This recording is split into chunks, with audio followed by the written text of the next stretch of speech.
In a three-story old and dilapidated building, the top house, let's call a house, is actually an illegal construction on the roof. On a shabby little wooden bed, a yellow-haired, about 4-year-old child opened his eyes, revealing confused and bright blue eyes. "Where am I?" Lu Ming said blankly. "My head hurts, ah." With a low roar, a memory that does not belong to Lu Ming shocked his soul. "Demon Fox. Demon Fox, get out. Why don't you die? Beat you to death, Demon Fox." The memory merged quickly, and Lu Ming wiped the sweat from his forehead. "I have traveled through time, and I became a prince," Lu Ming murmured. "Maybe you don't feel how miserable Naruto is when watching the drama, but after accepting Naruto's memory, Lu Ming almost made him crazy. It's bitter, too fucking bitter. How did you stick to it? You're still so young," Lu Ming said to himself. Lu Ming was originally a patriotic young man in the 21st century. When he saw a group of handsome men and beautiful women, whose looks were the same as those of the audience while crossing the road, he paid a little more attention and was directly sent over by a heavy truck that ran a red light. "So was the expired instant noodles that caused your death yesterday? Don't worry, Naruto, I will live well for you and really live. From now on, I am Uzumaki Naruto." Lu Ming felt infinite sorrow in his heart, with resentment for his past life and injustice for Naruto. Suddenly, a tear fell unconsciously from the corner of Lu Ming's eyes, and he felt that his soul was completely integrated with his body, and there was no difference between them. "Don't worry, I will be you in the future, and you'll be me, Lu Ming." "Oh, it shouldn't be." Naruto turned his head and looked out the window, staring at the night with a firm look. "Ding, the system has been activated. Please ask if the host is bound." A hollow voice sounded in Naruto's mind. "System?" Naruto smiled his first Dragon King smile in this world. "Bind.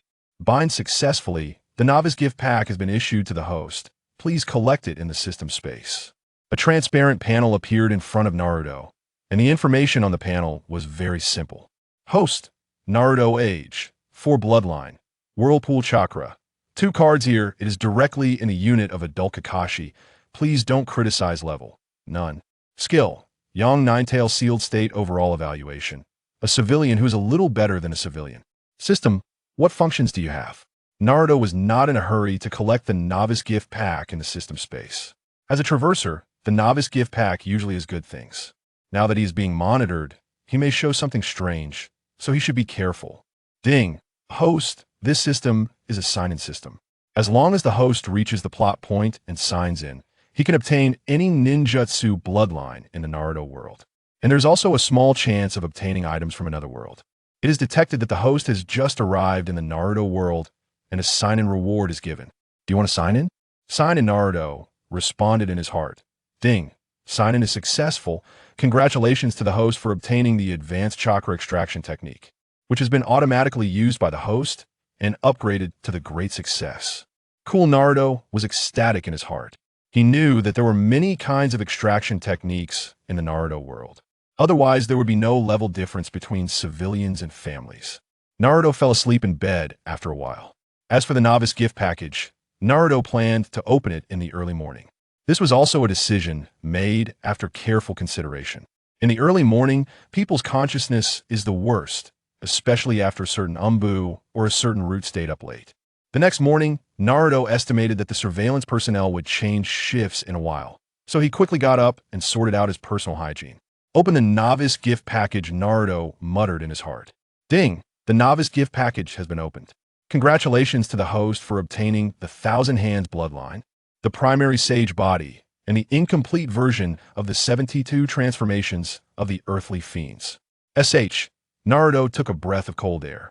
He understood the Thousand Hands bloodline and the primary sage body, but was this 72 transformations what he understood?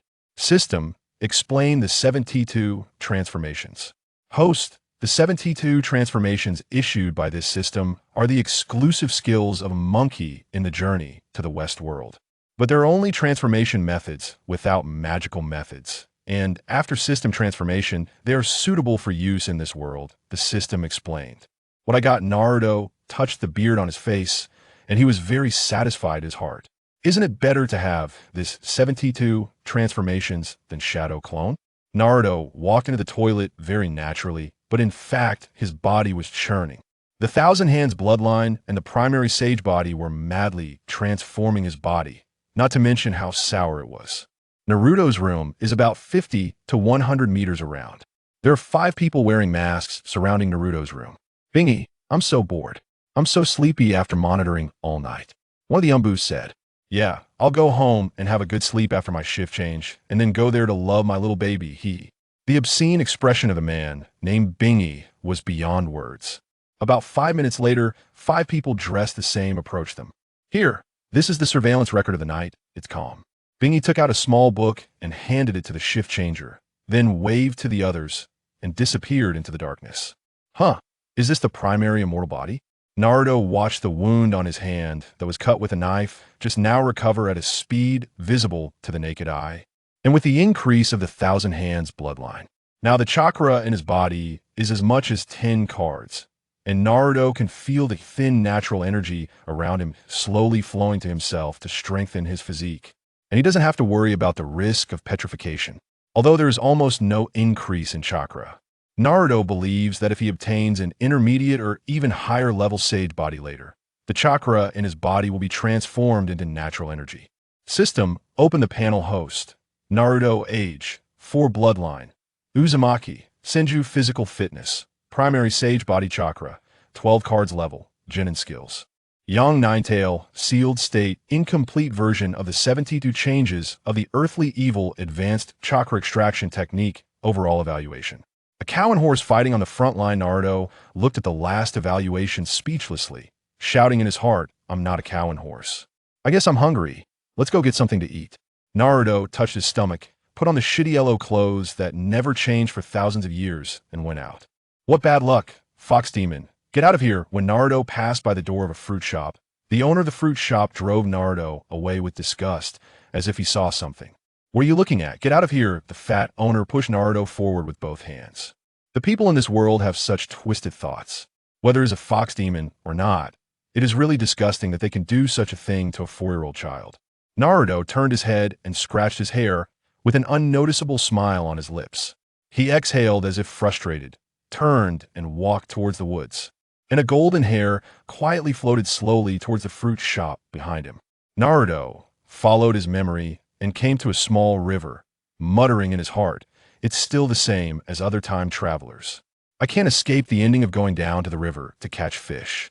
He rolled up his trousers and came to the river, using the natural energy of the immortal body to attract. 3 unknown fish swam over quickly. Naruto pretended to be very strenuous and caught them with a lot of effort. Descaling, making a fire, spinning. It's so skillful that it makes people feel distressed. In a building surrounded by stars, an old man wearing a hat with the word fire on, it was looking at the picture in a crystal ball on the table. The picture in the ball was Naruto grilling fish. Chapter 2. Meeting the Ninetails without any seasoning. This fish is indeed unpalatable. Naruto grimaced, chewing the fish in his hand as if it were wax. Suddenly, an elderly voice echoed from behind him. Little Naruto, are you here again for grilled fish today? Sarutobi Hiruzen approached with a self-satisfied, benevolent smile. The old man previously mentioned as the one who gazes into the crystal ball. Why would I eat grilled fish? Surely you have some inkling of my financial situation. How much do you give me in a month? What can I even afford with that? Naruto thought to himself, yet turned with a cheerful expression and exclaimed, Grandpa, are you here to see me again today? After uttering this, he felt a wave of nausea wash over him. Of course, little Naruto was delighted, but inwardly, he cursed. Naruto's skills have improved remarkably. Can I have a taste, dear grandson? Sarutobi Hiruzen shamelessly inquired. Certainly. Here you go, Grandpa. Enjoy it slowly. Be careful of the bones. Naruto replied with a smile, while his inner thoughts were far less gracious. You old man, how dare you be so shameless when I can hardly fill my own belly? The two sat facing each other, engaging in a dialogue that was harmonious both in words and thoughts. Little Naruto, I must be on my way. By the way, here is your living allowance for this month. Make sure to budget it wisely, Sarutobi Hiruzen said, brushing off the dust from his clothes as he handed Naruto a money pouch. Without needing to look, Naruto knew it contained merely 1,000 ryo. I know, Grandpa. You were so kind to me. Naruto smiled and waved goodbye, his sincere words bringing a hint of sorrow to the listener, who felt a pang in his heart. It seems I have become indispensable to Naruto, Sarutobi Hiruzen mused as he departed. After filling his stomach, Naruto practiced his resilience against a sturdy tree, utilizing his basic Sage mode to strike it with force. Despite having the Senju bloodline and Sage mode enhancements, his long-standing malnutrition rendered him quite frail. It appears I must ensure my nutrition improves in the future. Otherwise, even with a system, it would be futile, Naruto thought to himself. I must create some unforgettable memories for my warm-hearted villagers. After training until noon, Naruto washed off the sweat in the nearby river and made his way to a ramen shop named Ichiraka Ramen. Hey, uncle, 2 bowls of tonkatsu ramen and 2 eggs. Please. He called out confidently, not caring one bit about the 1,000 Ryo Sarutobi Hiruzen had given him. Ah, it's Naruto. Come, take a seat. The ramen will be ready shortly, the shopkeeper greeted with a genuine smile, being the only one in the village who treated Naruto sincerely. Little Naruto, can you finish 2 bowls? Who emerged from the kitchen, asked playfully, ruffling Naruto's hair. Oh no, I am Nichin, don't mess up my hair. I'm still growing. And I can definitely finish it, Naruto responded, feeling a deep gratitude towards the father-daughter duo. In his limited memories, they were the only ones who had treated him kindly, even offering him free ramen during his moments of hunger. He silently vowed to repay their kindness in the future. Hee, Naruto is really adorable. How about I treat you to this meal as an apology? I am continued, her eyes crinkling with joy as she playfully patted his fluffy hair. No need, I am Nichin. I have money now. I met a really nice uncle who said he would cover my living expenses. Naruto fabricated a kind-hearted lie, understanding IM's intentions. Before long, the 2 bowls of tonkatsu ramen topped with eggs were served, looking incredibly tempting. Let us begin, Naruto exclaimed, clasping his hands together and picking up his chopsticks without hesitation. Eat slowly, don't burn yourself, I am advised, watching him with concern. I know, Naruto replied, diving into his meal. As he savored the ramen, he mentally rated it, recognizing it as one of the best he had ever tasted in the real world. Having satisfied his hunger, Naruto bid farewell to the father and daughter and returned to the small woods behind the mountain to continue his training. As for the watching Umbu, he was completely unconcerned, especially knowing he would soon be free from their surveillance. In the afternoon, Naruto reflected, well, I think I'll call it a day for training. As he looked at the tree, which was now only half intact, the weight on his body felt pleasant. Aside from a slight fatigue, he felt no discomfort. Rome was to build in a day, he resolved to strengthen his physique before refining his chakra, fully aware of the benefits that come with a robust constitution. Upon returning home, Naruto sneaked into the bathroom. Hiki, the plan can commence, he thought, gazing at his reflection in the mirror. He plucked a hair from his head, transforming it into an identical copy of himself. From now on, you shall be known as Uzumaki Naruto. I will assume a different identity and develop in secret. With that, his original self transformed into a fly and buzzed away, possessing 40% of his original strength, along with the Sage Mode as self-restoration. The clone could easily substitute for him. Evil fruit shop owner, I am coming to indulge you. The fly Naruto darted in a determined direction. Arriving at the fruit shop, he perched on a windowsill and whispered the words for transformation. He felt a significant portion of his chakra dissipate. Suddenly, a tall middle-aged man appeared in the shop, stealthily approaching the bed of the fruit shop owner, who was nestled beside his young wife, chuckling softly. In a flash, the blade glimmered, and both individuals on the bed met their demise. The middle-aged man dug a deep pit in a corner of the warehouse, disposing of the bodies and restoring the ground to its previous state before vanishing without a trace, leaving behind a single golden hair as evidence of the recent events. Naruto, now in the guise of the fruit shop owner, sat on the bed, quietly awaiting something. Moments later, various animals appeared, each carrying small pouches of money, depositing them at the foot of the bed before disappearing, leaving only a scatter of golden fur behind. Observing the fur on the ground, Naruto absent-mindedly touched his own head. This won't do. I must find a small substitute for my hair in the future. I wouldn't want to end up like a certain overlord from another world, gaining power but losing my hair, he mused, with a flick of his wrist. He gathered the pouches of money into his system space, knowing that the animals were merely the result of his earlier journey through the shops. The versatility of his transformation technique, which granted life to objects and allowed him to shape them as he desired while controlling their power, was something he cherished greatly. All right, time to rest. Naruto rummaged through the fruit shop for something to eat before lying down on the bed, gradually drifting into slumber. In a hazy dream, Naruto found himself in a dimly lit, sewer-like space, the ground damp beneath his feet. This is, he speculated, slowly moving in a certain direction. He arrived before a massive iron cage, where a talisman adorned with intricate designs was affixed at the lock's position. Little brat, what brings you here? A rich voice echoed from within the cage, accompanied by the sound of rattling chains. Chapter 3. Encounter with Uchiha Sasuke before Naruto's eyes. An immense fox face materialized within the iron cage, a sight markedly different from that depicted in the anime, leaving him profoundly astonished.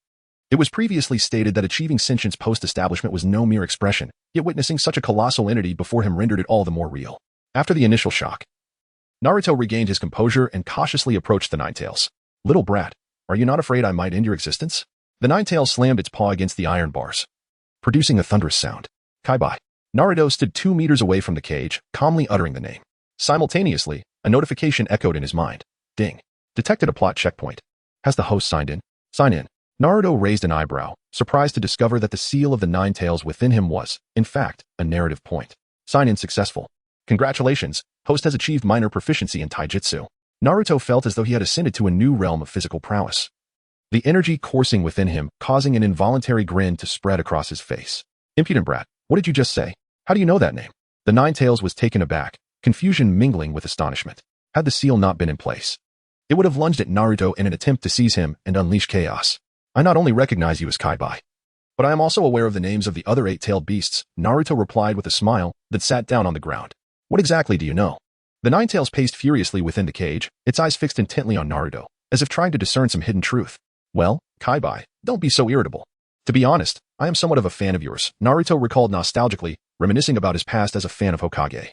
Despite not finishing the series due to various reasons, nevertheless, his admiration for the nine tails remained intact. The tail beasts were not inherently at fault, nor had they instigated any wars. Rather, their immense power was their greatest curse. What are you rambling about? I can't comprehend your words. The nine tails was bewildered, its speech laced with a peculiar accent, yet it lay on the ground, prepared to listen to Naruto's explanation. What I mean is that I am well versed in all your matters, as well as the origins of this world. Naruto feigned profundity. Impossible. You little brat must be deceiving me. The nine tails stood up in shock, convinced that Naruto was lying. Six paths. Just as Naruto uttered those two words, his soul returned to his body. He opened his eyes, gazing at the starlit sky of the night. Not in a rush. Allow me to tantalize your curiosity first. He thought inwardly. Hey, you little brat, finish your thought. I shall devour you. The nine tails became utterly frenzied upon hearing Naruto's mention of the six paths calming down. It suddenly recalled the words spoken to it by the sage of six paths upon its creation. The blonde-haired, blue-eyed youth will become your new master, the one in whom you can place your trust. You little brat, I eagerly anticipate our next meeting. With that, it closed its eyes and feigned sleep.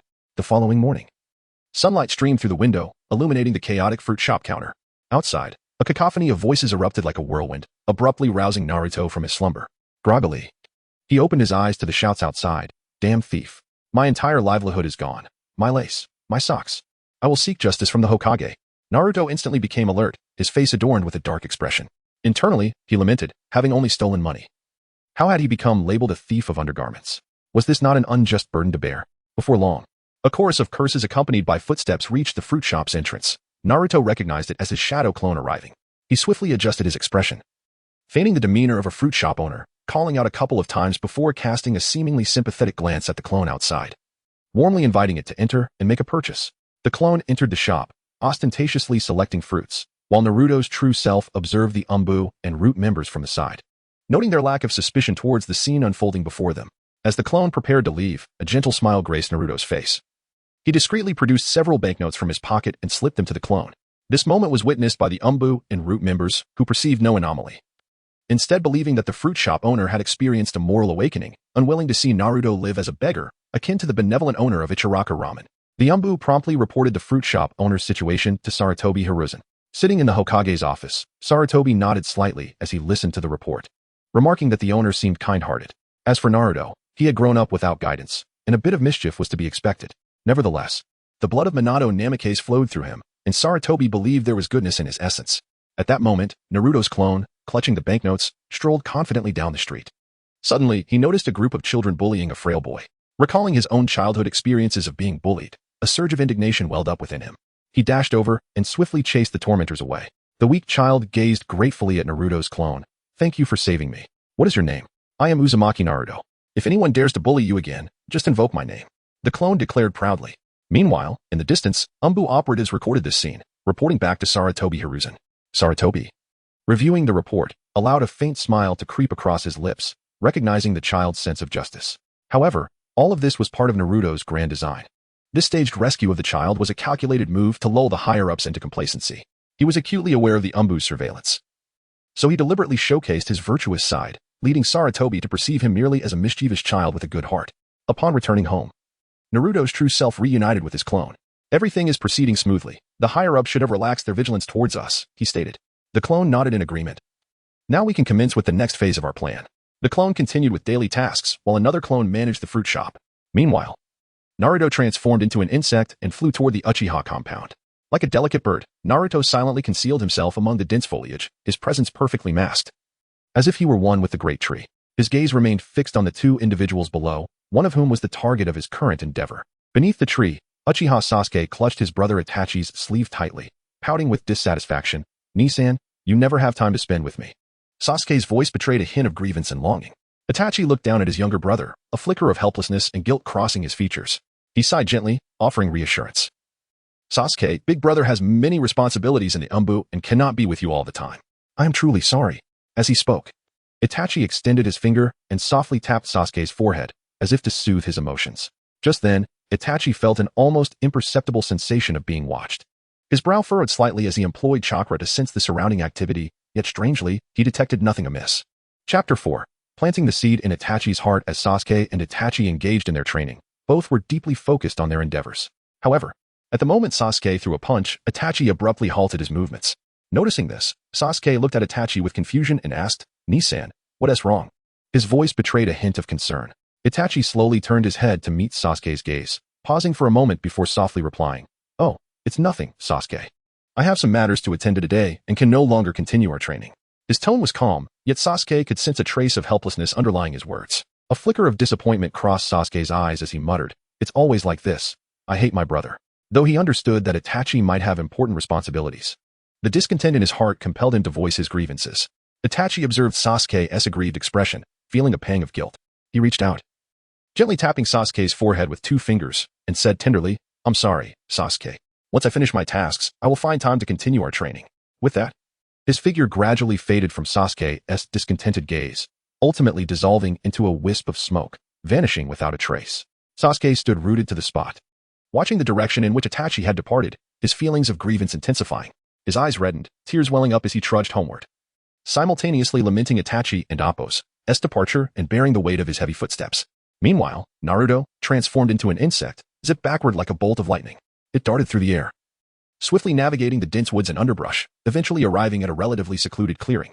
This glade was encircled by tall trees, forming a natural barrier that concealed it from the outside world. In the center of the clearing stood a figure, adorned with a conspicuous ping-pong paddle emblem on the back of his clothing, none other than the recently departed Uchiha Itachi.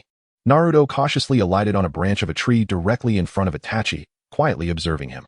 Itachi's gaze fell upon the insect pulsating with chakra, a flicker of astonishment flashing in his eyes. "Is this a technique of the Aburame clan?" Itachi mused, recalling his knowledge of their abilities to manipulate insects, which bore some resemblance. However, he soon realized that this was not an Aburame technique, as he sensed the unique chakra emanating from the insect. "Since you have summoned me, why not reveal your true form?" Itachi inquired, his gaze fixed on the creature. Just moments earlier, a strange voice had echoed in his mind, instructing him to come to this location and wait. "My sincerest apologies, Itachi-kun.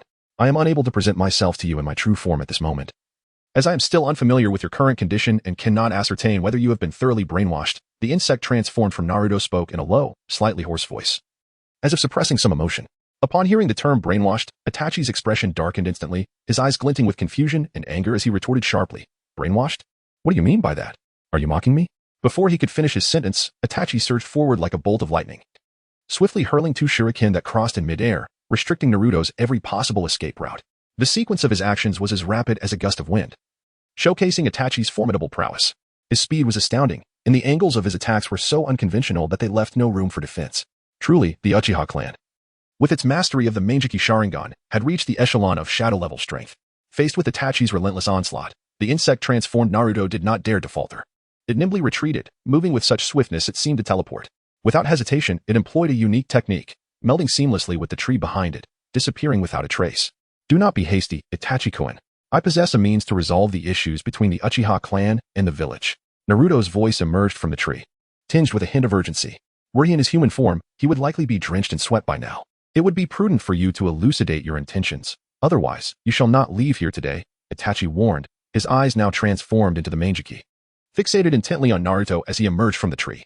"Itachi-kun, allow me to pose a question. Which came first, the village or the family?"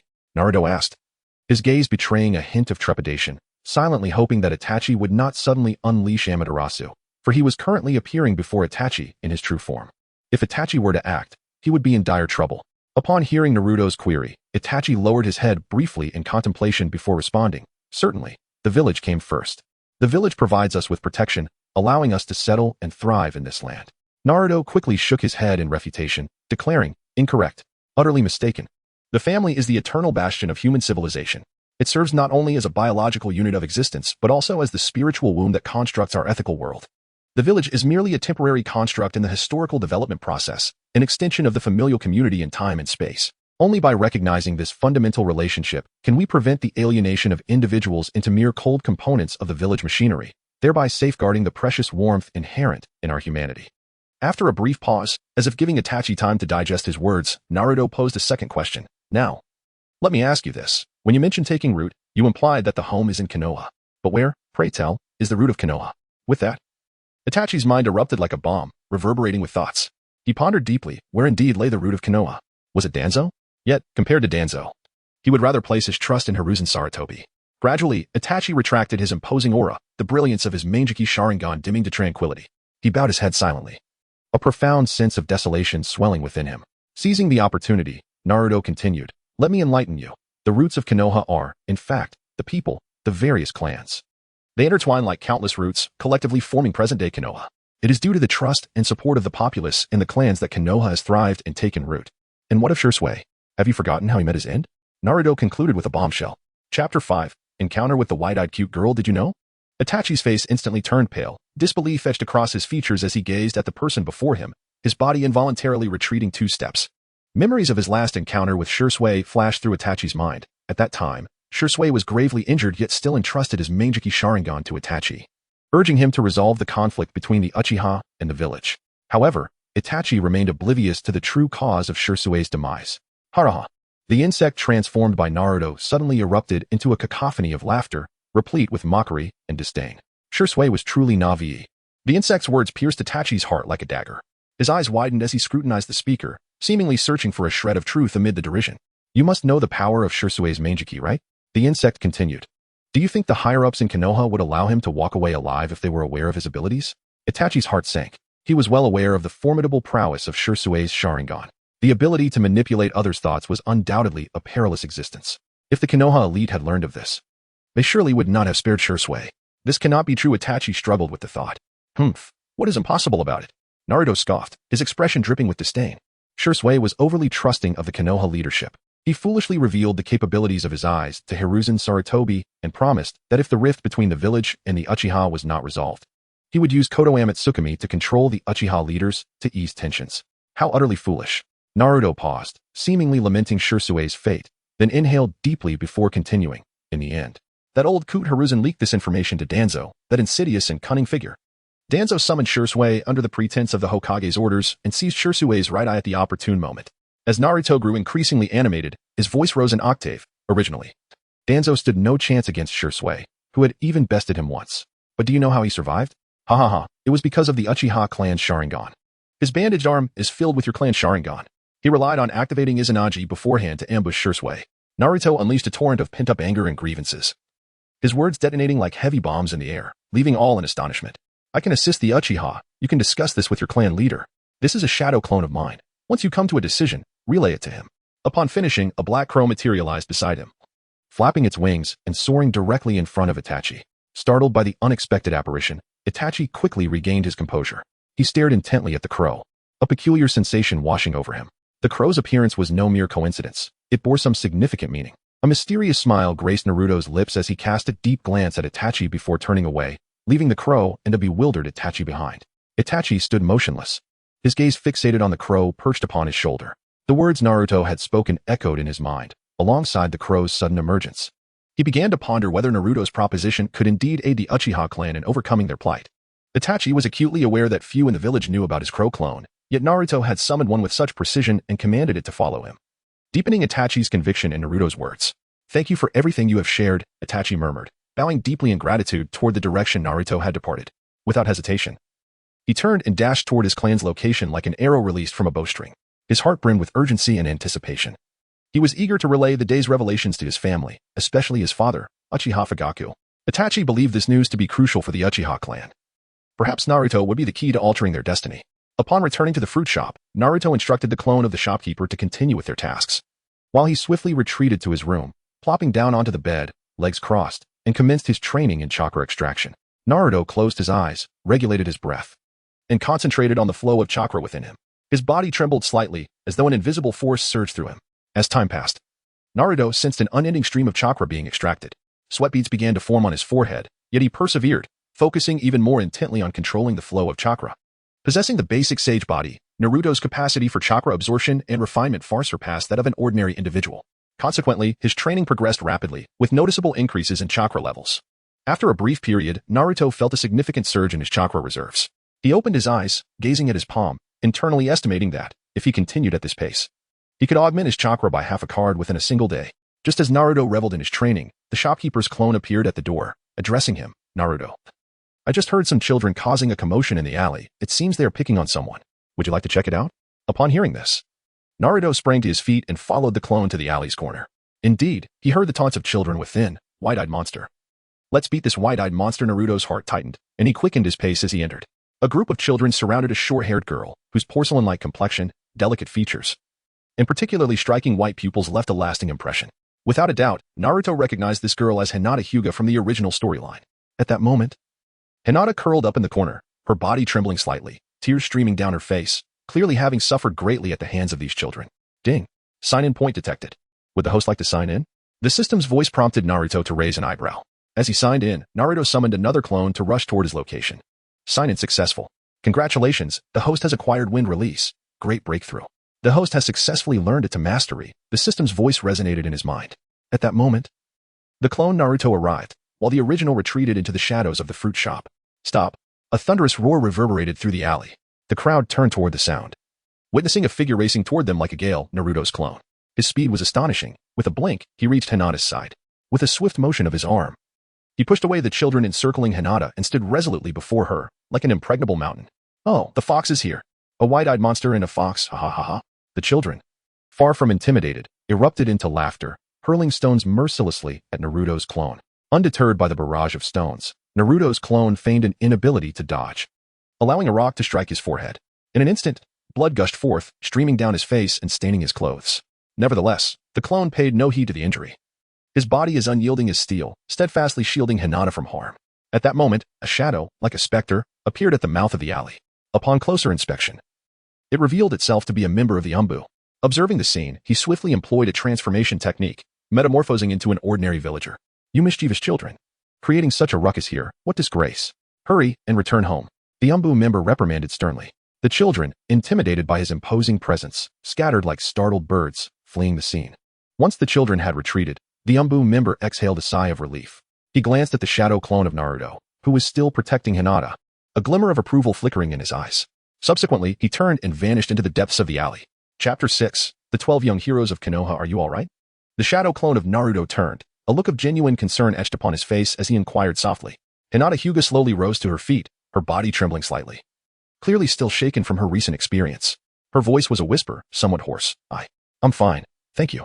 After speaking, she bowed to Naruto, her movements somewhat stiff, as if she had yet to fully recover from her earlier fright. Naruto observed Hinata, a grin spreading across his face as he scratched the back of his head, appearing a tad bashful. After a moment, he suddenly recalled something, straightened up, and beamed with a sunlit smile as he introduced himself. I am Uzumaki Naruto, destined to be the next Hokage. And you are? His tone brimmed with confidence and pride, as though his path to becoming Hokage was already a foregone conclusion. Upon hearing Naruto's words, Hinata's face flushed crimson. Her head bowed as her hands fidgeted nervously with the hem of her clothing, her fingers intertwining in a dance of anxiety. After a considerable pause, she mustered the courage to respond in a voice barely above a whisper. I am Hinata Hyuga. Then I'll call you Hinata from now on. You shall be my friend, Uzumaki Naruto, the shadow clone declared, intending to tease her. Hinata's head lowered even further, her face now a canvas painted with shades of red. Just as Naruto was about to continue, a figure suddenly appeared, swift as a shadow, abruptly interrupting their conversation. Young miss, what brings you here? The newcomer was a man of considerable stature, his eyes an eerie shade of white, devoid of pupils. He moved with agility, positioning himself between Naruto and Hinata, obscuring Naruto's view of her. You wretched fox, why do you come so close to young Miss Hinata? Hyuga glared at Naruto, his voice booming with hostility, echoing in the air like thunder. At this, Naruto's smile vanished instantly, replaced by a look of panic. He appeared intimidated by Hyuga imposing presence, trembling slightly before bolting away like a frightened rabbit. Hurry back, Naruto! Hinata cried out in distress, disregarding Hyuga presence. Yet, Naruto's figure sped away like the wind, disappearing around the street corner as if he had never existed. Hinata stood there, staring in the direction where Naruto had vanished, a wave of disappointment and sorrow washing over her. She recalled the moment he left, his eyes reflecting deep loneliness and helplessness, as though abandoned by the world. That look pierced her heart like a needle, causing her profound anguish. Uncle Ko, what were you saying? Naruto is not a wretched fox. He saved me. If you continue to speak of him in such a manner, I ask that you refrain from following me. Hinata suddenly snapped back to reality, her voice laced with anger and determination. It was the first time she had ever confronted Hyuga so boldly in the past. She had always been obedient to this elder of the branch family. Hyuga, taken aback by Hinata's unexpected outburst, felt a flicker of fear and quickly bowed to her, replying submissively, "Yes, young Mississippi," though he harbored some displeasure as a member of the branch family.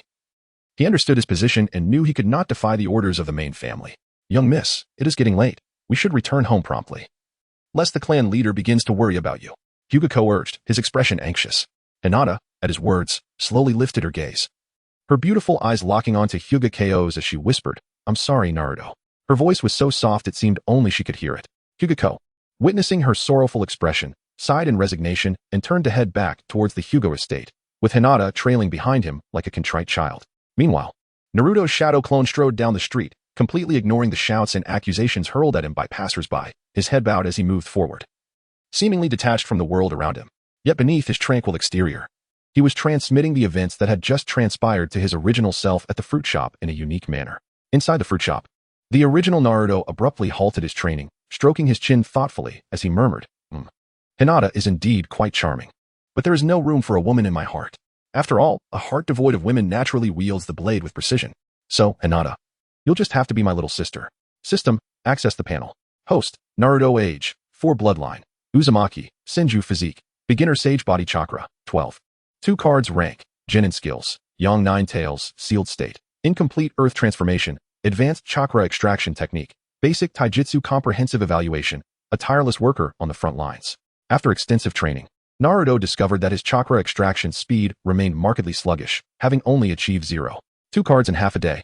This realization left him feeling somewhat despondent, pondering, "This won't do. I must devise a means to expedite my progress."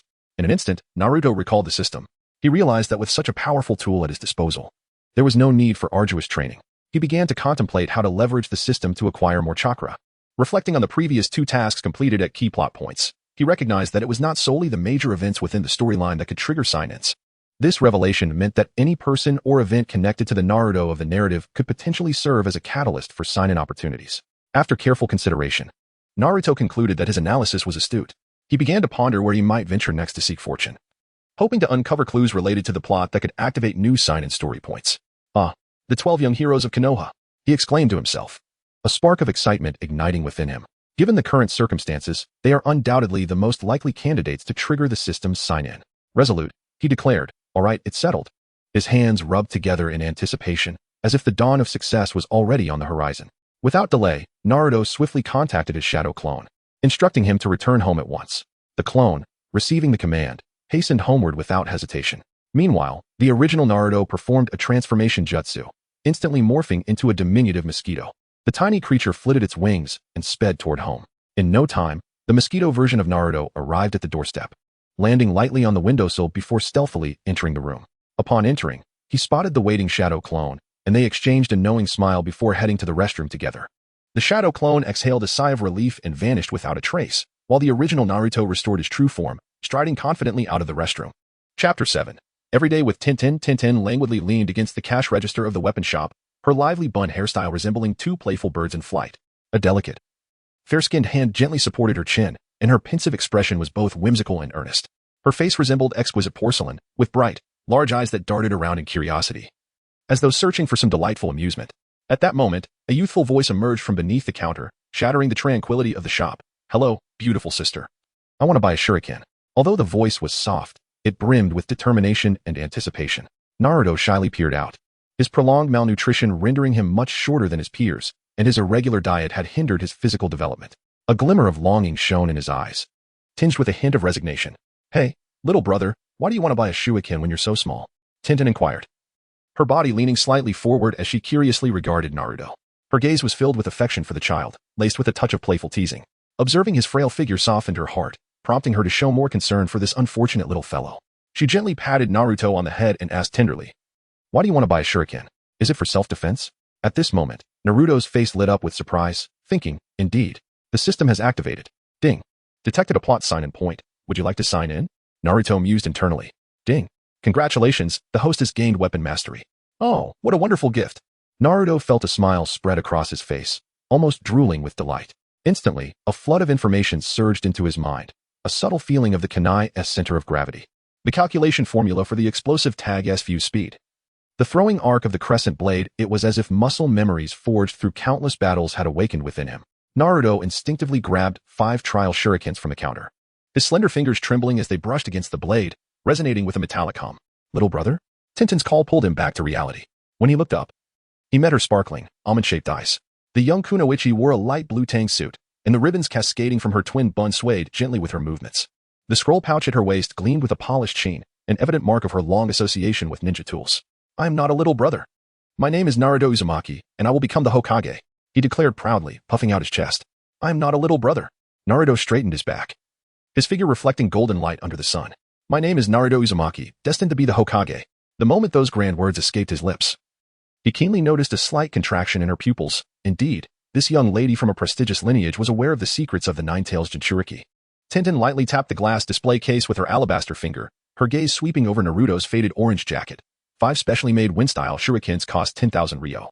But she suddenly leaned in closer, a faint scent of sandalwood wafting through her hair. Since you were so interesting, I can offer you installment payments. Naruto's ears flushed red as he took a step back, clutching his jingling piggy bank tighter. The ramen money he had saved over the years now served as his backbone. I've saved for 3 years. After the transaction was completed, Naruto waved goodbye to Tintin and hurried back to his shabby little house, and then, well, you all know what happened next. The shadow clone of Naruto emerged from the bathroom, continuing to substitute for the original, who had transformed into a bug and flown back into the fruit shop. System. Open the panel. Host, Naruto age, for bloodline, Uzumaki, Senju physique, beginner sage body chakra, 12. 2 cards level, Genin skills, young Nine-Tails, sealed state, incomplete earthly transformation. Advanced chakra extraction technique, basic taijutsu, B-class ninjutsu, wind release, great breakthrough, weapon mastery comprehensive evaluation, a hard-working beast on the front lines. Well, at least I'm no longer the most overworked beast on the front lines, Naruto thought, speechless at the final evaluation. Yet he felt a surge of joy within, having discerned the system's patterns. Meanwhile, in the Hokage office, the air was thick with a pungent odor. Soft yellow light spilled across the floor, and the desks and chairs were neatly arranged, yet the atmosphere felt tense and charged. Danzo, leaning on his weathered cane, approached Sarutobi Hiruzen and took a seat in the lower right corner. His eyes betrayed a hint of urgency and greed, his parched lips moving slightly, as if eager to unleash some impatient words. Hiruzen, hand over the Nine-Tails Jinchuriki to me. Danzo suddenly raised his voice, the firmness in his tone brooking no dissent. I assure you, I will return him as an obedient war machine capable of immense battlefield prowess. He punctuated his statement with a heavy thud of his cane on the ground, emphasizing the weight of his words. Sarutobi Hiruzen, seated in the Hokage chair, straightened slightly, his expression grave. Upon hearing Danzo's words, his brow furrowed instantly, a glimmer of vigilance and displeasure flashing in his gaze. Danzo, abandon this line of thought. I will never allow you to touch Naruto. Not now, not ever. He was acutely aware of Danzo's ulterior motives, which revolved around exploiting Naruto's Nine-Tails power for his own gain. Danzo began, his face twitching in rejection, but was abruptly cut off by Hiruzen. Enough. Hiruzen rose, placing both hands on the table, authority emanating from his gaze. I am the Hokage. Those words echoed powerfully throughout the office. Humph. Danzo's face turned a shade of iron, his eyes wide with fury. Clenching his cane tightly, his knuckles turned white. You will regret this. He stormed out, slamming the door behind him, the resounding crash reverberating through the silent corridor. Hiruzen's bony fingers rapped heavily on the brass pipe, sparks flying in the dim light. On the mahogany desk, the dark report scrolls from the umbu emitted a chilling glow, reflecting the old Hokage's deeply furrowed brow. Danzo, he muttered through gritted teeth, the bitterness of smoke coating his throat, as even the roots of his ambitions dared to scale the Hokage rock. The creaking drawer opened to reveal a third compartment, a brown paper bag stained with mackerel oil. The elderly man, his hands speckled with age spots, suddenly grew tender as he caressed the crooked letters on the ramen half-price coupon collection. A yellowed photo slipped from the bag, the sunset perfectly illuminating Naruto's beaming smile. Kushina, the pipe twirled in his grasp, tobacco leaves cascading down onto the imprint of the fourth Hokage, capturing the young lad's cheeks puffed up while eating char siu ramen. Reminiscent of his mother suddenly, the crystal ball among the paperwork shimmered with a spectrum of colors. Hiruzen, startled, shook off the ash, his bloodshot eyes illuminating with sudden clarity. His gnarled fingers formed a seal, and the surface of the crystal ball began to swirl with steam. Let me see if today's protective barrier is stable, he cleared his throat. Yet the image within the orb honestly shifted toward the women's bath. Within the rising steam, waves of snow surged unexpectedly, causing the old Hokage's silver beard to stand on end, his pipe clattering onto the Konoha 5-year development plan. Behind the lenses, his pupils shrank to pinpricks as he swallowed hard. This is clearly a testing ground for the new reconnaissance ninja tools from Sunagakure. The crystal ball trembled under his frantic fingers, reflecting the old man's suddenly flushed face. I must inform the Umbu to strengthen border defenses. Wait. Could it be that the pattern of the Celadon tattoo? Outside the window, a crow startled and flapped its wings, shattering the twilight. While a harsh coughing sound echoed in the office, the on-duty members of the dark section exchanged glances, instinctively retreating 3 meters from the window, after all. A reconnaissance ninjutsu that warranted the direct testing by the third Hokage must undoubtedly pertain to the survival of Konoha. Chapter 8. The youthful Rock Lee in the quiet Uchiha clan territory, the clan members were engrossed in their respective tasks. However, in a secluded corner, 2 figures engaged in a hushed conversation, the atmosphere thick with tension. Uchiha Fugaku, the clan leader, furrowed his brow, his face etched with worry as he gazed at Itachi before him. Itachi, are you certain that what was said by the other party is true? His voice was low and grave, betraying his inner unease. Itachi, the young and remarkable Uchiha, appeared pale as a specter, his eyes filled with confusion and anguish. I contemplated throughout the journey, and I feel there is an 80% chance it is true. His voice trembled slightly, as if each word demanded all his strength to utter. A tempest of emotions churned within Itachi, as his long-held trust in Konoha collapsed in an instant. He had once firmly believed in the higher-ups of Konoha, convinced they would treat the Uchiha clan with fairness. Yet now, he realized that it had all been a fade. An inescapable rage surged within Itachi as he recalled the fate of his beloved brother, Shursui, who had fallen victim to the machinations of Konoha's elite. Shursui, the kind and intelligent Shursui, had lost his life unjustly. Fugaku fell silent for a moment, visibly shaken by the news. He spoke slowly. If this is indeed true, what shall we, the Uchiha clan, do? Given the intentions of Konoha's higher-ups, it may be exceedingly difficult for us to escape their malevolent grasp.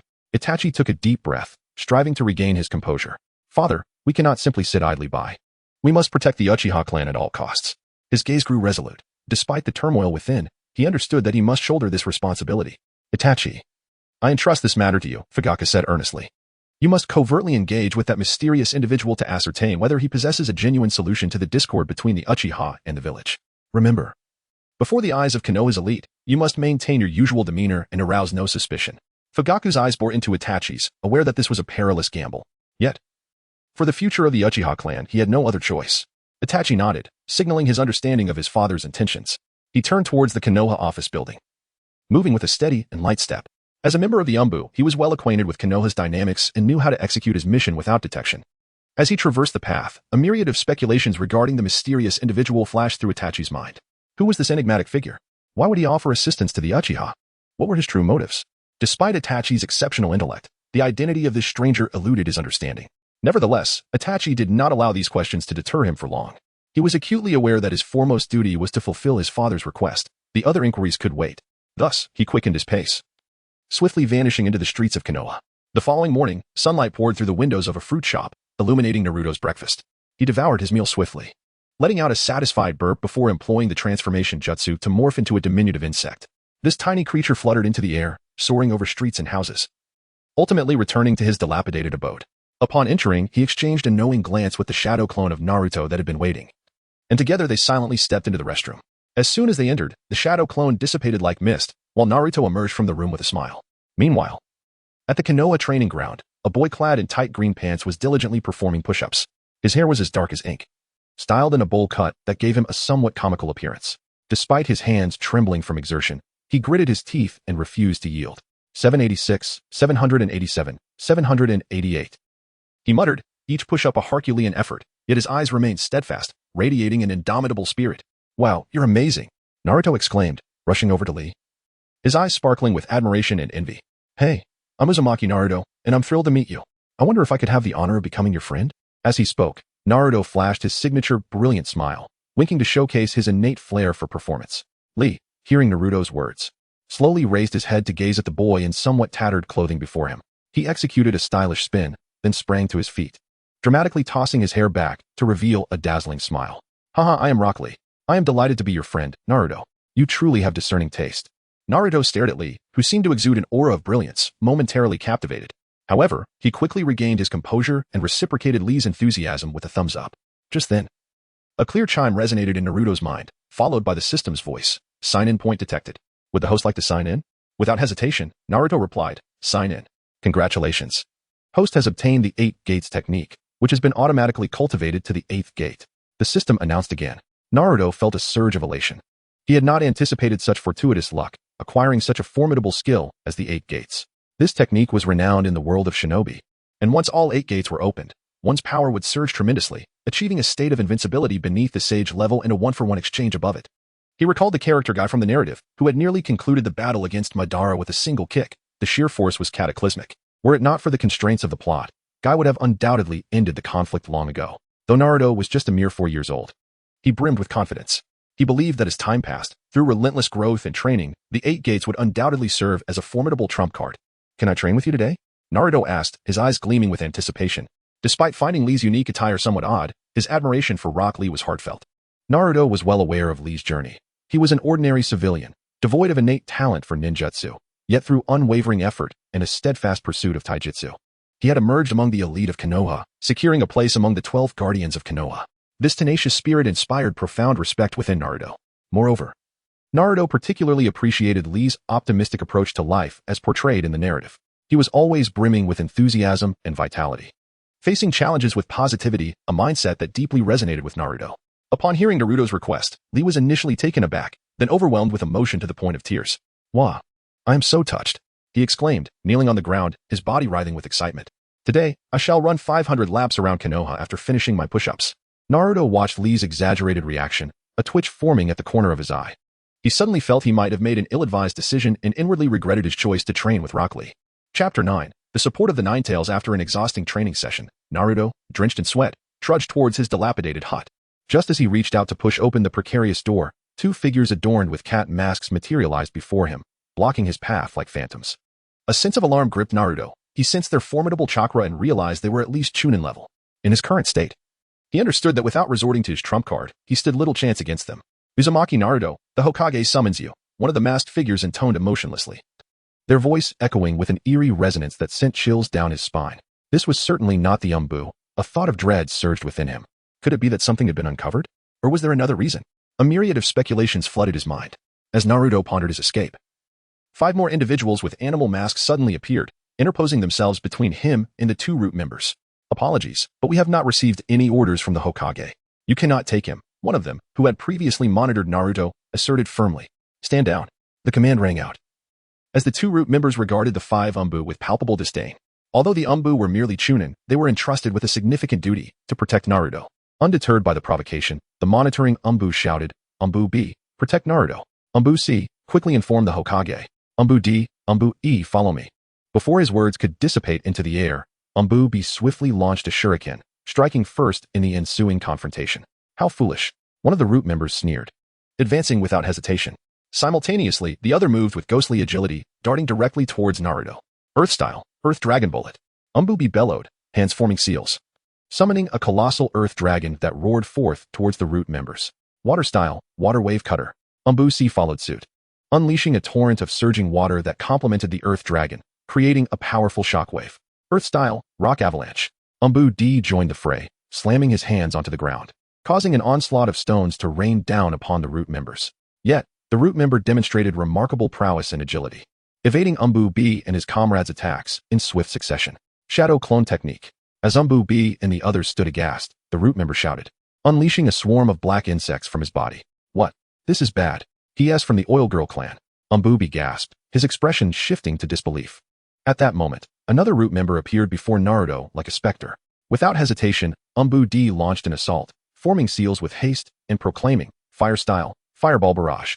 In an instant, several massive fireballs shot forth like meteors, engulfed in flames, hurtling towards the root member. A deafening explosion ensued as the fireballs collided with the root member, a cloud of smoke and debris obscuring the area. As the dust settled, the remnants of the confrontation revealed only a charred wooden post where the root member had once stood. Realizing he had fallen for a diversion, Umbu D's heart sank. Before he could react, a shadow surged from beneath him, swiftly ensnaring his body.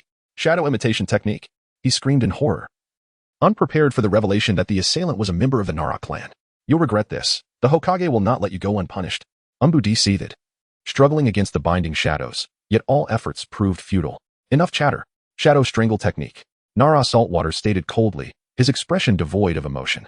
In an instant, Umbu D felt a constricting force tighten around his neck, rendering him breathless. His vision blurred as he began to lose consciousness, ultimately collapsing lifelessly to the ground. Umbubi! Umbubi cried, his eyes aflame with fury. Frustrated, he aimed to assist Naruto, but the Oil Girl clan member offered no reprieve. Focus on yourself first. Secret technique. Dust poison technique. The Oil Girl member commanded, and the insect clones emitted a thick purple mist that rapidly enveloped the surroundings. Damn it. Umbu-C and Umbu-D exchanged alarmed glances, fully aware of the dire consequences of inhaling the toxic fog. Without hesitation, they invoked Earth-style, Earth Prison, summoning two massive stone barriers that shielded them from the pervasive poison. Meanwhile, Naruto stood frozen, bewildered by the rapid turn of events. In the blink of an eye, he found himself utterly alone. No way, guys, hold on a little longer. Naruto pleaded desperately, what am I supposed to do now? If I unleash the 72 transformations or the 8 gates, my identity will be exposed. What can I do? Someone help me. I'm in a pinch. Frantically scanning his surroundings, Naruto realized that no one could assist him. Just then, Nara Saltwater charged towards him with menacing intent, closing the distance rapidly. In that critical moment, a voice resonated in Naruto's mind. Little brat, here has some chakra for you. Don't worry about others suspecting. You're in danger, so it's only natural to unleash it. It was the voice of the Ninetales. Remember, you owe me one, little brat. The tone held a hint of teasing. Thanks, Kurama. Naruto silently expressed gratitude. Danzo, your root has met its demise. His anger ignited. The power of the Ninetales stirred within him. In an explosive surge, the chakra erupted, and Naruto feigned losing consciousness. His body enveloped in a potent crimson chakra. 2 red tails sprouted from behind him, transforming him into the 2 tails form of the Ninetales. This is bad. The Ninetales has erupted. The Oil Girl member's brow furrowed as he recognized the shift in momentum. Change of plans, retreat. He commanded decisively, and without a moment's delay. He and Nara Saltwater vanished in a plume of smoke. As Umbu-B, C, and D witnessed the root members' retreat, a sense of urgency gripped them. They understood that someone must restrain Naruto to prevent him from running amok, lest the consequences be catastrophic. Quick, hold Naruto back and await the Hokage's arrival. Umbu-B shouted, exchanging glances with his comrades before they released their jutsu and charged forth to confront Naruto. Chapter 10. The Tailed Beast Bomb. No need. I have arrived. Sarutobi Hiruzen gazed solemnly at Naruto, who had transformed into a tailed beast, his voice deep and resolute, as if the very atmosphere was subdued by his presence. Ceiling squad, prepare, he commanded, turning to the 5 members behind him with a voice that was concise and authoritative, devoid of any hesitation. However, at that moment, a surge of disdain welled up within the tailed beast Naruto. Oh, you wish to seal me? First, taste my tailed beast bomb. He mocked inwardly, channeling the immense power of the tailed beast within him. Between the 2 tails of tailed beast Naruto, a crimson sphere began to coalesce slowly. This sphere radiated a heart-pounding energy, as if the entire world trembled at its birth. As the tailed beast bomb continued to condense, its speed increased exponentially, hurtling towards Sarutobi Hiruzen like a bolt of lightning. Oh no, it's the tailed beast bomb. Quick, block it. Sarutobi Hiruzen's face paled at the sight, realizing the formidable power of the bomb. Without a moment to lose, he swiftly formed hand seals, slapped his hands against the ground, and shouted, summoning technique, triple Rashomon. At his command, 3 enormous and heavy iron gates erupted from the ground as if summoned from the depths of hell, appearing abruptly before everyone. These towering gates, standing several dozen meters high, emanated a suffocating pressure, resembling an impregnable fortress. Simultaneously, the others began to unleash various defensive ninjutsu, resulting in a dazzling array of lights and energies intertwining to form an unyielding defense. With a deafening roar, the tailed beast bomb collided with the defensive ninjutsu, erupting in a cataclysmic explosion that sent shockwaves through the air, raising clouds of dust that obscured the sky. As the dust gradually settled, the battlefield-esque condition came into view. Before Sarutobi Hiruzen, the once impenetrable Rashomon had been reduced to a mere remnant, and he himself had been violently hurled back several meters, crashing heavily to the ground. His body trembled from the impact, a trickle of blood escaping the corner of his mouth. The scene below him was even more harrowing. Several Umbu members had been sent flying like broken kites, crashing hard to the ground, blood splattering everywhere. They lay convulsing, blood gushing from their mouths, clearly suffering from severe internal injuries. Yet, Sarutobi Hiruzen had no time to attend to his own wounds or those of the Umbu members. Gritting his teeth against the pain, he struggled to rise and barked at the sealing squad members behind him. Quickly, while there's still time, activate the sealing formation. Upon hearing his command, the 5 sealing squad members leapt forward without hesitation. Though they too bore varying degrees of injuries, their movements remained swift and decisive. They coordinated seamlessly, skillfully executing the 5-element sealing technique, intertwining 5 beams of light that ultimately formed a semicircular barrier, tightly encasing Naruto within. The barrier clashed against the tailed beast chakra, creating an intense struggle, with both forces colliding and emitting a resonant hum, as if the very space trembled in response. Naruto, wake up. Sarutobi Hiruzen shouted at the tailed beast Naruto. Oh dear, This is just a game, but my ability to protect myself is still too low. Kurama, retract your chakra. Naruto thought to himself. Grandpa. Naruto feigned awakening, his eyes clouded with confusion as he looked at Sarutobi Hiruzen, then elegantly collapsed to the ground. The 5 elements sealing technique quickly enveloped him as the 9 tails withdrew its chakra, forming a symbol that vanished upon contact with Naruto's abdomen. Sarutobi Hiruzen hurriedly scooped up Naruto and checked for the 9 tails chakra, feeling a sense of relief upon confirming its absence. Medical team, come quickly. Everyone else, stand guard. Sarutobi Hiruzen, with a grave expression, carried Naruto into the dilapidated house. He gently placed Naruto on the slightly worn bed and turned to the medical team, saying quickly, conduct a thorough examination.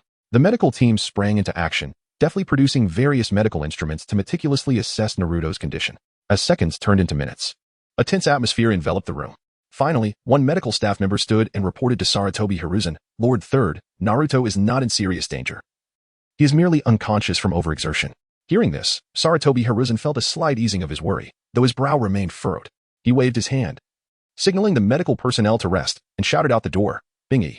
Before the words had fully escaped his lips, a figure appeared before Sarutobi Hiruzen like a flash of lightning, kneeling respectfully. Sir, what exactly transpired? Sarutobi Hiruzen's voice was low and authoritative, emanating an unsettling aura. Bingy, not daring to delay, replied candidly, Sir, there were 2 assailants. One utilized the insect clone technique, while the other employed the Nara clan's shadow imitation technique. I suspect they are likely root members, Oil Girl Toryun and Nara Shikaku. Sarutobi Hiruzen's expression darkened further, his mind racing with thoughts. Danzo, it seems my leniency towards you has reached its limit. However, he concealed his feelings, calmly instructing Bing-E, you may leave. Remember, today's events must not be disclosed to anyone. As for the death of Bing-C, I will ensure you receive an explanation. After a while, Naruto slowly opened his eyes, his head throbbing painfully as if it might split. He instinctively touched his forehead and murmured, what happened? My head hurts so much. As his vision cleared, a large face suddenly loomed before him, nearly giving him a fright. Upon focusing, he realized it was his grandfather, Sarutobi Hiruzen. Suppressing his nausea, he feigned nonchalance, saying, Grandpa, I'm fine, just a bit of a headache. Seeing this, Sarutobi Hiruzen's concern lessened somewhat, yet he still asked with deep care, Naruto, are you truly all right? Is there anywhere that feels off? In truth, his primary worry was not Naruto's physical state, but the 9 tails that resided within him. Naruto shook his head, trying to recall the events that had just transpired. Grandpa, I remember 2 bad guys trying to kill me, and I was so scared. But then, suddenly, 5 people appeared and fought the 2 bad guys. After that, I don't remember anything. As he spoke, a look of confusion crossed his face, his innocent eyes fixed on Sarutobi Hiruzen. Seeing this, Sarutobi Hiruzen quickly reassured him. It's all right, Naruto. Don't worry, I've sent people after those 2 bad guys, and they will face justice. You just need to rest and not think about anything. Grandpa is here for you. Chapter 11. The meeting at the clan grounds on the following morning, sunlight streamed through the windows of the Hokage Tower's office, only to be obscured by a thick haze of smoke. The smoke seemed almost tangible, pressing heavily upon the air and creating a stifling atmosphere. In this smoke-filled office, Sarutobi Hiruzen and Shimura Danzo sat facing each other. Hiruzen wore a serious expression, his voice betraying his unmistakable dissatisfaction. Danzo, it would be best for you to retire and rest at home. I will personally take over the affairs of Root. At these words, Danzo abruptly lifted his head, his eyes widening in disbelief as he glared at Hiruzen defiantly. Impossible, Hiruzen. Do not forget that I am the leader of Root. Only I can guide Konoha towards rebirth. Moreover, how can you blame me for things without evidence? Perhaps the intruders last night were merely enemy ninjas in disguise. Hiruzen snorted derisively, his brow furrowed in evident discontent with Danzo's attitude. He retorted sternly, whether it was you or not, everyone knows the truth. Do not fabricate excuses. Your arguments are futile. For now, you should return home to rest and select 2 individuals from Root. I need to provide an explanation to the others. Danzo's expression darkened instantly. He sprang from his seat like a cat whose tail had been stepped on, pointing an accusing finger at Hiruzen and shouting in anger, that's unacceptable. My personnel en route are already few. How can you expect me to select anyone? You are deliberately targeting me. Enough. This is settled. Hiruzen slammed his hand on the table, rising to his feet, his eyes wide with fury as he shouted, I am doing this entirely for your own good. Why can't you understand that? And do not forget, I am the Hokage. My words are commands. Danzo's countenance soured further. He shot a furious glare at Hiruzen, yet felt powerless. After all, Hiruzen was the Hokage, wielding absolute authority and status. Humph. You will come to regret this, Hiruzen. With that, he spun on his heel and stormed out, slamming the door behind him with a resounding crash, as if to vent all his pent-up rage upon it. Hiruzen watched Danzo's departing figure, shaking his head in resignation. He was acutely aware that the relationship between them had irreparably fractured. Yet for the sake of the village's interests, he felt compelled to act thus. Replace the individuals monitoring Naruto with Jonin. Hiruzen instructed in a low voice. I will not allow such incidents to occur again. In the shadows, a figure quietly emerged, the leader of the ANBU. He bowed respectfully to Hiruzen before departing, vanishing into the darkness. Thus, this farce concluded amidst the mutual blame of two cunning old foxes. As for the true culprit, Danzo, Hiruzen had merely temporarily stripped him of his position without pursuing further accountability. Meanwhile, Naruto stood outside, gazing at the remnants of the battle from the previous night. He was astonished to discover that the damaged areas had been restored to the point where it was nearly impossible to discern any signs of conflict, save for a few patches of fresh earth that hinted at the fierce struggle that had transpired.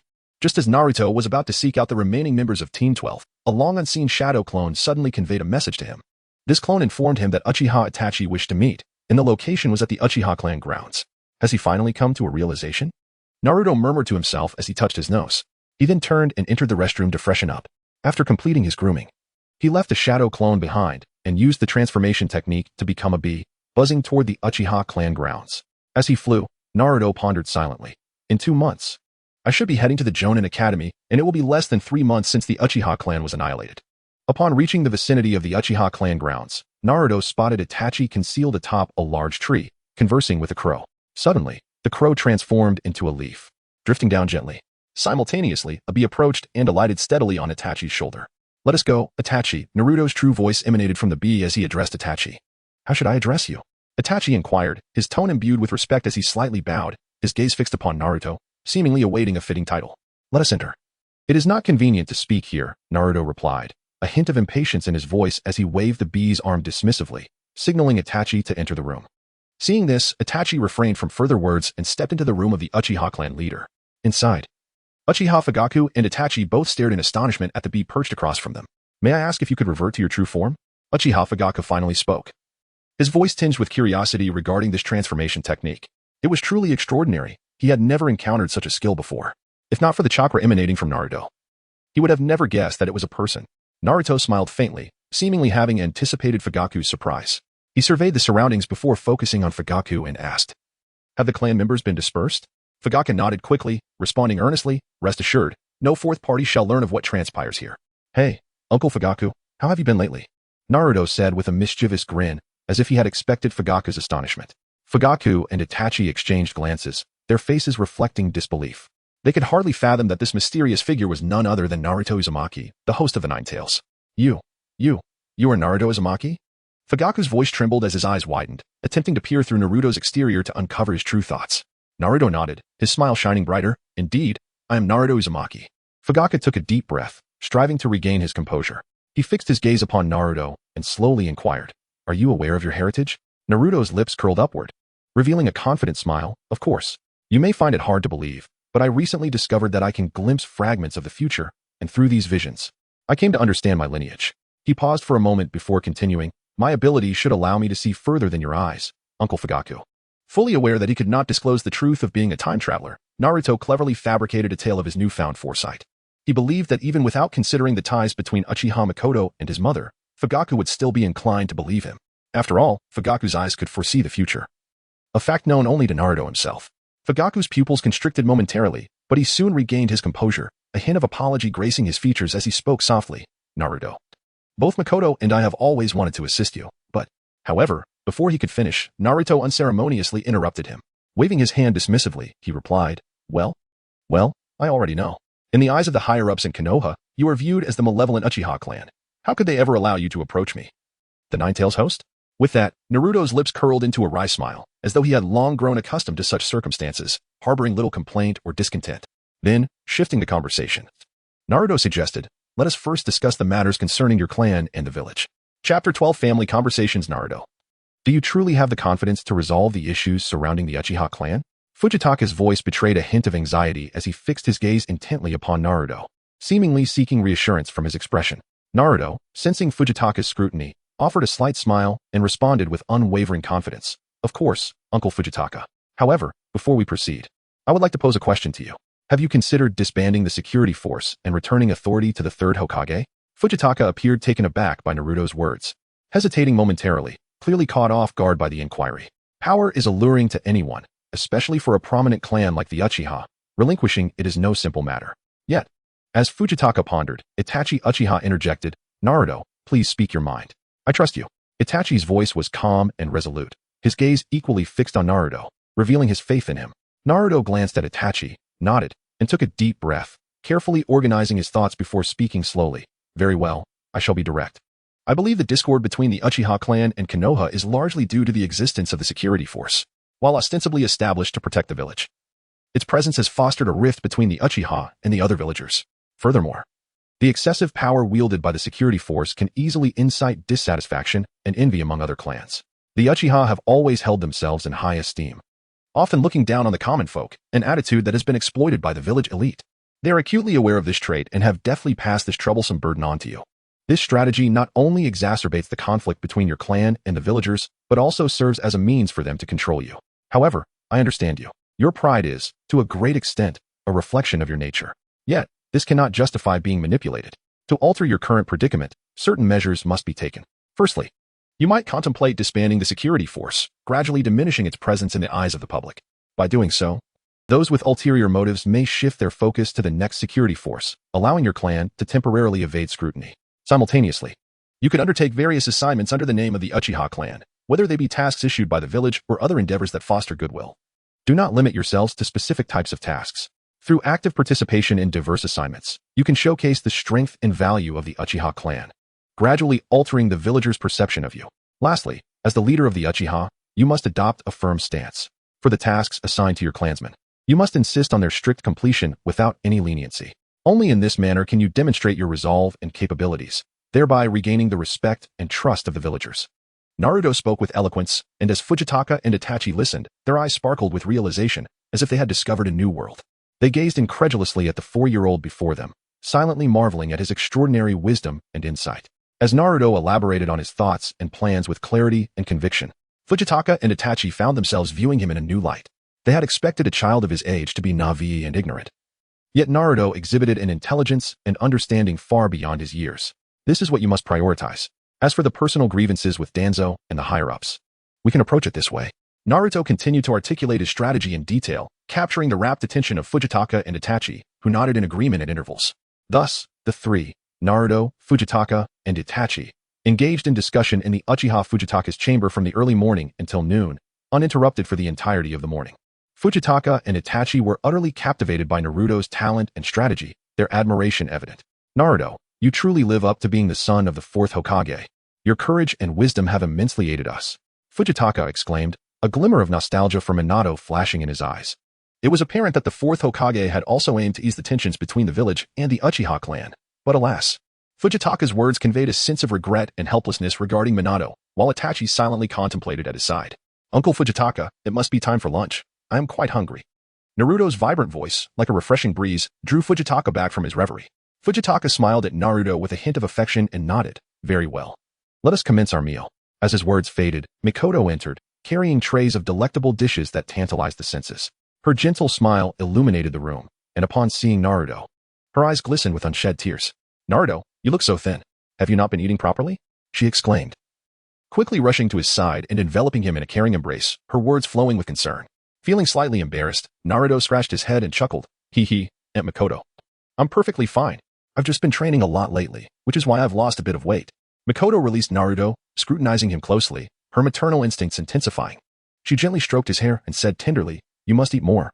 Otherwise, how will you grow strong? Touched by Mikoto's concern, Naruto felt a warm swell within him. This genuine care was a sensation he had never truly experienced before in his new life. At that moment, a small figure appeared at the door. As Naruto focused his gaze, he realized it was Sasuke Uchiha. This marked Naruto's first meaningful encounter with his future best friend. Perhaps due to the intertwined chakra of Indra and Ashura, they exchanged glances and instinctively began conversing as though they were longtime acquaintances. Though Sasuke retained a hint of his aloof demeanor, Naruto remained unfazed. He sensed that beneath the seemingly indifferent exterior lay a kind-hearted boy who simply struggled to express himself. And so, the meal unfolded in a delightful atmosphere, with Naruto, Sasuke, Fujitaka, and Mikoto gathered together, savoring this cherished moment. Chapter 13. The Truth of the Steel. Thank you for your hospitality. Naruto exclaimed contentedly, patting his round belly. This was entirely thanks to Mikoto.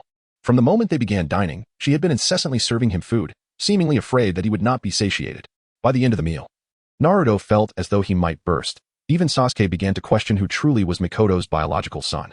Naruto, I will go find the third Hokage to disband the guard immediately, Fugaku said with palpable excitement, clearly unable to contain his eagerness to execute their plan. Uncle Fugaku, please don't be in such a hurry. Naruto waved his hands, signaling Fugaku to be patient. I have something I would like you to witness with me. Earlier, when Naruto had met Sasuke, the system had suddenly presented him with a sign-in task. Upon completion, he had received an item he could not comprehend, a star key. After examining the item description, he realized that this star key was the key to unlocking the Uchiha steel. What is it, Naruto? Fugaku inquired, his curiosity piqued. While Itachi glanced over with intrigue. I want to go see that steel behind your clan's shrine, Naruto said earnestly. Well, all right. I actually want to understand what is recorded on the steel as well. Fugaku hesitated momentarily before acquiescing. What steel? What are you all talking about? Suigetsu asked. His expression one of confusion, his clear eyes reflecting the innocence and naivety typical of a university student. At that moment, Naruto interjected, speaking mysteriously to Uncle Fugaku. How about bringing Sasuke along? Perhaps this matter concerns him as well.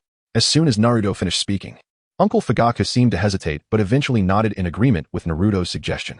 Thus, Sasuke was included on their journey. Throughout their walk, Sasuke curiously looked around, while Naruto trailed closely behind them like a mosquito.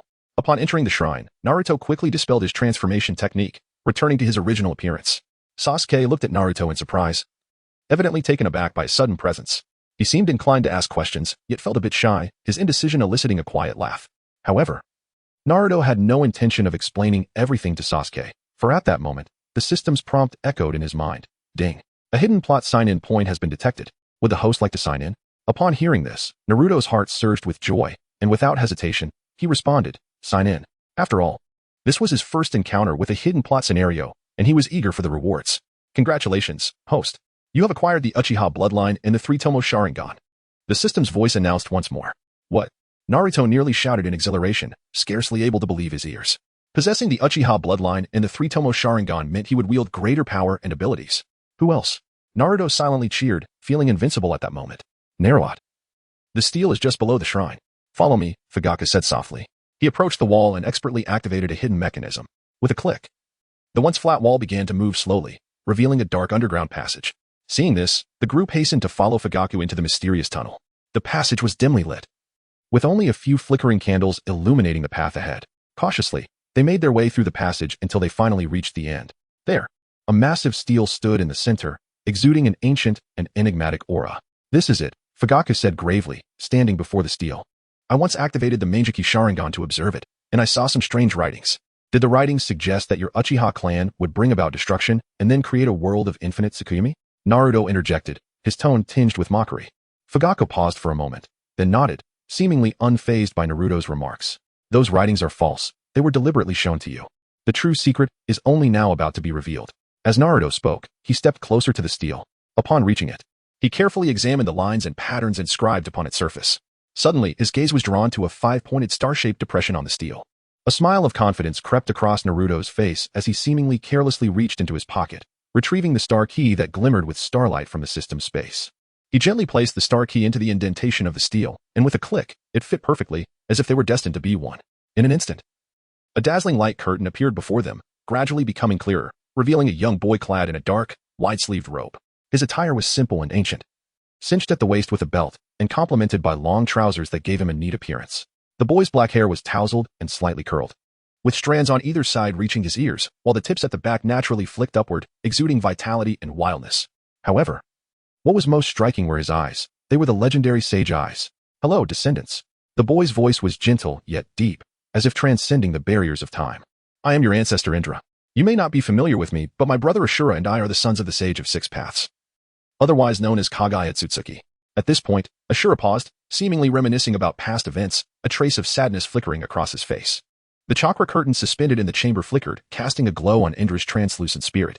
He raised his hand, brushing over the swirling purple patterns of the Rinnegan, and the sixth tomo began to slice open small rifts in the fabric of time and space.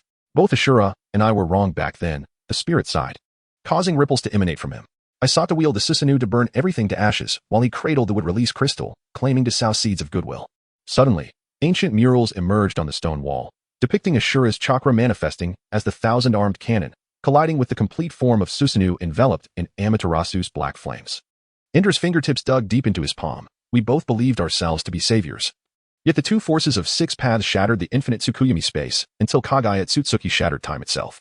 The air suddenly crystallized, and the Tomo and his Rinnegan began to rotate counterclockwise. That white-haired demon crushed Ashura's truth-seeking ball with his bare hands. As we lay on the brink of death, we heard him say, in 1,000 years, bring the whole clan to harvest the crops. And only then did we realize that what we called reincarnation was merely a cat-and-mouse game he bestowed upon us. The spirit suddenly swelled into a towering figure, 9 black truth-seeking balls hovering behind him. Pay heed, descendants. He tore open his tattered battle robe, revealing a diamond-shaped hole that pierced through his chest, a scar left by Kagaya's secret techniques. Even Yin-Yang release could not heal it. If you cannot see the hand seals of the heart, not among the 2 reincarnators. Before he could finish, the entire chamber began to collapse. Just before Indra faded, he revealed a warm smile reminiscent of Ashura's. Tell those 2 foolish boys that within the scroll we buried at the Southie River is the last page of the combined secret techniques. As the spirit transformed into a myriad of light points, the stone wall was etched with countless wedge-shaped symbols, each seeping crimson tears that slowly faded away. As the light curtain vanished, the 4 stood in stunned silence, their faces pale. Naruto, is this real? Fugaka trembled, inquiring. Naruto's heart was tumultuous. This was completely different from the plot he had witnessed before. Is that truly the case? Naruto uncertainly remarked, yet within his heart, he pondered whether his mere existence as a butterfly had entirely altered the course of the narrative. Chapter 14. Meeting with Minato Namikaze. What we have experienced today must remain a secret from the 5th person, Naruto solemnly stated to the Uchiha trio, as if the matter bore an exceptionally significant confidentiality. The monument, once a repository of countless secrets, had now crumbled into a lifeless pile of dust, as if all its concealed truths had dispersed along with it. Fugaka gazed at Naruto, and after a moment of silence, he proposed, of course, Naruto, have you considered residing within our clan's territory? I could arrange for you an independent courtyard, facilitating our communication. His tone conveyed a hint of sincerity and anticipation. Sasuke, overhearing his father, could not help but display a glimmer of hope on his face, his eyes fixated on Naruto, seemingly awaiting his response. However, Naruto shook his head without hesitation, gently declining. No, Uncle Fugaku. I have many matters to attend to outside. Besides, I worry that my shadow clones might inadvertently reveal something they shouldn't, and that would be troublesome. His words, though casual, were laced with clear concern. Lowering his voice, Naruto transmitted to Fugaku and Itachi, regarding the radical faction within your clan, let us proceed as we previously discussed. As for the events inscribed on the monument, they are likely to unfold in approximately 30 years. We have ample time to prepare. Additionally, there is no need to actively search for the reincarnations of Ashura and Indra. Simply nurturing Sasuke to become strong will suffice. Upon concluding, Naruto cast a significant glance at Fugaku and Itachi, as if hinting at something profound. Fugaku and Itachi discerned the essence of Naruto's words, exchanging astonished and joyful glances at Sasuke, who, oblivious to their exchange, looked bewilderedly at his father, Nisan. Why are you both looking at me? Realizing the situation, Naruto could only smile wryly and take his leave. Back at the fruit shop, Naruto eagerly opened the system panel.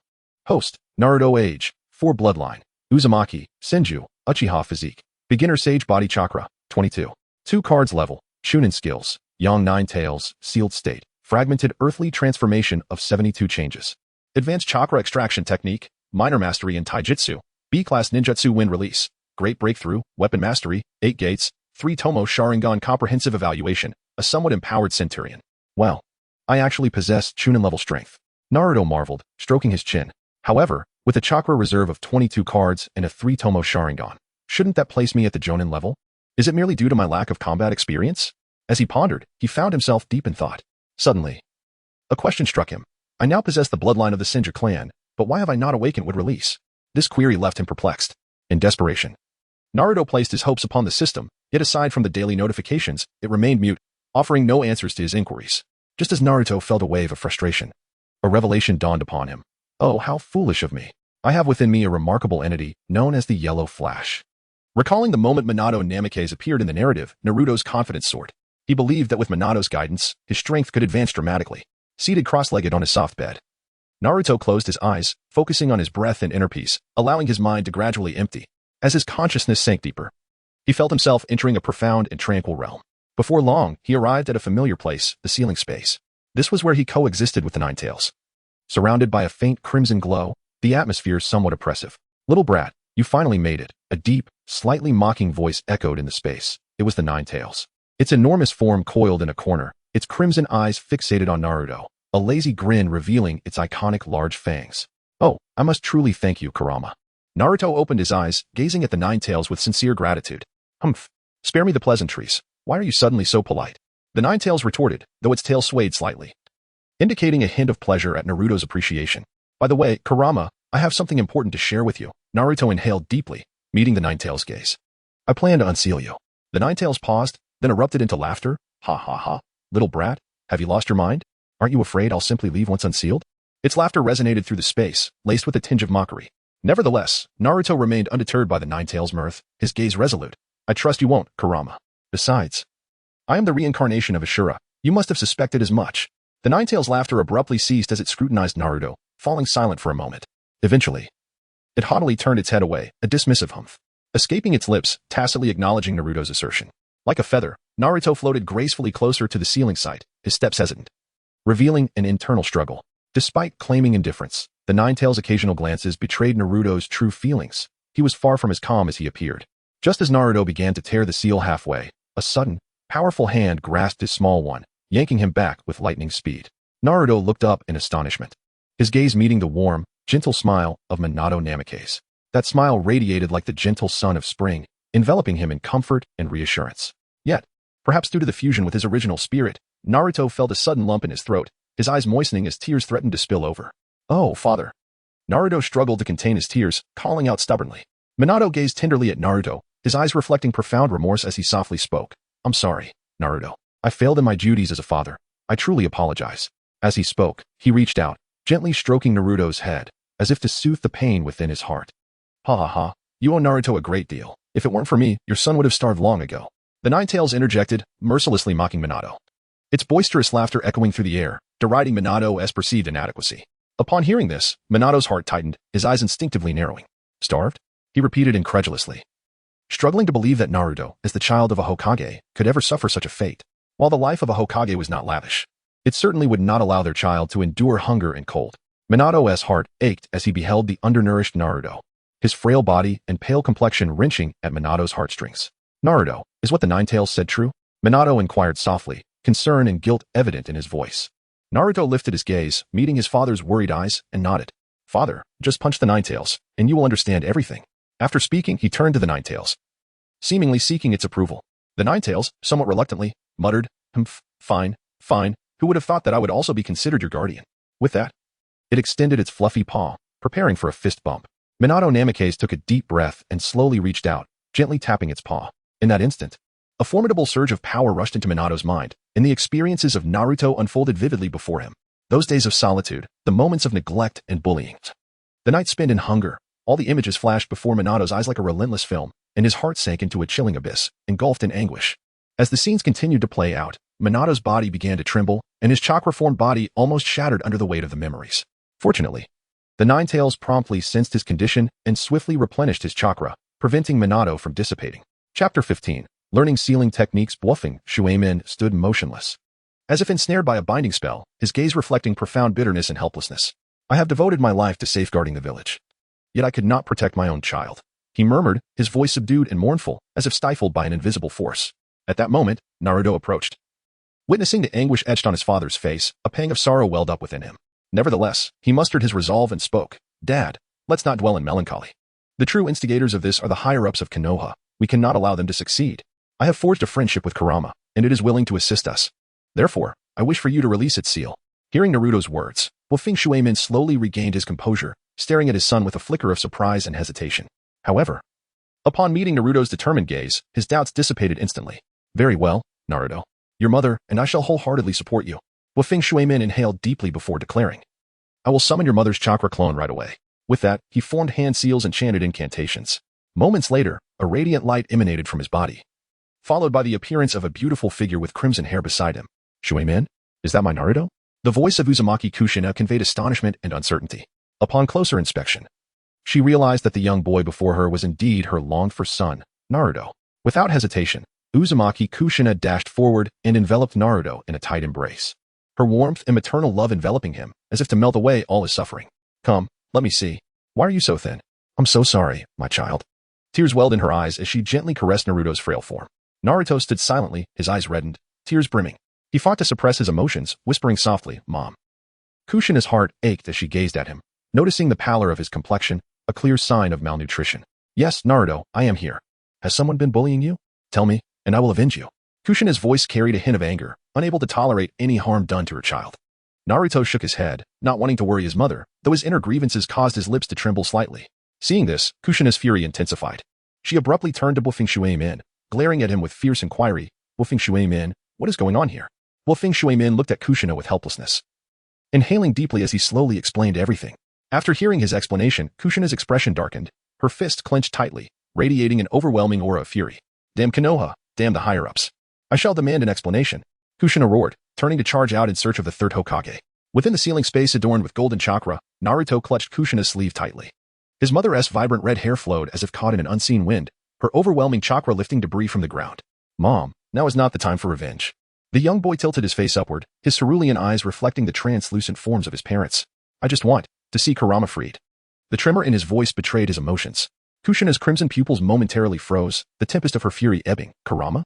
She exchanged glances with the golden-haired youth beside her. Wufeng Shuimin's fingers still bore the faint glow of the Flying Thunder God technique. That is the true name of the Nine Tails. Taking a step forward, Naruto gently touched the rusted bars of the cage, affirming, now, it is my friend. Suddenly, two blood-red eyes shone from behind the iron bars as the Nine Tails lazily flicked its tail, scattering dark red sparks upon the ceiling symbols. Wufeng Shuimin chuckled lightly, his slender fingers weaving through Naruto's radiant golden hair. It appears we have missed many stories. As he turned, the scent of sandalwood wafted from his ceremonial robes. Kushina? The red-haired woman ground her teeth in anger, yet softened instantly upon meeting her son's hopeful gaze. Very well. She gracefully formed hand seals, mirroring Wufeng Shuimin's movements. The yin-yang chakra transformed into swirling golden sand, and the ancient symbols burst into starlight at the Nine Tails' jubilant roar. The iron cage collapsed with a resounding crash, and the crimson beast stretched its long dormant muscles, its claws effortlessly rending the air. It regarded the couple, who had assumed defensive stances, and suddenly chuckled, curling into a fiery cloud. I have no interest in tormenting the deceased. With a gentle tap of its tail on the ground, grass instantly spread over the cracked stones. Wait. Naruto suddenly lunged toward his parents, whose forms were becoming increasingly transparent. The 9 chakra tails behind him thrashed wildly. Kurama, I beg you. The 9 tails narrowed its slitted eyes, observing the boy's eyes nearly brimming with tears. 2 flickering flames of crimson and gold rose from its claws, gently merging with the heart of the departed. Troublesome little brat. The colossal beast buried its head in its forepaws, while its fluffy tail discreetly coiled around Naruto's ankle. Wufeng Shuimin's spiraling sphere began to solidify in his palm, and Kushina gazed in awe at the newly defined patterns on her fingertips. A single tear cascading onto the fresh grass sprouting from the 9 tails. Naruto, where would you like to start your learning? Wufeng Shuimin asked with a gentle smile. Naruto scratched his head, contemplating before responding. Dad, my chakra reserves are nearly on par with AJ Nin, and I have made some progress in taijutsu. But I still lack in ninjutsu and combat experience. Wufeng Shuimin nodded in understanding, exchanging a glance with Kushina as they began to formulate a tailored training plan based on Naruto's current situation. After much discussion, Wufeng Shuimin looked at Naruto earnestly and said, let your mother teach you the sealing techniques of the Uzumaki clan first. That way, you will at least possess some means of self-defense. Upon hearing this, Naruto promptly nodded in agreement. All right, Dad.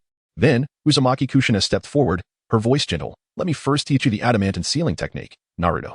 If you have any questions, do not hesitate to ask me. With that, Kushina began to slowly form the hand seals, her movements graceful and fluid, each gesture executed with remarkable proficiency.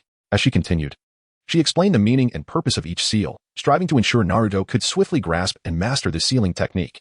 Naruto focused intently on Kushina's actions, not daring to slacken his attention, while also carefully sensing the flow of chakra within him. Just as he became fully immersed, a clear sound echoed in his mind. The sound was akin to a mysterious command, followed by a melodious system notification ringing in his ears, detection of the host learning the adamant sealing technique. Host rewarded with mastery of sealing techniques, fully unlocked. This sudden reward left Naruto astounded, his eyes widening in disbelief at the unfolding events. However, even more astonishing was that at the moment the system's voice sounded, the adamant sealing technique, which had previously felt foreign to him, suddenly became as familiar as if he had mastered it long ago, learning it with ease. If other sealing techniques could be acquired in such a manner, Naruto estimated he could learn them all in a single day. Yet, he refrained from rushing, instead savoring the precious time spent with his mother, relishing the warmth and ease that familial love brought him, cherishing every moment. Chapter 16. Encountering Uchiha Obito at night. Ah, my Naruto truly is a prodigy. Uzumaki Kushina exclaimed, her cheeks flushed with excitement as she embraced Naruto tightly, as though fearing he might vanish at any moment. During the afternoon training, Naruto displayed astonishing talent and prowess, mastering the intricate sealing techniques of the 4 symbols, 8 trigrams, and the diamond sealing all at once. This left Uzumaki Kushina utterly astounded. She could hardly believe her own eyes. Beside her, Minato Namikaze wore a broad smile, brimming with pride for his son. If Minato were to live in contemporary society, he would undoubtedly proclaim with fervor, "My son possesses the potential of an emperor." In stark contrast to this elated couple, the Ninetales appeared somewhat bored, lounging listlessly on the ground, regarding the family with an indifferent gaze. Internally, it mused, "These humans are peculiar. Why expend so much time and energy on these sealing techniques? Why not simply transform into the Ninetales and unleash a tailed beast bomb? If one shot isn't sufficient, fire another. How simple that would be." However, when the Ninetales recalled the content of the stone tablet as seen through Naruto's perspective, it fell into a sudden silence. "Naruto, you have lingered here for quite a while. It is time to rest.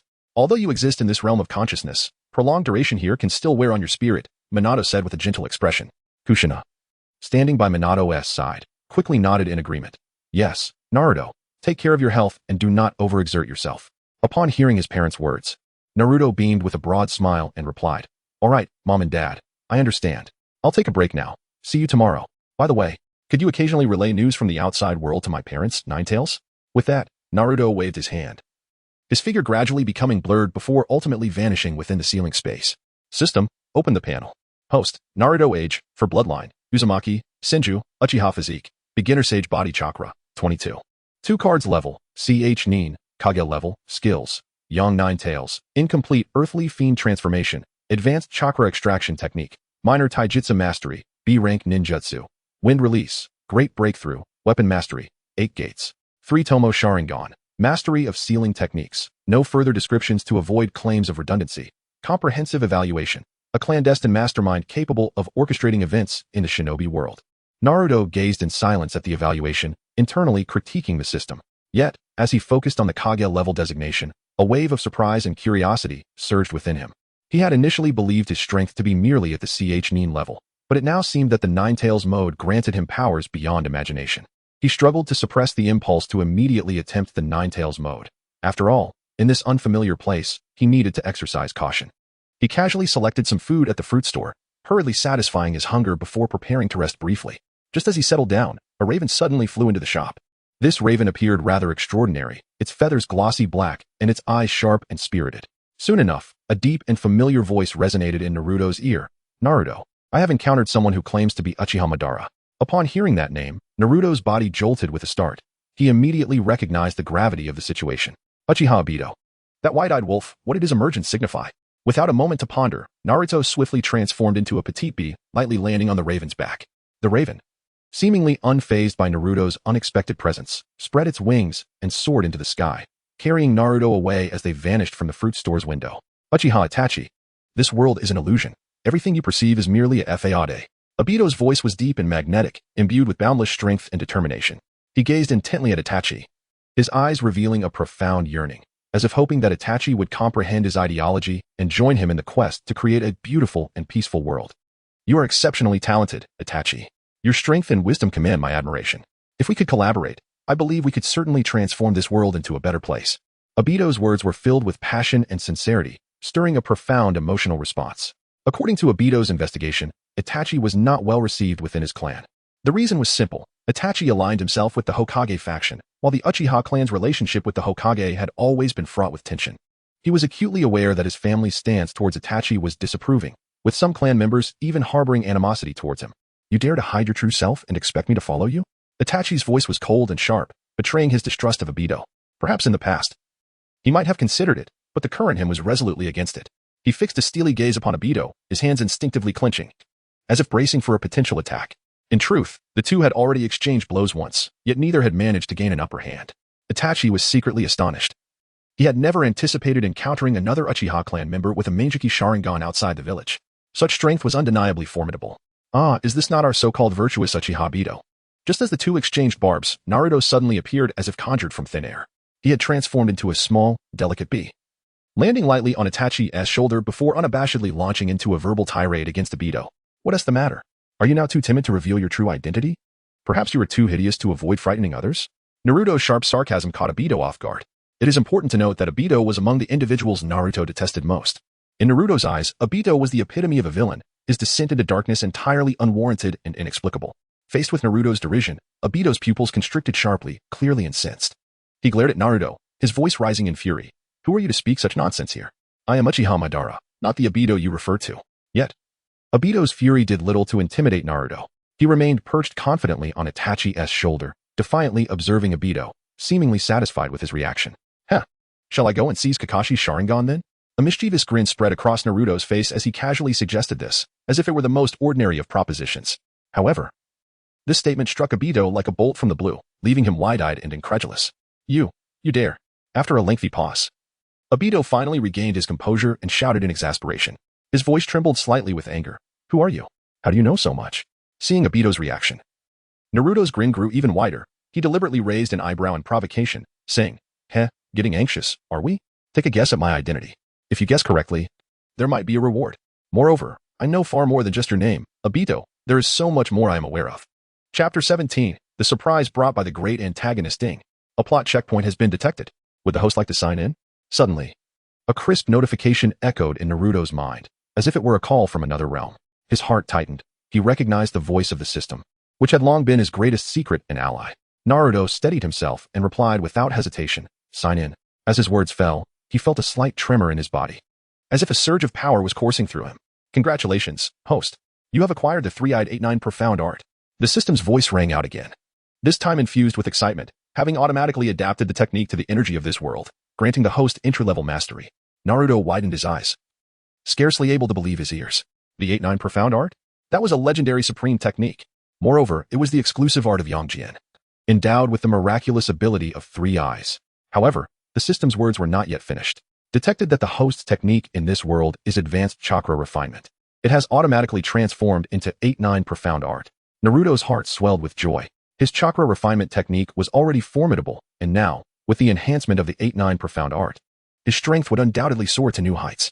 Detected that the host and Appo's constitution is that of a beginner immortal body. It has now been transformed into a chaotic spirit body, while the passive restoration of the immortal body remains unchanged.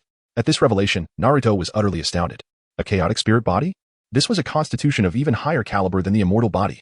He had thought his immortal body was the pinnacle, but the system had somehow upgraded it to the even more powerful chaotic spirit body. This series of surprises left Naruto momentarily speechless, standing in place as the system's words echoed in his mind. His encounter with Obito had been entirely unexpected.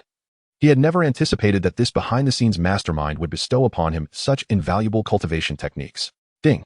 Detected that the host has learned the incomplete version of the 72 transformations. The system will complete this technique for the host, allowing it to synergize with the 8-9 profound art. As the system's notification sounded, Naruto felt a powerful force surge within him. The previously vague 72 transformations suddenly crystallized in clarity.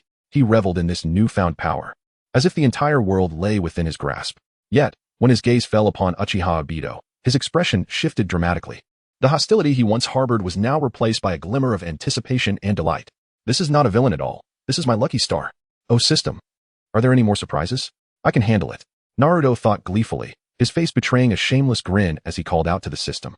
The system seemed momentarily at a loss for words regarding Naruto's audacity and, after a brief silence, did not respond to his request. Undeterred, Naruto's mind raced, and he devised another plan. He transformed into a bee and buzzed in front of Obito, slyly asking, Hey, Obito, where did those 2 black and white creatures go? Why not bring them out? He secretly hoped that if Kagaya's black Zetsu and white Zetsu could appear, the system might reward him with additional bonuses. System. Obito, watching the buzzing Naruto, suddenly summoned a barrage of wooden spikes from the surrounding trees towards him. Watch out. Itachi exclaimed, amused by Naruto's transformation into a bee. Are you aware of your own strength? He lunged forward, attempting to save Naruto, but found himself a moment too late. Naruto vanished from sight, reappearing behind him. Can't hit me? Are you frustrated? Naruto teased Obito, and then an idea struck him. Itachi, I'll immobilize him for a moment. See if you can take him down. Naruto whispered through a secret technique, conveying his plan to Itachi. Itachi nodded slightly, appearing casual, yet he committed Naruto's strategy to memory. Just then, Obito unleashed a furious roar. Damn it. You will know the consequences of provoking me. Kemuitir. His Manjiki Sharingan spun wildly, seemingly ready to unleash limitless power. Naruto immediately sensed a wave of intense danger and dashed away without hesitation, his form darting like lightning. Just as he evacuated his original position, a rift in space materialized where he had stood, as if to rend the very fabric of reality. That was a close call, Naruto thought, his heart racing as he observed the spatial tear, silently grateful for his quick reflexes. Now, Itachi, immobilize him.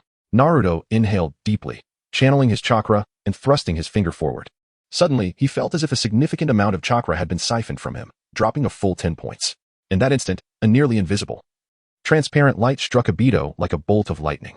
Obito, in horror, realized he was utterly immobilized, ensnared by an invisible force. His eyes widened in disbelief. Itachi, recognizing the prime opportunity, wasted no time closing in, his shuriken gleaming with lethal intent, aimed straight for Obito's vital points.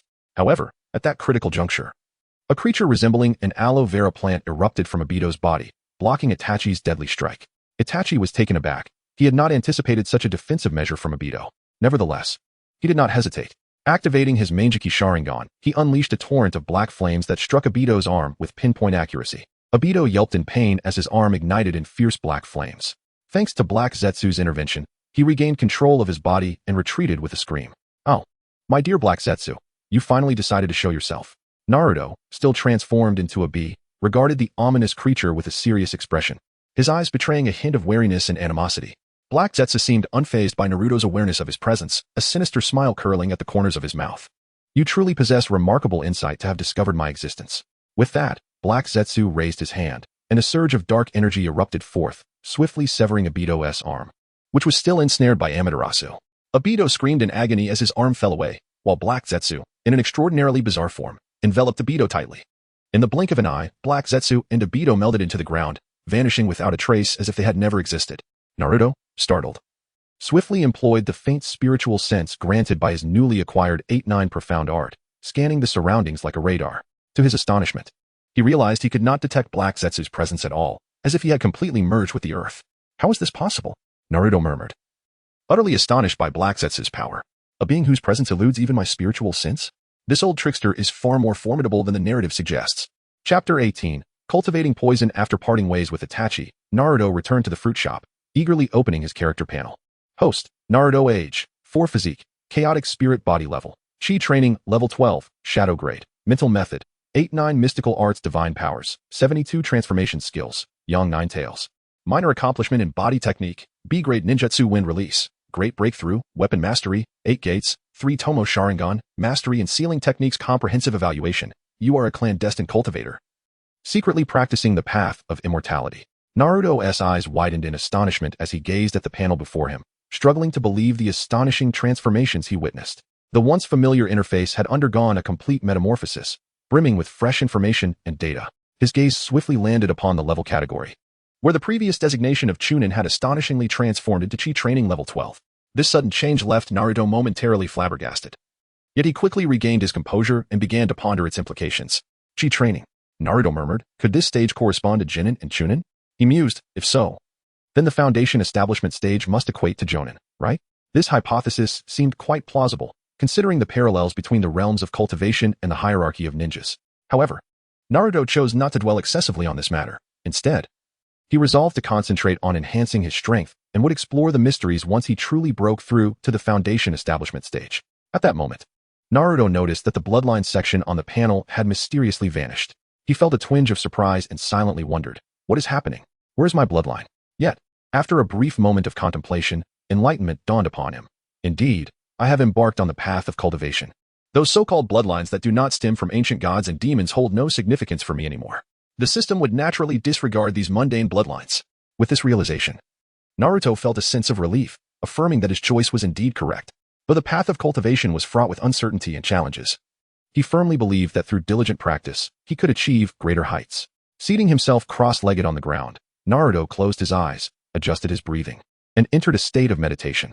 Following the principles of the 8-9 mystical arts, he guided the surrounding spiritual energy to gradually converge around him. This energy resembled countless tiny stars, emitting a faint glow. As if drawn by some mysterious force, they began to gravitate toward Naruto. As he inhaled in rhythm with his breath, this spiritual energy flowed into his body, circulating through his meridians. Had Jiraiya been present, he would have found this energy remarkably familiar, for it was the natural energy, a powerful force present in the environment. Time slipped away unnoticed as Naruto immersed himself in the world of cultivation, forgetting everything around him. It was not until the first rays of sunlight graced him the following morning that he slowly opened his eyes and exhaled a breath of stale air. Rising to his feet, he stretched his body, and the sound of cracking echoed throughout, as if every cell within him rejoiced. He felt an unparalleled clarity within his being, his vitality reaching unprecedented heights. Although he had begun his cultivation journey, the need for personal training remained. Naruto muttered to himself, yet deep down, he felt a profound sense of satisfaction. After all, Through his practice of the 8-9 mystical arts, he not only acquired formidable strength but also gained a deeper understanding of ninjutsu. Furthermore, this cultivation session finally unveiled the essence of chakra refinement technique. It turned out that this widely used technique among ninjas was, in fact, a form of poison. It represented an exceedingly simplistic method of cultivation, a stark contrast to the 8-9 mystical arts. Chakra refinement technique did not rely on the energy of the world, but rather extracted potential from within oneself, even at the cost of one's lifespan to accumulate energy. Due to the varying degrees of individual potential, the disparity in strength across the ninja world became pronounced. Meanwhile, in the Hokage office, the atmosphere grew somewhat tense. Sarutobi Hiruzen sat at his desk, his expression grave as he gazed at Uchiha Fugaku, slowly inquiring, "Fugaku, are you truly certain you wish to relinquish your position in the guard? You must understand how many clans covet this role." Fugaku stood unwaveringly across from him, his gaze resolute as he met Sarutobi Hiruzen's eyes, replying, "Lord Third, this decision has been made after thorough deliberation by my clan. I implore you to grant your consent." Sarutobi Hiruzen internally pondered the true intentions of the Uchiha clan. He sensed something amiss in their actions, yet maintained a calm exterior, continuing to probe. "Moreover, I have just learned that you have dispatched orders to withdraw all clan members from the police department. What is the reasoning behind this?" Fugaku answered without hesitation, "Lord Third, my involvement in police department affairs has left our clan members with insufficient time to train. I believe that only through adequate training can our clan better serve the village, becoming a sharp blade for Konoha, safeguarding its security." His words conveyed a sense of righteousness, as if the safety of Konoha was intrinsically linked to him. However, Sarutobi Hiruzen remained skeptical of the Uchiha's true intentions and resolved to press further to uncover what lay beneath their facade. Before Sarutobi Hiruzen could speak, Fugaku interjected, "Lord Third, our Uchiha clan has made significant discoveries regarding reconnaissance personnel on the frontiers. They have observed unusual activities from Sunagakure, indicating that something is afoot. For the safety of Konoha, I earnestly request your permission for the Uchiha clan to undertake the task of border defense. This way, we can be the first to detect any movements from Sunagakure and take appropriate measures to protect Konoha." In truth, this information had been relayed to Fugaku by Naruto in advance. With the capabilities of Sarutobi Hiruzen's reconnaissance personnel, detecting Sunagakure's movements would not pose a challenge. Sarutobi Hiruzen weighed the pros and cons in his mind. He understood that the Uchiha clan possessed formidable strength, and trusting them with border defense would indeed bolster Konoha's protective capabilities. Moreover, this action would enhance the Uchiha clan's presence within the village, contributing to stability. After careful consideration, Sarutobi Hiruzen ultimately acquiesced to Fugaku's request. He promptly drafted an official task notice and formally issued it to Fugaku. Once Fugaku departed, Sarutobi Hiruzen pondered for a moment before decisively summoning a ninja, instructing him to notify the other three elders to convene in his office. Before long, Mito Kazama, Tika Kurenai, and Shimura Danzo arrived in succession. Upon entering, Mito Kazama approached and sat down, directing his gaze towards Sarutobi Hiruzen, asking first, "Hiruzen, why the urgency in calling us here?" Tika Kurenai and Shimura Danzo also turned their attention to Sarutobi Hiruzen, evidently surprised by the sudden summons. Sarutobi Hiruzen did not respond immediately. Instead, he picked up a document from the table and slowly handed it to Mito Kazama, saying, "Please take a look." Mito Kazama accepted the document and, upon opening it, displayed an expression of disbelief. Observing this, Tika Kurenai hastily leaned in to read alongside Mito Kazama. "What? Are the Uchiha fools?" Tika Kurenai exclaimed, incredulity lacing her voice. "After expending so much effort to attain that position, they are just going to relinquish it so easily?" Her tone was filled with disbelief, and a hint of greed flickered in her eyes, for that position was indeed a coveted prize. Shimura Danzo remained silent, his brow furrowed in contemplation, seemingly deep in thought. After a moment, he finally spoke. "Sarutobi Hiruzen, could this be a conspiracy by the Uchiha clan?" Sarutobi Hiruzen took a deep drag of his pipe, then slowly exhaled a cloud of smoke, responding, "I have considered this possibility as well, but given the current circumstances, it seems unlikely. Moreover, I have already consented to Fugaku's resignation request and dispatched their clan to patrol the borders. We should eliminate the malevolent Uchiha clan," Danzo declared impassively, his voice cold and resolute, as though this decision was utterly commonplace for him. Upon hearing these words, a surge of anger welled up within Sarutobi Hiruzen. He widened his eyes in disbelief, staring at Danzo, a longtime colleague, who would propose such a cruel suggestion. "Enough, Danzo," Sarutobi Hiruzen exclaimed vehemently. "What are you saying? While the Uchiha clan has its issues, they are still part of Konoha. We cannot simply eradicate them without thought." Danzo remained undeterred, sneering as he countered, "Hiruzen, you are far too naive. The power of the Uchiha clan is growing stronger, and their ambitions are ever expanding. If we do not take decisive action, they will inevitably pose a threat to Konoha." Furrowing his brow, Sarutobi Hiruzen recognized that Danzo had a point. Yet he firmly believed there were alternative solutions to the problems at hand. "Danzo, we cannot proceed in this manner." Sarutobi Hiruzen inhaled deeply, striving to maintain his composure. There are many good people within the Uchiha clan. We cannot punish the entire clan for the transgressions of a few. Danzo appeared unfazed by Sarutobi Hiruzen's words, continuing, Hiruzen, you are always so soft-hearted. But in this ruthless world, compassion will only lead us into greater peril. Sarutobi Hiruzen gazed at Danzo, filled with helplessness. He understood Danzo's nature. Once he had made up his mind about something, it was nearly impossible to sway him. Enough, no more of this. Sarutobi Hiruzen waved his hand, interrupting Danzo. I will handle this matter. You need not interfere. After speaking, Sarutobi Hiruzen turned to the person beside him and instructed, Go inform Itachi and ask him to meet with me. Chapter 19. The confession to the Watergate couple. Before long, Itachi received a notification from the Hokage's office. He dared not delay for a moment and swiftly made his way to the destination. As he stepped into the Hokage's office, a solemn and dignified atmosphere enveloped him. Itachi took a deep breath to steady himself and then approached Sarutobi Hiruzen, respectfully addressing him, Third Hokage. At that moment, Itachi, clad in his umbu attire, appeared gallant. Yet his tone was marked by humility. Sarutobi Hiruzen, seated at his desk, regarded Itachi with a smile and inquired, Itachi, I have heard that your clan has relinquished its role in the guard duty. What is the reason behind this? Moreover, they have withdrawn all at once. This is quite a significant move. After a moment of contemplation, Itachi replied slowly, Sir, regarding this matter, I am not entirely sure. The clan council did not permit my participation, and I only learned of some details later. It is said that certain clan members had grown complacent and developed a habit of laziness, which prompted the clan's decision to forfeit this privilege. Sarutobi Hiruzen nodded slowly. His gaze fixed upon Itachi, revealing a hint of relief. After all, Itachi was one of his own, embodying the will of fire that Konoha cherished. Itachi, Sarutobi Hiruzen said earnestly, you should be well aware of the relationship between our village and your clan. At times, any decision made by your clan must be communicated to me promptly, so I may better manage the dynamics between you. Itachi lowered his head silently, responding, Yes, sir. However, the true thoughts within him were likely known only to himself. Were it not for Naruto, he might have merely been a pawn manipulated by Konoha's higher-ups.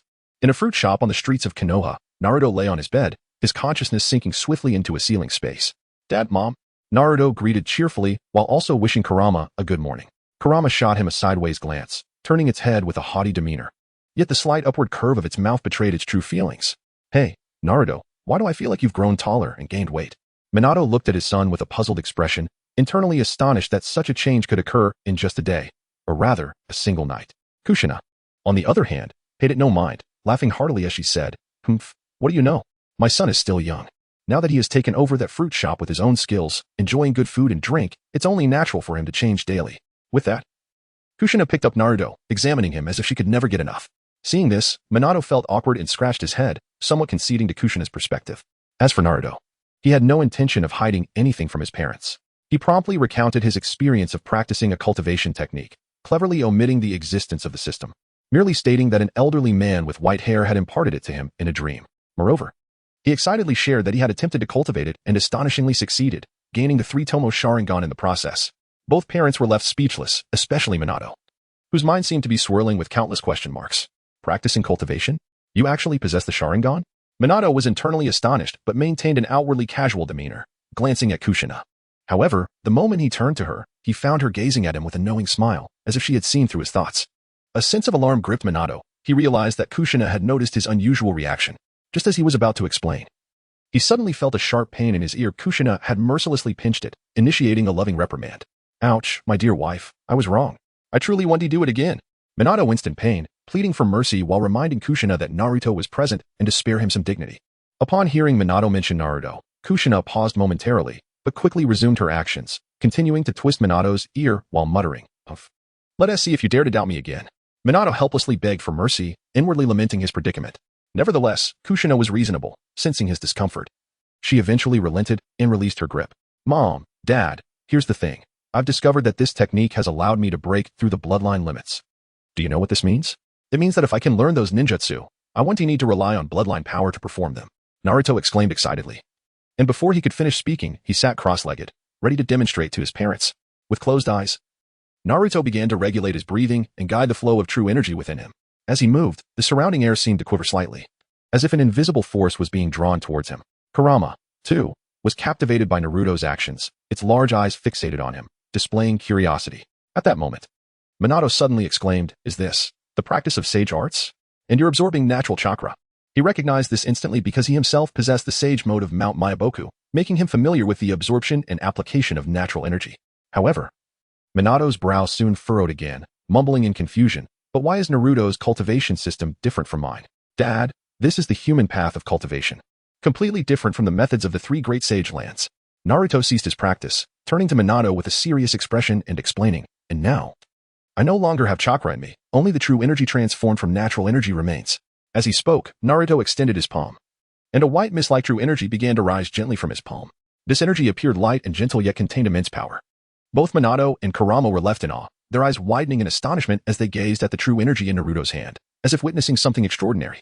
This is an entirely different ninjutsu system, Minato murmured, his voice laced with disbelief. It was incredible that he could enhance himself solely by absorbing natural energy without exhausting his own potential. Kurama nodded repeatedly, its eyes filled with curiosity and confusion. This novel approach to cultivation was unlike anything they had ever encountered. If this information were to spread within the ninja world, it would undoubtedly cause a tremendous uproar. After all, such a method of cultivation, so distinct from traditional ninjutsu, would bring about significant upheaval and transformation in the entire ninja realm. Before long, Minato and Kushina gradually accepted Naruto's uniqueness and felt immense joy at his displayed abilities. Minato smiled warmly and gently advised Naruto, you must not let anyone else know about this ninjutsu. It completely upends the long-held beliefs of the ninja world, and if it were to be discovered by others, it could lead to a great commotion. Kushina nodded vigorously in agreement with Minato's sentiment.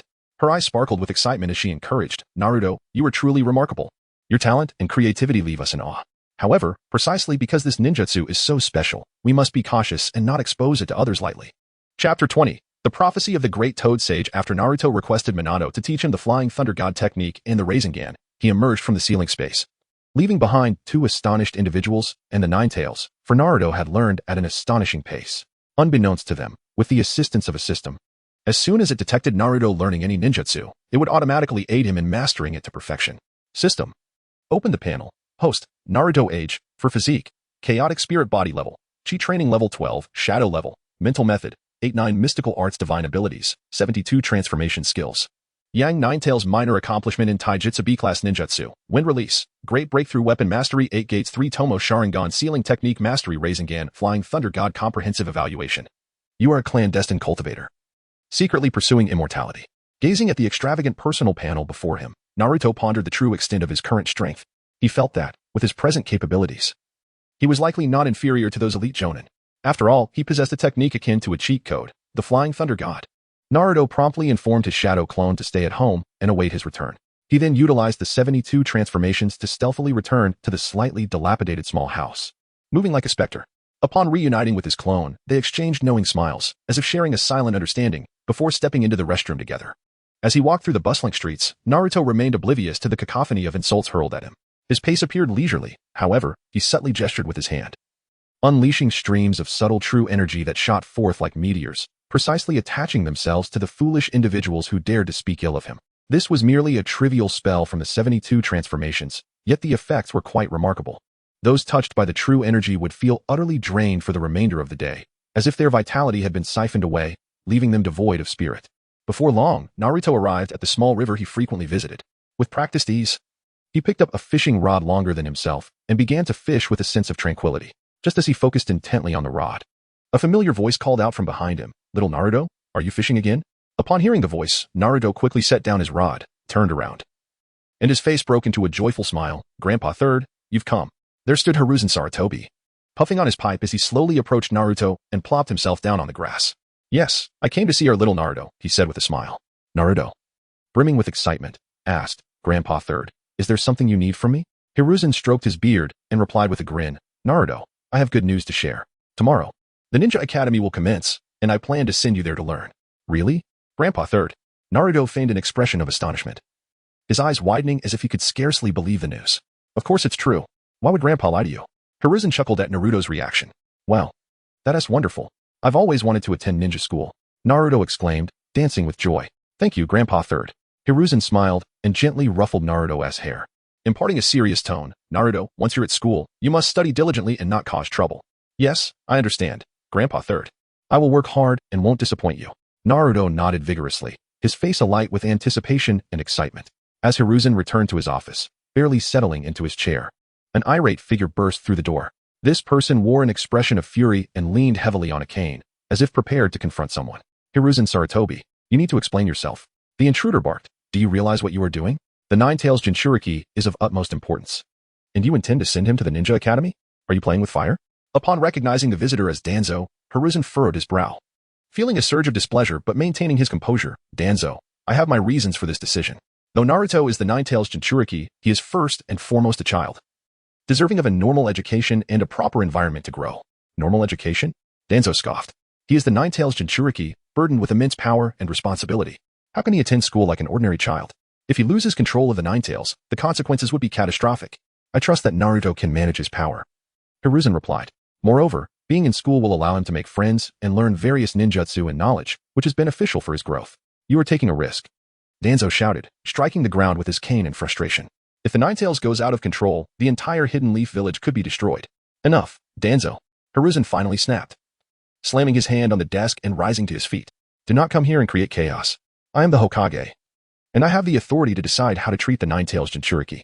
I have faith in Naruto. He will not let us down. Danzo, momentarily taken aback by Hiruzen's fervor, forced himself to remain calm. Gritting his teeth, he retorted, very well, since you are so stubborn, I have nothing more to say. But remember, you will regret this. With that, he stormed out, leaving Hiruzen alone in his office, his mind tumultuous. In a realm imbued with natural energy, the great toad sage was ever present at Mount Maiboku. A tall man, adorned with a forehead protector inscribed with red characters, white hair cascading to his waist, and red markings beneath his eyes symbolizing a ninja's destiny and training, stood before two elderly toads. Master Fukasaku, why have you summoned me in such haste? I am currently in urgent search of the prophesied child. Jiraiya inquired, his face etched with urgency. Little Jiraiya, do not be so impatient. The great toad sage awakened yesterday and has important matters to discuss with you, Fukasaku replied leisurely. What? The great toad sage has awakened? Jiraiya exclaimed, a look of joy spreading across his face. Let us hurry. With that, he rushed forward, racing alongside the two toads deeper into Mount Maiboku. Old man. Little Jiraiya has arrived, Fukasaku announced as he approached the great toad sage. The great toad sage slowly opened his eyes, his gaze settling on Fukasaku with a nod. Oh. Little Jiraiya has come. His voice resonated with deep gravitas, as if carrying the weight of ages. I have something significant to tell you. Fukasaku bowed attentively, not daring to show any impatience. After a moment of silence, the great toad sage began. Last night, I had a dream. I saw a golden-haired, blue-eyed youth, who has grown into a formidable force, standing atop countless corpses, gazing into the heavens. Yet, the ninja world behind him lay in ruins. Even the three great sacred lands were not spared. At this point, the great toad sage's voice abruptly halted, as if interrupted by an unseen force. Jiraiya, standing by, felt a wave of foreboding wash over him upon hearing the sage's words. He widened his eyes, gazing at the great toad sage, eager to inquire further about the details. However, the great toad sage had already closed his eyes, seemingly drifting into slumber. Great toad sage, Jiraiya called out helplessly. Yet the sage remained unresponsive. Turning to Sage Fukasaku, Jiraiya displayed a countenance filled with both exasperation and urgency. Observing this, Sage Fukasaku quickly reassured him, young Jiraiya. The old man can only foretell a portion each time. The specifics must be explored and discovered by us. Nevertheless, from his words, it can be inferred that this golden-haired, blue-eyed youth is intricately linked to the future of the ninja world. Jiraiya nodded, feeling somewhat reassured by Sage Fukasaku's words. The sage continued, you must hasten to find this youth and guide him towards the righteous path. Perhaps only in doing so can we avert the impending doom facing the ninja world. A sense of urgency gripped Jiraiya's heart. He knew Sage Fukasaku spoke the truth. The emergence of this prophetic child undoubtedly heralded significant upheaval for the ninja realm. As a ninja, he bore the responsibility to seek out this youth and steer him towards the right course. I understand, Sage Fukasaku, Jiraiya solemnly declared. I will exert every effort to locate this boy. Chapter 21. The opening of the ninja school on the morning of the second day, as the sun gently ascended. Its rays filtered through the window, illuminating the fruit shop. Naruto slowly opened his eyes, stretching lazily as he emerged from a pile of fruits. Rubbing his eyes, he sensed the thin spiritual energy surrounding him and muttered to himself, the spiritual energy here is far too sparse. I must find a place rich in it. As he spoke, Naruto stood up, adjusting his somewhat disheveled attire. He resolved to visit his old, shabby home to exchange places with his shadow clone. For today marked the commencement of the school year, and he was determined not to be late. Exiting the fruit shop, Naruto navigated through the bustling streets until he arrived at his dilapidated little house. He gently pushed the door open and entered, completing the exchange with the waiting shadow clone inside. Once prepared, Naruto set off once more towards the ninja school, his heart filled with joy and anticipation for the new semester. Upon reaching the ninja school, he found it teeming with students. A cacophony of laughter and chatter resounding as groups gathered to share tales from their vacations. As he weaved through the crowd, his gaze was suddenly drawn to a figure Itachi. who was escorting Sasuke to school. Itachi stood a short distance away, his cold demeanor and unique aura making him stand out amidst the throng. Itachi seemed to sense Naruto's gaze and turned, their eyes meeting for a fleeting moment. A subtle smile graced his lips as he respectfully nodded at Naruto. Why is the Nine-Tails here? Can the Nine-Tails attend the ninja school? Will my son be in danger? Suddenly, a sharp and discordant voice pierced the air, shattering the previous tranquility like a blade. This sound spread through the crowd like wildfire, igniting panic and vigilance among the people. Eyes turned toward Naruto, filled with fear and suspicion. Some parents instinctively tightened their grip on their children's hands, hastily leading them away from Naruto, as though he were a fearsome beast. In an instant, the space around Naruto became desolate, the once crowded throng receding like a tide, leaving him standing alone, feeling conspicuously isolated and helpless. Child, heed my words, never associate with that Nine-Tails. He is nothing but trouble. Such remarks echoed throughout the crowd, laden with prejudice and discrimination. Listening to these disparaging comments, Naruto's heart sank, his expression darkening as he furrowed his brow in distress. Yet, he refrained from letting his emotions spiral out of control. Instead, he endured the inner turmoil, feigning a pitiful demeanor that elicited sympathy. Father, is that Naruto? A curious child with a pineapple hairstyle pointed at Naruto, inquiring of his father. Nara Shikaku followed his son's gesture, noticing a blonde-haired, blue-eyed boy standing apart from the crowd, his expression a mix of confusion and helplessness. A surge of compassion welled up within him as he spoke to his son. Yes, Shikamaru, that is Naruto. His background is somewhat unique, and he may face challenges in school.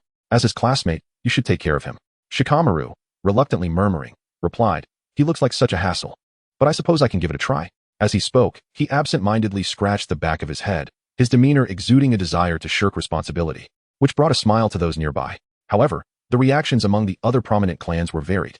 Some cast indifferent glances at Naruto, seemingly uninterested in the child who bore no connection to them. Others whispered amongst themselves. Overall, most opted for indifference, adopting a stance of detachment, as is common in a competitive and self-serving environment. Third Hokage is here. At this announcement, the previously boisterous crowd fell into an abrupt silence, as if enchanted. All eyes turned toward the figure on the podium, Sarutobi Hiruzen. Standing tall, his authoritative visage exuded a sense of gravity and decorum. Clearing his throat, he addressed the assembly with a resonant voice. Good morning, parents and children. I am the third Hokage, Sarutobi Hiruzen. His words flowed like a gentle stream, captivating every listener with his eloquence. The audience remained rapt, not daring to interrupt. Naruto, seated amidst the gathering, felt a wave of familiarity wash over him. Watching Hiruzen on stage, he was reminded of certain modern-day leaders who often employed grandiose rhetoric and hollow slogans to inspire others. As the leaves danced in the wind, the fire of life continues to burn brightly. May all newcomers embark on a splendid journey. Hiruzen's voice echoed across the expansive square, seemingly resonating within the very souls of those present. An hour passed, and the venerable Hokage concluded his address. He descended from the platform, eliciting thunderous applause that surged like waves, undulating without pause. As Hiruzen's figure gradually faded from view, the new students began to excitedly discuss their upcoming class placements, heralding a new beginning filled with uncertainty and challenge.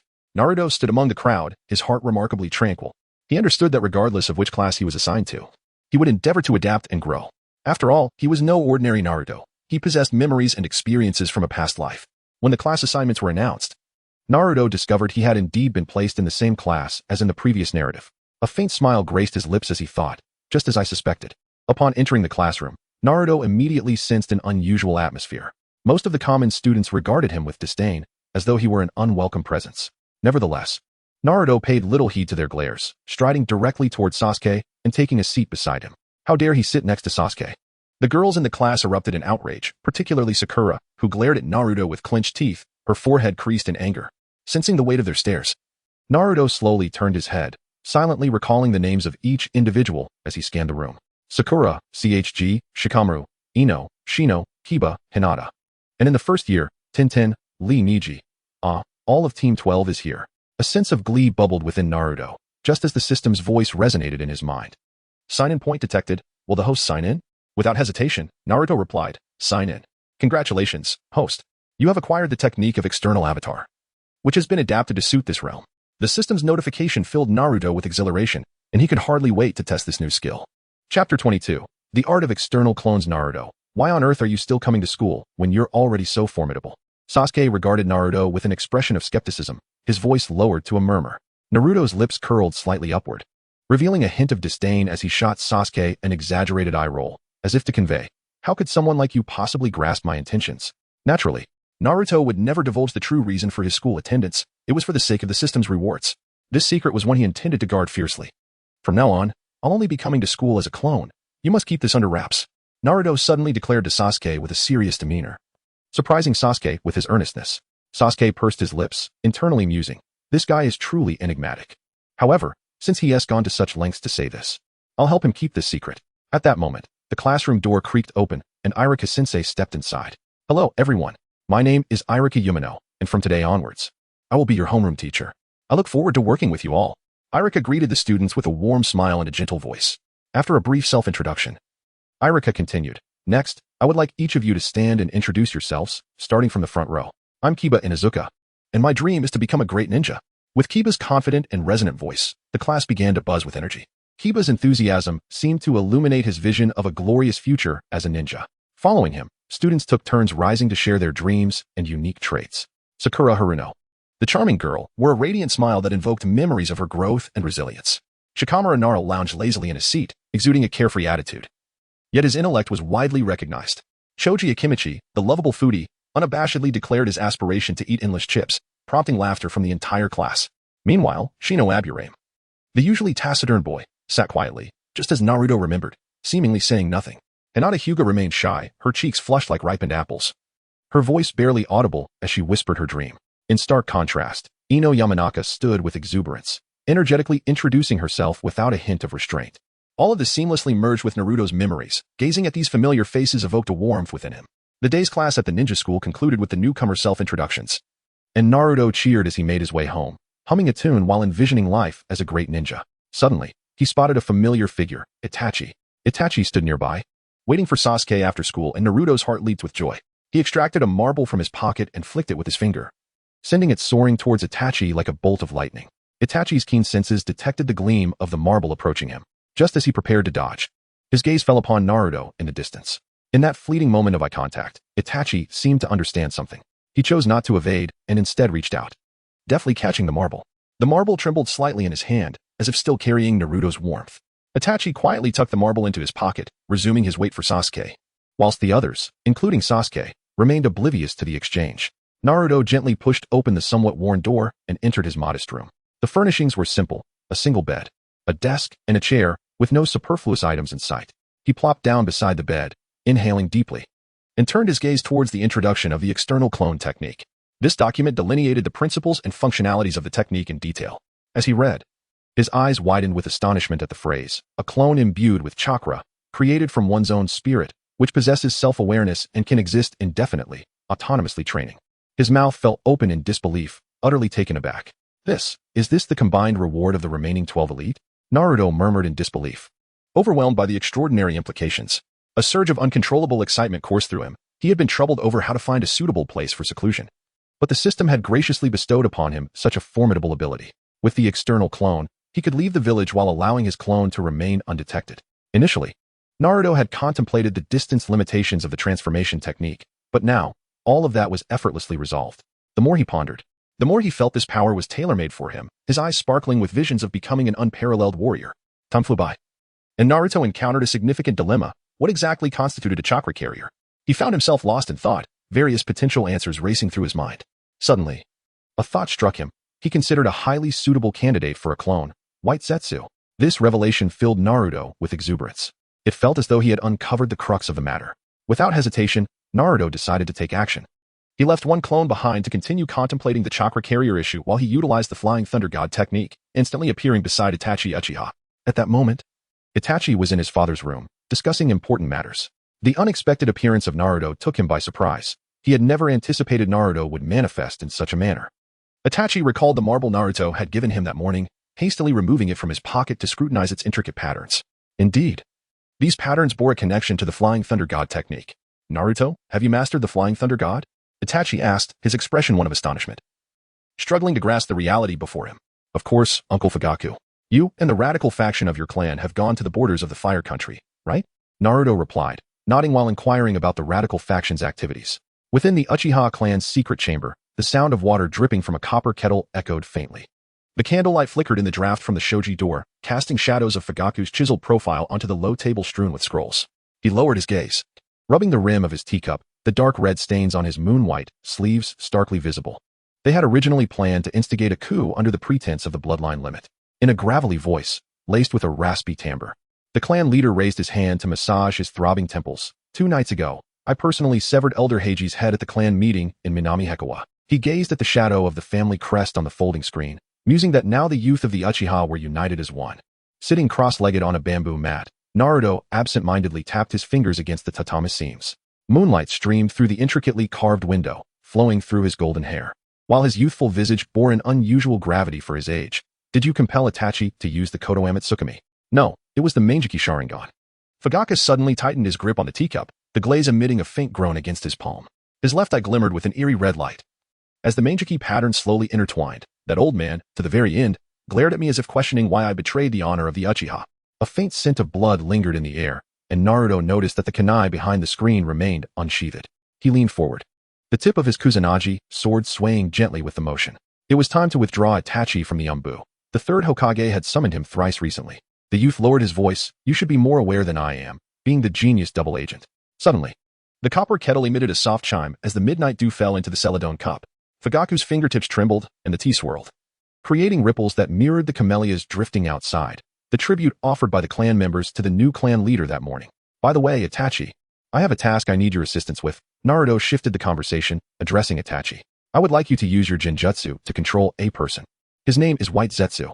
Quite similar to the Black Zetsu we encountered last time, but significantly weaker, possessing only around the strength of a Chunin. Tonight, we will act. I will locate him, and you will apprehend him. Itachi pondered for a moment before nodding in agreement. He was curious about this White Zetsu, especially after their previous encounter with Black Zetsu. Although Naruto referred to him as a person, it seemed rather ambiguous. Chapter 23. The Capture of White Zetsu in the Stillness of Night. The room of Uchiha Fugaku was enveloped in tranquility. Itachi, clad in a dark cloak, gazed with curiosity at Naruto, who was similarly attired, his heart brimming with questions. Naruto, where are we going to capture that White Zetsu? Itachi inquired softly. A sly smile crept across Naruto's lips as he cheerfully retorted. Hee, Itachi, aren't you curious about why I asked for your help in capturing White Zetsu without leaving your home? At these words, Itachi felt a stir within him. He scrutinized Naruto, seemingly seeking clues from his expression. Could it be? Itachi's voice lowered, his eyes suddenly transforming into the three-tomo Sharingan, exuding an aura of enigma. He concentrated intently, perceiving every nuance in the vicinity of the Uchiha clan, missing not a single shift in the air. Yet, despite his heightened senses, he could detect no anomalies. You won't be able to sense White Zetsu like this. Watch me. In a moment, you will strike with lightning speed for a decisive blow, Naruto declared confidently.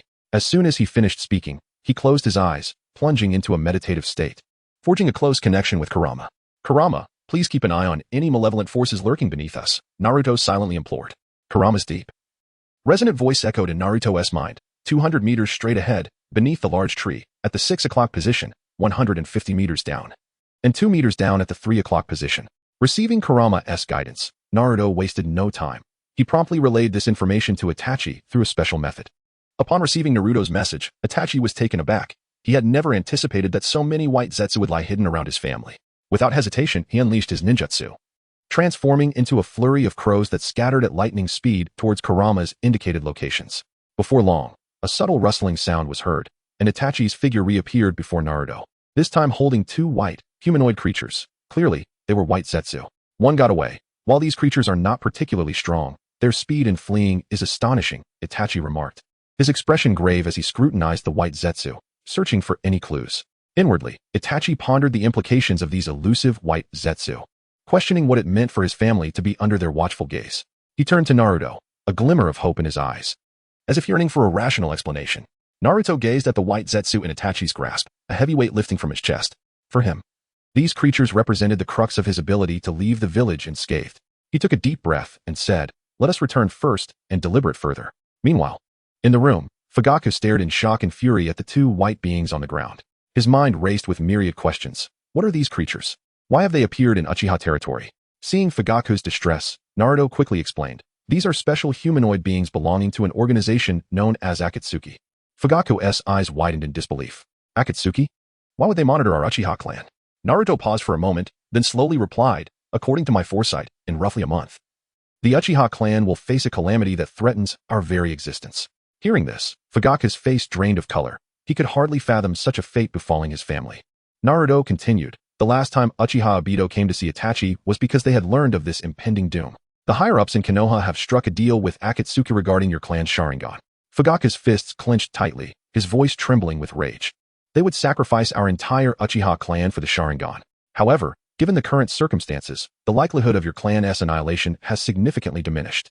I have observed that the villagers no longer discuss the Uchiha clan as frequently as before. Naruto analyzed the situation, continuing, nevertheless. This does not mean you can afford to lower your guard. After all, until the situation is resolved, any minor change could shift the balance. Naruto's confidence stemmed from his understanding of the system. Ordinarily, with his intervention, the narrative of the Uchiha clan's demise should have altered, thus eliminating the associated checkpoints. Yet, through careful exploration of the system, Naruto discovered an intriguing phenomenon. Even if the narrative shifts, as long as certain critical nodes or events remain, the system would still offer opportunities for checks. Currently, no prompt for a checkpoint appeared, indicating that the Uchiha clan's crisis had not truly been averted. While the surface seemed calmer, the underlying danger lurked like a venomous serpent, poised to strike at any moment. Fugaku, there is no need for such distress, Naruto reassured him. Keep this special orb safe. Should any disturbances arise, simply notify me, and I shall respond with the swiftness of lightning. With that, Naruto produced an iron orb identical to the one in Itachi's hand and solemnly handed it to Fugaku. Fugaku accepted the orb, his anxiety slightly alleviated. Gratefully, he said. I appreciate your assistance, Naruto. Had you not arrived in time, Itachi might have faced dire consequences, and our Uchiha clan could have remained in peril. Naruto scratched his head. Smiling sheepishly, haha, Fugaku, you flatter me. It is merely my duty. By the way, I also have another white zetsu for your research. Perhaps you can find a way to detect its presence through your own means. With that, Naruto swiftly stowed away another white zetsu and used the Flying Thunder God technique, vanishing from sight, leaving Fugaku and the others exchanging bewildered glances. Chapter 24. The arrival of Naruto, all is prepared like a bolt of lightning. Naruto swiftly returned to the fruit shop using the Flying Thunder God technique. His heart raced with urgency, as though there lay a momentous revelation awaiting his discovery. Upon his return, Naruto eagerly retrieved the lifeless form of white zetsu from within his robes. As his fingers brushed against the corpse, a familiar sensation surged within him. This is strikingly reminiscent of my former basic sage body. Naruto gasped in astonishment, his eyes widening in disbelief as he scrutinized the body in his grasp. After a meticulous examination, Naruto's conviction in his assessment only deepened. The similarity of this physique elicited both shock and exhilaration within him, for it hinted at a more profound understanding of white zetsu. Subsequently, Naruto resolved to employ the technique of the external body, inhaling deeply as his hands swiftly formed intricate hand seals. Upon completion of the seals, a milky white aura enveloped the corpse, gently lifting it into the air. Naruto focused intently on the chakra coursing through him, noting with alarm how rapidly it was depleting. This is not good. At this rate, my chakra will be exhausted in no time. With a surge of urgency, Naruto established a connection with Kurama, imploring the Nine Tails for assistance in providing chakra. Without hesitation, Kurama obliged, flooding Naruto with a substantial amount of Nine Tails chakra. Empowered by this influx, Naruto seamlessly activated the 8-9 mystical arts, transforming the chakra into a continuous stream of energy directed towards the white zetsu corpse before him. As Naruto concentrated on the body, an astonishing phenomenon unfolded. The corpse of white zetsu began to contort and reshape. Its form twisted and elongated, as if manipulated by an unseen force. Gradually, over time, the body assumed a figure that mirrored Naruto in every aspect, from appearance to physique. Witnessing this miraculous transformation, Naruto's movements involuntarily slowed. He gazed at this exact replica of himself, a complex array of emotions swirling within him. Finally, taking a deep breath, he gradually halted his motions, wiping the beads of sweat from his brow. The first phase was complete. Now came the most critical step, merging with the spirit. Naruto steeled himself, his gaze sharpening as his hands moved with the swiftness of lightning to form the necessary seals. In an instant, a brilliant light emanated from the crown of his head, and a translucent figure emerged, identical to Naruto himself. This apparition was a fragment of Naruto's own soul, its pallor starkly pale, indicating the immense agony it endured. Yet, Naruto gritted his teeth, enduring the excruciating pain of his spirit as he gradually guided the ethereal form toward the lifeless body of white zetsu, now resembling him. Each step was fraught with agony, but Naruto persevered, meticulously controlling his soul as he cautiously merged it into the white zetsu form. At long last, after an arduous and painful journey, Naruto's severed spirit perfectly integrated with the body on the ground. With the completion of this task, Naruto felt an overwhelming sense of relief, his body collapsing onto the bed, utterly drained of strength. Phew. Naruto exhaled deeply, as if emerging from a life-or-death trial, feeling utterly exhausted. How much nourishment will I need to recuperate from this? He pondered, rubbing his temples in an attempt to alleviate the throbbing pain. At that moment, the previously still form of Naruto on the floor trembled as if jolted by electricity, and then its eyelids began to flutter, struggling to open. After a prolonged interval, The figure slowly blinked awake, its gaze dazedly surveying its surroundings. Naruto was filled with astonishment as he beheld this perfect doppelganger. He could distinctly sense everything this incarnation experienced, as if they were one. Yet, this incarnation possessed its own independent thoughts and consciousness, creating a sense of wonder within Naruto. The doppelganger gradually rose to its feet, its movements somewhat awkward, clearly newly animated. It bowed deeply before Naruto, expressing, "Thank you, original, for granting me life." Naruto stared at him in surprise, then chuckled, "Haha, there is no need for such formality." Intrigued by this manifestation, he began to scrutinize it closely. To his astonishment, he discovered that this incarnation retained the basic sage body of White Setsu, an unexpected revelation. Though this incarnation currently bore no trace of chakra, Naruto considered this a fortuitous development. After all, according to the narrative, he had always been the underdog. Perhaps this incarnation would be better suited for training at the Ninja Academy. "You shall be called Uzumaki Naruto," he declared, delightedly, as if he had meticulously chosen the name. Then, shifting to a serious tone, he added, "You must also possess my memories, so be cautious once I depart." With that, Naruto imparted the 8-9 mystical arts to his doppelganger, for it was indeed his own manifestation, deserving of his utmost care. As for minor techniques like chakra extraction, he deemed them beneath his consideration. Next, he instructed the doppelganger to don clothing and then merge it into his own body. After executing this series of actions, Naruto transformed into a small, agile bee, deftly employing the flying thunder god technique to zip back to the dilapidated hut. Upon returning, Naruto swiftly retracted his shadow clone and then released the doppelganger once more. This sequence of actions flowed seamlessly, like a gentle stream. "All right, Naruto. I will be departing from Konoha tomorrow. You must embody my role here in the village with stability, following the memories I have entrusted to you." The bee-formed Naruto earnestly instructed the doppelganger. Simultaneously, he requested Kurama to allocate a portion of chakra, sealing it within the doppelganger using a 5-element seal. This not only enhanced the doppelganger's strength, but also served as a safeguard for its identity. With great agility, Naruto returned to the fruit shop, deftly organizing essential supplies and carefully placing them into the system space. These provisions included various fruits, food, and necessities for future contingencies. After completing his packing, he stealthily retracted the shadow clone of the fruit shop owner, as if it had never existed. Following that, without hesitation, he utilized the transformation technique, instantly becoming a petite, delicate bee. As night fell, Konoha was shrouded in a tranquil darkness. Naruto soared high, flitting through the night sky like a nimble bee. He skillfully evaded patrolling ninjas, making his way towards the outskirts of the village. Regarding the question of whether the fruit shop would open the following day, Naruto felt no trepidation. He was acutely aware that, given his established image among the villagers, no one would harbor a shred of suspicion towards him. After all, how could someone devoid of chakra possibly engage in any extraordinary actions? Chapter 25. An encounter with Jiraiya on the third day following Naruto's departure. The once tranquil fruit shop descended into an eerie silence. This unusual stillness caught the attention of the newly appointed Sarutobi guard, prompting them to investigate the establishment. After a thorough search, they unearthed 2 highly decomposed corpses in the basement of the shop's rear warehouse. Forensic examination confirmed that the bodies belonged to the couple who owned the fruit store. Despite several days of intensive investigation by the police, no leads or evidence emerged, leaving the case unresolved. Meanwhile, in the distant land of hot water, within the village of Unokuni, Naruto diligently practiced while making his way toward the ancient kingdom of Luan. Upon arriving in Unokuni, he was immediately struck by the thriving bathing industry. As he strolled through the village streets, he observed a thick white mist enveloping the shops on either side, as if the entire village were shrouded in a delicate veil. This vapor emanated unmistakably from the numerous bathing establishments that lined the streets. Suddenly, a cacophony of screams erupted from a nearby bathhouse, followed by a torrent of women charging forth, brandishing an array of weapons as they pursued a figure with white hair. This individual moved with remarkable speed, darting through the crowd like a bolt of lightning. Just as he thought he might escape, an unforeseen obstacle appeared before him, Naruto, who appeared entirely unfazed by his presence. Naruto thought to himself, indeed, it is the notorious pervert Jiraiya. Having heard tales of Jiraiya's lecherous reputation, Naruto never anticipated witnessing such a scene firsthand. With no other choice, he resolved to discreetly follow Jiraiya to uncover his destination. Jiraiya sprinted away with astonishing speed, quickly evading the relentless pursuit of the women, humorously dubbed the She-Sure Squad. Eventually, he halted by a small river outside the village, panting heavily as he took a seat. Unbeknownst to him, he was being shadowed. He retrieved a pen from his pocket and opened a thick book, fervently scribbling notes. Who would have thought that one of the legendary Sannin, Jiraiya, would be such a lecher, indulging in such voyeuristic pursuits?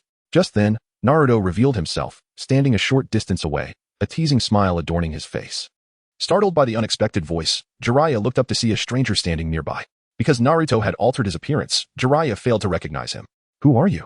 he demanded, quickly adopting a defensive stance. "I'm here to catch a pervert," Naruto replied, a smirk playing on his lips. Jiraiya's face flushed with embarrassment, Yet his vigilance heightened. After all, he hadn't even realized he was being followed. Humph, what do you know? I'm merely gathering material, he retorted, attempting to deflect Naruto's accusation. Jiraiya. Your excuses are insulting my intelligence.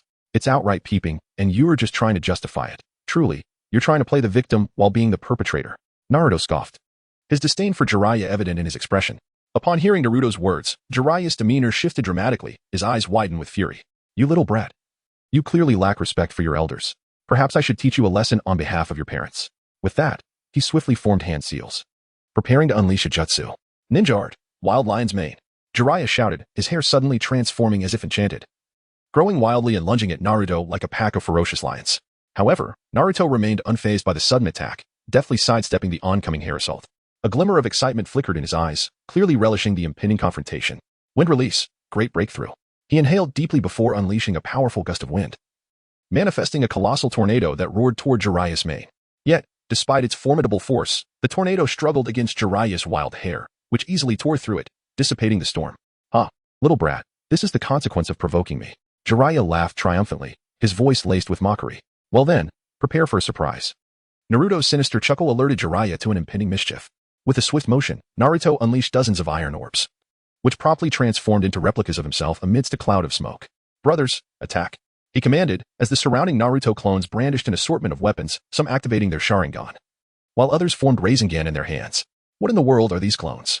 Jiraiya exclaimed, his face contorted in shock and disbelief. The sight of clones wielding Sharingan and Rasengan left him utterly astonished. Realizing the gravity of the situation, Jiraiya's previously relaxed demeanor vanished, replaced by an unprecedented seriousness. Little brat, it seems I must capture you today. I must uncover your true identity. Without hesitation, Jiraiya unleashed his signature technique, Fire Release, Great Fireball Technique. He began chanting incantations, rapidly forming hand seals before thrusting his hands forward. In an instant, a massive, blazing fireball shot forth like a meteor, hurtling directly toward Naruto's clones. The fireball's power was overwhelming, igniting the air around it with crackling intensity, effectively blocking the path of Naruto's advancing clones.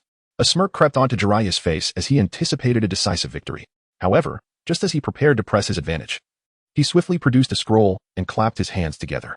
With a resounding boom, a thick cloud of white smoke erupted, enveloping the surroundings.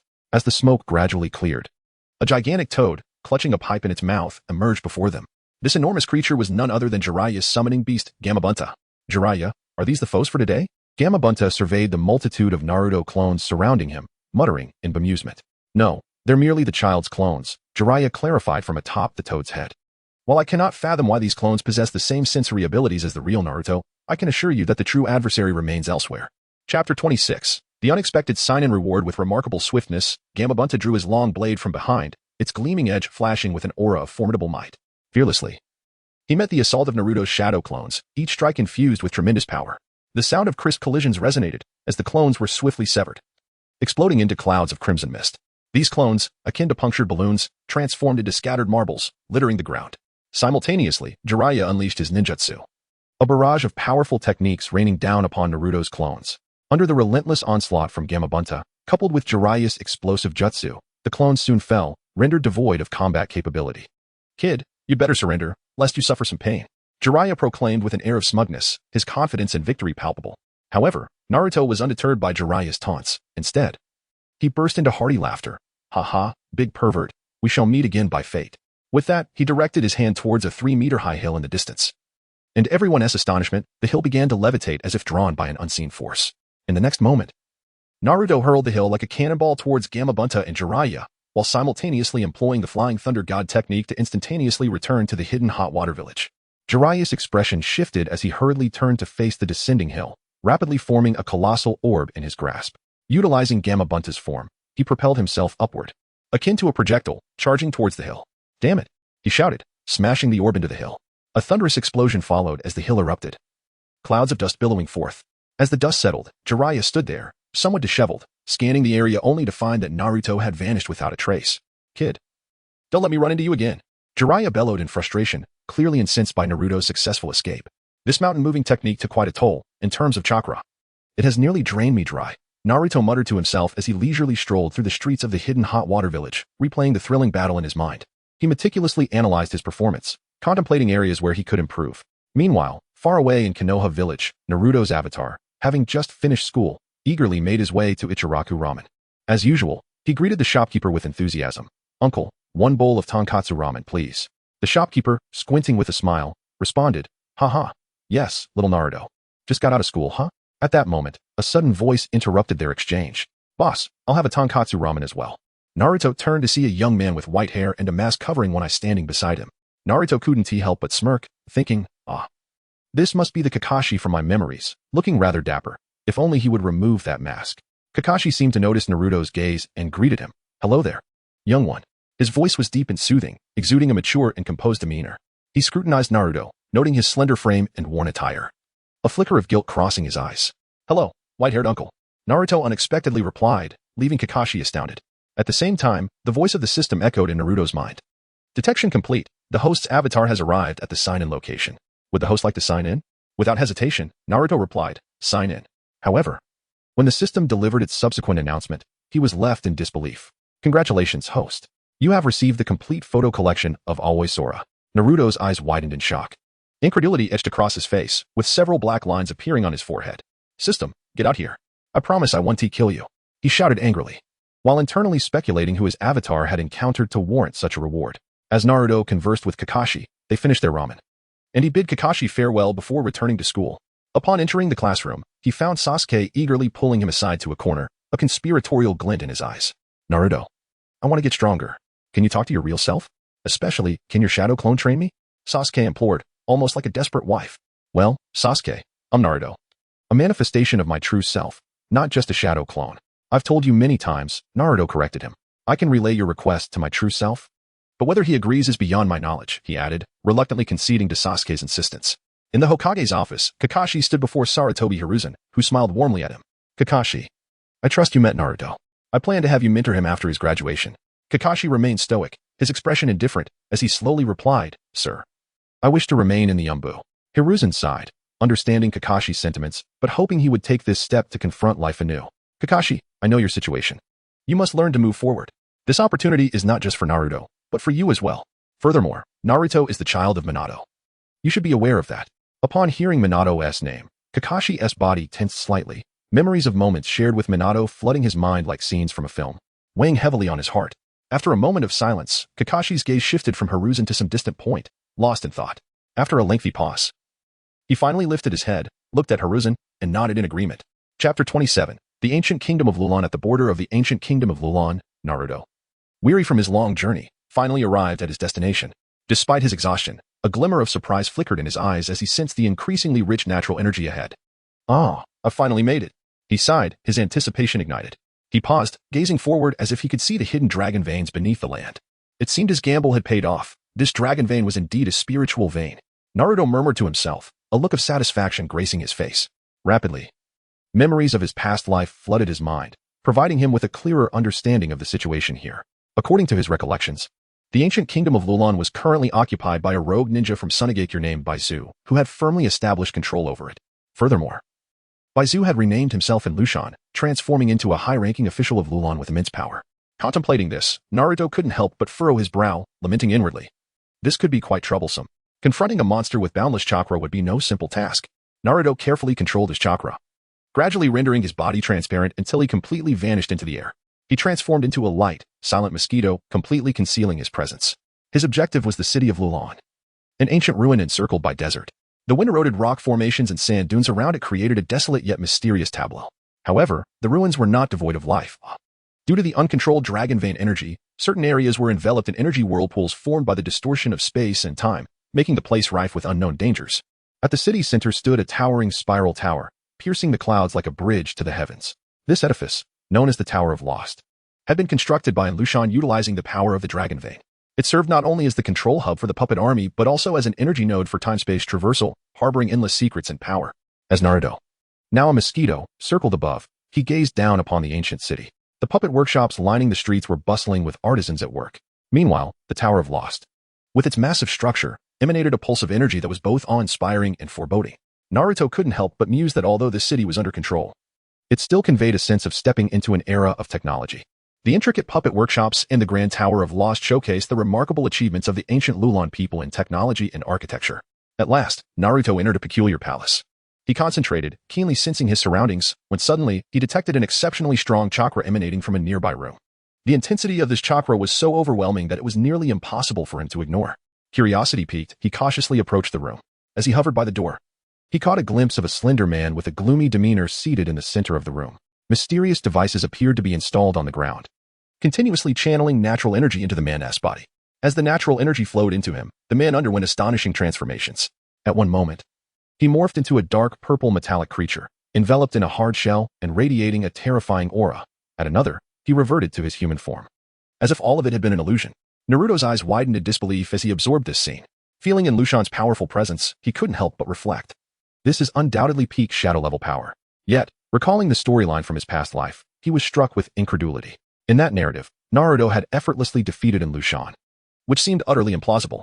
This must be the result of the protagonist's halo, or perhaps Lushan lacks any intelligence. Naruto mused to himself. How am I to deal with him? He commands a legion of puppets and possesses limitless chakra, along with the ability to transform into a colossal metallic puppet. This could truly be a significant headache.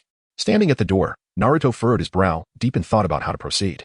Suddenly, inspiration struck him. He left a flying thunder god mark at the entrance before swiftly exiting the room. Within the chamber, Lushan appeared to sense the disturbance in space, rising cautiously and scanning his surroundings. Simultaneously, he commanded the nearby puppets to meticulously investigate the area. Back outside the borders of the ancient kingdom of Lulan, Naruto did not immediately leave. Instead, he found a concealed spot in a large tree and, employing ninja techniques, created a hollow in the trunk, burrowing in like a squirrel.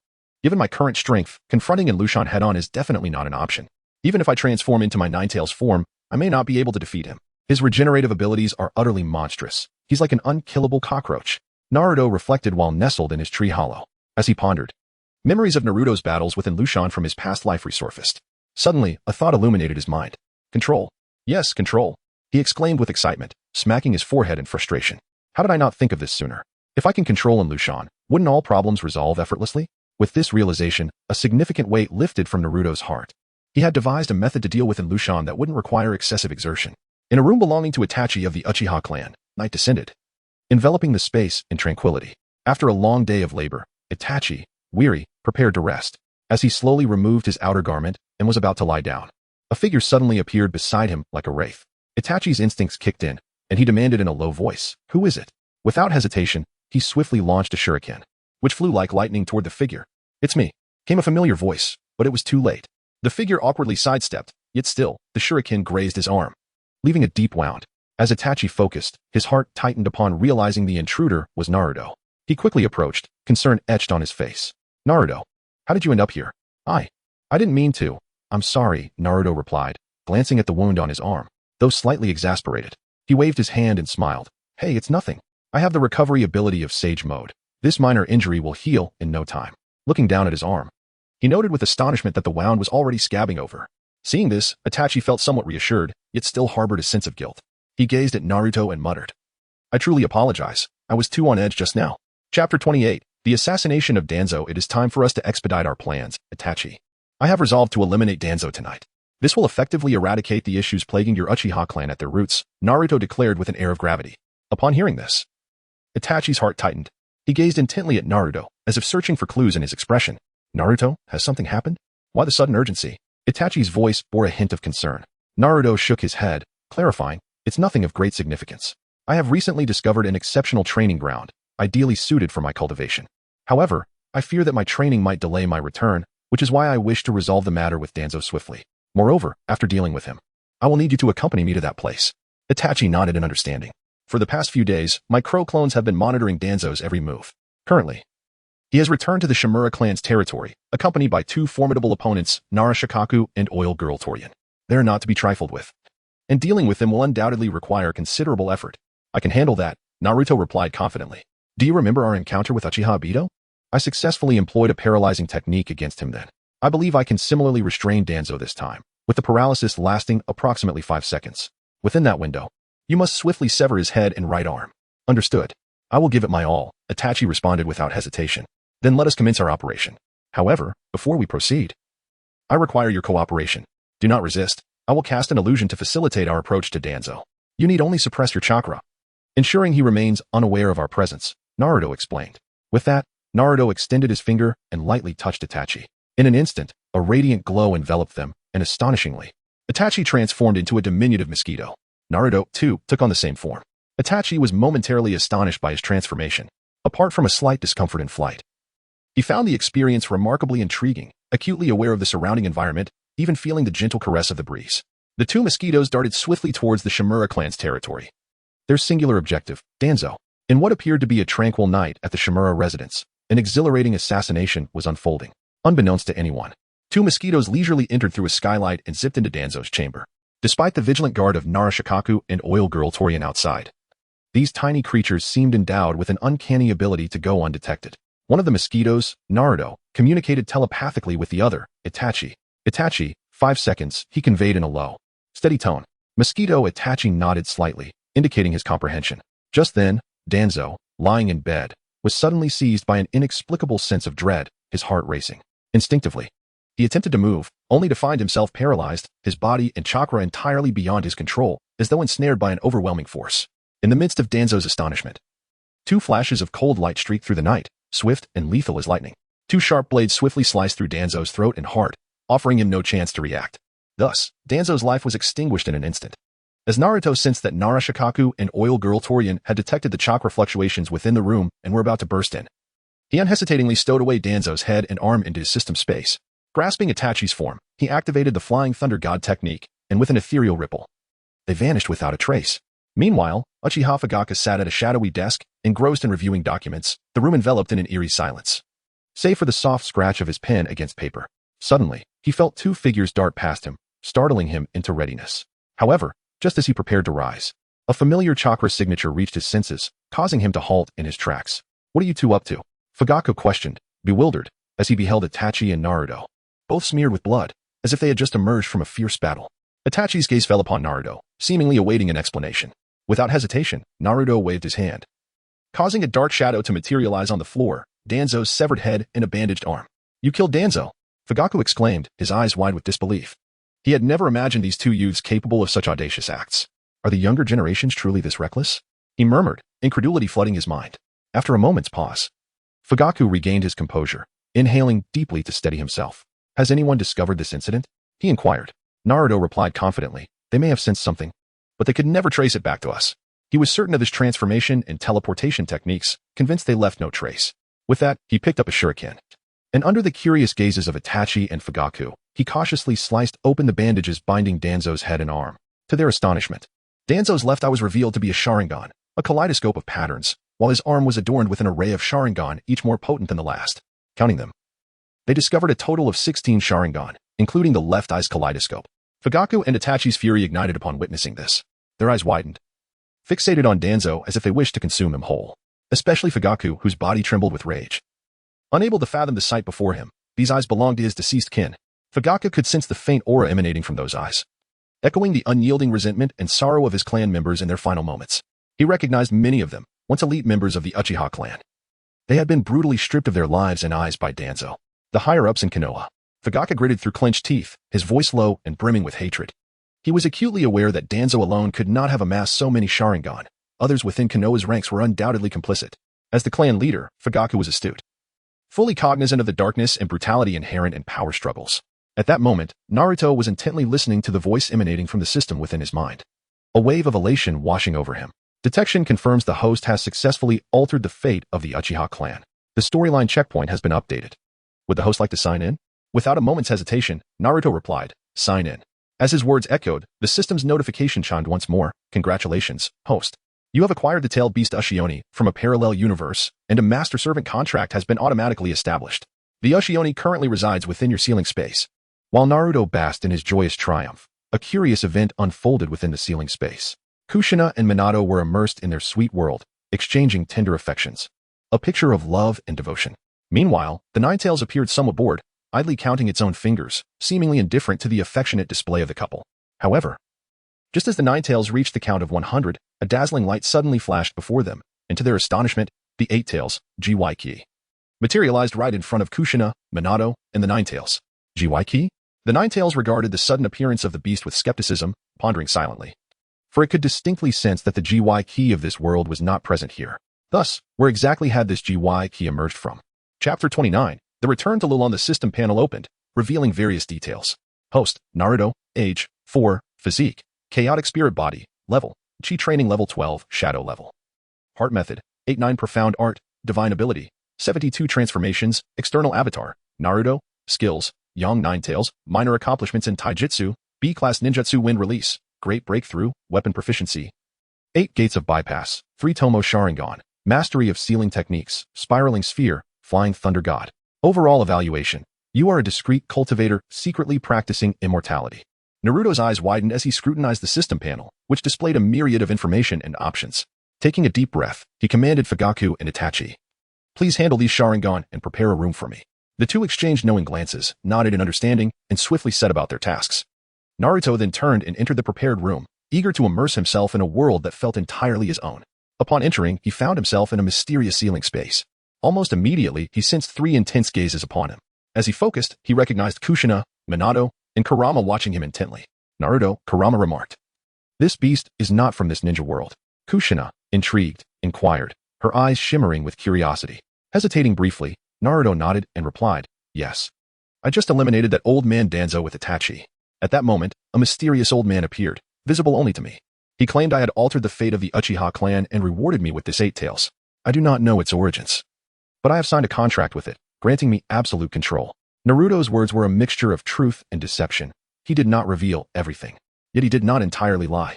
After all, he too was uncertain about the true nature of the system and the 8 tails. The two onlookers were astonished. It appeared fate had bestowed a bountiful gift upon him. You killed Danzo? Minato exclaimed, his face a mask of disbelief. Do you know that old man? Kurama interjected, clearly interested in the topic. Naruto nodded, responding, yes, I am currently in the Uchiha clan, and I just eliminated Danzo with Itachi. We executed it flawlessly, without a trace. Minato fell silent for a moment, contemplating something. Then Naruto slowly added, as for Kurama's comment, I honestly do not know him. However, his eyes seem akin to the legendary sage eyes. The Sage of Six Paths? Kurama suddenly exclaimed, evidently bewildered by the mention of the sage eyes. Are you referring to the Sage of Six Paths? Did he leave behind some chakra for me, without my knowledge?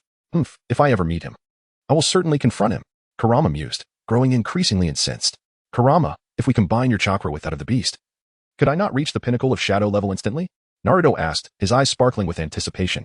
Kurama, unimpressed, scoffed and rolled his eyes, saying, what a fanciful dream. I am merely the young Nine Tails, not a complete-tailed beast. He cast a sidelong glance at Minato, as if cautioning Naruto against his lofty aspirations. Moreover, even if we combined our chakras, it would still fall short of instigating a qualitative change. You must understand. The total chakra of the one-tail to the 8-tailed beasts combined is roughly equivalent to my current amount. More crucially, in your present condition, you could not withstand such an immense chakra. You would explode instantly. Kurama regarded Naruto with disdain, as though mocking his overconfidence. Naruto, feeling slighted, fell silent and then bid farewell to Minato and Kushina before departing the ceiling space. The following day, under the inviting spread of dishes laid out by Makoto, Naruto pulled Itachi along to bid farewell to Fugaku and Makoto before utilizing the Flying Thunder God to leave. In the ceiling space, Kushina, witnessing Makoto's kindness towards Naruto, playfully punched and kicked Minato, exclaiming, look at the wonderful friends I have made, and then look at what you have befriended.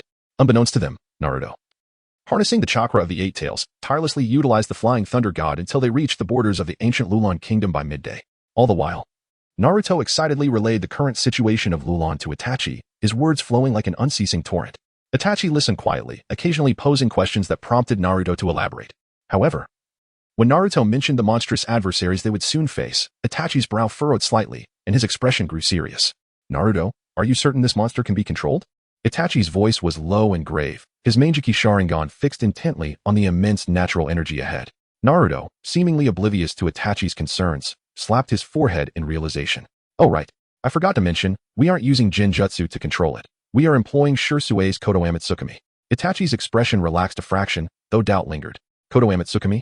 I know it is a powerful ocular technique, but will it truly be effective against such a monster? Naruto flashed a confident smile, reassuring, do not worry, Itachi.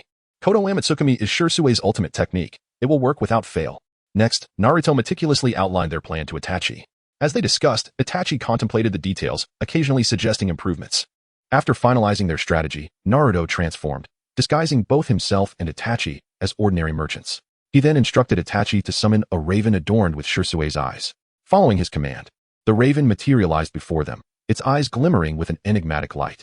Naruto carefully placed the raven into an exquisite box he had prepared in advance.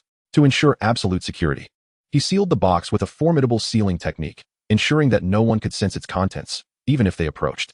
The two then proceeded towards the ancient city of Lulan, resembling simple merchants. Stop. Who are you?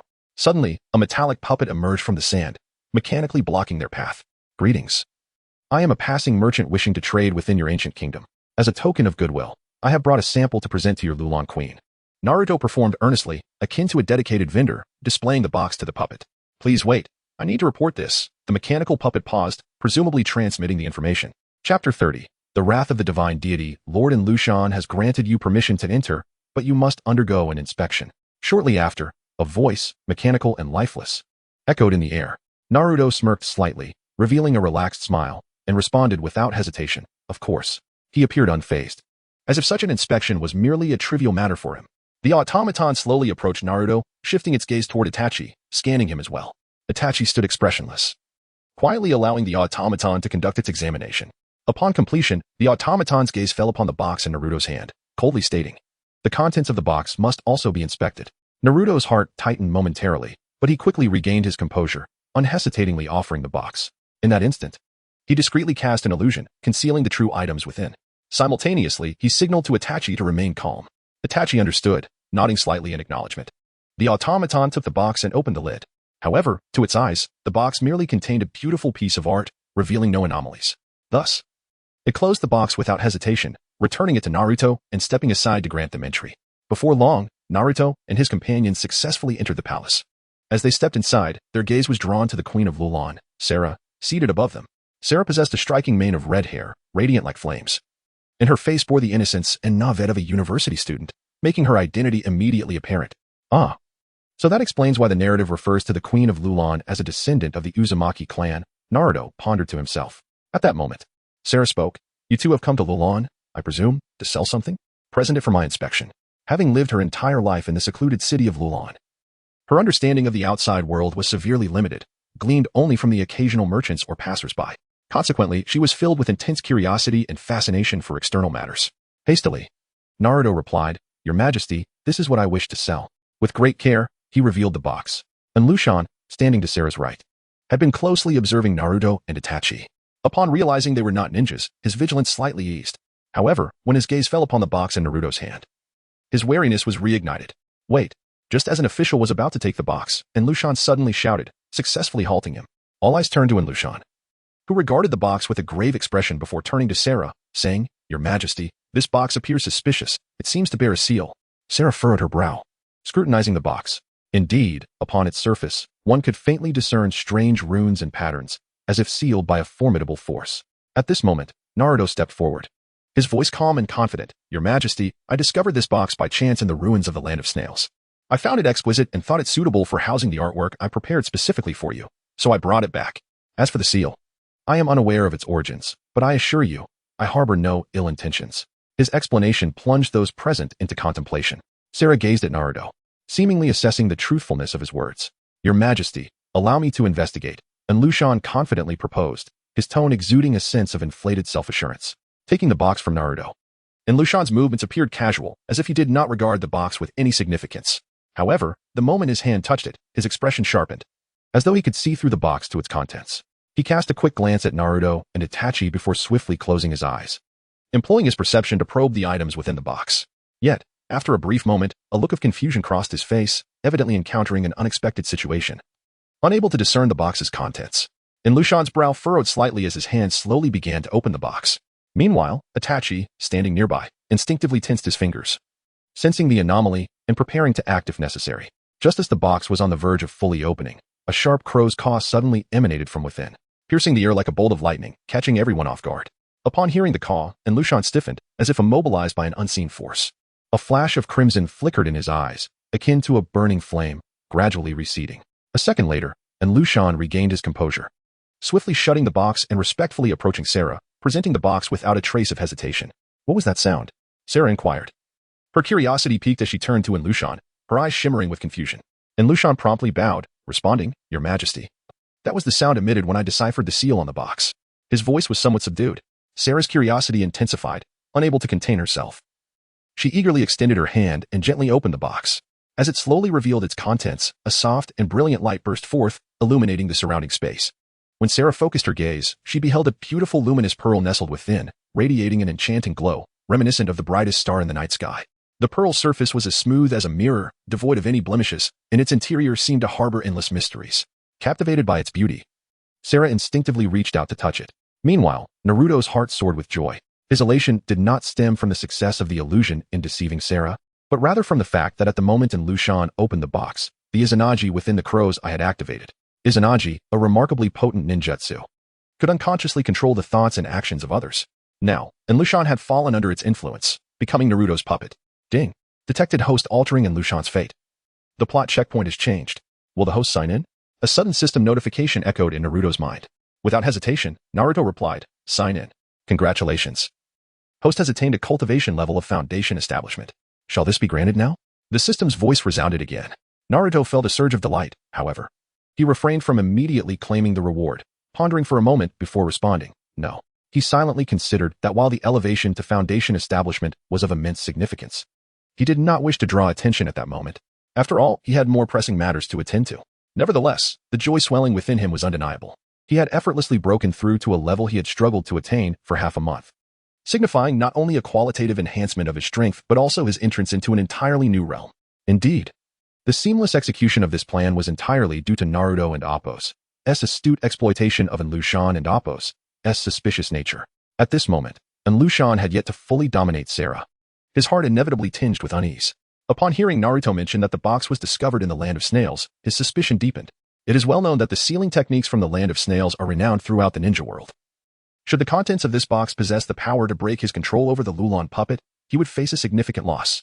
In such a precarious situation, Lushan naturally could not afford to be complacent. The more he pondered, the more he found it suspicious, ultimately deciding to personally open the box to uncover its secrets. After all, only by witnessing the contents with his own eyes could he find solace.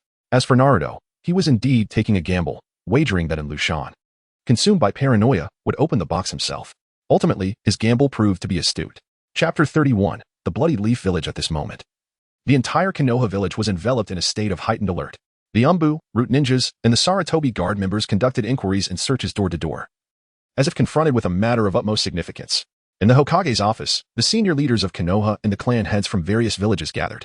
The atmosphere thick with tension.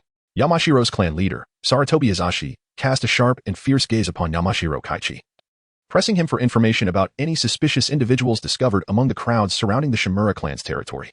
Yamashiro Kaichi frowned slightly, his expression grave as he slowly replied, as of now, we have not uncovered any suspicious individuals.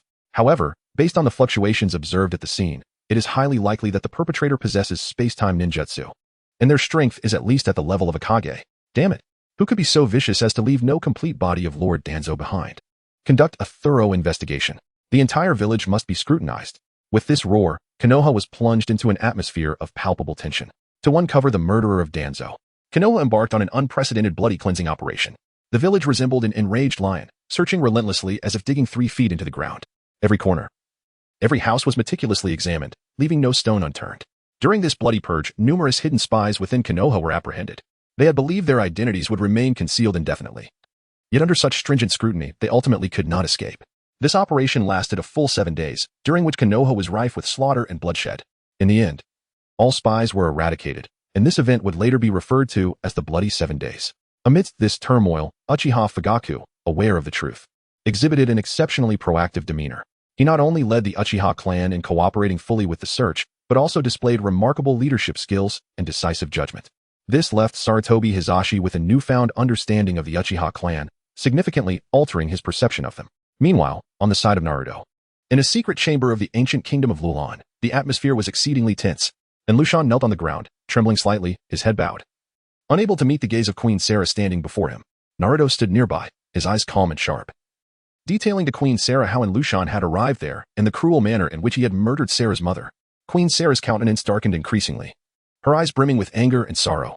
Upon finishing Naruto's account, her body involuntarily trembled, tears cascading like a deluge from her eyes, staining her once beautiful face. Damn Lushan.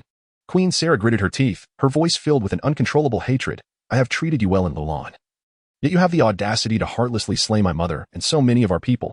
Her gaze blazed like fire, fixated on the kneeling Lushan, as if she wished to incinerate him to ashes. However, despite the tumult of fury and anguish within her, Queen Sarah endeavored to maintain her composure. Naruto observed Queen Sarah, sensing her internal struggle and conflict. He took a deep breath and earnestly addressed her. Queen Sarah, the ultimate decision regarding Lushan lies in your hands. However, I advise against hastily executing him. Queen Sarah abruptly turned her head to look at Naruto, a flicker of doubt crossing her eyes. Naruto continued to elucidate. While eliminating Lushan may quench your immediate thirst for vengeance, it would have grave repercussions for Lulan. Nearly all capable individuals have been turned into puppets under his control. Should he perish, Lulan will face a vacuum of power, posing a significant threat to your safety. Queen Sarah paused in silence, seemingly contemplating Naruto's words. He proceeded thus. I believe a better course of action is to bind Lushan as your loyal servant, compelling him to protect Lulan for all eternity. This way, not only can his power be harnessed to safeguard Lulan, but he will also face the consequences of his heinous deeds. Queen Sarah's brow furrowed tightly, clearly torn by the suggestion. On one hand, her hatred for Lushan made her yearn to dismember him. On the other hand, she recognized the validity in Naruto's reasoning. The safety of Lulan was indeed paramount. Naruto, I am truly grateful to you. Without your assistance, Lulan might face the fate of annihilation. From this moment on, you may call me Sarah directly, or since I am slightly older than you, you may also refer to me as sister, she said. Her eyes filled with gratitude as she gazed at Naruto's somewhat youthful face. Faced with such dire circumstances in Lulan, Sarah felt a sense of confusion and helplessness, unsure of how to navigate through the crisis. Yet, Naruto provided her with an unprecedented sense of security, as if with him by her side. Every problem could be effortlessly resolved. Sister Sarah, my motivations are not entirely altruistic. Naruto sheepishly scratched his head. I possess a unique ability to absorb the energy of the dragon vein. Therefore, defeating Lushan is merely a matter of convenience for me. Ah, Sarah gasped. But according to our family's ancient texts, the energy of the dragon vein is a source of evil. During the Warring States period, many transformed into terrifying monsters due to its absorption. This is precisely why our clan has guarded this land for generations, and our bloodline has adapted to resist and seal away the energy of the dragon vein. Sarah's tone conveyed deep concern for Naruto, fearing he might encounter misfortune from absorbing the dragon vein's energy. Worry not, Sister Sarah. The energy of the dragon vein is, at its core, a form of natural energy. The reason those before turned into grotesque beings is that they lack the proper means to absorb it, Naruto explained, demonstrating Lushan's monstrous form to Sarah. Lushan has indeed taken a different path, but he is no longer a true human. Very well, Naruto. I shall arrange a room for you next to the one designated for me. Meanwhile, Naruto had already sent Itachi back to Konoha. Regarding the ongoing rigorous investigations in Konoha, Naruto nonchalantly remarked, what does it have to do with me? Chapter 32. Inyang Escape and Chakra. Naruto, as Itachi hesitated to speak, finally said, Hey, I know what you want to ask. My physique is indeed a bit special. I cannot quite explain it, but it differs from others. When I refine chakra, natural energy comes along effortlessly. With a resigned expression, Naruto confided in Itachi, yet internally he felt a surge of elation, for he had a secret advantage. Itachi, intrigued by Naruto's unique constitution, found his interest piqued, but his thoughts were primarily occupied with Sasuke's future. Thus, he took a deep breath and earnestly requested, Naruto, I hope that after Sasuke graduates, he can train with you. Please grant this somewhat unreasonable request. With that, Itachi bowed his head deeply, seemingly awaiting Naruto's response. Moved by Itachi's sincerity, Naruto recognized the depth of his concern and expectations for Sasuke, understanding the significance Sasuke held for Itachi. After careful consideration, he replied, Even if you hadn't mentioned it, I've contemplated this matter. After all, Sasuke is a dear friend, and I certainly wish for his growth. However, I have yet to discover a suitable ninjutsu for him to learn. Rest assured, when the time is right, I will inform you. In truth, Naruto had long desired to impart his mastery of the 8 and 9 mystical arts to Sasuke, hoping they could train together. As a reincarnated Indra, Sasuke's potential was formidable, and training in the 8 and 9 mystical arts could lead to significant breakthroughs. Yet, when he attempted to teach Sasuke, he found it impossible to transfer the knowledge. This left Naruto perplexed, unable to fathom the reason behind this limitation. After some inquiry, Naruto finally received an explanation from the system. The skills acquired could not be shared with outsiders, as it was one of the system's fundamental rules.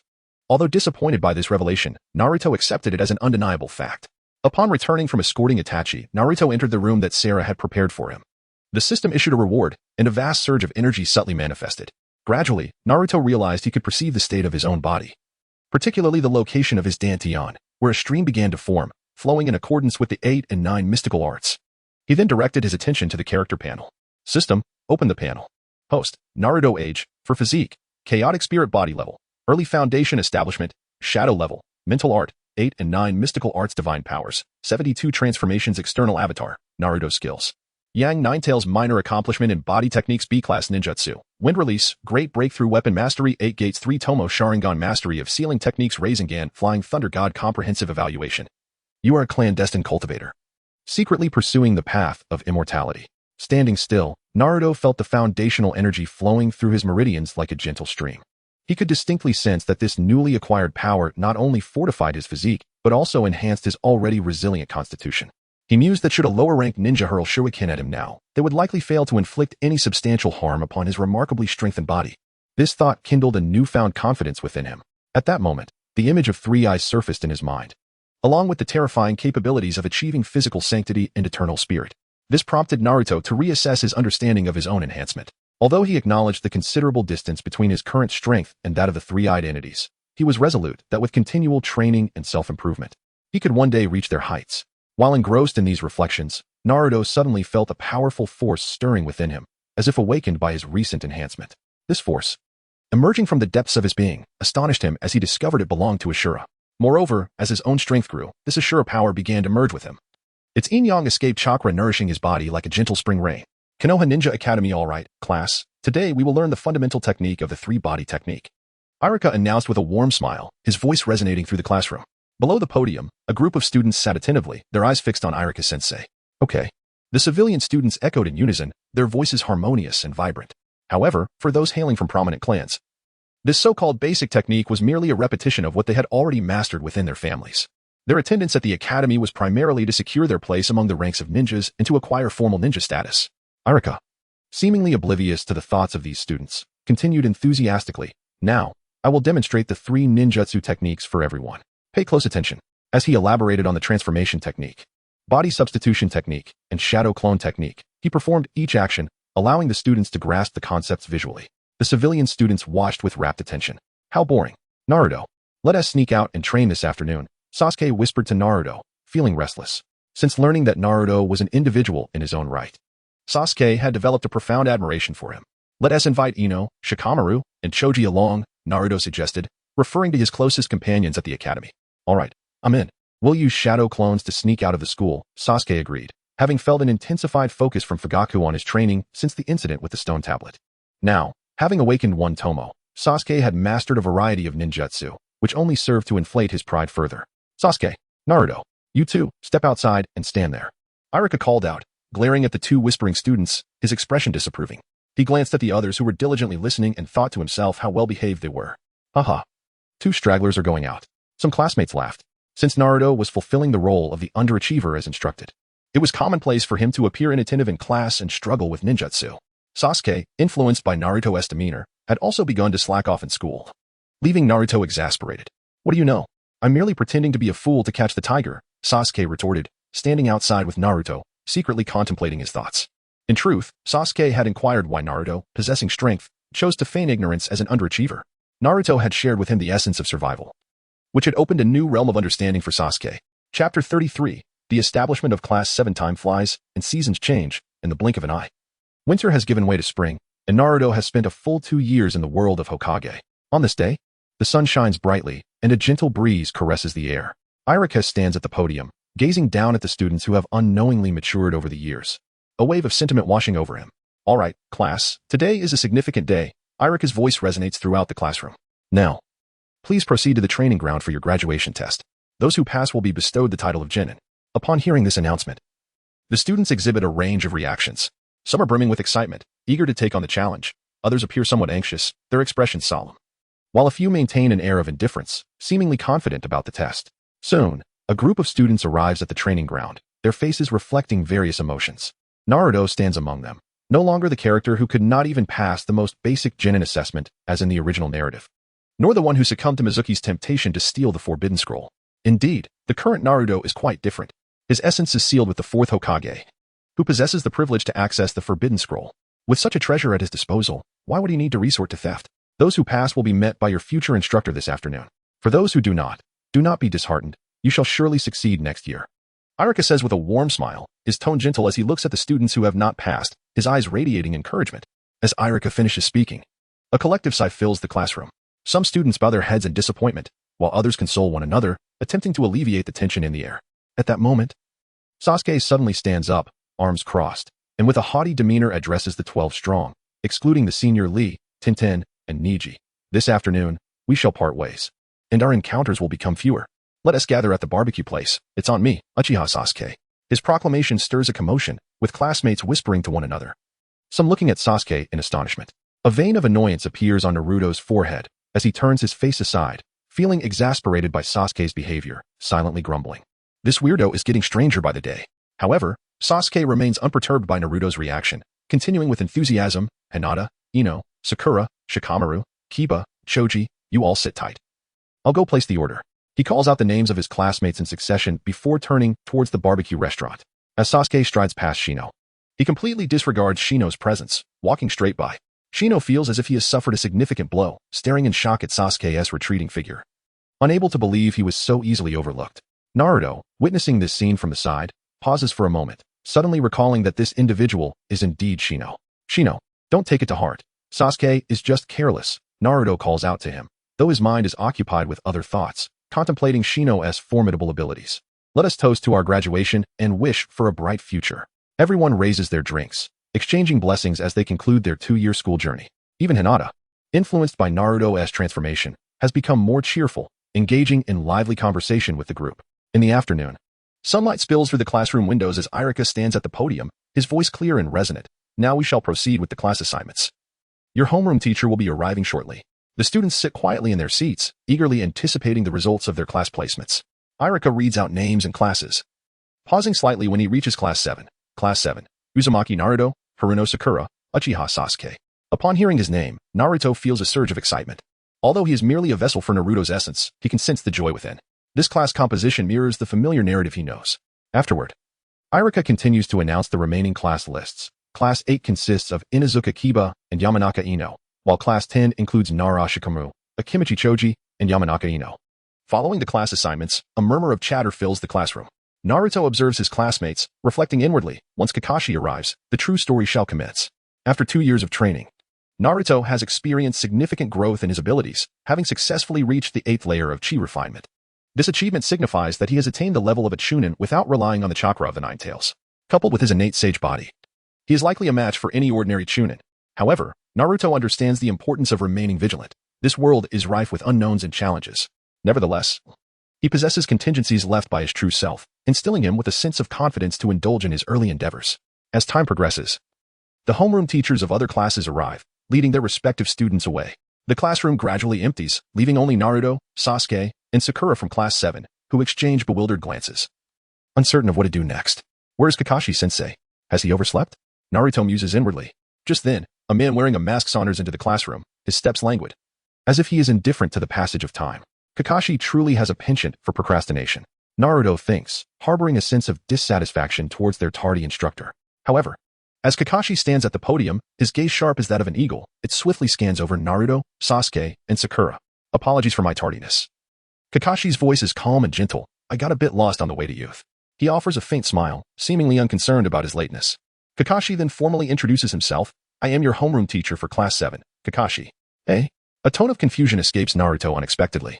You're that white-haired uncle I had ramen with 2 years ago. This abrupt statement causes Kakashi's expression to darken, and he inwardly curses. How does this kid remember me? And why call me white-haired uncle? Do I really look that old? Sakura, overhearing Naruto's remark, cannot help but complain. Kakashi-sensei, that excuse is rather flimsy. Kakashi, feeling somewhat embarrassed by Sakura's comment, attempts to regain his composure. After clearing his throat, he announces, tomorrow morning, we will meet at Training Ground 7. To become a genin, you must earn my approval. A word of caution. My training is quite brutal and intense, so it would be wise to skip breakfast. Otherwise, it may not end well. With that, Kakashi vanishes in an instant, leaving Naruto, Sakura, and Sasuke bewildered, unable to pose any questions. What a show-off. Sasuke remarks disdainfully, crossing his arms and lifting his chin in a haughty posture as he watches Kakashi depart. Come on, Sasuke, don't be upset, Naruto interjects, eager to smooth things over. We should head back and prepare for tomorrow's training. But I think we should arrive a little later and have breakfast first. We need our strength. With that, Naruto casually strolls out of the classroom, leaving Sasuke and Sakura exchanging glances, still in a state of confusion. Chapter 34. The First Battle of Team 7. Little Naruto. Congratulations on your graduation. The third Hokage, Hiruzen Sarutobi, approached Naruto's dilapidated abode with a smile, his voice tinged with delight.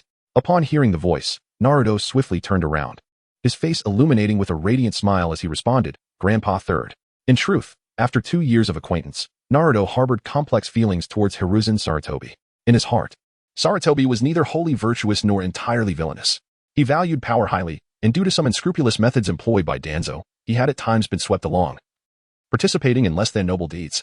Nevertheless, as the Hokage, his contributions to the village were undeniably significant. Thus, Naruto's emotions towards him remained in a state of contradiction. Haha. Little Naruto, to celebrate your graduation, Grandpa Third has decided to grant you a small wish. However, this wish must pertain to ninjutsu, Sarutobi said with a smile. Naruto's heart stirred, pondering, could this be a narrative correction? He recalled the original storyline he was familiar with and hesitated on how to choose amidst this unexpected boon. After much contemplation, Naruto ultimately resolved to select the shadow clone technique. This ninjutsu was emblematic of Naruto, and he had already learned it through his original self. Consequently, in tomorrow's battle against Kakashi, he would not need to concoct excuses for utilizing this technique. Oh, little Naruto, can you tell me why you wish to learn this? Sarutobi inquired, feigning mystery. Because this ninjutsu possesses tremendous destructive power, Naruto replied playfully. But Grandpa remembers that this technique merely creates physical copies with only 20% of the original strength, Sarutobi remarked, puzzled. Haha, then Grandpa Third, you should watch closely. I shall demonstrate how to combine the clone technique with transformation technique. A mischievous smile graced Naruto and Appo's lips, brimming with confidence for his forthcoming showcase. With swift hand seals, his movements flowed like water, and in the blink of an eye, a stunning figure appeared beside him. It was a voluptuous young woman, her presence igniting the very air around them. Grandpa Third, the young woman cooed, her voice melodious and enchanting, akin to a songbird's trill. Moreover, she playfully cast a flirtatious glance at Sarutobi, captivating him utterly. Sarutobi, unable to withstand such allure, felt blood rush from his nose like a fountain, his eyes gleaming as he fixated on Naruto's clone, as if trying to see through her very being. Isn't this delightful? The clone purred, playfully pouting, her demeanor capable of melting hearts. Ahem. Naruto, please dispel this clone, Sarutobi stammered, finally regaining his senses, his face flushed crimson. Seeing this, Naruto contentedly dispelled the clone. As the illusion faded, Sarutobi's expression revealed a hint of reluctance, yet he restrained his feelings and retrieved a scroll from his robe. Handing it to Naruto. This is for you, but it is only a one-time use. Once you master the techniques within, the scroll will automatically disintegrate, Sarutobi instructed. Naruto accepted the scroll, feeling a bit speechless. It seemed Sarutobi had long prepared this ninjutsu. The following day, sunlight streamed through the window, casting a warm glow upon Naruto's tousled hair. Stretching lazily, he glanced at the clock and realized it was already 10 o'clock. Hurriedly washing up, he devoured his breakfast and ambled towards Training Ground 7. Upon arrival, he found Sasuke and Sakura already waiting. Good morning, Sakura, Sasuke. Naruto greeted cheerfully. Sakura shook her head in exasperation, smiling. Naruto, you truly are quite late. Sasuke shrugged nonchalantly, having arrived only a few minutes earlier himself. The trio engaged in light conversation, the minutes slipping away until nearly half an hour later when Kakashi-sensei finally appeared. Kakashi-sensei, are you going to tell us you got lost on the road of youth again? Naruto joked, preempting Kakashi's usual line. Clearing his throat awkwardly, Kakashi explained, ahem. I was delayed helping an elderly lady cross the street. Sasuke, visibly impatient, glanced at Kakashi and declared, let's get started already, Kakashi-sensei. I can hardly wait. Observing his mischievous students, Kakashi silently resolved to provide them with an unforgettable experience during the practical test, making them understand the true meaning of hardship. All right, let us begin with self-introductions so we can get to know each other better, an enthusiastic voice suggested. My name is Sakura Haruno, and my dream is to become a great medical ninja. Sakura's voice was melodious, her face radiating confidence and passion. And I particularly enjoy spending time with someone. At this point, she shyly lowered her gaze, her cheeks tinged with a soft blush, reminiscent of cherry blossoms in full bloom. Her gaze unconsciously drifted towards Sasuke. And in that instant, time seemed to freeze. Sasuke, sensing her stare, turned to her, bewildered. However, Sasuke's response took Sakura completely by surprise. Sakura, why are you blushing? Don't be infatuated with me. I'm someone you can never have. With that, he casually flicked his signature bangs, appearing utterly indifferent to her feelings. My dream is to indulge in endless feasts and fine wines, living carefree every day, Naruto interjected, observing Sasuke's pretentious demeanor. Feeling a twinge of annoyance as he seized the opportunity to interrupt. TCH. Sasuke scoffed, looking skyward as he declared, my aspirations are not as trivial as someone else. I aim to be the strongest in the world, and I enjoy being with Naruto. He shot a proud glance at Naruto, completely oblivious to the implications of his words. Naruto, feeling a wave of embarrassment, quickly glanced at Sakura, only to find her regarding him with an odd expression, as if to say, so that's your relationship. Waving his hands frantically, he explained, don't look at me. I have no such thoughts. Ahem. All right, Everyone has introduced themselves. And now we shall proceed to my evaluation. Kakashi cleared his throat and produced 2 bells, fastening them to his waist. My evaluation is quite simple. You must find a way to seize these 2 bells for me to pass. However, should you fail, I will request your removal from the ranks of Genin and send you back to the academy for further studies. Sasuke, Sakura, remember the tactics we learned? It's time for us to put them into practice, Naruto said, standing at the forefront, reminding Sasuke and Sakura. During their time at school, under Naruto's intentional guidance, the 12 young warriors occasionally gathered to train together, achieving a remarkable level of synergy.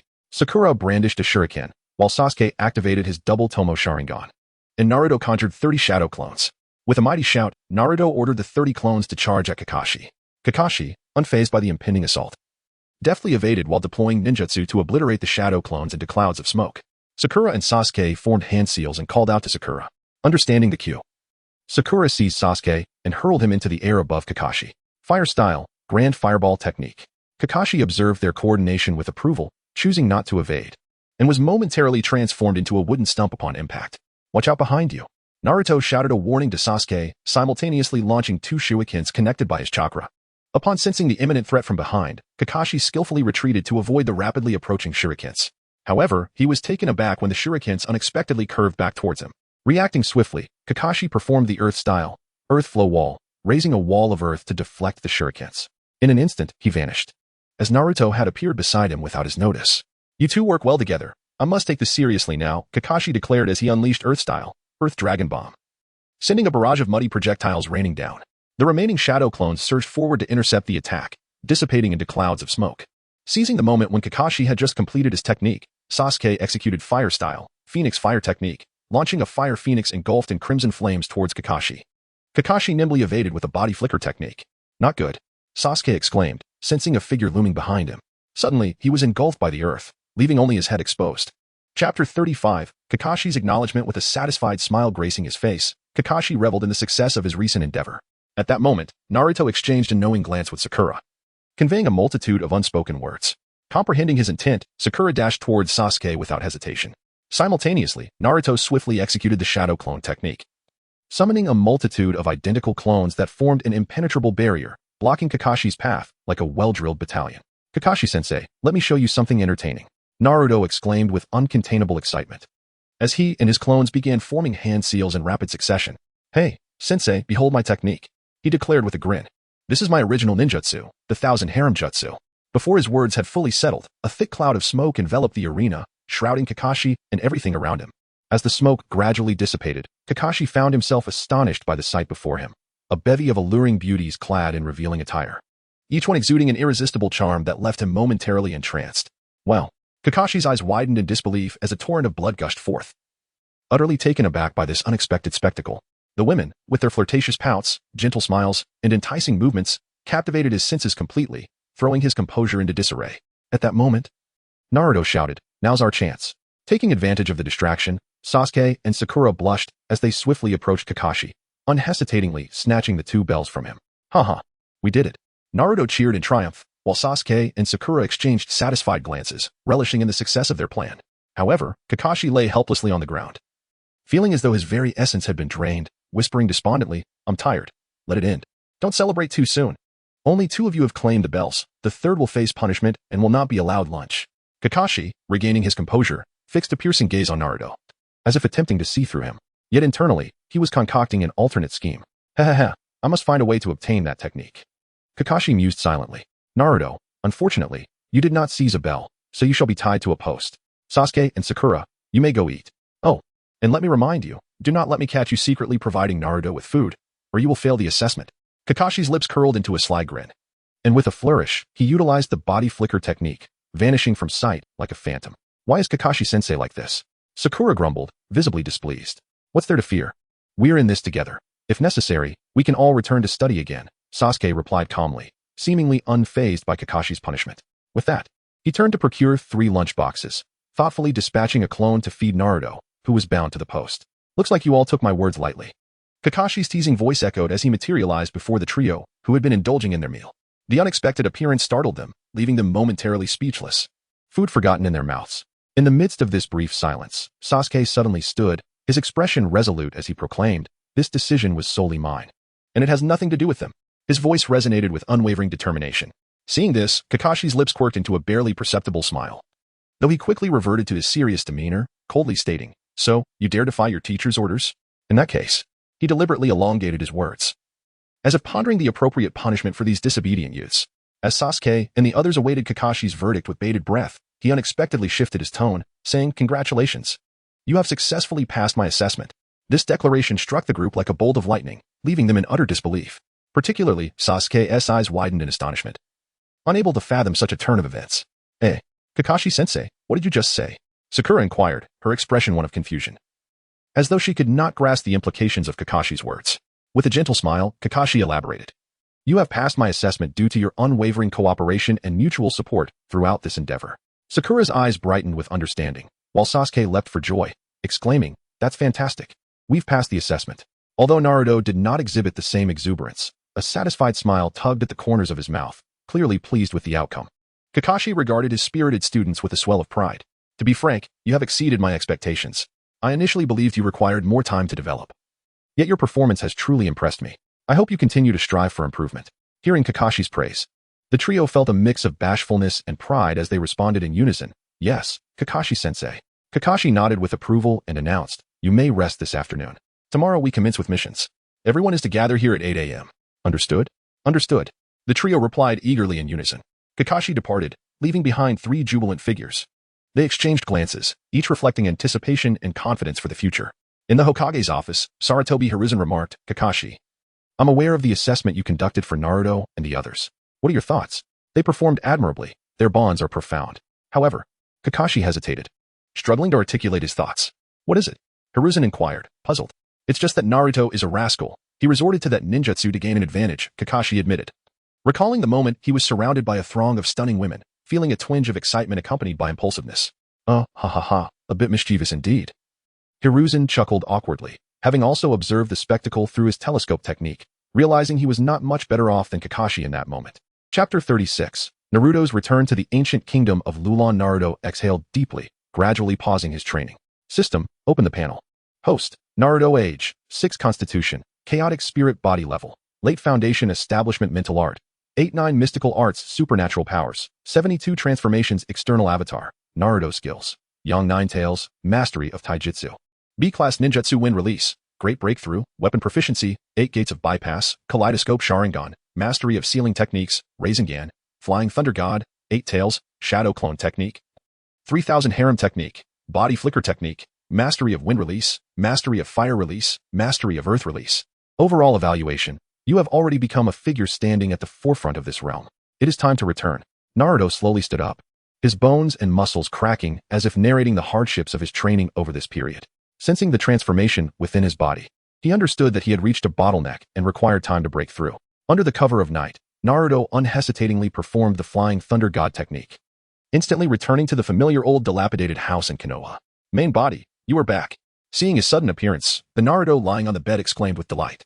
Naruto smiled faintly, approached the bedside, and sat down, feeling a surge of warmth at the sight of his other self.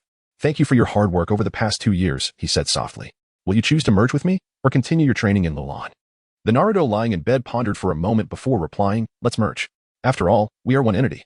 Besides, I wish to take a break. Now that you are back, my soul can accompany our parents in the ceiling space without merging with you." Naruto nodded in understanding. He waved his hand to set up a simple illusion barrier, and then a flash of light enveloped the room as he slowly merged with the Naruto within him. With the merging of his avatar, Naruto's cultivation surged to the pinnacle of foundation establishment, and he involuntarily let out a comfortable sigh. "It seems that once I rest enough, I can send my avatar to Lulan for training.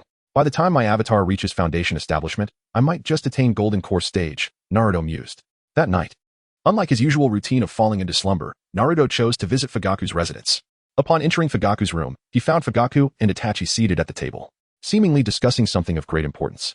However, upon noticing Naruto's arrival, their faces illuminated with joyful smiles. "Naruto, you have finally returned," Fugaku exclaimed excitedly, rising to greet him. Itachi also stood up, his gaze fixed on Naruto, a hint of subtle surprise flickering in his eyes. "Naruto, why can't I sense your power?"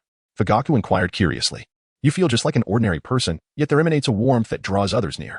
Naruto smiled at Fugaku, fully aware of his formidable perceptive abilities, capable of discerning the strength of others with ease. However, rather than directly answering Fugaku's question, he retorted, Uncle Fugaku, what do you perceive as strength? My ninjutsu differs from yours, Uncle Fugaku. It's quite normal for you not to sense it, Naruto explained nonchalantly. Oh? Uncle Fugaku looked at Naruto with keen interest, seemingly intrigued by his ninjutsu. At that moment, Itachi interjected, so, will you be leaving again after this return? His voice was calm, yet carried an undercurrent of chilling intensity. Naruto turned to Itachi, smiled slightly, and replied, I won't be returning to Lulan for the time being. Perhaps later. I will send my avatar there. His gaze lingered on Itachi, as if he could peer into the depths of his soul and uncover hidden secrets. Feeling somewhat uncomfortable under Naruto's gaze, Itachi instinctively touched his face and asked softly, is there something wrong with me? Naruto did not respond immediately. He remained silent for a moment before speaking slowly. Your vitality is declining far too rapidly. Are you not aware? A hint of concern laced his tone. Itachi's expression shifted slightly. He was certainly aware of his physical condition, but refrained from voicing it. Taking a deep breath, he admitted, I know, but this is a hidden ailment. And coupled with the use of the kaleidoscope, my body will naturally be affected. He sighed deeply. Naruto regarded Itachi, a flicker of compassion in his eyes.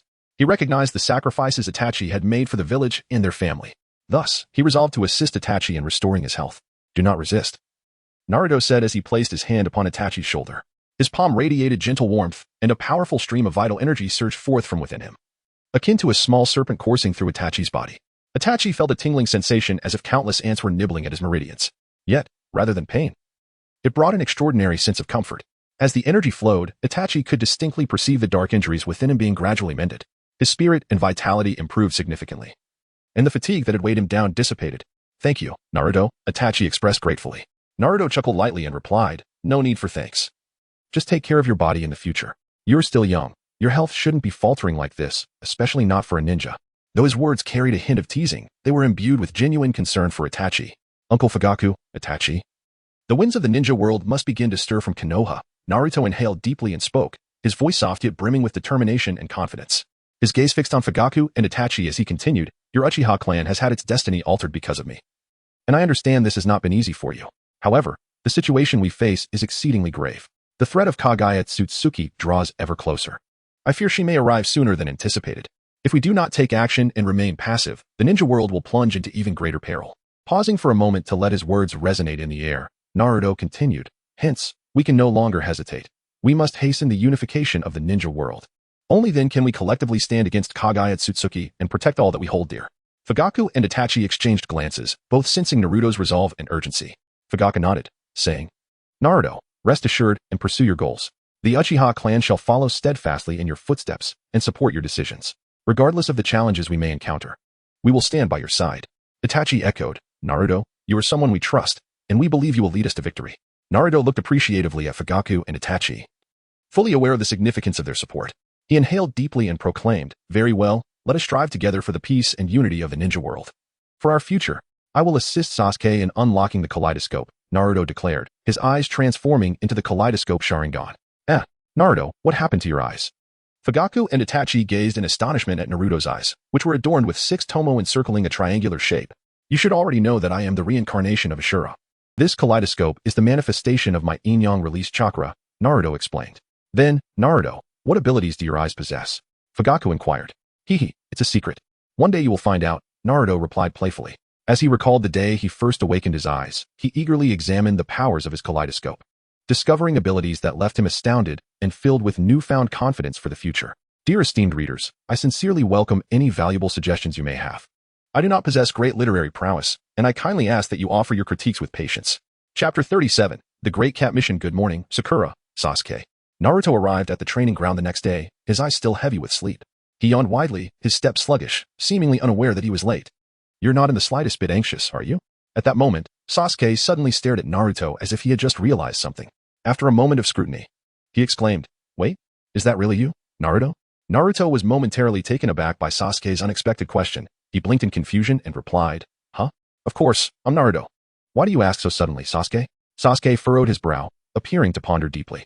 After a brief pause, he slowly articulated, I don't know why, but you seem a bit different today, almost as if there's a special warmth about you. That feeling is something I've never sensed from you before. Naruto, upon hearing Sasuke's words, was initially stunned but then burst into laughter. Haha, Sasuke, don't joke around. I came back late last night, and probably didn't sleep well, which is why I look a bit strange. Sakura, observing the exchange between Sasuke and Naruto, was utterly bewildered. Unable to contain herself, she interjected, "What on earth are you two talking about?" "And Sasuke, he is Naruto. Have you lost your mind?" Naruto quickly waved his hands, chuckling as he explained, "Sakura, don't misunderstand. Sasuke isn't crazy. He is just overly excited because we're starting a mission today." As he said that, Naruto playfully winked at Sasuke. Understanding the jest, Sasuke joined in the laughter. Yes, that is exactly it. Just thinking about our mission today makes me incredibly excited." Just then, a figure appeared before them. It was their teacher, Kakashi. Observing the lively trio, Kakashi smiled warmly. "Ah. It seems everyone is quite enthusiastic today." His gaze settled on Naruto, scrutinizing the usually energetic boy, trying to discern what was different about him today. However, as he was deep in thought, Sasuke's voice broke in, pulling Kakashi back to reality. "Kakashi-sensei, what mission are we undertaking today? Are we heading out of the village to engage the enemy?" Sasuke's voice carried a hint of eagerness, revealing his thirst for battle. Kakashi, coming back to his senses, noted Sasuke's eager expression and inwardly sighed. He shook his head with a wry smile, thinking to himself, this boy truly is a warrior at heart. Well, for now. We'll be tackling some D-rank missions within the village, Kakashi responded, trying to keep his tone light to avoid dampening Sasuke's spirits.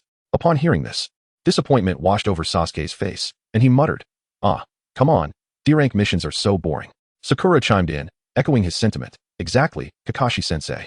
Can't you assign us something more interesting?" Kakashi observed the reluctance on their faces and felt a twinge of helplessness. He understood that while D-rank missions were relatively simple, they offered valuable training opportunities for novice ninjas. Moreover, given their current abilities, they were far from ready for more advanced tasks. "I completely understand your eagerness, but please, do not rush. I have meticulously crafted a detailed training plan for you all. During this period, we will begin with some D-rank missions to familiarize you with the entire process and operational methods. This way, you will be better prepared for the challenges ahead." Kakashi explained with a smile, his voice gentle yet firm, instilling a sense of reassurance. Naruto quickly chimed in, "Come on, Sasuke, Sakura. We must trust Kakashi-sensei. He will undoubtedly provide us with the most professional and effective guidance." As he spoke, he patted Sasuke and Sakura on the shoulders, seemingly wishing to instill confidence and encouragement. Sasuke remained silent for a moment before finally nodding in agreement. "All right then, since Naruto says so, I suppose I have nothing to worry about. Kakashi-sensei, let us hurry and tackle the mission so we can start our training early in the afternoon." Kakashi nodded with satisfaction and then led them off to complete their D-rank mission. On the streets of Konoha, a figure suddenly appeared on the rooftop to Naruto's right. Sasuke immediately activated his Sharingan, locking onto the uninvited guest, who was their target for the mission.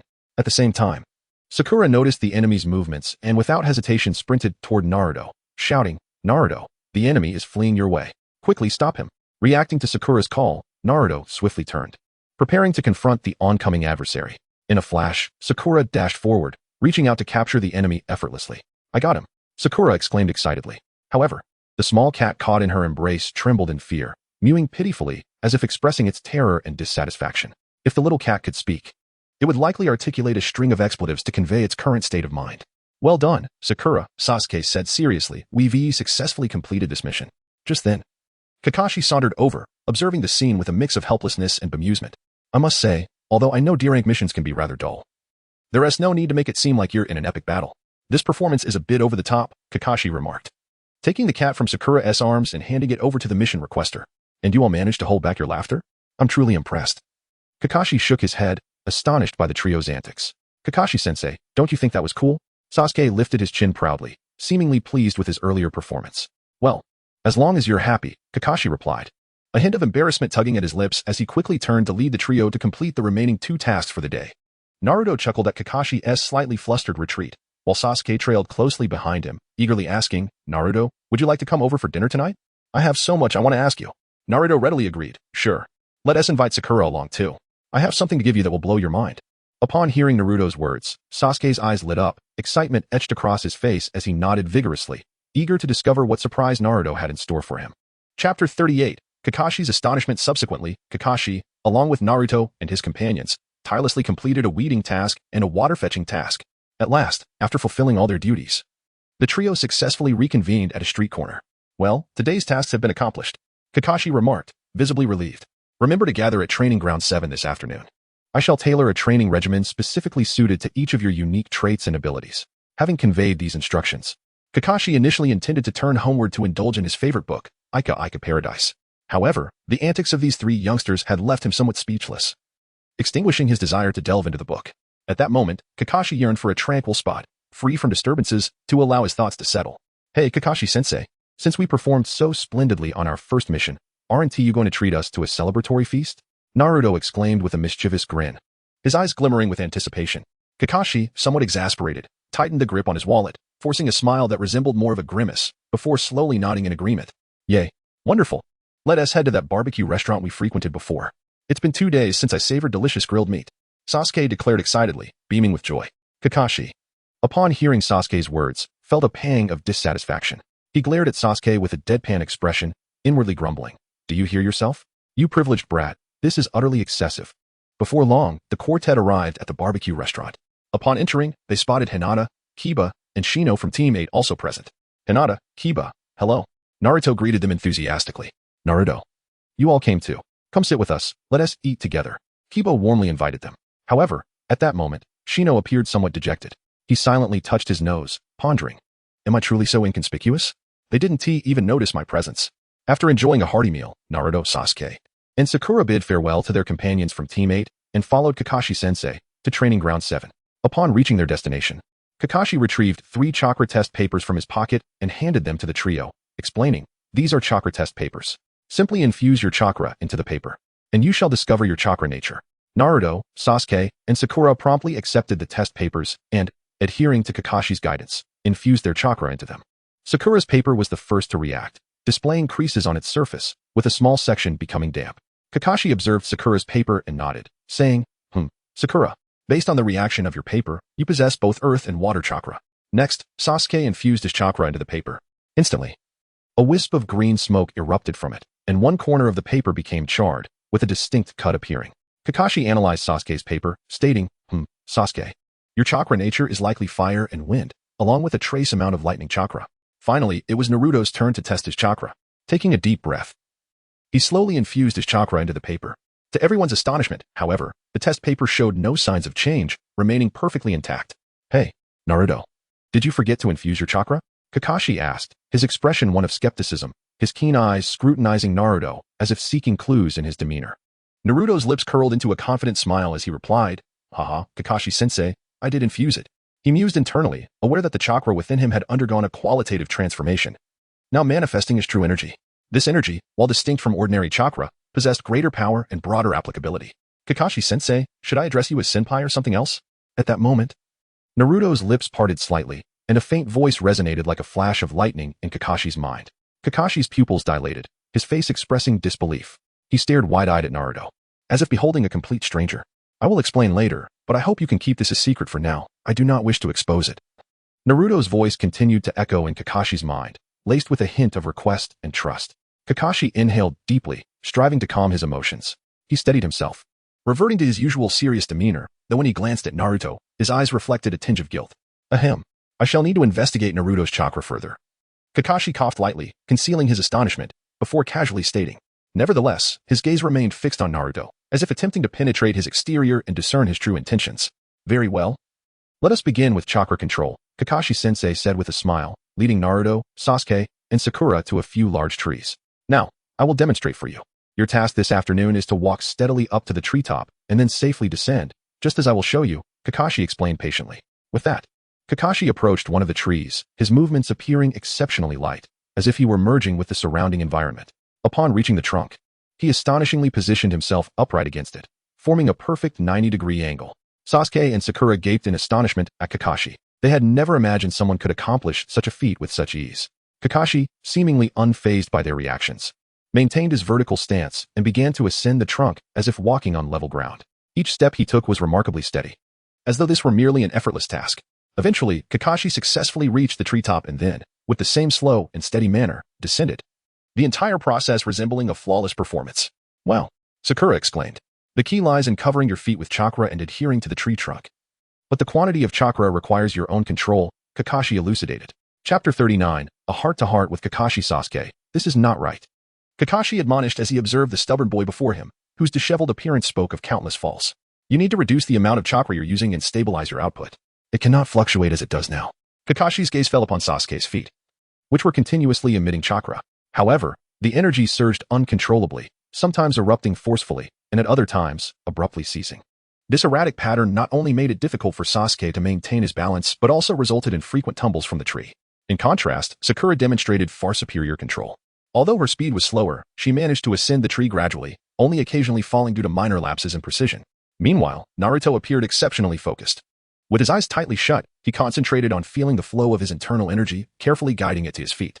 After several attempts, he succeeded in enveloping his feet with energy evenly, allowing him to ascend and descend the tree with ease. As Naruto accomplished this feat, both Sakura and Sasuke gasped in astonishment, their eyes wide in disbelief as they gazed at him, akin to witnessing a marvel. "Wow, Naruto, you're incredible!" Sakura exclaimed excitedly. Though Sasuke remained silent, a flicker of surprise and reluctance danced in his eyes. For Naruto, possessing two souls and having practiced profound techniques, failing to control his internal energy even slightly would be tantamount to seeking a quick demise. At that moment, having just completed Kakashi's water-walking training, Naruto glanced at the anxious Sasuke and couldn't help but encourage him. "Sasuke, you need to keep pushing. I've already completed the third task of walking on water." Sasuke, upon hearing Naruto's words, felt an increasing urgency within him. His eyes widened, and he activated his Sharingan, yet the more impatient he became, the harder it was for him to control his chakra. "Damn it, I will succeed." He gritted through clenched teeth, beads of sweat forming on his forehead. Noticing Sasuke's distress, Naruto quickly shouted, "Sasuke, stop.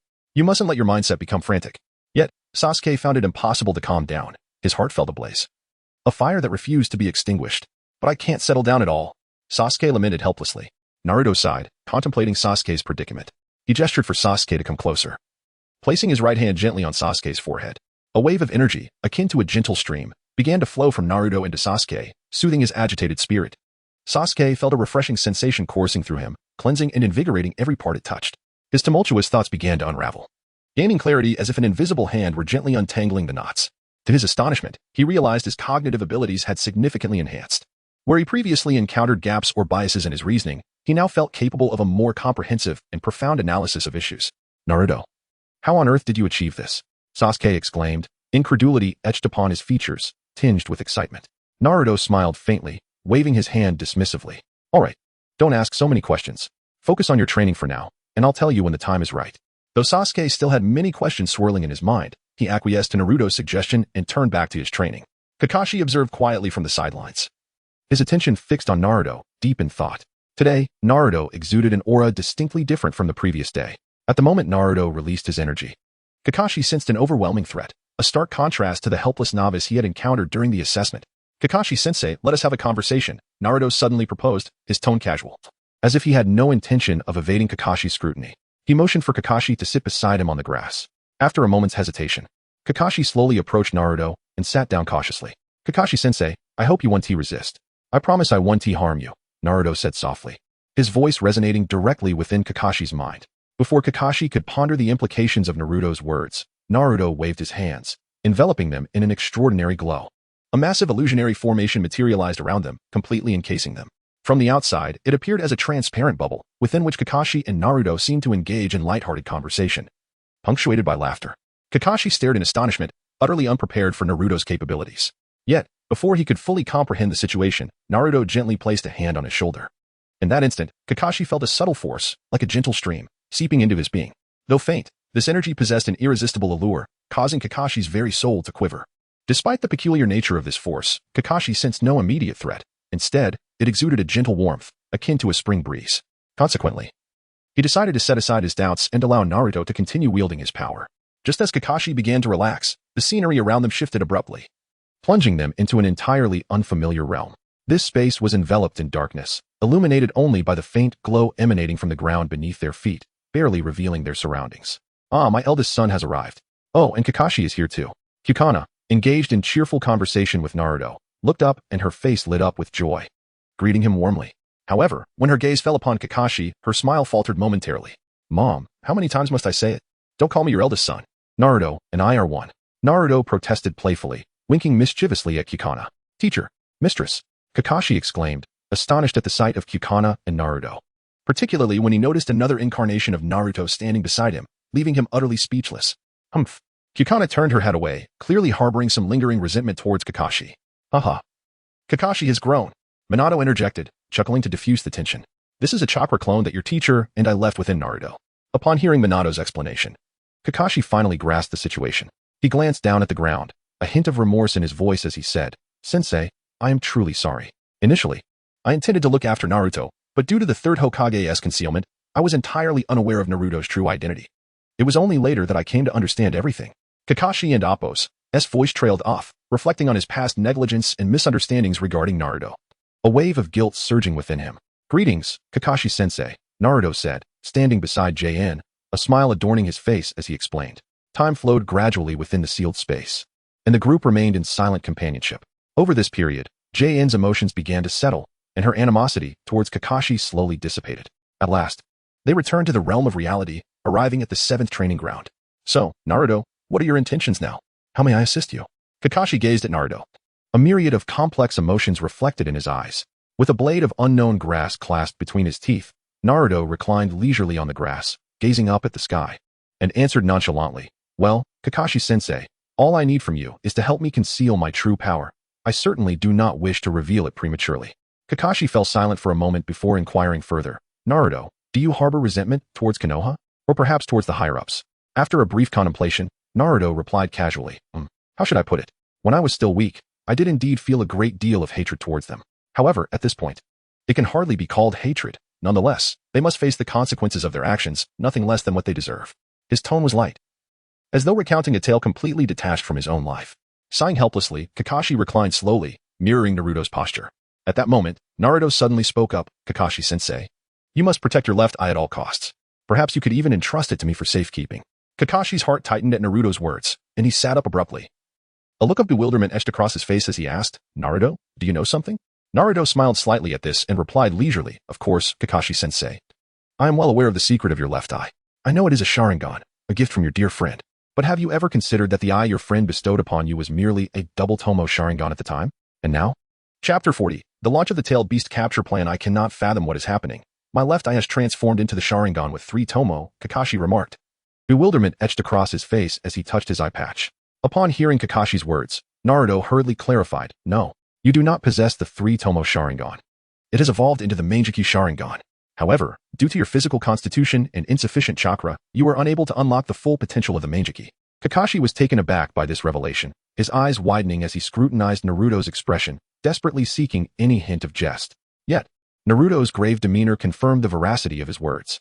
Then, Naruto unveiled an even more astonishing fact. Moreover, there is an intriguing phenomenon. Members of the Uchiha clan share a connection through their eyes. When one Sharingan evolves into the Mangekyou, the other will also follow suit, provided that the owner of the Sharingan remains alive. After expressing this, Naruto gazed contemplatively at the sky, while Kakashi found himself overwhelmed by the cascade of information. Eventually, Kakashi regained his composure, murmuring, "Impossible. Obito is dead. There is nothing impossible. Did you not return without finding Obito's corpse? Moreover, verifying this matter is straightforward. Simply inquire with any Uchiha, and you will learn this fundamental truth." Naruto smirked, unabashedly revealing his scorn. Kakashi's countenance darkened significantly. Disbelief filled his widened eyes as he regarded Naruto. He never anticipated that what he had steadfastly believed could yield such a revelation. "And there is something else you likely do not know." Naruto's tone shifted to a somber gravity. "My parents, your mentors, were killed by your dear friend Obito. That night of the Nine Tails attack, the Uchiha who appeared in the village was none other than Obito." This revelation struck like a thunderclap, causing Kakashi to tremble as though struck by lightning. His complexion turned ashen, his lips devoid of color. Why would he do this? Kakashi's voice quavered, unable to accept this grim reality. "And how could he possibly know the due date of my sensei's child?" Naruto chuckled coldly, continuing, "Because of Rin. He despised my father for failing to save her in time and harbored resentment towards you for Rin's death. Yet, he never intended to kill you. He merely sought to inflict suffering upon you. As for how he knew my mother's due date, well, that is your own doing. Do you recall? You mentioned my mother's due date at Rin's grave, and at that moment, Obito was eavesdropping nearby. Such a thing cannot be." Kakashi muttered, his head bowed as he repeated the phrase, feeling as though all hope and conviction had fled. His steps grew heavy as he slowly walked away, his silhouette elongating in the fading hues of the sunset. Sakura stood rooted to the spot, watching Kakashi retreat with growing confusion and concern. She furrowed her brows and murmured, "Why did Kakashi-sensei leave?" Seeing this, Naruto quickly attempted to lighten the mood with a laugh, addressing Sakura. "Well, Kakashi-sensei must have pressing matters to attend to, so he left ahead. But do not worry, he has entrusted me to oversee your training." Kakashi staggered, as if bereft of his very soul, unknowingly arriving at Obito's grave. He slowly lifted his gaze, fixating on the photo of Obito beaming with sunlight on the gravestone. Once so familiar, now a source of searing anguish. "Why did you deceive me?" Kakashi's voice was low and hoarse, as if years of suppressed pain had finally erupted. "Why not reveal yourself? Why cause so much death? Come forth and tell me. His anguished cries echoed through the desolate graveyard, startling a flock of birds from their perches. Kakashi's right eye burned red, tears mingling with blood as they streamed down his cheeks. His body trembled, unable to bear the weight of his internal torment and fury. In truth, during his journey, Kakashi had begun to believe in Naruto's assertions. He was reluctant to accept that Obito, once his comrade and brother-in-arms, had devolved into this monstrosity. Yet, with reality laid bare before him, how could he continue to deceive himself? Meanwhile, 3 meters ahead, a white Zetsu lay silently in wait underground, observing Kakashi's every movement before swiftly relaying the information back. Deep within the tumultuous underground of the ninja world, Obito listened intently to the reports from White Zetsu, his expression betraying no emotion, as if all of this had been anticipated. Damn it! How did Kakashi uncover the truth? Could it be that mysterious figure from 2 years ago? Obito's mind was beset with confusion and doubt. Obito, we still have not ascertained the true identity of that mysterious figure from 2 years ago. Time is of the essence. We must accelerate our actions, Black Zetsu urged anxiously. Nagato has successfully recruited many rogue ninjas. Our tailed beast collection plan can now officially commence. Obito scoffed in response. I am well aware of this. However, Danzo is dead. And yet the Uchiha clan remains unharmed, introducing uncertainties into our plans. It appears we shall have to start with the other tailed beasts, saving the 9 tails for last. Originally, the plan had been to collaborate with Danzo to annihilate the Uchiha clan and subsequently recruit Itachi Uchiha into the Akatsuki. However, with Naruto's emergence as an unforeseen variable, the plans in Konoha had faltered even before they began. I must pay Nagato a visit, Obito decisively declared, activating his Kamui and vanishing from sight, racing towards the land of rain and its hidden village. Konan, have we completed our recruitment? Nagato, his body riddled with oxygen tubes and pallet, inquired weakly of the graceful, gentle girl beside him. Konan nodded softly, responding with serene conviction. We have sufficient numbers now, Nagato. Our plan can be set into motion. At that moment, a ripple surged through the air, followed by the sudden appearance of a vast black vortex. The whirlpool spun rapidly, resembling a portal to another realm. In the blink of an eye, a figure clad in a black cloak and wearing a mask emerged. Obito, Nagato, and Konan were momentarily taken aback by Obito's arrival, but they quickly regained their composure. Nagato fixed his gaze on Obito, stating gravely, Madara, your timing is impeccable. Our preparations are complete. We can now initiate our actions. However, Obito dismissively shook his head, insisting, Nagato, you can no longer afford to delay. The longer we wait, the more detrimental it becomes for us. His voice, muffled by the mask, sounded low and gravelly. Nagato frowned, clearly perturbed by Obito's insistence. He coldly replied, we have our own pace and arrangements. We do not require your interference. Seeing this, a flicker of anger flashed in Obito's eyes. Just as he prepared to retort, he suddenly felt a powerful repulsive force surge towards him. Before he could react, his body was violently hurled away, crashing against a distant wall like a kite severed from its string. The sudden turn of events startled Konan, causing her to glance at Nagato beside her. She noticed a faint glimmer in his eyes, indicating he had activated his jutsu, Shinra Tensei. With a cold huff, Nagato expressed his displeasure, addressing Obito Uchiha with a stern tone. I do not care whether you are truly Uchiha Madara or not. I have made it explicitly clear that if you wish to see us, you must first inform those below. In response to Nagato's warning, Obito Uchiha merely smirked, a hint of mockery dancing on his lips. Heh, I didn't expect this little one to be so irritable. However, do not forget that we share a common goal.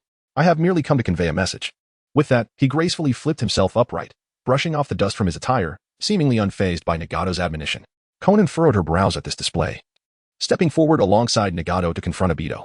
Her voice was icy yet resolute. We do not require your reminders. We are well aware of how to proceed. You may leave now. Obito, undeterred, continued with a feigned interest. Oh, come now, don't be so indifferent. I merely wish to inform you that capturing the 9 tails will not be an easy task due to the presence of the Uchiha clan in Konoha. Yet, Nagato remained unmoved, his gaze sharp as a cold star, locking onto Obito. He replied with indifference, that is of no concern to you. When the time comes, I will ensure that Pain personally handles it. The footsteps of God cannot be obstructed by just anyone. At these words, Obito's smile faltered momentarily before returning to its usual demeanor. He waved his hand dismissively, saying, well, since you have made your decision, I shall not press further. I will take my leave now. With that, he turned away, his figure gradually fading into the distance. As Obito departed, Konan cast a worried glance at Nagato. Are you truly going to Konoha yourself? But your health, I am well aware of my own condition. You should proceed to arrange the plan for capturing the tailed beasts. Nagato interrupted, waving his hand dismissively. Chapter 41. Mr. Dasna in a mysterious alternate space. The atmosphere was heavy and the light dimmed. 10 colossal stone pillars stood at the center, each bearing a shadowy figure. Leader, has our gathering today been summoned for a significant mission? One man, masked and revealing only his red-eyed, green pupils, spoke first. His voice was deep and hoarse, as if it emanated from the depths of hell. Today, you have been convened because our plan is officially underway, a cold voice echoed through the space. We shall exert all efforts to capture the tailed beasts. This will indeed be a formidable task. Xiaonan, please allocate the personnel, the voice continued. Xiaonan stood at the forefront of the pillars, her silhouette appearing particularly slender in the darkness. Calmly surveying the crowd, she commenced the distribution of tasks. Kakuzu and Haiden, you will handle the 2 tails and 7 tails. Deara and Sasori, you are assigned to the 1 tail and 6 tails. Itachi and JZ, you will take care of the 4 tails and 7 tails. And the leader, and I will manage the 9 tails. Haha, with the 1 tail and 6 tails, you shall experience the allure of art. Deidara exclaimed excitedly, his laughter reverberating ominously in the alternate space. Fool, Sasori retorted, casting a disdainful glance at Deidara. Everyone, please expedite your current tasks. This mission is of paramount importance. Only success is permissible, failure is not an option. Pain's voice resonated once more, his figure gradually dissolving into the surrounding darkness. In the land of fire, Konoha. Grandmali, your cat is quite the mischievous rascal. Sakura exclaimed helplessly as she handed a large, orange cat to the mission issuer, a vein throbbing on her forehead. Haha. Little Orange is just a tad naughty, Grandmali chuckled, taking the cat and gently stroking its head, eliciting a soothing purr. Naruto, why did Kakashi-sensei just hand us the mission and leave today? I feel like something is off with him. Sasuke furrowed his brow, casting a puzzled look at Naruto. Naruto scratched his head, a mysterious smile playing on his lips. How would I know? Maybe Kakashi-sensei encountered something distressing. His tone was vague, suggesting he did not wish to divulge too much to Sasuke. Thus, the trio spent each morning completing D-rank missions and training in the afternoons, a routine that persisted for half a month. During this time, Kakashi gradually emerged from his shadow, secretly making a resolution. Kakashi-sensei, we refuse to do any more D-rank missions today. They're simply too dull. Sasuke could no longer contain himself. The initial novelty of D-rank missions had faded, leaving him numb and somewhat disenchanted, leading him to protest loudly to Kakashi. Indeed, Kakashi-sensei, we have done D-rank missions for so long. Could we perhaps engage in something else? Even the usually obedient Sakura chimed in with complaints. Well, what a bunch of impatient youngsters. Kakashi shook his head in resignation before turning to introduce. This time, the mission is not merely a D-rank task, but a C-rank escort mission. This is our client, Mr. Dasna. Before he could finish, a tipsy old man staggered out from behind Kakashi, reeking of alcohol. His face was flushed, and he mumbled some incomprehensible words. Look at you kids, still in your infancy. Can you manage this task? Mr. Dasna squinted at the children before him, skepticism etched on his face. Mr. Dasna, please do not judge by appearances. Although they are young, they have undergone rigorous training and assessments to earn the title of Genin. Rest assured, Konoha will dispatch the most suitable team to complete your entrusted mission, Kakashi explained earnestly. His voice calm and resolute, inspiring trust. Upon hearing Kakashi's words, Dasna hesitated briefly, then nodded, saying, well, if you say so, I shall trust you and your team. I hope you can successfully complete the mission. Haha, the outside air feels so refreshing. Sasuke cheered, akin to a bird liberated from its cage. He playfully bantered with Naruto and Sakura, their laughter filling the air, observing the trio brimming with vitality. Dasna felt a twinge of unease. He could not help but address Kakashi, esteemed Jonin. Do you truly believe these children are capable? He regarded them with a hint of doubt. Kakashi, sensing Dasna's concern, offered an awkward smile. He glanced at the 3 who were reveling in their play and replied, while they may appear a bit eccentric, they are indeed quite competent and wholly dependable. You need not worry. The 5 moved forward at a leisurely pace, taking care to accommodate Dasna's needs. They stopped intermittently to allow him to catch his breath. Suddenly, Kakashi slowed his steps, inadvertently blocking Dasna's path. His gaze shifted toward a small puddle in the middle of the road, a flicker of vigilance in his eyes. The trio at the front noticed the unusual situation.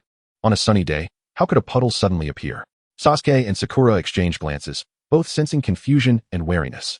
Just as they were about to investigate the puddle, Naruto unhesitatingly lifted his foot and stomped down hard on the ground. With Naruto's stomp, an invisible ripple swiftly spread like lightning, reaching the puddle in an instant. Bang! A loud noise erupted as the puddle exploded, sending 2 shadowy figures flying into the air. They arced through the sky before crashing. Chapter 42. How will you handle the wind that I bring? Kakashi gazed intently at Dasna, his expression laden with skepticism and dissatisfaction. Mr. Dasna, I hope you can provide us with a reasonable explanation. Why did we encounter ninjas blocking our path during the execution of our mission? Given the strength of those 2 genin, they should not have been foolish enough to attempt to intercept a jounin like myself. Faced with Kakashi's inquiry, Dasna appeared somewhat flustered, stammering, I am not quite sure. However, Kakashi was evidently dissatisfied with this response and pressed further. Mr. Dasna, are you certain you truly do not know? This concerns the safety and smooth progression of our mission. Beads of sweat began to surface on Dasna's forehead, his voice trembling slightly. I really do not know, Kakashi-san. Perhaps there has been some misunderstanding. Kakashi interrupted him, his tone becoming increasingly grave. Mr. Dazna, I must inform you that, given the current circumstances, this mission has exceeded the parameters of a C-rank task. By regulation, we reserve the right to refuse to continue executing this mission. Upon hearing Kakashi's words, Dazna's complexion turned pale, realizing he could no longer conceal the truth. After a moment of silence, he finally spoke, revealing the reality. It turned out that Dazna was the foremost bridge builder of the Land of Waves. This small nation had very few ninjas, due to its somewhat remote geographical location. The Land of Waves had limited interaction with the outside world, which constrained its economic development. In an effort to change this situation, Dazna resolved to construct a bridge to connect the Land of Waves with the outside world, thereby opening trade routes and fostering the nation's prosperity. However, this plan met with staunch opposition from the Kato group, which had long held a monopoly in the Land of Waves. They did not wish to see Dazna's bridge completed, as it would undermine their monopolistic position. Consequently, they hired a group of ninjas to continuously sabotage Dazna's project, injuring numerous construction workers and forcing the project to halt. Faced with such a predicament, Dazna felt utterly helpless. He understood that, relying solely on his own strength, he could not contend with the ninjas of the Kato group. In his moment of desperation, he thought of Konohagakure, a place renowned for its powerful ninjas. After much effort, Dazna finally arrived at the Hidden Leaf Village and sought assistance from its ninjas. However, due to his gluttony along the way, having purchased a considerable amount of fine wine, the funds he had initially intended for the mission had significantly dwindled. Ultimately, he could only issue a C-rank escort mission, hoping to fortuitously find some capable ninjas to aid him in completing the bridge. Please, I beg of you, Dazna implored, his face wrought with sorrow. You must help me. I have elderly and children to support at home. If I cannot complete this mission, my entire family will go hungry. As he spoke, he wiped away tears, looking so pitiful that anyone who beheld him would feel a surge of sympathy. However, only Naruto was aware that Dazna was merely putting on an act. Naruto thought to himself, this guy was just so fierce with me, and now he's afraid, huh? Nonetheless, he refrained from exposing Dazna immediately and turned to Kakashi, eager to hear his perspective. Kakashi regarded Dazna with a serious expression, seemingly unmoved by his pitiful display. After a brief silence, he turned to Naruto, Sasuke, and Sakura, asking, what do you think? Should we continue with the mission, or should we return to the Hidden Leaf Village now? The decision is yours. Without hesitation, Naruto replied. Although this uncle is a bit underhanded and his performance is largely theatrical, it would be a shame to return after coming this far to execute a mission. I believe we should press on. Sasuke and Sakura exchanged glances and nodded in agreement. Sasuke stated, I concur with Naruto. We cannot give up easily. Sakura added, yes. We've come this far. We cannot abandon our effort now. Seeing their determination, Kakashi pondered for a moment before nodding in approval. He addressed the three of them, very well. Since you have all decided to continue, you must remain vigilant. There may be other ninjas lurking ahead, and I will not intervene unless your lives are in jeopardy. Consider this mission a valuable experience for your growth. The group cautiously traversed the dense forest, finally arriving at the bank of a crystal-clear river. However, as they approached the water's edge, thick mist suddenly rose from the surface, enveloping the five of them almost instantaneously. Naruto, be cautious. The enemy's strength should not be underestimated. Kakashi warned, his nerves taut as he meticulously surveyed their surroundings. Heeding Kakashi's alert, Naruto, Sasuke, and Sakura quickly adjusted their positions, forming a defensive line in front of Dazna to protect this key figure. Kakashi's pupils narrowed sharply as he sensed a lethal danger emerging from the mist. Without hesitation, he executed a substitution technique, vanishing from his original position. A resounding thud echoed as a massive blade sliced through the air like lightning, severing Kakashi's body.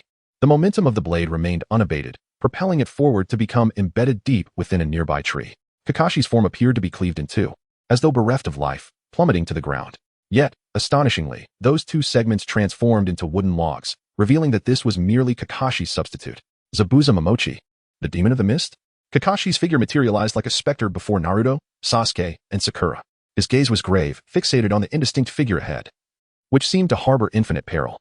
Haha, to be remembered by Konoha's copy ninja is truly an honor. A hearty laugh resonated from the mist as the figure slowly beckoned, the executioner's blade seemingly drawn back to his hand as if magnetically attracted. Humph, a charlatan. Sasuke's anger flared upon witnessing this spectacle. He could not wait for Kakashi's intervention, charging like a released arrow toward the ominous figure. Come back, you fool, Kakashi exclaimed, reaching out in a desperate attempt to restrain Sasuke, but it was too late. Sasuke surged forth like an enraged lion, rushing toward the unknown threat. Fire style, Phoenix fire technique, Sasuke chanted, rapidly forming hand seals. In an instant, a barrage of flames shot forth like meteors, hurtling toward the figure. Following closely, Kakashi unleashed his own technique, water style, great waterfall technique. Yet, the figure displayed no fear. His hands moved like shadows, swiftly completing his hand seals.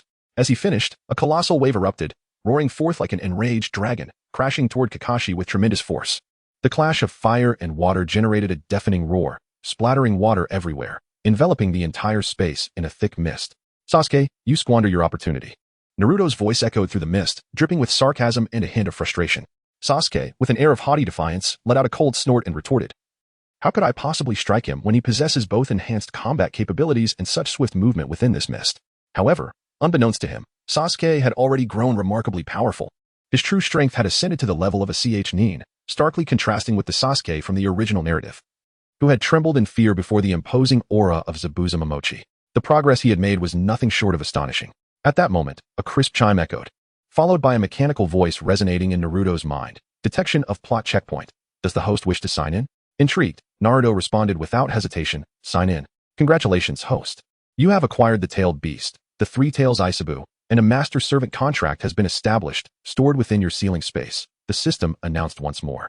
Upon hearing this reward, a flicker of surprise crossed Naruto's face, quickly overshadowed by joy. His eyes narrowed slightly as he pondered the implications of the system's notification. After a brief moment, a confident smile graced Naruto's lips as he proclaimed, in that case, Sasuke, you can venture forth with ease today. I shall provide you with support. Let the winds arise. As his words fell, a tremendous, malevolent wind surged forth as if summoned, effortlessly scattering the surrounding mist, which seemed powerless against the might of this gale. How is this possible? Zabuza stood on the water's surface, his expression one of utter astonishment, his body trembling as he grappled with the reality unfolding before him. Not far away, Naruto and his companions observed intently. As the mist gradually dissipated, Zabuza's figure came into view.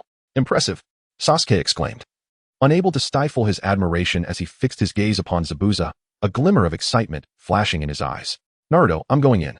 You must keep a close watch on me. Sasuke turned to Naruto, his tone laced with urgency and anticipation.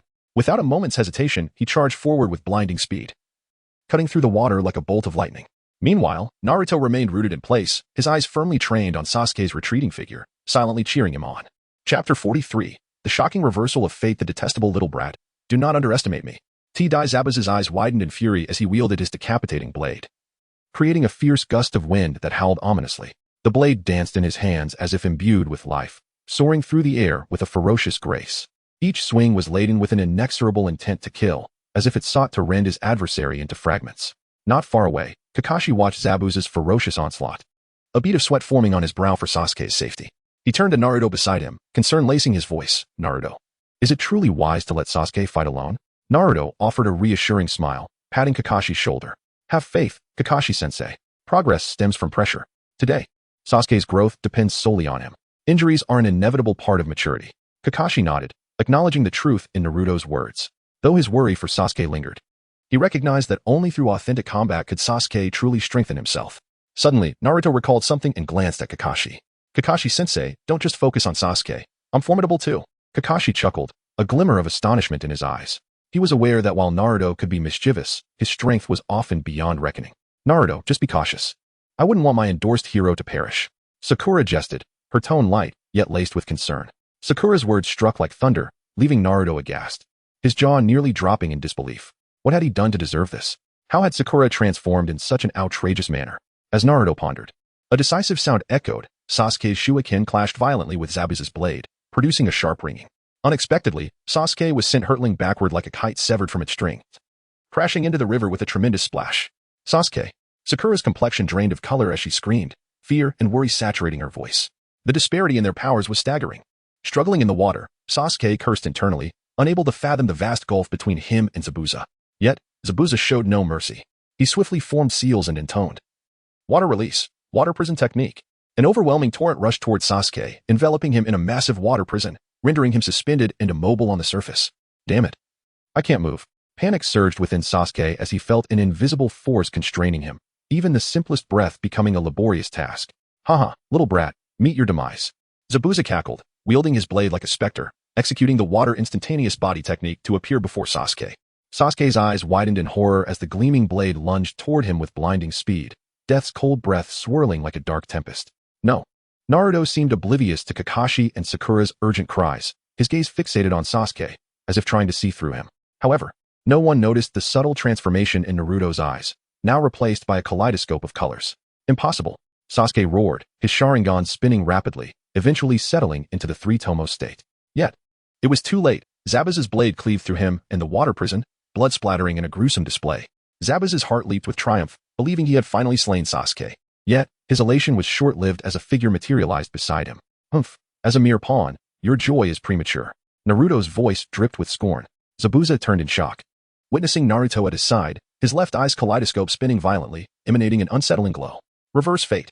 Naruto bellowed, and in an instant, time within a 10-meter radius seemed to rewind as if a tape had been reversed. Zabuza's body involuntarily retreated to a position he had occupied 10 seconds prior, still poised to strike. Kakashi and Sakura, witnessing this phenomenon from the shore, were aghast as they observed the water around Naruto diverging from its natural flow, as if forcibly severed from the continuum of time. The absurdity of it all was suffocating, prompting them to avert their gaze until the bizarre sensation dissipated. Sasuke's bisected form saw blood flow backward, as if time itself rewound, his body rapidly mending, returning to its original state in the blink of an eye. Miraculously, the shattered water prison also restored itself, as though nothing had transpired.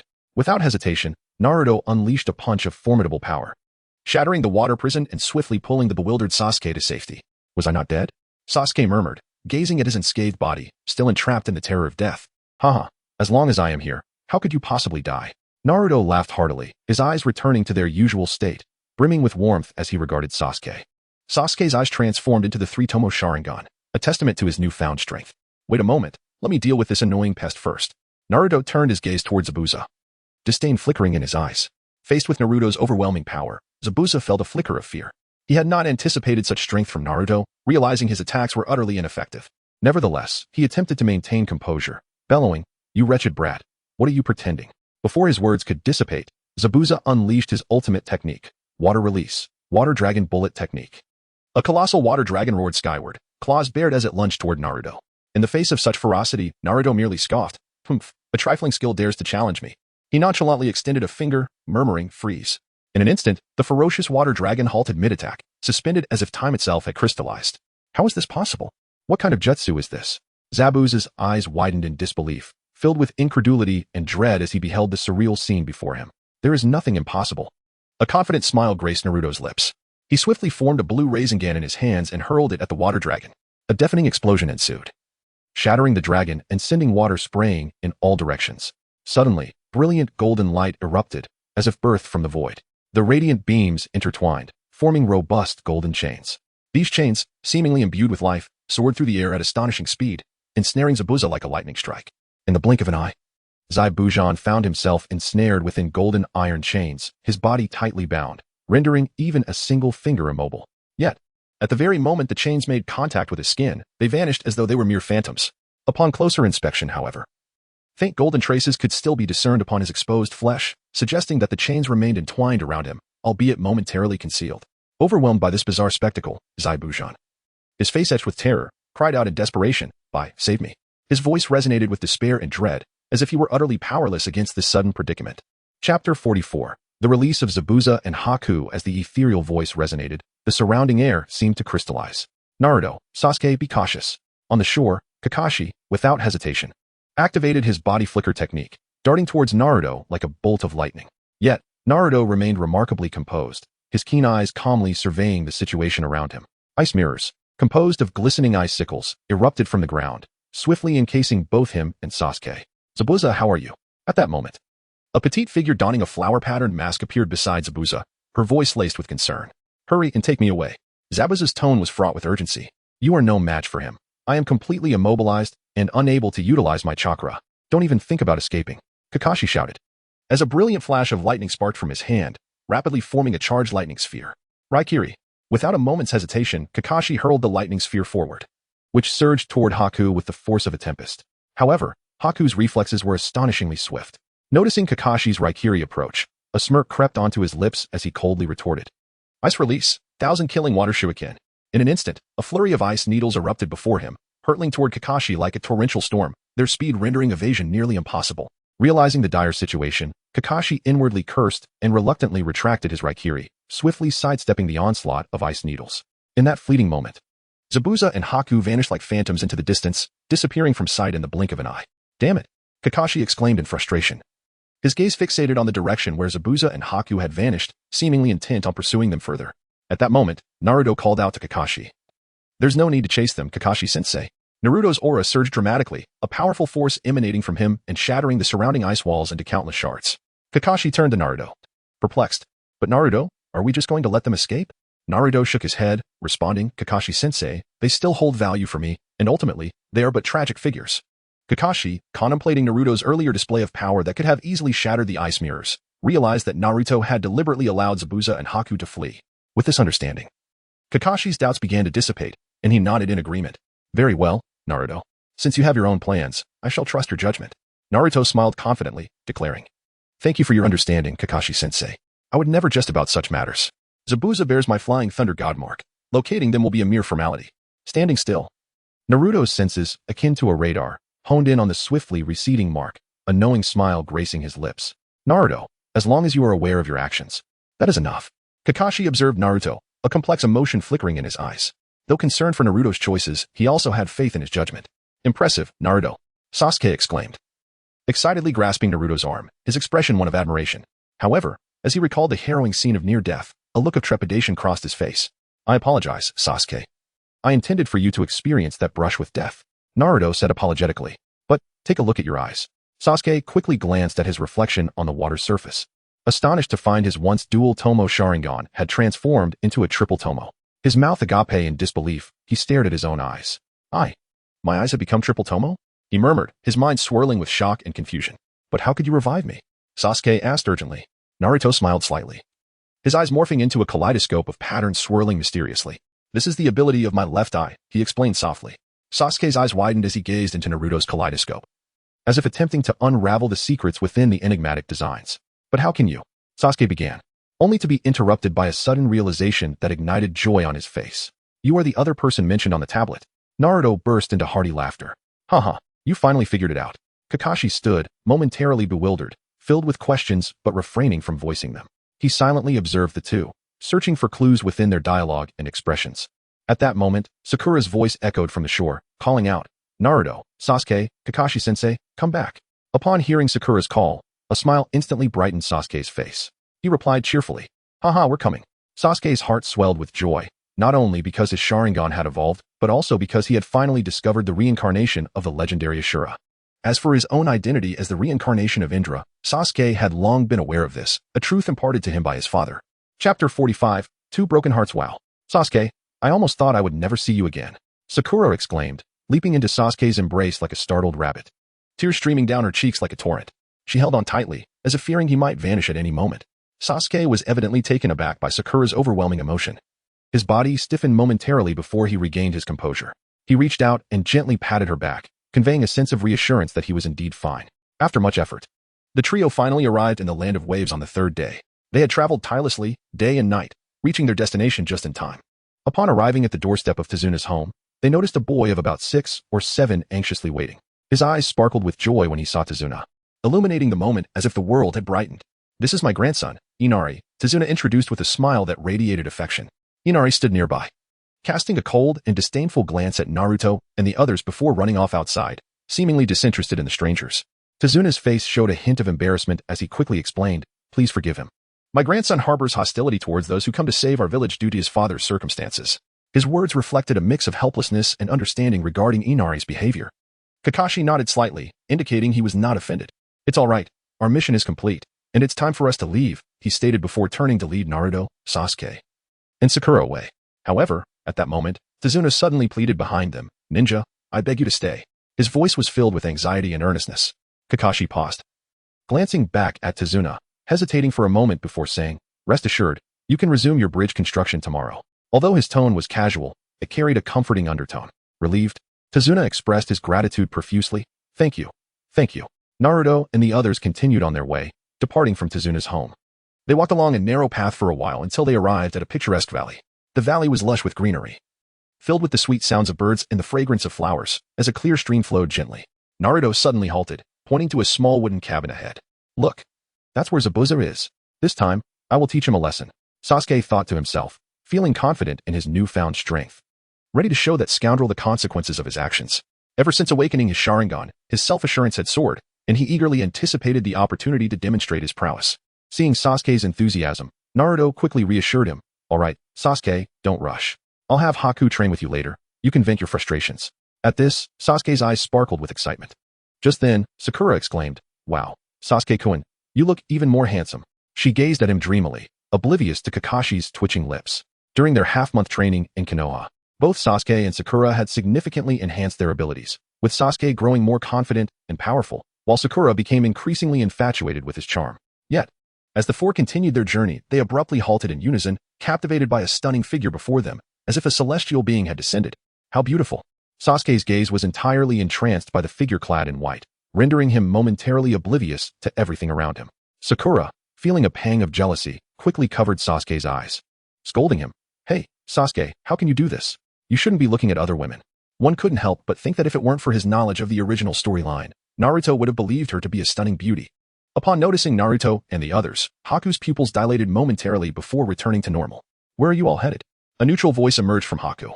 Naruto took a deep breath to steady his emotions and replied calmly, "We have come specifically to find you." Haku appeared on high alert at Naruto's response. Naruto continued, "Don't even think about attacking. If I truly intended to harm you, I would not have let you leave that day." However, Haku clearly did not trust Naruto's words. Suddenly kneeling before the four, pleading earnestly, "Please spare Lord Zabuza. I am willing to die in his place." Seeing Haku's unwavering conviction, Naruto sighed. "I've already said. I will not harm you." He raised his hand, a powerful energy surging forth like a roaring tide, lifting Haku effortlessly. "Really? But..."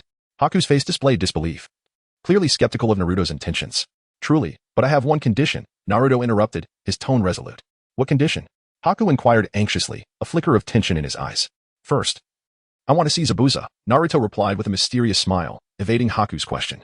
At that moment, Sasuke seemed to realize something, asking belatedly, "You were the masked ninja who rescued Zabuza that day?" Haku nodded in acknowledgement. "Yes, I apologize for our encounter that day." Sakura, puzzled, looked at Haku and asked, "Why do you follow Zabuza if you're so beautiful?" Haku smiled softly, responding, "Because Lord Zabuza saved my life, thus, I am his." Haku's gaze was steadfast and profound, as if lost in a distant memory that transcended time. "Enough. Haku is a fine young man." Naruto could no longer hold back, finally speaking up. Yet his words seemed to vanish into the void. "Ah." Sasuke was clearly incredulous at Naruto's statement, his eyes wide with shock as he scrutinized Haku, as if searching for any trace of masculinity. Even Kakashi, who had been engrossed in his reading, was startled by Naruto's declaration, looking up with an expression of astonishment. "Naruto speaks the truth," Haku replied, calm and unwavering, like a boulder disrupting the surface of a lake, creating ripples of revelation. This statement struck Sasuke and Kakashi like a hammer, shattering their illusions into countless fragments. Naruto could almost hear the sound of their hearts breaking in that instant, clear and jarring. "Haha, I knew Haku was a guy." Sasuke laughed awkwardly, attempting to mask his embarrassment, yet instinctively retreating alongside Kakashi, as if wanting to distance himself from Haku. His gaze began to wander, darting around the scenery, seemingly unable to meet Haku's eyes again. "You two are truly hilarious." Sakura unabashedly pointed out their awkwardness. "Sakura, I want to train with you," Sasuke exclaimed, as he prepared to tease her, only to be interrupted. Sasuke struck Sakura's shoulder with no hint of mercy, sending her sprawling onto the ground. Watching this scene unfold, Hinata stifled a laugh behind her hand. Meanwhile, Kakashi cast an appreciative glance towards Sasuke, their eyes meeting for a brief moment. Chapter 46. The recovery of Zabuza and Haku. The sealed Zabuza lay on the bed like a soulless husk, his hollow eyes staring blankly, as if the world around him held no significance. Suddenly, faint voices from outside the door disrupted the oppressive silence. "Who is it?" Zabuza's voice was low and feeble, as though speaking required monumental effort. "Lord Zabuza, it is Lord Kakashi and his companions," came Haku's anxious voice from outside. The door creaked open gently, and Haku stepped aside to allow Kakashi and the others to enter. The room dimmed considerably as Zabuza squinted, attempting to discern the identity of his visitors. When his gaze fell upon Kakashi, despair surged within him like a tidal wave. He knew his end had finally come. "Did you sense me because you left something behind?" Zabuza's tone was laced with bitterness and indignation. "Before you end my life, could you grant me one last request?" Due to his chakra being sealed, Zabuza could not ascertain whether Haku's chakra was stable, assuming instead that Haku had been taken hostage, which led them to this place. Haku opened his mouth to explain but was halted by a glance from Naruto, who seemed intrigued by Zabuza's plea, a knowing smile playing on his lips. "Go on. Perhaps my mood will permit me to grant your wish," Naruto said playfully. "I hope you will spare Haku. He is but a poor child who has strayed down the wrong path." Zabuza's voice trembled, his eyes pleading as they locked onto Naruto's. Naruto stood there, expressionless, his gaze cold and unwavering, rendering his thoughts inscrutable. After a moment, he finally spoke. "I can grant your request. You may depart in peace." Upon hearing this, a great weight lifted from Zabuza's heart. He cast a lingering glance at Haku, filled with profound reluctance and affection. Then, he slowly closed his eyes, awaiting the arrival of death. However, at that moment, Naruto abruptly raised his hand, and a blinding light shot forth, striking Zabuza. Zabuza felt the seals on his body being torn away by an overwhelming force, vanishing without a trace. He opened his eyes in confusion, staring at Naruto. Momentarily at a loss. Lord Zabuza, Naruto is not here to harm us, Haku quickly interjected, having stepped forward. His heart was touched by Zabuza's earlier words, and his eyes glistened with unshed tears. Zabuza looked at Haku, astonished. He clearly did not expect Naruto to lift his seals, nor that Naruto was not there to kill them. Zabuza, I have but one request of you, Naruto said, fixing his gaze on Zabuza. What is it? Zabuza inquired, regaining his composure. I want your loyalty, Naruto declared candidly. Why choose me? Zabuza asked, puzzled. Because you are a man of virtue, as evidenced by your treatment of Haku. Hence, I offer you both a chance to live. You need not worry that I will constrain your freedoms, Naruto explained earnestly. Very well, I accept, Zabuza replied decisively, exchanging a glance with Haku before rising. Their movements were swift and resolute, as if they had made their choice long ago. Zabuza then grasped Haku's hand tightly, and they approached Naruto together, kneeling on one knee in a gesture of solemn humility. Naruto regarded the two with a clear and steadfast gaze. After a moment, he spoke. I now assign you a task to subdue Kato completely, leveraging his connections to bolster our economy. I believe you have the capability to accomplish this. Yes, Lord Naruto. Zabuza and Haku responded in unison, their voices imbued with determination and seriousness. After receiving their orders, Zabuza and Haku rose, their postures radiating newfound strength. Naruto, have you fulfilled your promise to me? Sasuke, witnessing Naruto's successful recruitment of Zabuza and Haku, eagerly inquired. Of course, I haven't forgotten, Naruto replied, turning with a slight smile before shifting his focus back to Haku. Haku, why not spar with Sasuke? Do not hold back. Haku, seeing Sasuke's eagerness, smiled and nodded in agreement. They made their way outside to an open area devoid of obstacles, an ideal training ground. Standing opposite each other at a respectful distance, they swiftly assumed combat stances, the atmosphere thick with tension. Ha! Sasuke suddenly shouted, his voice reverberating like thunder. In an instant, he surged forward with lightning speed. The sudden shout and movement startled those around them. Yet, in that fleeting moment, Haku's attention was drawn to Sasuke. Upon seeing the three-tomo Sharingan, she immediately recognized it as a deceptive ploy. Without hesitation, she lowered her head, fixating her gaze on Sasuke's feet. Did it fail? Sasuke murmured, disappointment tinging his voice. However, he did not dwell on Haku's evasion. Instead, he quickly adjusted and prepared for his next assault. Taking a deep breath, Sasuke chanted, Fire style, great fireball technique. Instantly, a roaring flame erupted from his mouth, resembling a massive fireball racing toward Haku. In response to the sudden attack, Haku reacted with remarkable speed, unleashing her signature technique, Ice Style, Crystal Mirror. With a wave of her hands, transparent ice mirrors sprang up, enveloping Sasuke completely. These mirrors formed an impenetrable barrier, effectively blocking the fireball from reaching Haku. With a resounding clash and billowing smoke, the fireball collided with the ice mirrors, resulting in a spectacular explosion. As the smoke began to clear, Sasuke was astonished to find Haku had vanished without a trace. He scanned the area, noting that the ice mirrors had formed a complex labyrinth, dizzying in its intricacy. Sasuke activated his Sharingan to its fullest extent, his pupils turning crimson and emanating a chilling glow. His gaze, sharp as a hawk's, swept across each ice mirror, searching for Haku's hidden presence. Finally, his eyes landed on one of the mirrors, where he keenly detected Haku's silhouette concealed within. Without hesitation, he swiftly drew two shuriken from his pocket and hurled them like lightning, aiming for Haku's vital points. Clang, clang. To his astonishment, the shuriken were effortlessly deflected by the ice mirror, leaving no trace behind. How is this possible? Sasuke exclaimed, his eyes wide with disbelief. He could not fathom how his fierce attack had been so easily neutralized by Haku. Just as Sasuke stood dumbfounded, Haku's voice echoed from all directions, secret technique, 1,000 killing water surge. I offered Sasuke no respite, swiftly forming hand seals as countless ice shuriken surged forth from the surrounding mirrors. These shuriken rained down upon Sasuke in a relentless 360-degree assault, leaving him no time to evade.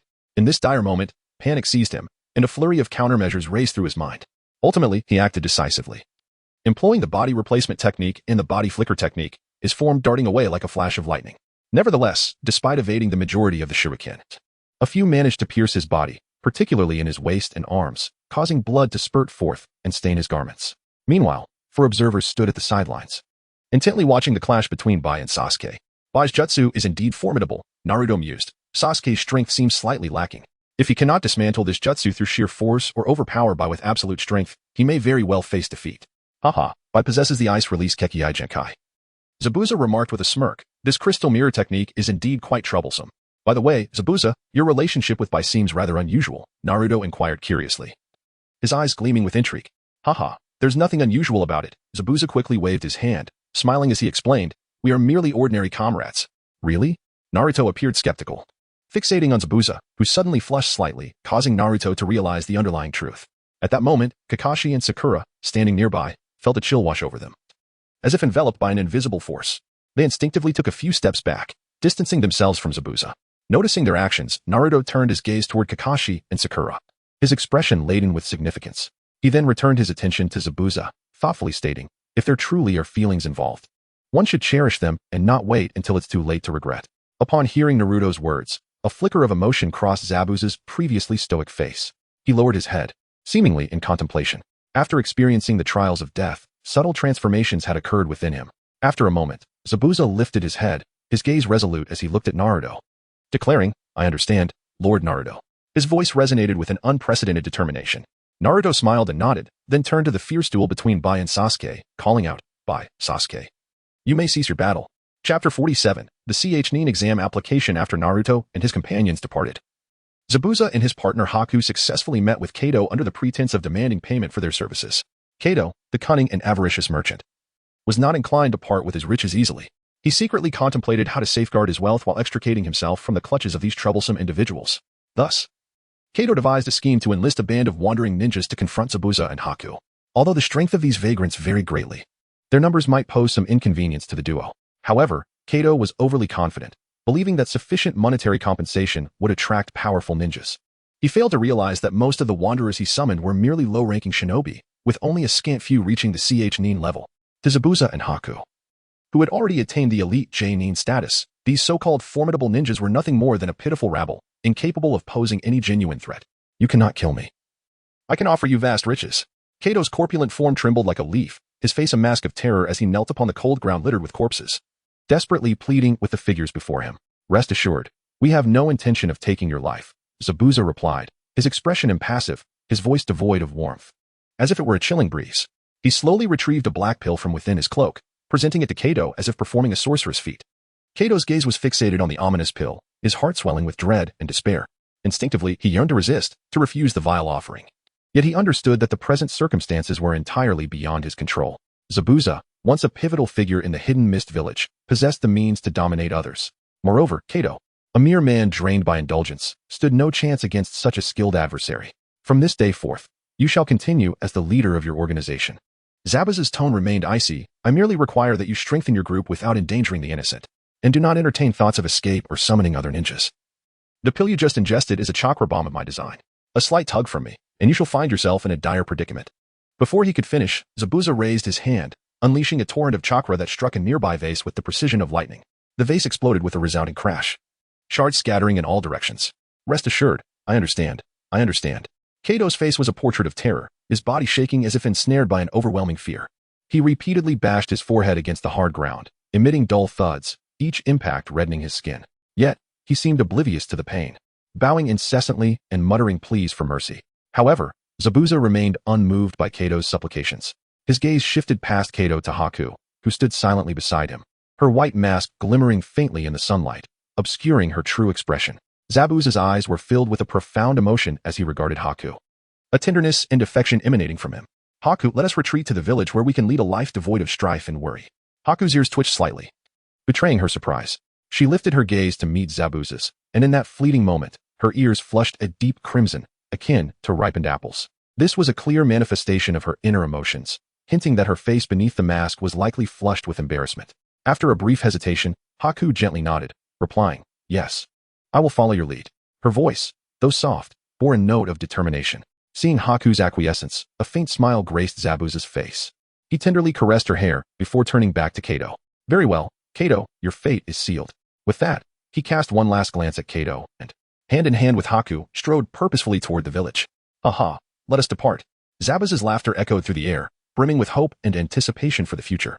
As Zabuza and Haku walked away, stepping over the fallen bodies beneath the setting sun, Kato was left gazing despairingly at the sky, his face ashen. Konoha. Hokage's office. That is the situation. I propose elevating the mission to an A rank. Kakashi stood before Hiruzen Sarutobi, his demeanor grave. Behind him stood Naruto, Sasuke, and Sakura, the trio of young ninjas. During his report, Kakashi withheld much of the details regarding Naruto's prowess, subtly altering the account based on his understanding. He meticulously recounted their encounter with the rogue ninja Zabuza from the hidden mist village in the ensuing battle. Hiruzen listened intently, his brow furrowing at the revelation of such a formidable adversary. I cannot believe you confronted Zabuza, a highly dangerous individual. Nevertheless, it is commendable that you returned unscathed. Kakashi, your protection of Naruto and the others has been exemplary. Kakashi humbly smiled, responding, it is my duty to safeguard my students. Hiruzen nodded, continuing, your request is approved. You may collect the mission reward shortly. Kakashi expressed his gratitude with a glance, saying, thank you, Hokage-sama. Hiruzen waved his hand dismissively. No need for thanks, it is well deserved.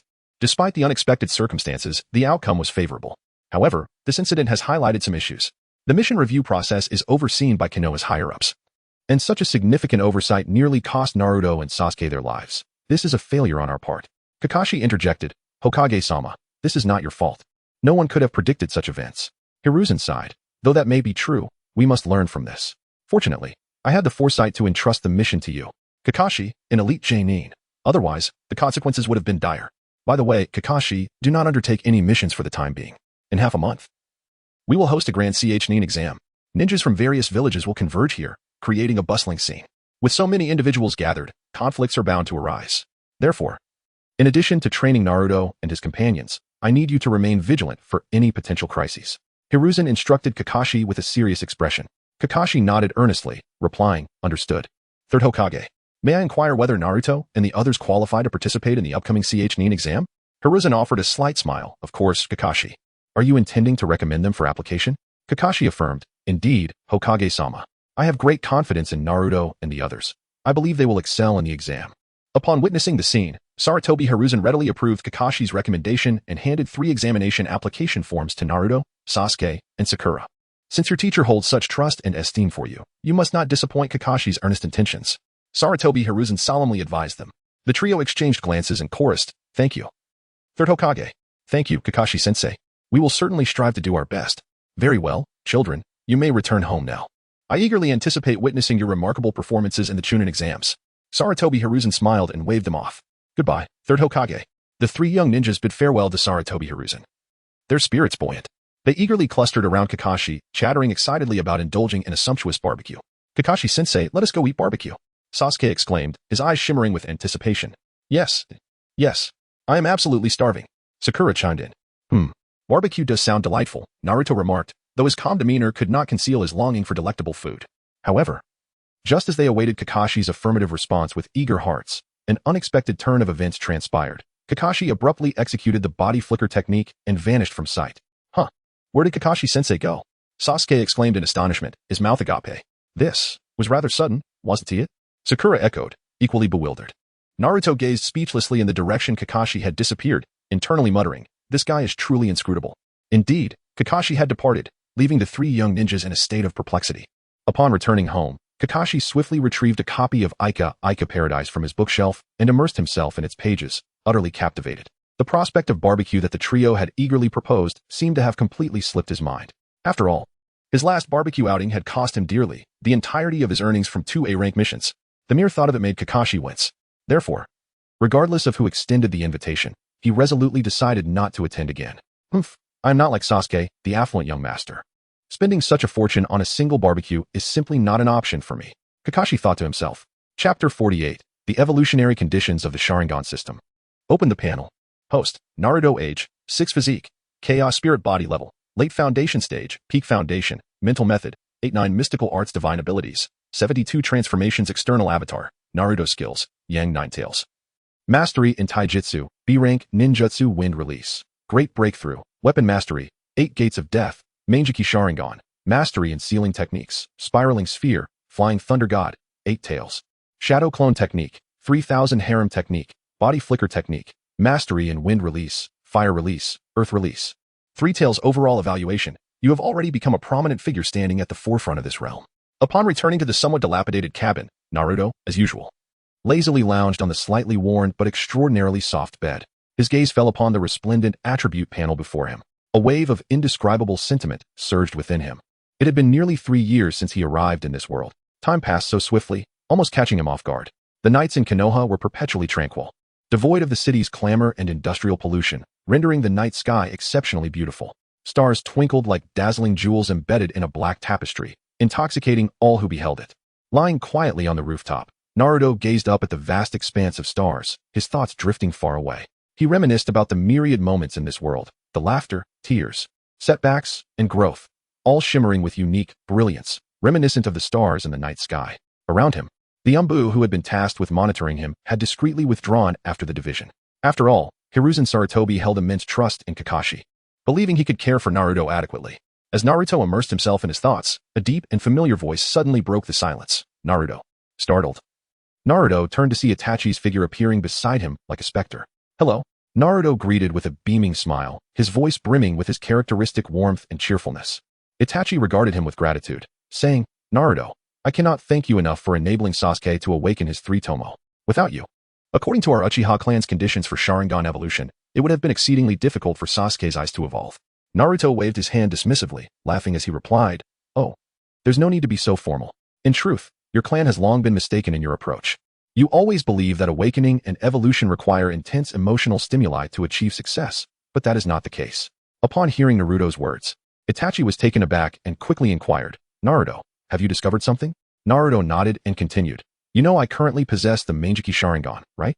Yet, I do not have the Uchiha bloodline. So how did I evolve? Could it be that you have discovered another method? Itachi's voice bore a hint of excitement, his previously furrowed brow relaxing slightly. A confident smile graced Naruto's lips as he slowly explained, It's not difficult to understand. The world exists in a dichotomy of yin and yang, and chakra is no different, divided into yin release and yang release. The family that represents yin release is your Uchiha clan. Itachi's eyes narrowed slightly as he pondered Naruto's words. After a while, he pressed. And what does this have to do with our awakening? Taking a deep breath, Naruto elaborated, It has significant implications. As descendants of Indra, your Uchiha clan inherently possesses a degree of yin release chakra. Yin release, in essence, represents mental strength. Hearing this, Itachi's eyes widened in realization. Naruto, noticing his reaction, continued. To awaken your eyes, a vast amount of mental strength is required, and the presence of yin release chakra provides your clan with a unique advantage in this regard. When you experience immense stimuli, your mental strength will surge, making it easier to awaken the Sharingan. Itachi nodded thoughtfully, stating, I understand now. The Uchiha's awakening necessitates substantial mental strength, which explains why our clan easily awakens under great duress. However, that is not a favorable situation. As I mentioned earlier, some individuals have little yin release chakra within them. Thus, to awaken their eyes, they not only have to expend their existing yin release chakra but also strain to convert their mental strength into yin release chakra. The problem is, your clan lacks a systematic method for cultivating mental strength. If this continues, the lifespan of the Uchiha clan will surely diminish significantly. And even controlling emotions will become increasingly difficult. After hearing Naruto's insights, Itachi's long-standing confusion was finally resolved. He understood the perpetual challenges faced by the Uchiha clan. Naruto, since you are aware of this, could you possibly assist our Uchiha clan? Itachi looked at Naruto earnestly, his eyes filled with hope. Naruto pondered for a moment before nodding. Well, I do have a method, although it's still in the experimental stage. And Sasuke, he just so happens to be my test subject. After all, Sasuke is the reincarnation of Indra, and he possesses a substantial amount of yin release chakra, so there is no need to worry about any adverse effects on him. I would like to express my gratitude on behalf of the Uchiha clan, Naruto. Itachi's voice was deep and sincere as he bowed deeply to Naruto. This gesture infused with respect and gratitude. Naruto quickly waved his hand, smiling as he said, Oh, it's just a small matter. No need for such formality. His smile radiated warmth and approachability. It would be beneficial for your clan to arrange for more members to engage with the village. To foster goodwill and deepen the villagers' impressions of your clan, Naruto suggested, shifting the topic. Itachi straightened, gazing at Naruto with a contemplative expression. He slowly remarked, Naruto, are you implying? Naruto's smile widened, exuding confidence as he softly replied, Yes, the winds of Konoha are about to change. This statement seemed laden with meaning, prompting curiosity about its implications. On the rooftop, a silence enveloped them. Itachi and Naruto stood quietly, gazing at the starry sky, seemingly contemplating each other's words. The stars twinkled in the night sky, resembling countless eyes watching over the two figures. A gentle breeze brushed past, bringing a hint of coolness. Yet it did not disturb the tranquility.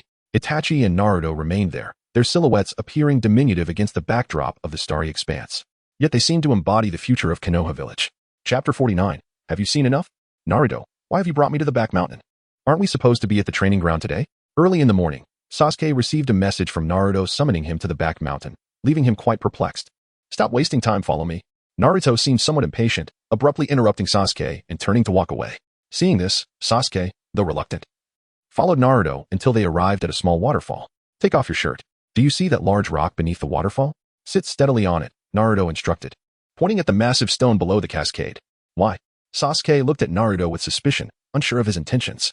To grow stronger, you need to go up there. Once you can sit steadily, I will teach you the next step. Upon hearing this, Sasuke's eyes lit up. He understood that Naruto was training him. Despite having only a vague impression of Naruto's strength, ever since their mission together, Naruto had become an idol in Sasuke's heart, a goal for him to strive towards. Without hesitation, Sasuke removed his shirt, revealing his lean, muscular physique. Taking a deep breath, he swam slowly toward the giant rock. As he approached, the force of the waterfall intensified, the rushing water battering against his body like a ferocious beast, causing him great pain. Yet, Sasuke did not falter.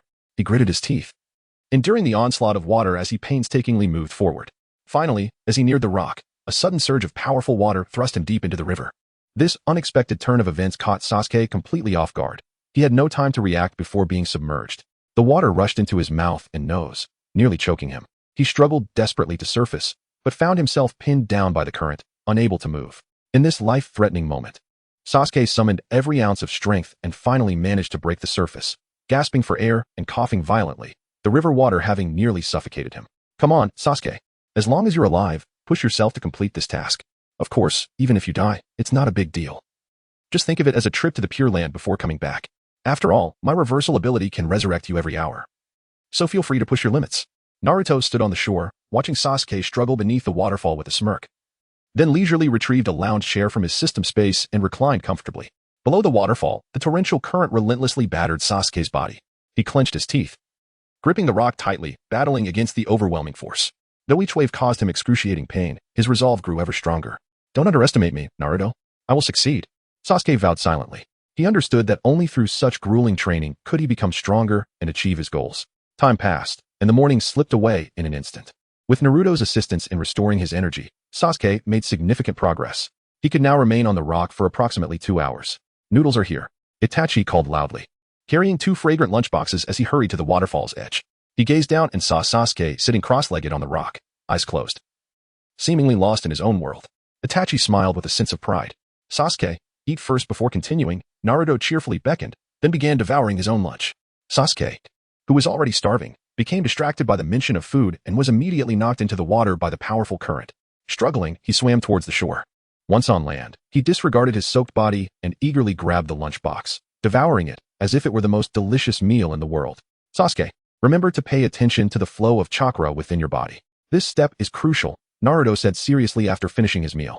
He was ready to impart to Sasuke a modern method of cultivating spiritual energy, a technique rooted in Taoist tradition that had been refined through Naruto's own training. Sasuke paused his chewing, looking up at Naruto with anticipation. Though he didn't know what Naruto was about to teach him, he trusted that Naruto had his reasons. All right, Naruto. I'm ready. Let's begin. Sasuke took a deep breath, adjusting his focus to welcome the new challenge. After a morning of intense training, Sasuke's body was exhausted. Yet his spirit remained invigorated. Unbeknownst to him, each time Naruto helped him recover, he inadvertently stimulated the dormant Indra's-in chakra within Sasuke. Holding a long sword, Naruto pressed the tip against Sasuke's forehead, as if it could pierce his skin with the slightest force. I will guide you through the process. Pay close attention. First, gather your chakra to your dantian, then guide it along this meridian. Naruto instructed, gently directing Sasuke's chakra with his own energy, ensuring it flowed along a specific pathway. After 3 cycles through the meridian, Naruto paused and looked at Sasuke. Did you remember? Sasuke nodded, replying, I remember. And how do you feel now? Naruto continued. Sasuke closed his eyes, quietly sensing the changes within him. After a moment, he opened his eyes and said, it feels tingly and cool in my brain, and there's a new chakra in me that feels oddly familiar. Naruto smiled slightly, explaining yes. That new chakra is Indra's-in chakra. The pathway I had you follow stimulates it to gradually integrate into your body. Sasuke pondered for a moment before asking, so, by following your method, I will become stronger? Naruto nodded affirmatively, exactly. As long as you persist and continuously circulate your chakra, the in chakra will increase within you, enhancing your strength. But why must I train beneath the waterfall? Sasuke suddenly recalled, looking at Naruto with curiosity. Fool, training under the waterfall yields the best results. The impact of the waterfall strengthens your physique while expanding your body's capacity to endure. To put it plainly, if you could originally hold 1 bucket of water, after training here, you could hold 2 buckets or even more. Wow, Naruto, you really know a lot, Sasuke said with admiration. Suddenly, Naruto leaned closer to Sasuke, startling him. What are you doing? Have you seen enough? Hurry up and train. Watching Sasuke scamper back to the rock to train, Naruto conjured a bottle of juice and leisurely sipped it while reclining in his chair. Chapter 50. Another pretentious individual. Time flies, and in the blink of an eye. Half a month has passed. During this period, Sasuke devoted himself entirely to his training, continuously challenging himself and pushing his limits. Through relentless effort, his eyes underwent a transformative leap on the final day, evolving into the Mangekyou Sharingan. This achievement not only signifies a remarkable enhancement of Sasuke's strength, but also marks his official entry into the ranks of elite Jonin. However, unexpectedly, the abilities granted by Sasuke's newly awakened Mangekyou Sharingan were not the Amaterasu and Susanoo as depicted in the original narrative, but were instead related to space. Perhaps it was due to the presence of his parents and the influence of Naruto, the butterfly in this scenario, that led to the alteration of his Mangekyou Sharingan's capabilities. Nevertheless, it is certain that as long as Sasuke returns home to practice Susanoo, it will only be a matter of time before he ascends to the ranks of shadow-level powerhouses. When that moment arrives, he will undoubtedly become a figure of great renown in the ninja world. His left eye possesses an extraordinarily potent ability, space confinement. This ability, as its name suggests, can entirely seal off a 5 cubic meter area around the enemy, creating an absolute domain of imprisonment. Within this realm, the adversary is unable to escape, and all space-time ninjutsu becomes utterly ineffective. The duration of this ability depends on the user's chakra. As long as the chakra is sufficient, the space confinement can be maintained indefinitely, leaving the enemy with no respite. Furthermore, this ability has no cooldown period, allowing for continuous use, rendering the opponent defenseless. In contrast, the capability of his right eye appears somewhat lackluster. Dubbed space strangulation, while it sounds formidable, it has certain shortcomings when employed alone. Firstly, the wind-up time for space strangulation is excessively long, providing the enemy ample opportunity to detect spatial fluctuations and respond accordingly. Secondly, the significant spatial disturbances caused by this ability make it easy for the enemy to evade. However, when space strangulation is utilized in conjunction with space confinement, the scenario shifts dramatically. The confinement can first trap the enemy in a fixed space, followed by the activation of space strangulation, leaving the adversary with no avenue for escape. This combination is truly lethal, rendering the enemy utterly powerless. Naruto vividly recalls the moment he entered the trial arena. Were it not for the unique capability of his right eye, he would have undoubtedly been no match for Sasuke, even in a confined state. Naruto's right eye ability is closely linked to space, known as space reversal. Initially, Naruto found this ability to be overwhelmingly powerful, akin to a significant bug in the system. This capability requires a substantial amount of chakra to effectuate internal-external transformation on any specific object. If applied to a living being, it would cause instant explosion, resulting in death. Sasuke, you should go home and rest well. Also, don't forget to practice the Chidori that Kakashi-sensei taught you the day before yesterday. It might prove invaluable in the future.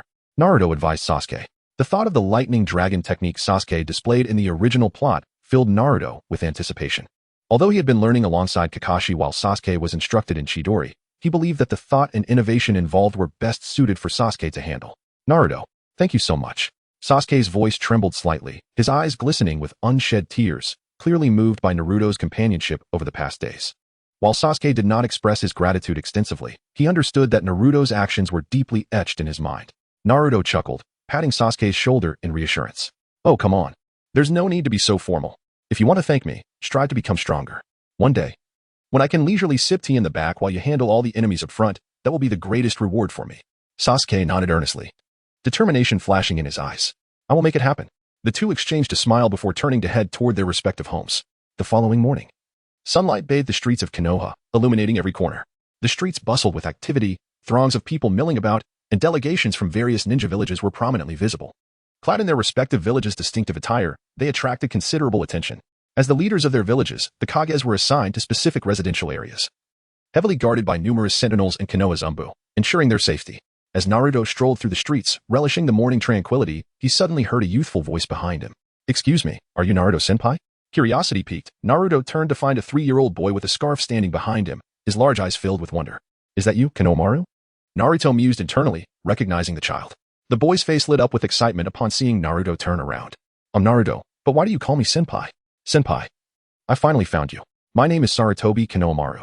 I saw you during the Nin exams when you defeated Kakashi-sensei with your 3,000 harem jutsu. I admire you greatly, so I've decided to call you senpai. Please teach me that technique so I can defeat my grandfather. Haha, this kid has potential, Naruto chuckled, pulling out a photograph of a beautiful woman and handing it to Konohamaru. When you can transform into the person in this photo, I'll acknowledge you. Really? Senpai. Of course, a gentleman's word is his bond. Just as Naruto was about to continue his light-hearted banter with Konohamaru, a derisive voice broke through from behind him. Is everyone from Konoha as childish as you? The tone was laced with mockery and disdain, causing both Naruto and Konohamaru to pause in surprise. Turning around, they beheld a boy clad in a black bodysuit, his face adorned with purple paint, exuding an air of mystery. On his back, he carried something wrapped in bandages, sparking curiosity about its contents. With an air of superiority, the boy looked down upon Naruto and Konohamaru, seemingly filled with contempt. Who are you to speak to my senpai like that? Konohamaru boldly stepped forward, positioning himself protectively in front of Naruto. Being the prince of Konoha, he was accustomed to adoration and had seldom faced bullying within the village. However, the boy merely scoffed at Konohamaru's challenge, disregarding him entirely. Kanjiro, don't cause trouble. At that moment, a golden-haired beauty, wielding a large hand fan, approached Kanjiro, gently admonishing him. Her voice was soft yet firm, clearly wishing to avoid any complications. You little brat, didn't your family teach you manners? The statement was laced with derision, seemingly mocking the other's upbringing. Yet, Naruto remained unfazed by this taunt. He resolutely pulled Konohamaru behind him, shielding him. Staring wide-eyed, Naruto retorted defiantly, I don't know if he has manners, but your mouth is truly foul. And I dislike it immensely. Just as Naruto prepared to take action, Sasuke appeared beside him like a specter. Sasuke's presence subtly shifted the dynamics of the situation. His gaze cold and sharp, radiating an aura of formidable confidence. Naruto, allow me to teach this insignificant fool a lesson. Sasuke's voice was calm and resolute, as if such matters were mere trifles to him.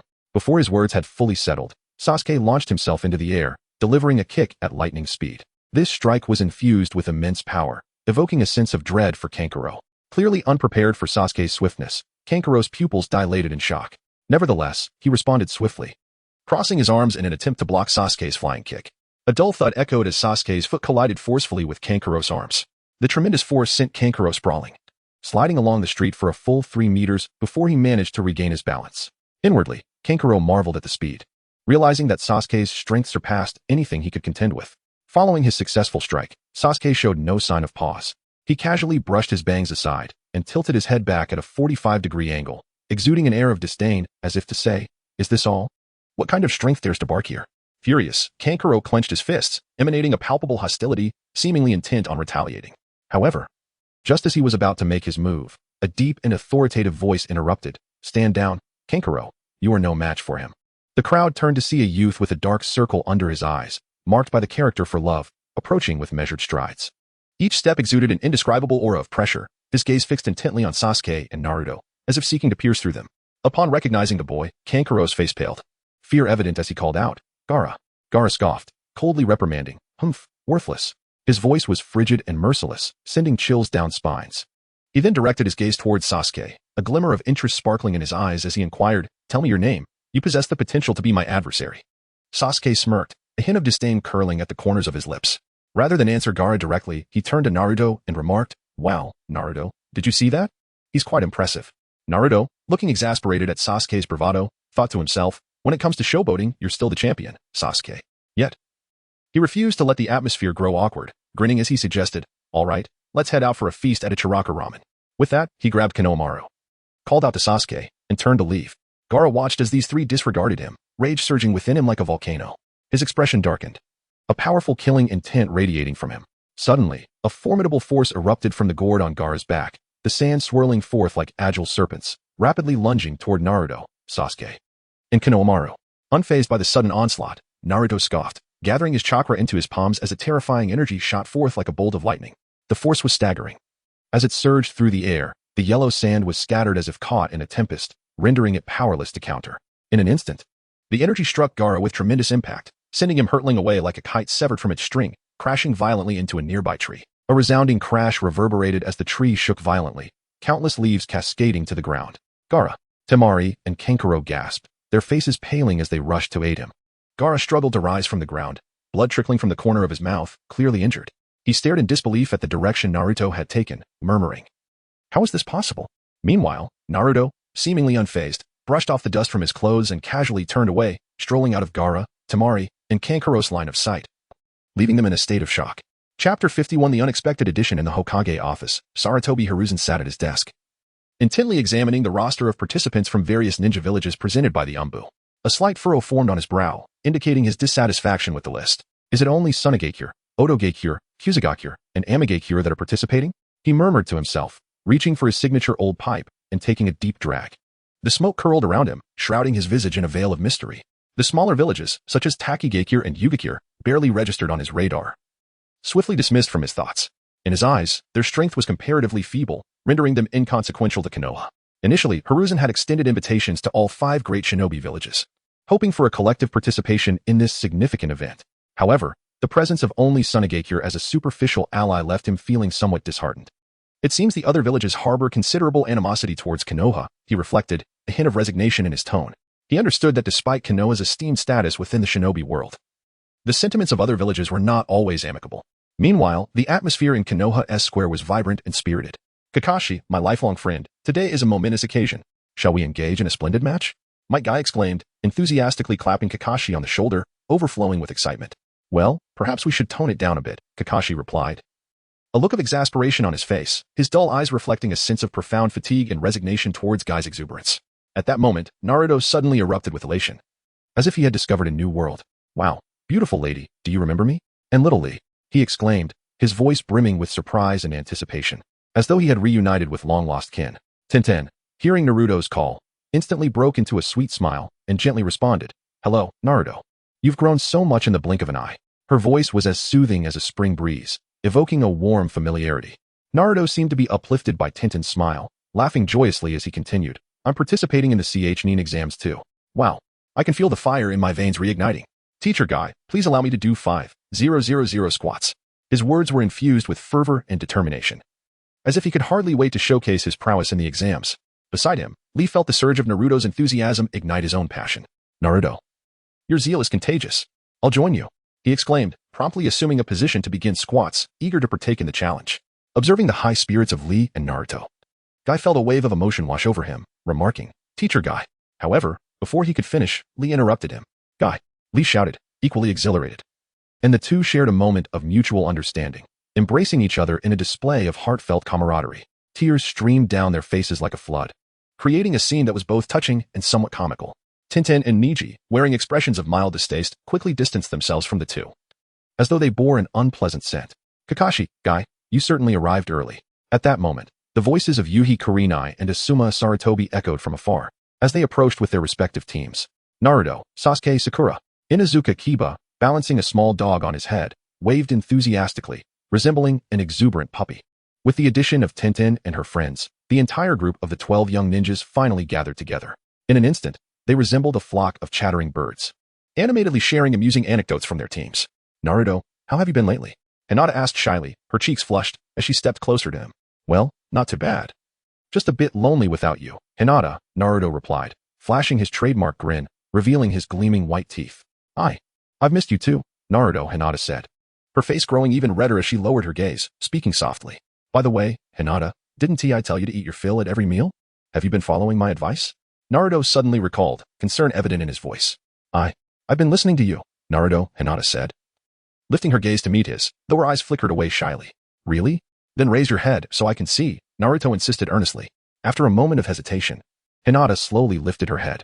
Upon seeing her rounder face, which had gained a healthy glow, and her pale complexion now radiant under the sunlight, Naruto nodded to himself. It seemed his suspicions were correct. Hinata's Byakugan had indeed suffered due to a lack of nourishment during a crucial period of development. Hey, Naruto, what are you doing? Sasuke's voice suddenly interrupted Naruto's thoughts. Turning to look, Naruto saw Sasuke standing between him and Hinata, his gaze tinged with wariness, fixed intently on Hinata. However, Naruto paid little heed to Sasuke's demeanor, as his attention was captivated by two figures approaching from a distance. Umbu, Kakashi, and the others noticed these individuals as well, moving forward with expressions of curiosity. Why, did you bring this child here for a specific reason? Kakashi inquired, his familiarity with the Umbu evident from his tone. Why halted? Regarding Kakashi and the others before calmly explaining, the Hokage sent me to bring this child to join you for the exams. However, he is a solo participant, and you only need to provide assistance as necessary. After the exams, Sai will be assigned to your Team 7. With that, Wai left Sai behind and departed. Sai stood there, smiling as he greeted everyone.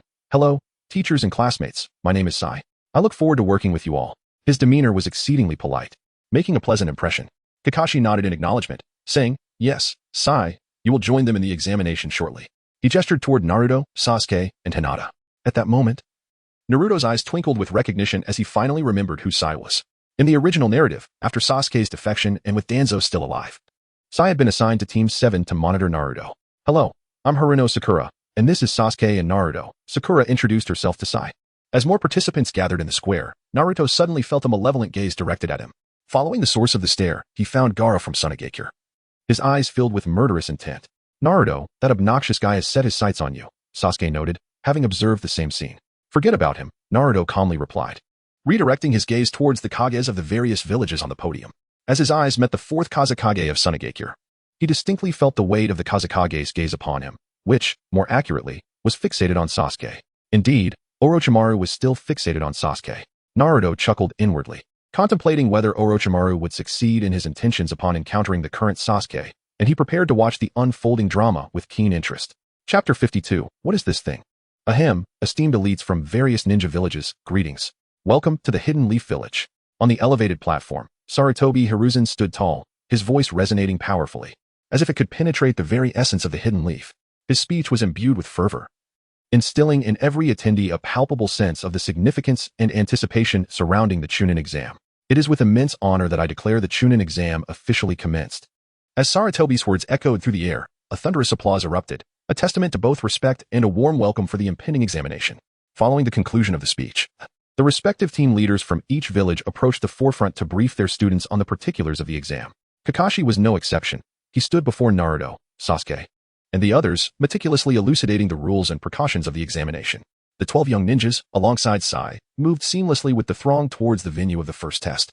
Their strides were steady and unhesitant, clearly reflecting their confidence in the forthcoming challenge. Unlike the original narrative, this time they were not ensnared by the illusions outside the testing grounds, but instead passed directly through the mirage to arrive at the classroom entrance. Within the classroom, numerous students were already seated, some engaged in hushed conversations, while others were engrossed in their books, all preparing for the imminent examination. The 12 young ninjas and Sai entered the classroom, swiftly finding their places without drawing undue attention. At that moment, a bespectacled man unexpectedly appeared at the doorway. With a smile that seemed amiable yet unnervingly forced, he introduced himself. Hello, I am your senior, Yukushi Kabuto. Do you require any intelligence? I possess detailed information on every candidate. His voice, gentle yet laced with an inscrutable undertone, caught their attention. Oh, Senior Kabuto, greetings.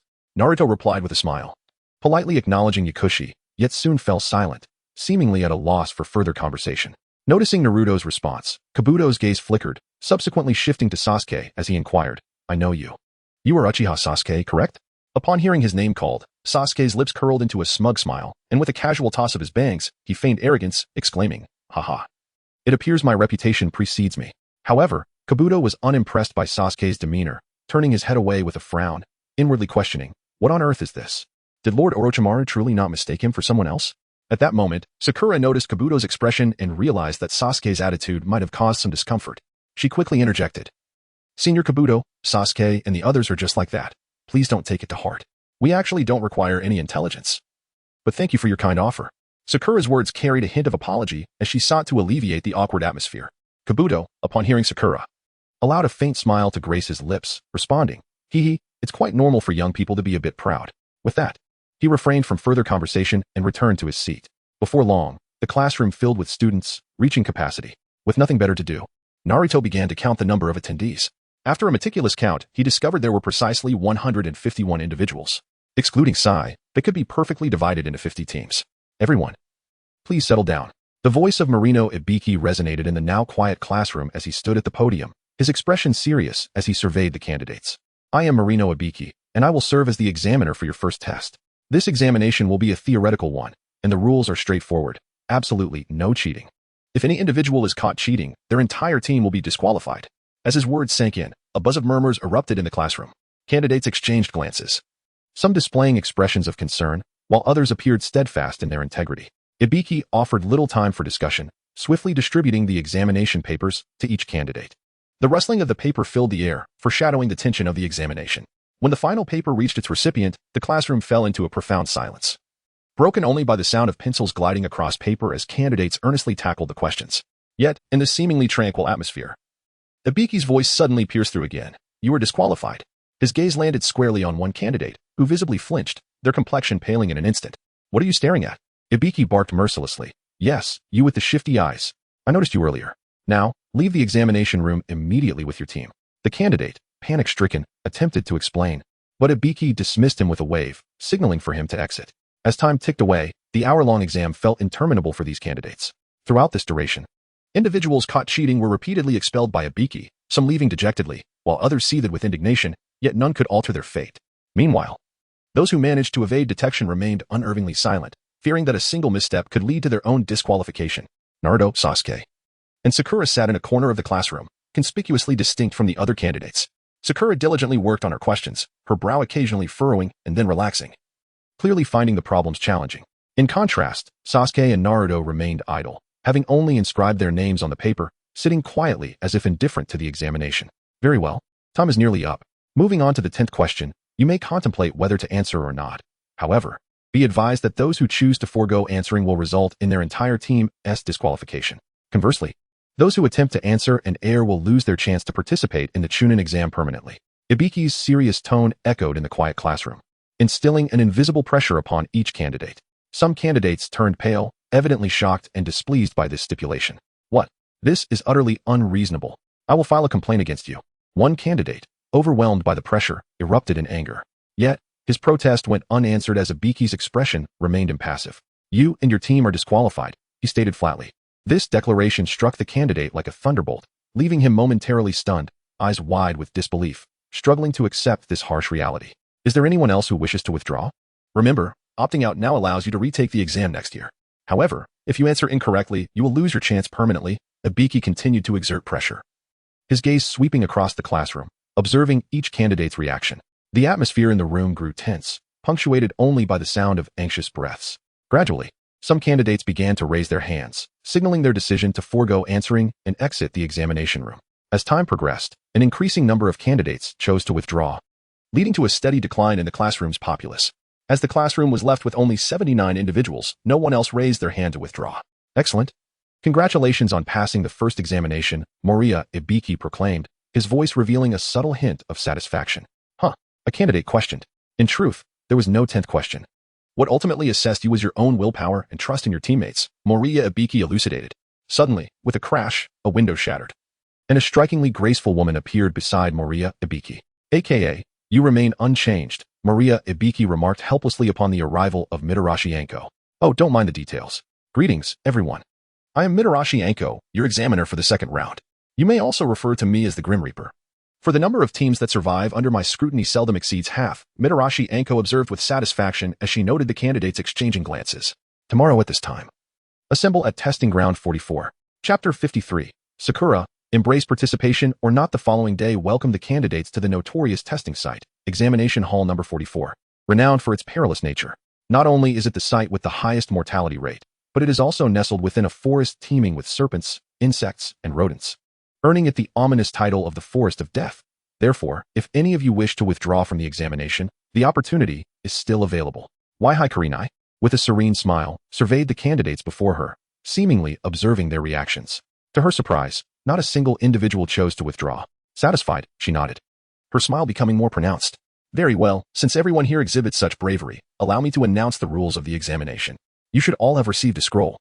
These scrolls are categorized into Apos, Heaven and Apos, and Apos, Earth and Apos. Each team must collect both types of scrolls and bring them to the central tower to pass this examination.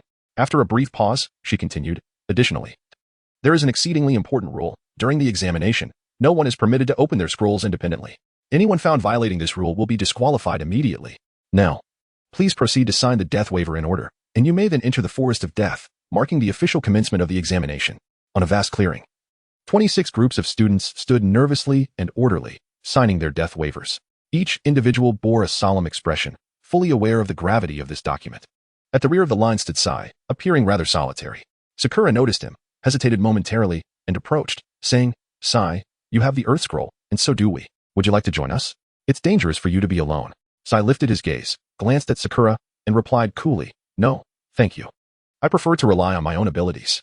Sakura was taken aback by his straightforward refusal. She opened her mouth to speak again, but just then, Naruto shot her a look, signaling her to refrain from further comments. Though reluctant, she complied and fell silent. Once they entered the forest, Sakura could no longer contain her thoughts and said to Naruto, Naruto, why don't you encourage Sai? It's perilous for him to be alone in the forest. Naruto chuckled, teasing, Sakura, when did you become so compassionate? Is it because Sai is handsome, and you're considering pursuing him? Sakura's face flushed crimson as she shouted, Impossible. My heart belongs solely to Sasuke. She then covertly glanced at Sasuke, who stood a short distance away. Seeing this, Naruto shook his head with a smile before earnestly informing Sakura. To be truthful, Sai was once with the Foundation.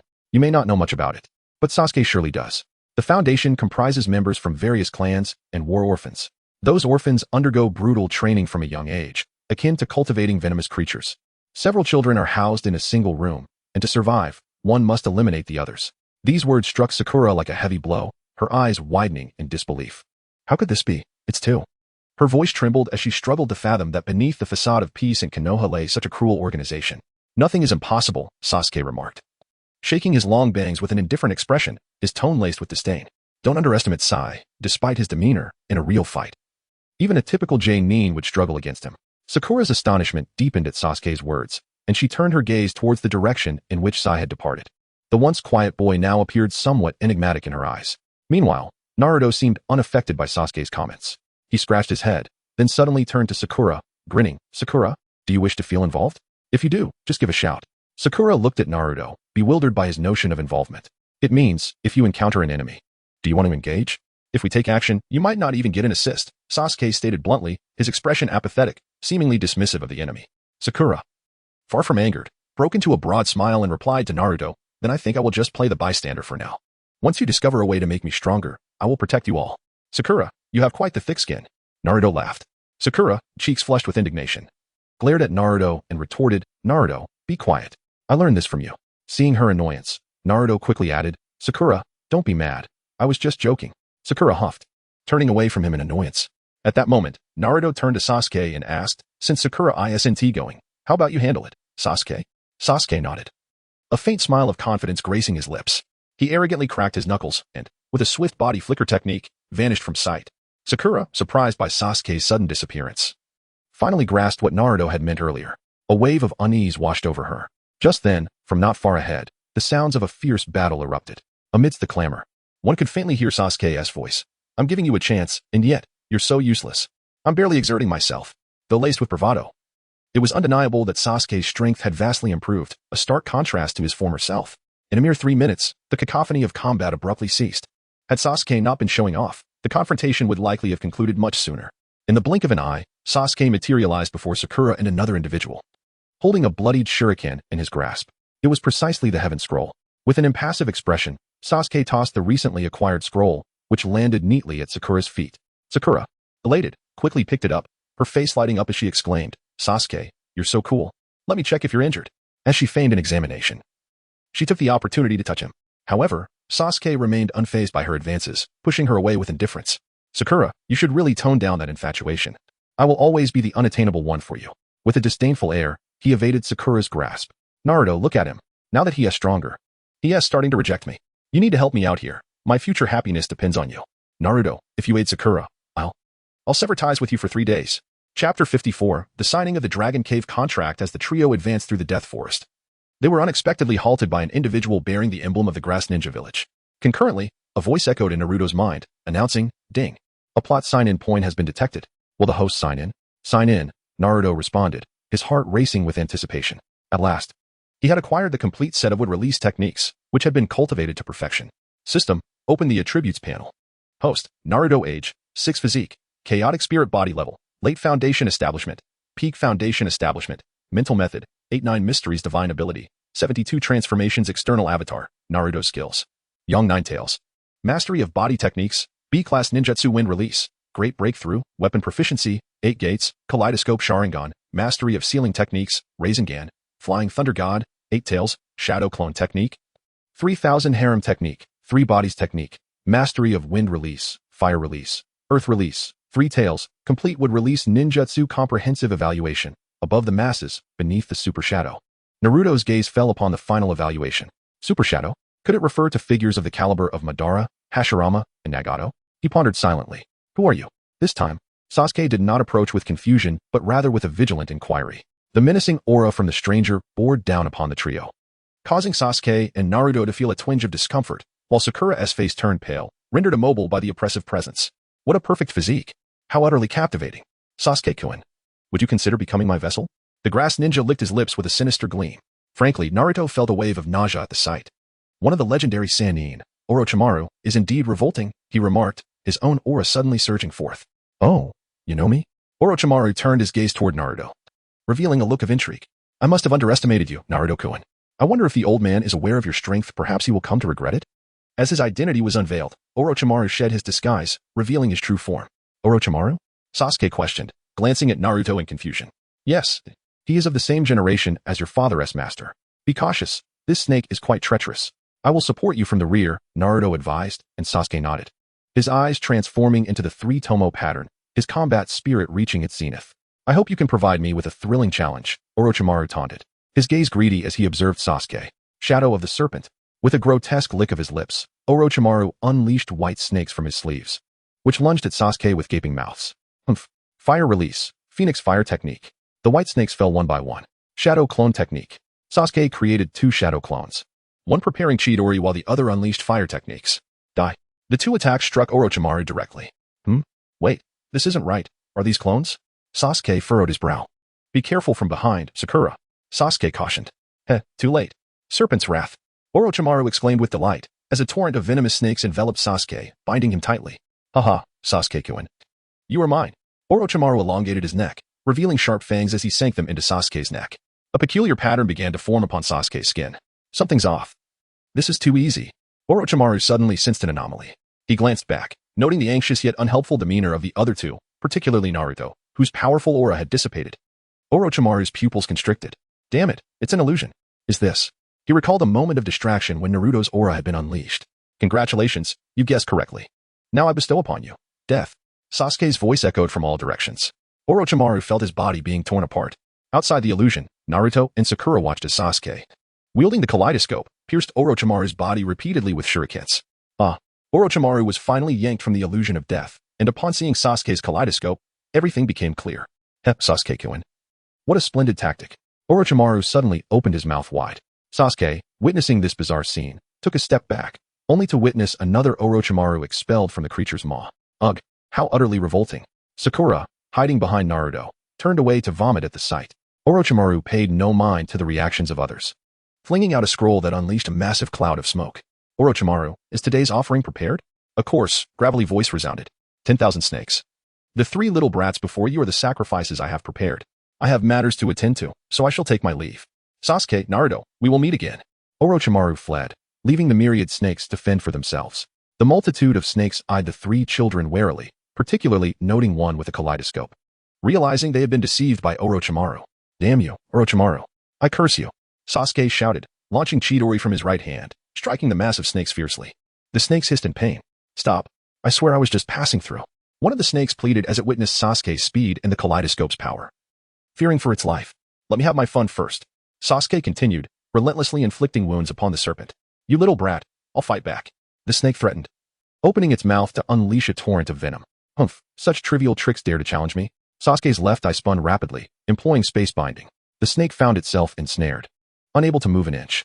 With the serpent immobilized, Sasuke approached, a playful glint in his eye. You let your master flee. You let your master disgust me. You let me poison you.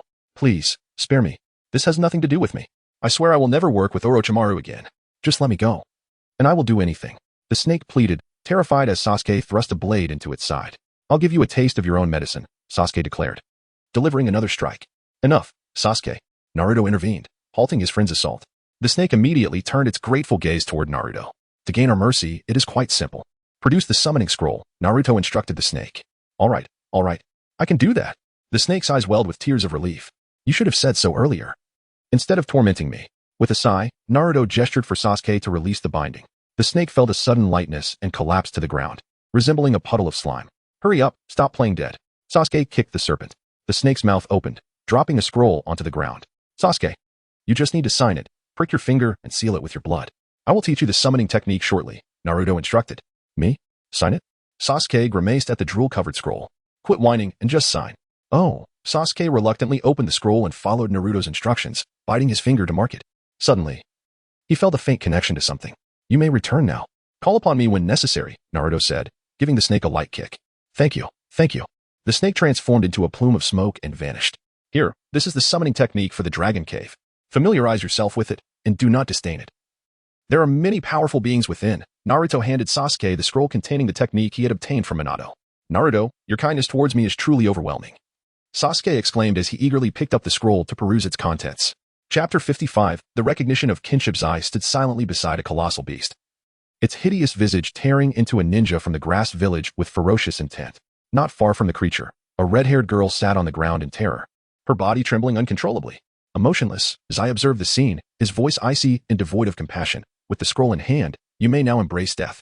With a subtle shift in his will, the beast, as if receiving a command, suddenly opened its gaping maw and lunged at Xianglin with a fearsome roar. Her complexion turned ashen, she closed her eyes in despair, her heart overwhelmed with fear and helplessness. Memories of her tragic life flashed before her mind like a relentless film, days of bullying and exploitation. Just as she believed her demise was imminent, a powerful force lifted her, propelling her swiftly in a different direction. Are you all right? A concerned voice whispered in her ear. Upon hearing the intense sounds of battle nearby, Naruto, Sasuke, and Sakura immediately grew alert and rushed toward the source. Upon arrival, they witnessed the beast's relentless assault on the grass ninja. Xianglin, a survivor of the Uzumaki clan, was in grave peril.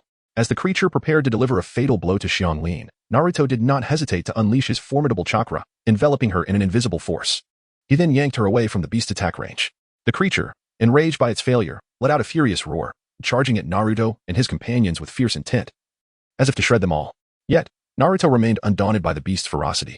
Calmly, he stood his ground, forming hand seals while murmuring, "Humph," would release, cutting technique. With his incantation, the ground trembled violently, and sharp wooden spikes erupted like bamboo shoots after a rain, piercing toward the beast.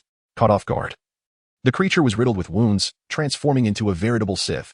It writhed in agony before dissolving into a pool of black ink, vanishing into thin air. "Thank you for saving me," Xianglin exclaimed, still shaken as she gazed at Naruto, her eyes brimming with gratitude. Naruto smiled and waved his hand dismissively, saying, "It's nothing. After all, you are one of my few kin." His words, though simple, conveyed deep concern for Xianglin and the value he placed on their bloodline. Xianglin felt a wave of confusion wash over her, but noticing Naruto's reluctance to elaborate, she refrained from further inquiries. Naruto turned his gaze toward Zai, who was watching intently from a distance. He understood that Zai, still trapped in Danzo's indoctrination, was a rigid thinker. "You truly are impressive, Zai," Naruto remarked. "This girl is from the Uzumaki clan, making her my half-relative. I will explain the situation to the Hokage myself." Zai responded with his characteristic forced smile, "Understood." At that moment, Sasuke interjected, "Naruto, are you saying this girl is related to your mother?" Naruto nodded, replying, "Yes, after the clan's annihilation. Her mother fled to the grass village, believing they could escape their fate, only to be treated as a bloodbag by the grass ninjas." A bloodbag? The Uzumaki clan was known for their exceptional chakra reserves, a trait that allowed them to carve a niche in the shinobi world. Naruto paused before continuing, however. The Uzumaki clan harbors a lesser-known secret. Their unique chakra can heal injuries. As he spoke, his gaze fell sympathetically upon Xianglin, and he gently rolled up her sleeve, revealing fresh bite marks that were shocking to behold. "Ah!" Sakura and Sasuke gasped in unison, visibly taken aback by the sight. How could the grass village be so inhumane?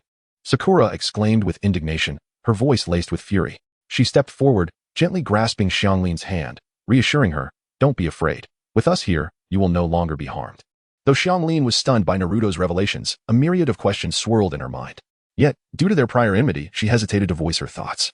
After a moment, she regained her composure and stammered, I am Xianglin. Thank you for saving me." Naruto smiled warmly at her, saying, "You shouldn't return to the grass village. Come with me instead. I am Uzumaki Naruto, and my mother is Uzumaki Kushina. You must have heard her name, right?" "Wait, Naruto. You. Sakura stammered, her mouth agape in astonishment as she pointed at him, as if witnessing something extraordinary. Meanwhile, Zai fell into deep contemplation. His brow furrowed as he pondered something significant. Xianglin, however, was a picture of elation, her face radiant with joy as excitement sparkled in her eyes. "You are Aunt Kushina's son?" she exclaimed, her voice quivering with exhilaration. "My mother is Aunt Kushina's cousin." Naruto was momentarily taken aback, his eyes widening in disbelief. This was a detail never mentioned in the original narrative. He felt a wave of disorientation wash over him. As the five of them strolled towards the central tower, they began to introduce Xianglin to the various aspects of Konoha. Sakura, still fuming, declared, "So, the rightful heir of the fourth Hokage ended up being treated like a demon fox by those higher-ups? This is outrageous." Naruto, however, appeared unbothered, waving his hand dismissively as he chuckled. "Well, that's all in the past. There's no need to dwell on it." He paused before adding, "As long as we can find joy each day, protect those we cherish, and live life to the fullest, that is what truly matters, isn't it?" Upon finishing, Naruto cast a meaningful glance at Zai, whose expression suggested he had sensed the weight of Naruto's gaze. Lowering his head slightly, Zai returned to his thoughts. Noticing this, Naruto's lips curled into a faint smile, nodding approvingly, seemingly satisfied with Zai's response. "Could I really join Konoha?" Xianglin's voice was soft, hinting at her uncertainty about becoming part of the village. Having completed their kinship recognition ceremony, it was confirmed that Uzumaki Kushina and Xianglin's mother, Uzumaki Shuxiang, were indeed cousins. This revelation filled Xianglin with both astonishment and excitement, marking a unique bond with Naruto. There's no problem at all. With Naruto around, it's all sorted.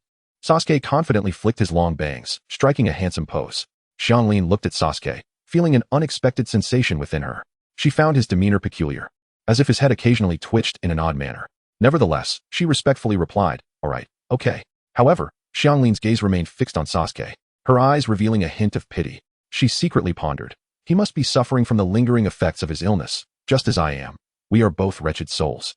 Unbeknownst to Sasuke, he remained oblivious to Xianglin's thoughts, lost in his own world of pretense, continuing to flaunt his so-called prowess before her, utterly disregarding his surroundings. At that moment, Naruto abruptly interrupted Sasuke's display of bravado, his expression gravely serious as he exclaimed, "There's a situation ahead. Ah, it's Shikamaru and the others. And Hinata, let us go." No sooner had he spoken than Naruto darted forward like an arrow released from a bow, leading the group swiftly onward. Chapter 56, a collection of photographs of Teacher Song today. It seems that you were fortunate, little demons. I shall spare you for now. However, do not assume that this will always be the case, for your luck may not hold next time. The sound ninja Dosu glared fiercely at Hinata, Kiba, and Shino, before turning to Shikamaru and delivering a harsh remark. Shikamaru, with a grave expression, studied Dosu, contemplating the formidable nature of his opponent. Just as he prepared to issue a command, he suddenly heard codename Gold whisper, "We should retreat. I sense a powerful presence approaching rapidly." Upon hearing this, Dosu's expression shifted slightly, clearly acknowledging the impending threat. Without hesitation, he turned and swiftly departed with codename Gold and another companion, moving like the wind. At that moment, Naruto, Sakura, Sasuke, along with Ino and Sai, arrived at the scene in a whirlwind. They caught a glimpse of the retreating figures of the three sound ninjas. Damn it. They let them escape. Sasuke thought indignantly, immediately wanting to pursue them.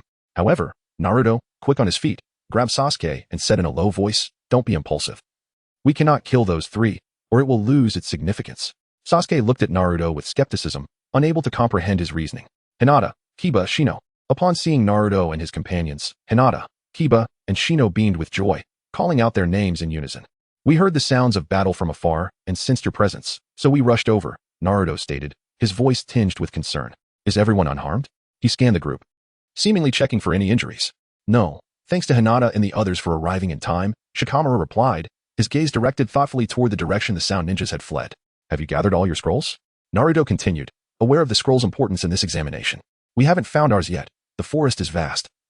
And we haven't encountered any other teams," Hinata said, her cheeks flushed as she looked at Naruto. After pondering her words, Naruto turned to Shikamaru and said, "Shikamaru, you lead your team to the central tower. My team and I will continue searching the forest with Hinata." Shikamaru nodded in understanding and led his team toward the central tower. After watching Shikamaru and his team depart, Naruto turned to Hinata and reassured her, "Don't worry. We will definitely find the others and gather the scrolls." Hinata smiled gently and nodded, her gaze inadvertently drifting to Ino beside Naruto. "Naruto, who is she?" Hinata could no longer contain her curiosity and asked. Just then, Naruto, who had been using his sensory abilities to search, paused as if sensing something unusual. His gaze fell on Hinata, noticing a hint of barely concealed hostility in her eyes. Understanding dawned upon him, and he exclaimed, "Oh right, this is my cousin. From the Uzumaki clan." "Huh?" Both Kiba and Hinata stared in astonishment at Ino, who stood nearby. With her fiery red hair, she smiled and greeted them. "Hi there. I'm Ino. It's a pleasure to meet you." Kiba and Hinata responded somewhat awkwardly. "You. Hello?" The other members of Team 8 stepped forward to introduce themselves to Ino. At that moment, Naruto's eyes lit up as if he had spotted something significant. His senses quickly focused on a specific area, and indeed, there was a team moving toward the central tower. "Found them," Naruto whispered. Soon, Naruto led his companions swiftly to intercept that team. "Leaf Village Ninjas, what do you want?" A member of the T-Village team, clad in a tattered uniform, eyed Naruto and his friends warily, gripping his weapon tightly. Sasuke stepped forward without hesitation, his nostrils flaring as he coldly stated to the trio, "Surrender the Heaven Scroll, and you may live." The face of the tattered ninja shifted slightly, yet he did not immediately refuse. Instead, he exchanged a knowing glance with his companion. The other ninja nodded in agreement and produced a scroll from his pocket. "Fine, we will hand it over, but we hope you will honor your promise." The first ninja replied, a hint of resignation in his voice. Sasuke accepted the scroll, meticulously examining it before nodding in satisfaction. "Can we leave now?" The tattered ninja cautiously asked Sasuke, who waved them off, signaling that they could go. "Even the composed Sasuke is quite dashing," Ino mused silently, her gaze inadvertently drawn to him. Just then, Sakura sensed an unusual atmosphere, as if someone were vying for her attention. She scanned the surroundings and locked eyes with Ino, who was fixated on Sasuke, her feelings unmistakably evident. A pang of realization struck Sakura. Ino was her rival. However, Sakura was not one to yield easily. Her eyes sparkled with mischief as she thought, "Wow, no wonder I have my eye on this guy Sasuke, you look so handsome. Here, let me wipe the sweat off your brow." She cooed, swiftly moving to approach Sasuke, pretending to wipe non-existent sweat from him. Sasuke's expression changed drastically at Sakura's sudden move, clearly taken aback by her boldness. "Sakura, be normal," he exclaimed, retreating in panic as if confronted by something terrifying, goosebumps prickling his skin. Meanwhile, at the central tower, teams continued to arrive in waves. Teams 7 and 8 gradually emerged from the bustling crowd. The distinction between those who passed the exam and those who did not was stark, creating a clear contrast. Naruto curiously surveyed the surroundings, noting that besides the entire Team 12, only Gaara's team, Kabuto's team, the Sound Ninjas, and the Solitary Sai had successfully passed the examination. Congratulations to those who passed the exam. The third practical exercise will take place in 3 days. We look forward to your outstanding performances, Mitarashi Anko announced with a smile, her voice echoing across the spacious area, inciting a slight stir among the crowd. Kakashi approached steadily, cradling a thick book titled Intimate Paradise, as though it were his most prized possession. His steps appeared leisurely, yet his gaze remained fixed on Naruto. "Naruto, there are reports of the rogue S-rank ninja Orochimaru in the forest," Kakashi began, but Naruto suddenly looked up and locked eyes with him. In that instant, a profound understanding flickered in Naruto's gaze, causing Kakashi's heart to tighten. Kakashi's pupils constricted as he grasped Naruto's implication. Indeed, Naruto and his team had encountered Orochimaru, he mused, his brow furrowed with concern. Naruto seemed oblivious to Kakashi's reaction as he continued, "Kakashi-sensei, this is Ino. She was formerly a ninja from the Grass Village." He proceeded to explain Ino's background and requested Kakashi's assistance in granting her a Leaf Village identity. Without hesitation, Kakashi replied, "No problem." His voice was calm and resolute, instilling a sense of reliability. Subsequently, Naruto mysteriously pulled Kakashi aside, as if he had something important to share. Kakashi gazed curiously at Naruto, pondering the nature of his intentions. "Kakashi-sensei, the book you're holding is utterly unremarkable. I possess a collection that I assure you you've never encountered," Naruto whispered, a mischievous grin gracing his face. Cough, cough. "What are you saying, Naruto? I am diligently acquiring knowledge." Kakashi's face flushed slightly, and he spoke somewhat awkwardly, hastily concealing his copy of Ica Paradise within his cloak, as if fearing exposure. "TCH, Kakashi-sensei, there's no need for pretense. Who doesn't know what you're reading?" Naruto retorted playfully, producing from his system space a long-neglected collection of photographs featuring Akiyo Sakurai, and nonchalantly presenting it to Kakashi. Initially, Kakashi paid little heed to Naruto's words. But when his gaze fell upon the cover of the photo collection, his eyes widened in astonishment, resembling saucers, his expression one of sheer disbelief. "Naruto, such literature is not suitable for someone of your age. It is far too mature for you. I must confiscate it and dispose of it for your own good." Kakashi endeavored to maintain a stern tone, yet his trembling hands and the hasty manner in which he concealed the photo collection betrayed his true feelings. Chapter 57, Apologies. But I dislike thick eyebrows. 3 days swiftly passed. During this period, the prominent families were astonished by the unusual activity of the Uchiha clan. However, surprisingly, the Uchiha's actions did not evoke any disdain among the populace. After careful observation, Nara Shikaku noted an intriguing phenomenon. Naruto seemed to be intentionally, albeit indirectly, engaging with the Uchiha family frequently. This revelation plunged Nara Shikaku into contemplation, and after thorough reflection, he resolved to advise Nara Shikamaru to cultivate a good relationship with Naruto. At this moment, the Konoha arena was bustling with people, a veritable sea of humanity. The 12 young ninjas followed their instructor, standing atop the railing, gazing down at the throngs below. "Wow, so many people," exclaimed Sasuke, his eyes gleaming with excitement as he surveyed the crowd. "Doesn't this mean I'm going to become famous?" His enthusiasm was palpable, and he seemed eager to showcase his prowess in the arena. Just then, a loud cheer erupted. "Sakura! Sakura!" The crowd's attention was diverted, drawn by the distinctive voice of Lee. Upon hearing the commotion, Sakura turned, puzzled, to see the bowl-cut boy running towards her. "Hey, is something the matter?" she inquired. Standing before Sakura, Lee unabashedly declared, "Sakura, I have been deeply in love with you since our last meeting. Please go out with me." His confession was so direct and candid that it caused everyone present to turn their heads in surprise. Sakura, clearly taken aback by this sudden proclamation, felt her cheeks flush and stammered, What are you saying? There are so many people here." "No. You. Please agree to be with me," Lee implored, his eyes filled with earnest affection, as if he wished to convey all of his feelings to her. Naruto, witnessing the scene, couldn't help but interject, "Sakura, why not just give in?" His words carried a teasing undertone, instantly rendering Sakura's expression awkward and uncomfortable. She shot Naruto a glare before quickly shifting her gaze to Sasuke, who stood impassively, seemingly indifferent to the unfolding drama. Gathering her courage, Sakura inhaled deeply and addressed Lee. We're not suited for each other, and the man I admire is Sasuke. Lee, undeterred by Sakura's response, pressed on, are you saying that if I defeat Sasuke, you would agree to date me? A glimmer of hope and determination flickered in his eyes. Sakura, caught off guard by Lee's interpretation of her words, hesitated, unsure how to respond. Just as she was about to speak, Lee declared loudly, it's Sasuke, right? I challenge you. Let us fight for love. However, Sasuke's reaction to Lee's challenge was one of utter apathy. He merely cast a cold glance at Lee and replied dismissively, boring. His disdainful demeanor suggested that he regarded Lee as inconsequential. Seeing this, Sakura quickly admonished Lee, that's enough. I appreciate your feelings, but I really do not like boys with thick eyebrows, so please do not approach me again. Her tone was resolute and final, leaving no room for negotiation. All right. I understand, Lee replied, his voice low and disheartened, as if the weight of the world had descended upon him. He slowly turned away, his footsteps heavy with disappointment and resignation. Not long after Lee departed, he and Mike Guy suddenly embraced tightly, their heads close together, seemingly sharing some heartfelt exchange. Moments later, they began to cry openly like children, their sobs echoing starkly in the hushed environment. The onlookers responded with expressions of disdain, some even turning away to distance themselves from the awkward display. Meanwhile, Moonlight Kazekage stood quietly in the center of the arena, his gaze traversing the crowd until it rested on the high platform. There, Sarutobi Hiruzen nodded slightly, signaling that the competition could officially commence. Receiving the cue, Moonlight Kazekage took a deep breath before raising his voice. Everyone, please quiet down and listen to me. I, Moonlight Kazekage, am honored to serve as the referee for this practical segment of the CH9 exams.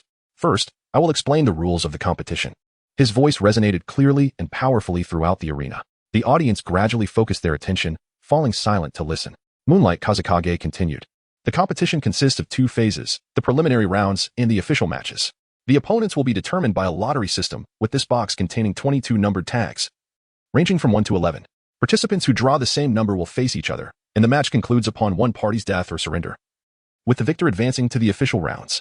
After thoroughly explaining the rules, Moonlight Kazekage paused and surveyed the 22 participants present before continuing. Now that the rules are clear, please come forward in turn to draw your numbers. With that, he left the stage to the young ninjas eager to engage in fierce competition. You better pray you don't draw me, or else. Gaara remarked expressionlessly, brandishing the tag marked with the number 6, addressing Naruto with a leisurely tone, as if the simple number held the power of life and death. Naruto, undaunted, merely smirked, responding nonchalantly, what a nuisance. His demeanor was relaxed, as if he had dismissed Gaara's words entirely. At this moment, Sarutobi Hiruzen observed the interaction between Gaara and Naruto from the high platform. With a smile, he turned to the fourth Kazekage seated beside him, remarking, your young ninjas from Sunagakure are quite spirited. The fourth Kazekage, hearing this, allowed a subtle smile to grace his lips, though it was laced with sarcasm. Haha, not bad, not bad. But your Konoha is certainly more entertaining. Sarutobi, at your age, still shouldering the immense responsibilities of Konoha, truly admirable. Though his words carried a hint of mockery, the tone was unsettling. Sarutobi Hiruzen furrowed his brow, aware of the veiled insult, yet the fourth Kazekage's voice struck him as oddly familiar. Naruto, what number do you have? I'm number 2, so I'll be up shortly. Sasuke raised his tag and announced. I'm number 4, Naruto replied, turning to Sakura and Sai. I'm number 1, Sai revealed his tag. I'm number 8, Sakura added. Well, not colliding with each other is the best outcome. Sakura, if your opponent is particularly strong, then you should decisively forfeit, Naruto advised her.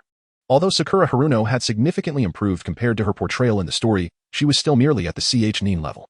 In contrast, considering the current situation, not to mention the 12 young ninjas, the likes of Gaara from Sunagakure and the Sound 3 were evidently at the Jonin level. Okay, Naruto, I trust your judgment. Sakura affirmed, nodding resolutely. Chapter 58, Sasuke vs. Lee. Please have the contestant number 1 enter the arena. The voice of Moonlight Gale resonated through the arena, echoing across the entire venue. Under the watchful eyes of the audience, Sai and the Sound Ninja, Dosu, stepped into the arena simultaneously. Naruto, look. It's that guy who fled that day, Sasuke exclaimed, pointing at Dosu. Naruto squinted and confirmed that indeed. He recognized one of the trio that had escaped from the forest of death. This fellow excels in sound wave attacks, but against Sai, he stands no chance. Naruto asserted confidently, having witnessed Sai's formidable super beast imitation technique. As Moonlight Gale exited the arena, only Sai and Dosu remained, standing opposite each other, the atmosphere thickening with tension. Sai, expressionless, fixed his gaze on Dosu, his brush poised and ready. Dosu, with a slight smirk, radiated disdain, seemingly confident in his sound wave abilities. Kid, encountering me is truly your misfortune. Sonic boom. With a fierce expression, Dosu unleashed a cacophony of piercing sounds from the armor on his arms, akin to the wails of demons from the depths of hell. As the sound erupted, the air visibly rippled as if torn apart, forming a shockwave that surged toward Sai with astonishing speed. Caught completely off guard, Sai was struck by the shockwave, feeling an immense force collide against him, sending him hurtling backward. His ears buzzed as if swarmed by a multitude of bees, his vision blurred and darkened, nearly losing consciousness. A trickle of blood escaped from his lips, indicating significant internal injury. "Ha! Die, little brat." Sonic charge. Dosa laughed triumphantly, his speed accelerating to a lightning-quick pace as he charged at Sai, aiming to deliver a fatal blow while Sai was still reeling. However, just as Dosu was about to reach Sai, a serene calm washed over Sai's expression, as if he had anticipated Dosa's every move. With a swift motion, he conjured a scroll from thin air, flinging it forth with great force. The scroll unfurled in the air, revealing a vividly drawn eagle that astonishingly began to shimmer as if it had come to life. To the audience's astonishment, the eagle materialized from the drawing, soaring directly in front of Sai.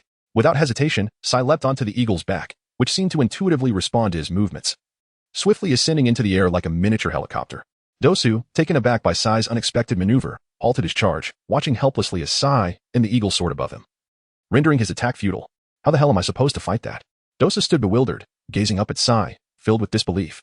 Super beast imitation, serpent of the grasslands, Sai shouted, his brush dancing across the paper like a swift wind, as he began to craft a mysterious image. With the final stroke, the paper came alive, rapidly unfurling in the air. In an instant, a horde of serpents erupted forth, hissing and writhing, resembling a torrent of black ink surging toward Dosu. Seeing this, Dosu's expression shifted dramatically, a wave of intense fear washing over him.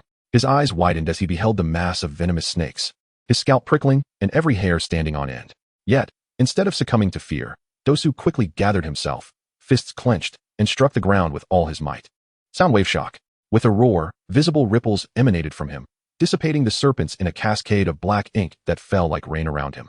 Drenched in the inky substance, Dosa felt an overwhelming itch, as if countless ants were crawling over him. Desperately, he thrashed about to shake off the irritating ink. But no matter how he struggled, it clung to him stubbornly. The game can come to an end now. Serpent of the grasslands, condense. Sai's lips curled into a subtle smile.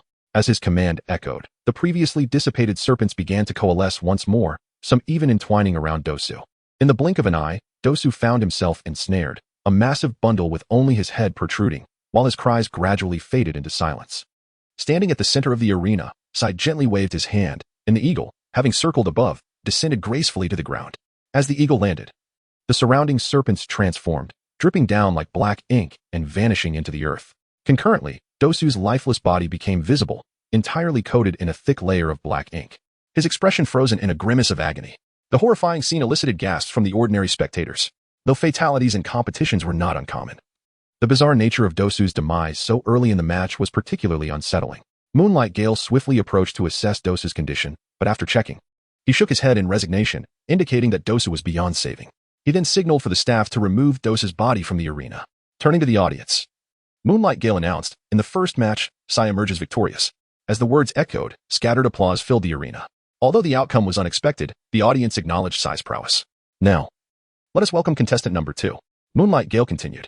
Before his words had fully settled, a figure leapt from the audience, landing steadily in the arena. It was Sasuke. Excitement radiating from him as he gazed at Sai, confidence gleaming in his eyes. Haha, it's finally my turn. Watch me easily defeat my opponent, Sasuke declared with enthusiasm. However, upon recognizing his adversary, his smile faltered. Standing before him was none other than Lee. Sasuke, I never expected to see you here. After I defeat you, it seems I will have the chance to pursue Sakura, Lee exclaimed joyfully. Make your move, Sasuke retorted arrogantly, hands clasped behind his back, nostrils flared, exuding an air of superiority as though victory was already his. Naruto observed Sasuke's audacious arrogance and couldn't help but shake his head in resignation, pondering quietly to himself that it seemed Sasuke was about to face a minor setback. Standing nearby, Lee felt a surge of dissatisfaction at Sasuke's haughty demeanor. Without a moment's hesitation, he charged at Sasuke like a fierce tiger. In the face of Lee's aggressive onslaught, Sasuke surprisingly refrained from employing any ninjutsu, opting instead for a direct melee confrontation. In an instant, the two collided like meteors, producing a resounding thud. Lee's taijutsu was not merely for show. With a swift, cutting kick, he struck like lightning, catching Sasuke off guard. Seeing this, Sasuke quickly crossed his arms in defense, but the overwhelming force from Lee propelled him backward uncontrollably. Oh no, Sasuke thought, as his body soared through the air like a kite severed from its string, tracing an arc before crashing violently against the wall. From the stands, Sakura gasped in horror, her face paling as she covered her eyes, unable to bear the sight. Meanwhile, Naruto watched Sasuke with a smirk, seemingly having anticipated his predicament. Feeling excruciating pain radiating from his arm, Sasuke's eyes widened, and his single tomo rapidly transformed into 3. He swiftly formed a complex hand sign, murmuring incantations under his breath. Fire style, great fireball technique. With a fierce shout, a massive fireball erupted from his mouth, hurtling towards Lee like a blazing comet. Lee, quick on his feet, halted abruptly, evading the lethal strike with ghostly speed, yet he did not relent, continuing his relentless charge towards Sasuke like a tempest. Humph, you wish to close the distance? Sasuke scoffed, a cold smirk tugging at his lips. Behold my unique technique, fire style, fire dragon tornado. As he spoke, swirling tornadoes of roaring flames surged around him, expanding outward like ferocious fire dragons, forming an impenetrable wall of fire. Very well, Sasuke, if this is how you choose to play. Lee's eyes widened in fury, his voice laced with indignation. As he spoke, he swiftly removed the weights strapped to his body, slamming them to the ground without hesitation. The impact sent a colossal cloud of dust billowing into the air, shaking the very arena with its force. The third gate, open, Lee roared, his body igniting with a surge of potent energy, blue steam erupting like a torrent, enveloping him completely. Simultaneously, his hair stood on end, as if drawn by a mysterious force, radiating an unparalleled aura of dominance. Sasuke stood rooted in place, his three Tomo eyes fixed intently on Lee. Sensing the volcanic power emanating from within him, a profound sense of crisis swelling in his chest, he recognized that Lee was no longer a foe to be underestimated. In a flash, he conjured two shadow clones, positioning them on either side to vigilantly monitor their surroundings. However, just as Sasuke completed this series of maneuvers, he suddenly realized that Lee's form had vanished in an instant. It was not that Lee had truly disappeared, but rather that his speed was so astonishingly rapid that even Sasuke, with his three Tomo eyes, could barely keep pace with his movements. Chapter 59. Naruto's Dilemma. The fire dragon beside Sasuke erupted violently, unleashing a tremendous shockwave that stirred the surrounding air into a heated frenzy. What? Sasuke exclaimed, utterly taken aback by the sheer power of the attack. Before he could fully comprehend the situation, one of his shadow clones was obliterated by an overwhelming force, dissipating into a cloud of smoke. Canoa Hurricane. The onslaught from Lee descended like a tempest, a flurry of kicks and strikes that left Sasuke struggling to keep pace, forcing him to retreat continuously to evade the ferocious barrage. Oof, this ends here. If you can draw out my Manjiki, I shall acknowledge you as a worthy opponent. Sasuke abruptly halted, his eyes shimmering with crimson brilliance as the Manjiki Sharingan activated instantaneously. Space ceiling. With a fierce shout, an invisible force enveloped Lee. His body appeared frozen, suspended half a meter above the ground, utterly immobilized, his expression one of shock and disbelief. The spectators on the platform gasped in astonishment. The saying goes that outsiders relish the spectacle while insiders discern the intricacies. They were acutely aware that for Lee, who had activated the third gate of the 8 gates, to be rendered completely motionless by a jutsu was indicative of its immense power and complexity, a revelation that was truly astonishing. Disguised as the fourth Kazekage, Orochimaru's eyes gleamed with fervor as he licked his lips, his interest in Sasuke intensifying. Meanwhile, Sarutobi Hiruzen, seated atop the platform, subtly shifted his expression, a complex emotion flashing through his gaze. Kagetsu swiftly approached to assess Lee's condition. After a thorough examination, he determined that Lee had sustained no significant injuries, merely hindered in his movements by Sasuke's technique. Kagetsu understood that the battle had reached its conclusion. Sasuke may release Lee now. I declare Sasuke the victor of the second match. His voice resonated across the vast arena, as if the very world were celebrating this outcome. In the audience, applause erupted like thunder, resounding endlessly. The crowd was captivated by the fierce duel between Sasuke and Lee, utterly in awe of Sasuke's prowess. Even the daimyo of the Land of Fire on the platform could not help but sing praises for Sasuke's display.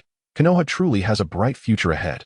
However, amidst the jubilant cheers, Lee appeared somewhat despondent. As he relinquished the state of the 8 gates, his body, weakened from overexertion, turned as pale as parchment. Nevertheless, his determination remained palpable, teeth clenched as he addressed Sasuke. Next time, I will definitely defeat you. Sasuke regarded Lee silently, sensing his resolve and fighting spirit. He solemnly replied, I await your challenge. You are formidable. Had we been enemies instead of competitors, I might have barely triumphed over you. This statement served both as an acknowledgement of Lee's strength and as encouragement. Indeed, Lee, your mastery of taijutsu is remarkable. Moreover, you have trained in the formidable 8 gates. Had you opened the 6th or 7th gate earlier, my space jutsu might not have been able to contain you. Naruto interjected, admiration evident on his face. Naruto privately mused that although he possessed knowledge of the 8 gates, he had never truly utilized it in battle. To harness the full potential of this technique necessitated enduring tremendous physical strain and risk. Thus, his understanding stemmed largely from the narrative memories of his previous life. Yet, witnessing Lee unleash the 8 gates firsthand filled him with awe at the sheer force and explosive energy. Every punch and kick emanated an unparalleled might, as if capable of rending space itself. Naruto had extensively studied the 8 gates chakra points, yet ultimately drawn no substantial conclusions. He sighed, realizing that the mysteries of the human body were profoundly intricate, far beyond his current knowledge and capabilities. At that moment, Cheers erupted from the arena as the next two contestants entered, Hinata and Ino. While their battle lacked the intensity of Sasuke and Lee's, it still showcased noteworthy moments. Once the match commenced, Hinata and Ino displayed their skills and techniques, trading blows without yielding. However, Ino ultimately gained the upper hand, seizing the opportunity to employ the mind-body switch technique, successfully immobilizing Hinata and concluding the match. With this bout's conclusion, the morning's events drew to a close. The audience rose in unison, eager to enjoy lunch and a respite. Naruto followed suit, stretching leisurely as he glanced toward the platform. He noticed that the high-ranking officials were beginning to depart, and one figure caught his attention, an individual clad in the garb of the fourth Kazekage, the very disguise of Orochimaru. Naruto stared intently, a complex swirl of emotion surging within him. Orochimaru seemed to sense Naruto's gaze, abruptly turning to meet his eyes. However, the look in Naruto's eyes perplexed Orochimaru, a gaze filled with complexity and turmoil, a meaning that eluded his comprehension. In confusion, Orochimaru eventually averted his gaze and turned away. Meanwhile, Naruto remained rooted in place, deep in thought. Naruto, what are you looking at? Sasuke's voice cut through his reverie, his expression tinged with suspicion, as if sensing Naruto harbored secrets. Nah, it's nothing. I was just contemplating a hypothetical scenario.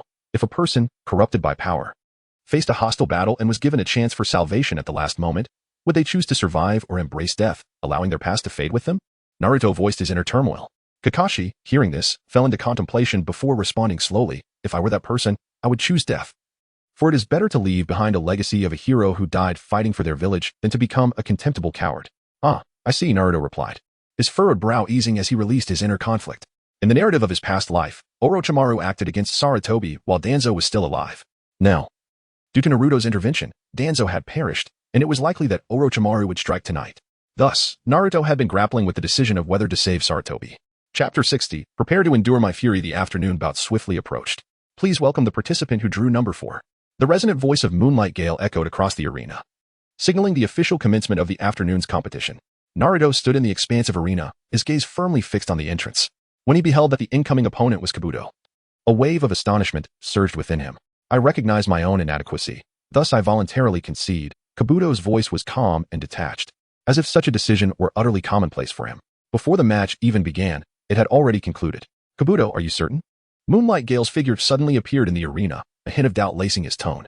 I am certain, Kabuto replied succinctly and resolutely, his glasses reflecting a faint glimmer in the sunlight, obscuring his true expression behind the lenses. Naruto cast a deep glance at Kabuto before silently departing the stage. Wow, Naruto. What's with Kabuto? He seems to possess little chakra, yet he feels far from weak. Murmurs arose from the audience, their confusion regarding Kabuto's concession palpable. Sasuke inquired of Naruto. Bewildered. He's merely conserving his strength, Naruto replied with a mysterious smile. Soon after, the fifth match commenced, pitting Neji Hyuga against Kiba Inuzuka in a fierce confrontation. Although Neji ultimately triumphed, Naruto discerned no glimmer of victory in him. He stared at Neji, lost in thought. Moments later, realization dawned upon him. Neji remained the same character from the story, a bird who believed itself to be ensnared. Almost there, the protagonist of the narrative, soon you shall soar freely. Naruto silently mused. As time progressed, the sixth match unfolded, with Gaara facing Shino Aburame on the stage. Shino, donning sunglasses and with hands tucked into his pockets, exuded an aura of coolness, while Gaara, arms crossed and bearing dark circles under his eyes, appeared somewhat lethargic. Yet, the gourd on Gaara's back continuously spewed forth sand, adding an enigmatic atmosphere to the contest. Though Gaara's demeanor irks me, I must admit he possesses some strength, Sasuke remarked, his expression unchanging as he observed Gaara. Well, look at you, offering compliments. Naruto exclaimed, taken aback by Sasuke's words, then teasingly added, I merely state facts. Sasuke turned away with an air of pride, seemingly displeased by Naruto's jest. At that moment, as Moonlight Gale announced the battle's commencement, Gaara wasted no time in launching the first attack. A torrent of yellow sand erupted from his gourd, swiftly coalescing into a colossal hand that lunged toward Shino. In the face of Gaara's fierce assault, Shino maintained his composure, deftly sidestepping the sandy giant's grasp. Secret technique, insect wall. Shino swiftly countered, conjuring countless insects that amassed into an impenetrable wall, effectively halting the onslaught of sand. However, Shino's counterattack was far from over. With hands forming seals and incantations escaping his lips, he declared, secret technique, insect tornado. A massive whirlwind of insects materialized, engulfing the yellow sand and hurtling towards Gaara at astonishing speed, the cacophony of buzzing insects echoing as if to taunt him. Sand tornado. Gaara scoffed, unfazed, and summoned his own jutsu. A sand tornado surged into the air, clashing violently with Shino's insect whirlwind. The two spiraled like colossal dragons, colliding fiercely in the sky. With a resounding crash, both tornadoes erupted, scattering yellow sand and insect remnants like rain. It is time to conclude this, sand rain. A confident smile graced Gaara's lips as he rapidly formed seals, invoking a torrent of sand that ascended skyward, coalescing into droplets, cascading back down like a deluge. Shino's expression transformed in alarm as he dodged desperately amidst the sandstorm, yet the arena was nearly engulfed in Gaara's sandy onslaught. Soon, the sand accumulated to a height that threatened to submerge him, ensnaring his feet and rendering him unable to leap. At that moment, Shino resembled a prey ensnared in a spider's web, struggling futilely against the suffocating grip of the sand. Gaara's cruel smile widened as he observed Shino's plight. He slowly raised his right hand, extending it forward in a fist. Sand-binding coffin. Gaara's voice resonated, and the sand enveloping Shino tightened, compressing him within its grasp. In an instant, Shino's form contorted grotesquely, as if the overwhelming force aimed to crush him. Wait, sand armor. Gaara's pupils constricted as he realized Shino had vanished, replaced by a swarm of insects rapidly advancing towards him. What? Gaara thought, caught off guard. He had never anticipated that the sand he believed to be impenetrable would harbor insects, which began gnawing at his chakra. Shino, now reconstituted from the mass of insects, unleashed. Secret technique, insect swamp. Taking advantage of Gaara's momentary disarray, he summoned the insects he had discreetly placed upon entering the arena to form a swamp-like terrain. The swarm thickened around Gaara, exerting a suffocating grip, rendering his chakra ineffective, even as the sand within his gourd struggled to repel the encroaching insects. Damn it! You shall bear the brunt of my wrath. Gaara closed his eyes, fully enveloped by the swarm, as the surrounding sand lay still upon the ground. The audience watched in awe, captivated by the unfolding spectacle. Explode, Shino declared, his hands weaving seals, as the insect sphere pressed inexorably towards Gaara. Yet, the insects encountered resistance, unable to progress further. The arena trembled ominously, accompanied by low growls. Simultaneously, a voice resonated in Naruto's mind. Sign-in point detected. Should the host sign in? Sign in. He responded. Congratulations, host has achieved a breakthrough to the pinnacle of the Golden Core stage. Before Naruto could fully process the information, a surge of energy coursed through him. A shimmering golden core manifesting within his dantian, adorned with 9 intricate patterns. Alert, the narrative framework within the ninja realm has collapsed. System upgrading in progress. Estimated time, 3 days. Please remain patient. All fundamental functionalities will remain accessible during the upgrade. Is the system upgrading? Naruto mused, bewildered. Meanwhile, the insect swarm erupted, hurling Shino away. A colossal creature, resembling a raccoon and adorned in earthy yellow hues, emerged onto the stage, while a subtle, yet palpable scent wafted through the air, causing the audience seated nearby to succumb one by one. Simultaneously, violet beams of light ascended from the elevated platform. Chapter 61, The Fall of Sarutobi Hiruzen. Naruto. What in the world is going on? Sasuke gazed at the scene before him, his expression one of utter disbelief. Naruto offered no answer to Sasuke's query. His focus was riveted on the one tail in the center of the arena, a glimmer of intrigue flickering in his eyes. Forget about that for now, Sasuke. I'm going to confront that one tail. You must contact your brother immediately and arrange for the Uchiha clan to come and assist. Naruto spoke with a calm demeanor, then dashed towards the stage without hesitation. Just as he was about to leap onto the platform, Kurama, the 9 tails within him, suddenly spoke up. Naruto, I wish to step out and deal with that foolish cat. Naruto hesitated for a moment before responding. Well, Kurama, this is not the right time. I can have Gyuki handle it instead. Kurama seemed somewhat dissatisfied but muttered, Fine, I'll heed your words. Taking a deep breath, Naruto swiftly formed hand seals and performed the summoning technique rewarded by the system. Kneeling, he pressed his palm to the ground, causing mystical runes to illuminate the surface, twinkling like stars in the night sky. These runes quickly converged, forming a massive array that emanated a heart-pounding energy. A colossal creature, half octopus and half bull, the 8 tails, emerged. Naruto. You. Kakashi appeared just in time to witness this spectacle. Kakashi-sensei, there is no time for explanations. Please evacuate the spectators first. I'll play with this one tail. Naruto glanced at Kakashi as he spoke. As Kakashi turned to leave, Naruto instructed the 8 tails to drag the one tail out of the village before engaging in battle. Regarding the issue of exposure, Naruto retorted, What are you talking about? I'm at the Super Shadow level now. Are you jesting with me? Gyuki, why are you here? No, you are not Gyuki. Where did you come from? Just moments ago, Gaara had employed the technique of feigned slumber, successfully allowing Shikaku to escape from within him. Upon emergence, Shikaku was greeted by the sight of the gigantic 8 tails, instantly feeling bewildered and astonished. He pondered, what is happening? I distinctly sensed Gyuki was still in the land of lightning. Who is this creature before me? Just as Shikaku was engulfed in confusion, Gyuki suddenly grinned mischievously. Heh, little raccoon, you're still as lively as ever. Enraged, Shikaku retorted, Humph, you abominations still have such foul mouths. With that, he unleashed Wind Release, Vacuum Sphere, sending air bullets cascading toward Gyuki like a torrential downpour. In the face of Shikaku's ferocious assault, Gyuki remained unperturbed, skillfully dodging the air bullets while continuing to taunt. Haha, little raccoon, I wonder how you all play over there. Do you want to know how we have fun in my world? What? Shikaku instinctively replied. In our world, we simply eat, sleep, and pester raccoons. Gyuki chuckled wickedly. You vile creature, Gyuki. I will not let you go unpunished. Shikaku seemed to recall some unpleasant past, unleashing a frenzied barrage of ninjutsu. Wind release and earth release techniques were hurled at Gyuki without restraint. Yet, Gyuki effortlessly repelled them with his tentacles. Seeing this, Naruto gained a clearer understanding of Gyuki's prowess and turned away, allowing Gyuki and Shikaku to engage in their playful conflict. Back in the arena, Naruto spotted Uchiha clan members methodically transporting unconscious villagers and found Sasuke, pulling him along to the exterior of the four purple flames formation, concealing their presence with a wave of his hand. Naruto, Sasuke began, but Naruto interrupted. Sasuke, do you remember what I told you yesterday? That person is Sarutobi Hiruzen. We do not need to rescue him just yet, but I require your assistance in saving a soul. Whose soul? Sasuke inquired, perplexed. It's Minato Namake's, my father, Naruto stated calmly. All right, what must I do? There will be a figure of death appearing shortly. I need you to immobilize it with your space-time technique for 3 seconds. I will handle the rest. The two observed the situation within the formation. Sarutobi Hiruzen gripped the staff transformed from the Monkey King with both hands, each swing appearing increasingly laborious. Sweat dripped from his brow, soaking his garments, yet he persevered, using the staff to fend off the relentless attacks from the first and second Hokage's reanimated forms. Not far away, Orochimaru stood with an inscrutable expression, a blend of mockery and sorrow on his face. His voice echoed in the air. My dear teacher, it is time to accept your fate. This statement was laced with both derision and a hint of resignation. Hiruzen, upon hearing Orochimaru's words, felt waves of regret wash over him. He recalled the moment Orochimaru had defected, and how, due to their bond, he had allowed him to escape. Little did he know that Orochimaru would return, intent on his destruction. Orochimaru, you ungrateful disciple. Hiruzen bellowed in fury. I should never have let you go.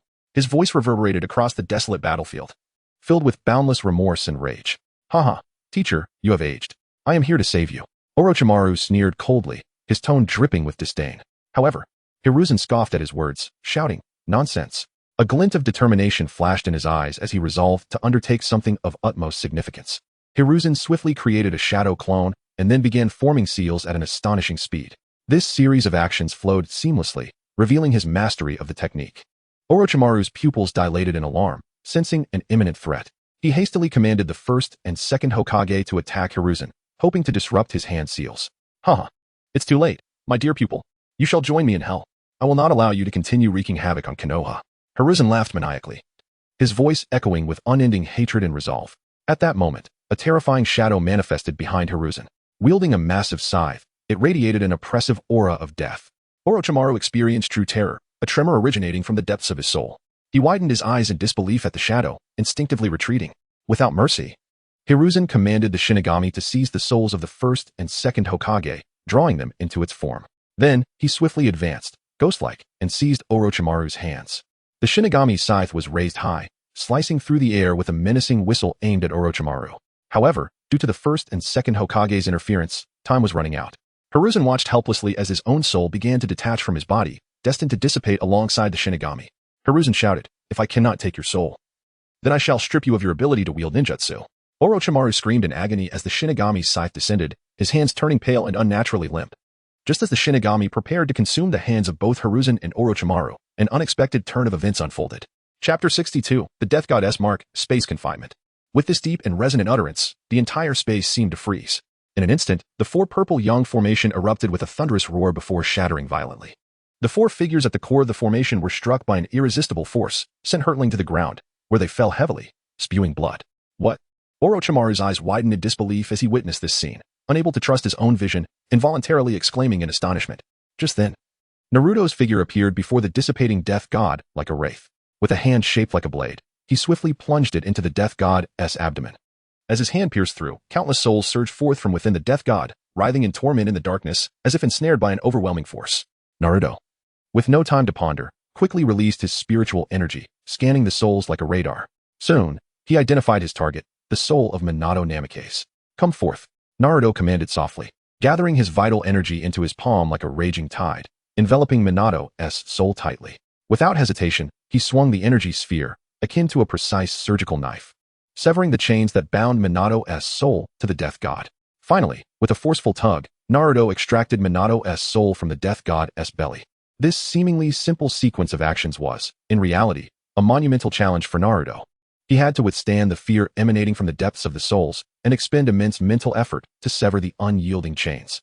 At that moment, the power that had tightly confined the space vanished without a trace. However, this was not due to Sasuke's voluntary cessation of the confinement, but rather because the confinement itself was a strategy aimed at the Death God, whose efficacy had become limited. Now, freed from the confinement, the Death God's fury ignited instantaneously. He raised his colossal scythe, ready to reap the life of the one who dared to defile him. Yet, as his gaze landed on Naruto, a flicker of surprise crossed his inky black eyes. This momentary astonishment, though fleeting, was keenly perceived by Naruto. Before Naruto could ponder the significance of that surprise, a bolt of black light shot forth from the Death God's fingertips, striking Naruto directly like a flash of lightning. Naruto felt an overwhelming force crash upon him, propelling him backward. The last image he saw was the Death God's form gradually fading away. Naruto, are you all right? Sasuke rushed to Naruto's side, his face etched with concern. Naruto shook his head, attempting to regain his composure. He was uncertain if he was truly unscathed, as he felt nothing at all, and turned to look at Minato's soul beside him.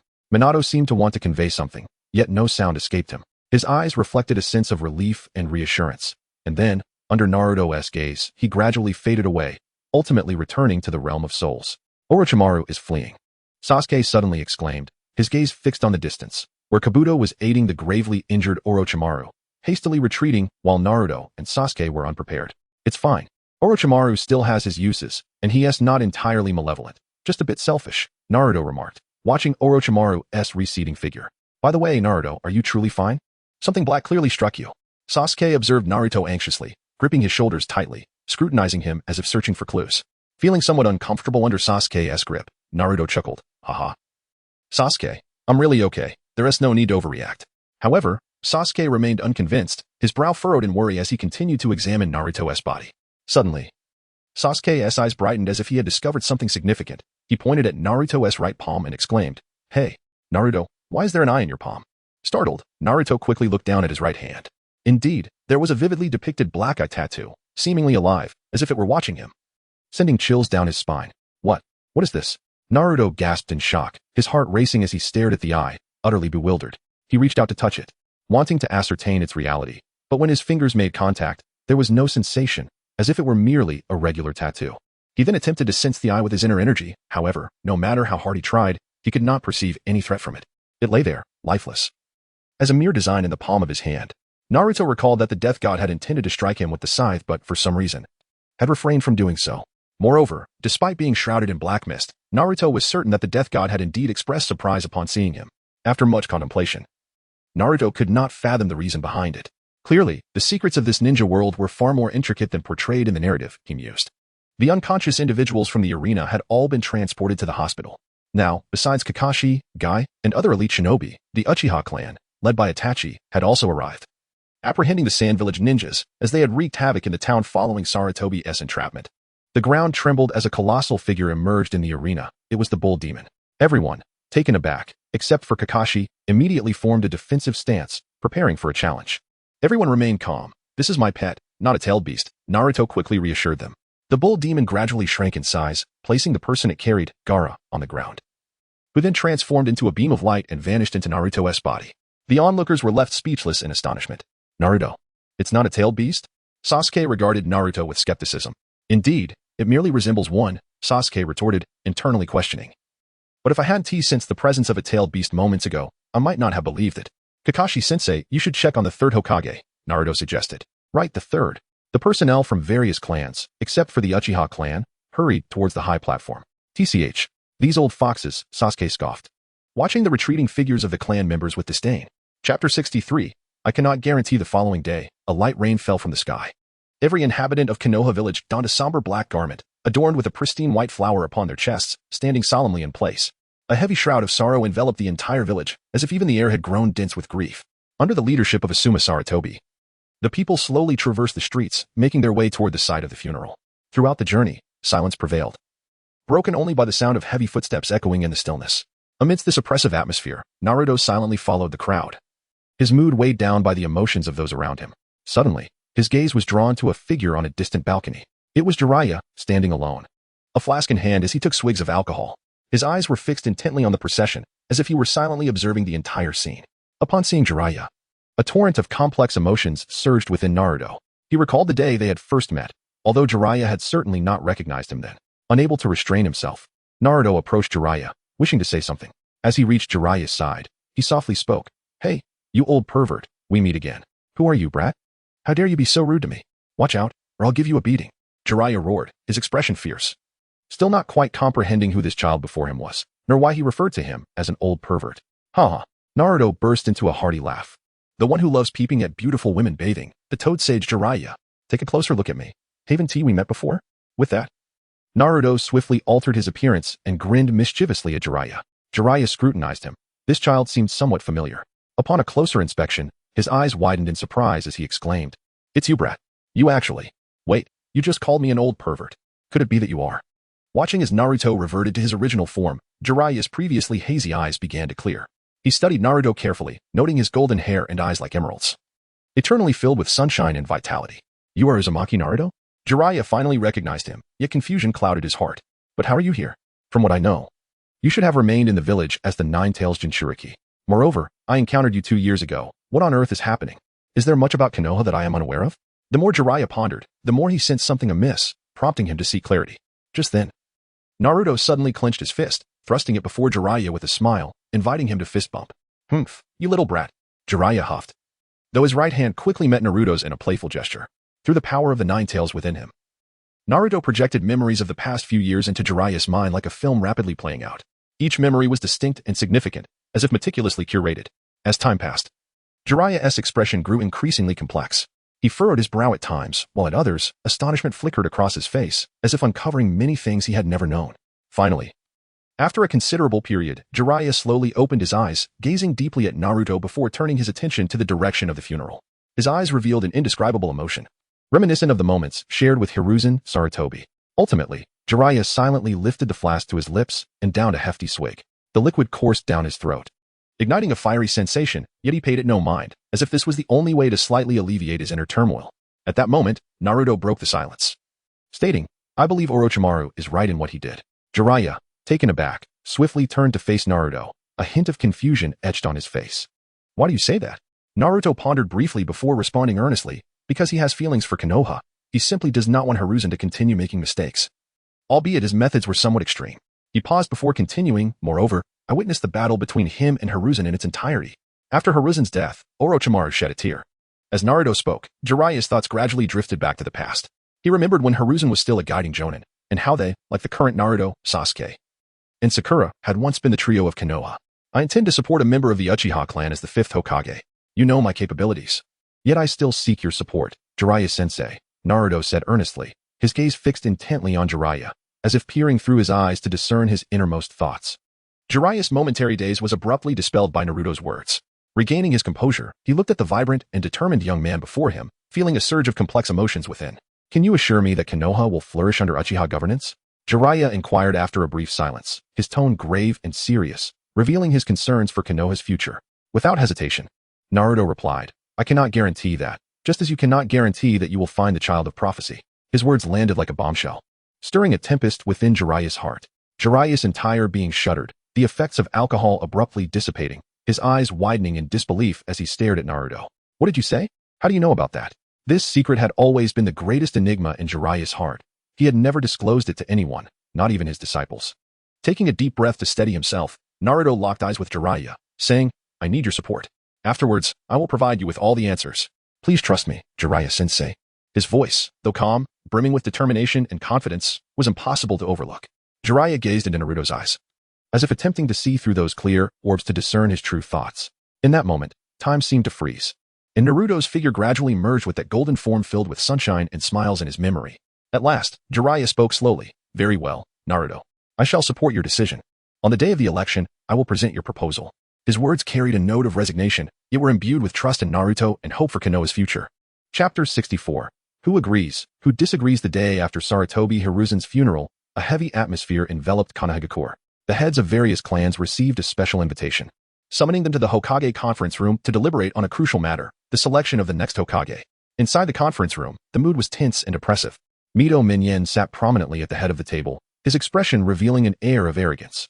He surveyed the clan leaders present before speaking slowly. The purpose of today's gathering is to discuss the Hokage candidate. Until a new Hokage is determined, I propose that I manage Konohagakure in the interim.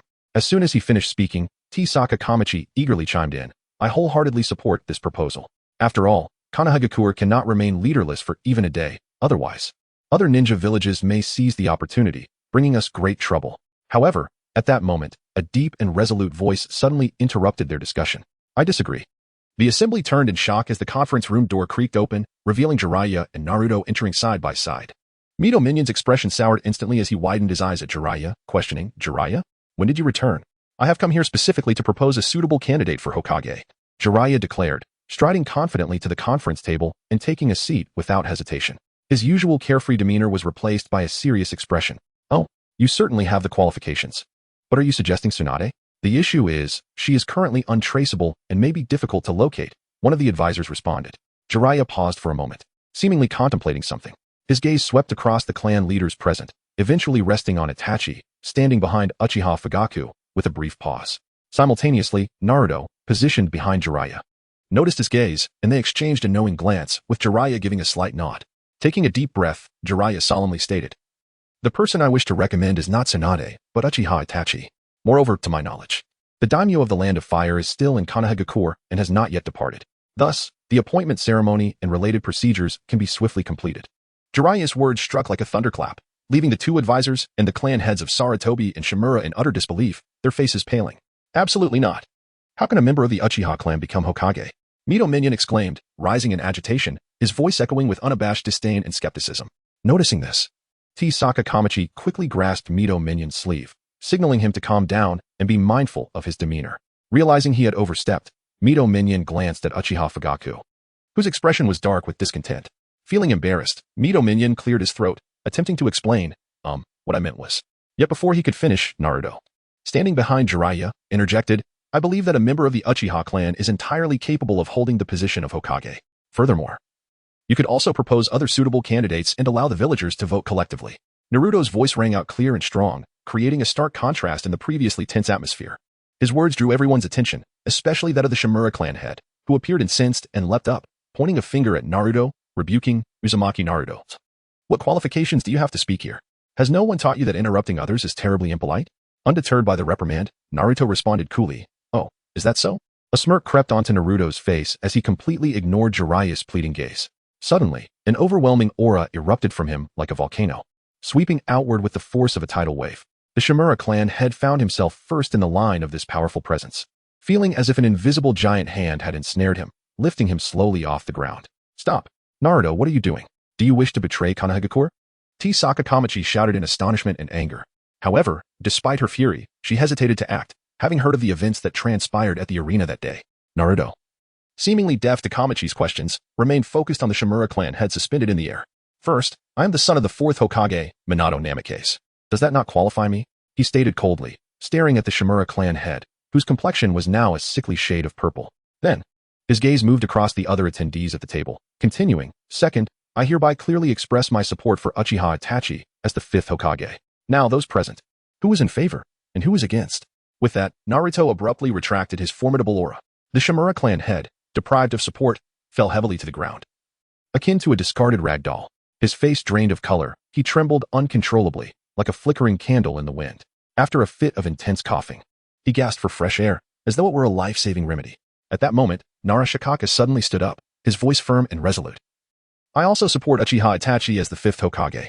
The recent contributions of the Uchiha clan to the village have been evident to all. His words sliced through the tense atmosphere like a bolt of lightning. Tisaka Kamachi and Mito Minion's faces darkened, clearly taken aback by the direct support for Uchiha Itachi. To their astonishment, more than half of the clans in the village chose to support Uchiha Itachi, leaving them utterly shocked. A small number of clans remained neutral, seemingly observing the unfolding situation, unwilling to declare their stance too early. Thus, the proposal for Uchiha Itachi to become the fifth Hokage was swiftly submitted to the daimyo of the Land of Fire, who was resting in the village after the meeting. Upon hearing the news, the daimyo responded with remarkable decisiveness, expressing immediate agreement without hesitation, scheduling the Hokage inauguration ceremony for 3 days later. After all, the formidable combat prowess displayed by Uchiha Sasuke in the arena had left a lasting impression, and as Itachi's elder brother, his strength was not to be underestimated. Chapter 65, System Upgrade Complete. Naruto, I truly am not cut out to be Hokage. Why don't you assume this role instead?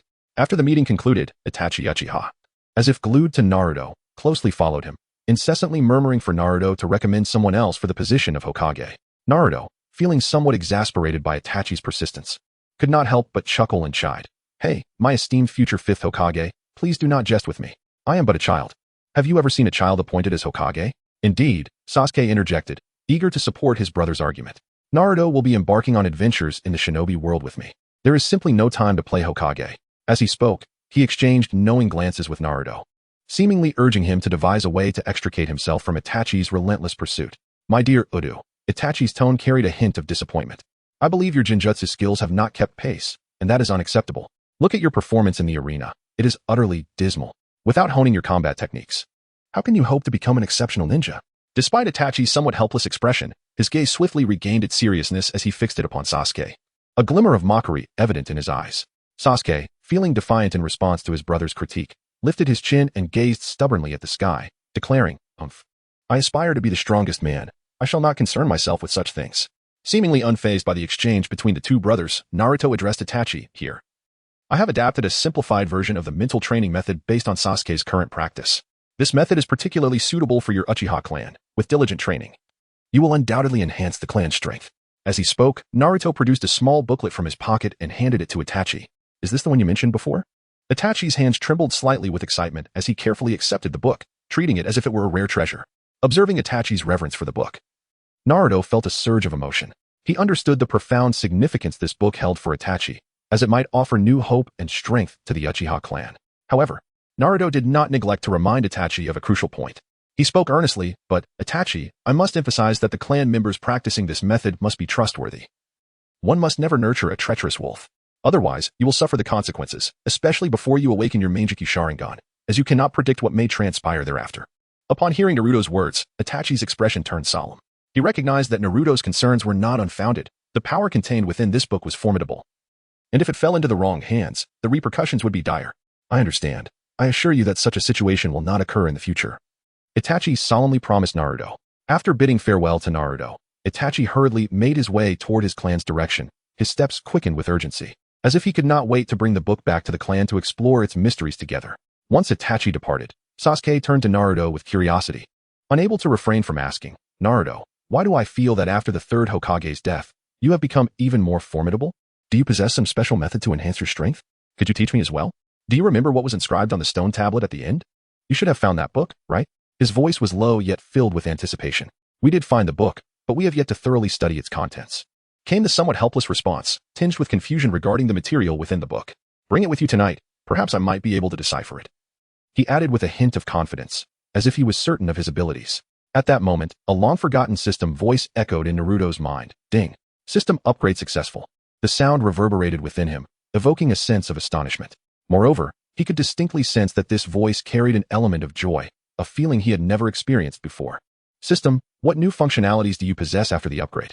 Naruto inquired curiously, filled with anticipation for the system's new changes. Host, this upgrade has integrated an AI emotional functionality. The system's voice resonated in his mind, sounding exceedingly excited. From now on, when the host is alone, the system can also provide emotional value.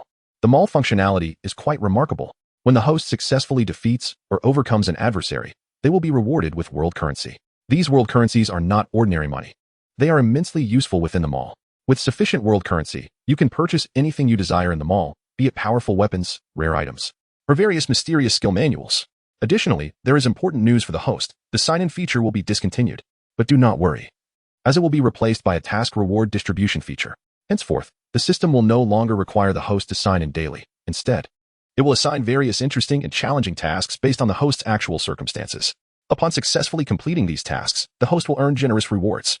This way, the host can obtain more rewards through task completion. The system's announcement concluded with a note about the cancellation of the restriction on sharing reward techniques with others, eliciting a delighted nod from Naruto. System, open the character panel.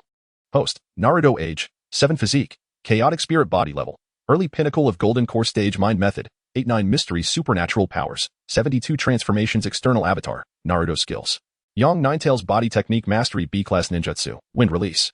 Great breakthrough weapon mastery 8 gates Mangekyou Sharingan sealing technique mastery Rasengan flying thunder god 8 tails shadow clone technique 3000 harem technique body flicker technique wind release. Mastery fire release mastery earth release mastery 3 tails would release complete ninjutsu comprehensive evaluation. Mid-level super shadow world currency, 0 tasks, System task distribution in progress. Please wait. Chapter 66. The Method of Yin-Yang Fusion Naruto. This is the ancient tome referred to by our ancestors. Under the cloak of night. Sasuke arrived at Naruto's dwelling and tossed an aged, yellowed book into his hands. Naruto scrutinized the ancient text, meticulously examining every detail. As he leafed through the pages, he discovered that the contents detailed the yin-yang fusion technique, devised by Indra and Ashura during their final moments. According to the manuscript, this ninjutsu operates on the principle of merging yin and yang chakra, resulting in an entirely new form of ninjutsu with exponentially increased power. However, as Naruto continued to read, he was struck by a pivotal realization: his chakra had been completely depleted, and the vital energy within him was solely derived from the absorption of spiritual energy. This vital essence was, in truth, what the ninja world termed natural energy. Although it bore similarities to yin-yang chakra, it was fundamentally distinct. Consequently, for Naruto in his current state, the teachings of this tome appeared devoid of practical significance, akin to a mere trifle. Moreover, Naruto noted that his kaleidoscopic Sharingan, nourished by this vital energy, exhibited signs of evolving into the eternal kaleidoscopic Sharingan. This indicated that his eyes would possess greater strength and enduring stamina, negating the need to cultivate the ninjutsu contained within this ancient text to enhance his abilities. In light of these considerations, Naruto ultimately resolved to set aside the tome, refusing to squander any further time or energy on the study of yin-yang fusion techniques. After all, there were far more pressing matters that required his attention and exploration. At that moment, a voice resonated in his mind, seemingly an edict from another realm. Ding! Dear host, Gaara of the Sandstorm is about to return to Sunagakure. Deidara and Sasori will ambush him en route to extract the one-tail Shikaku. You must alter Gaara's fate by rescuing him at the moment of their attack and vanquishing these foes. Upon completion of this task, you shall be rewarded with the one-tail Shikaku.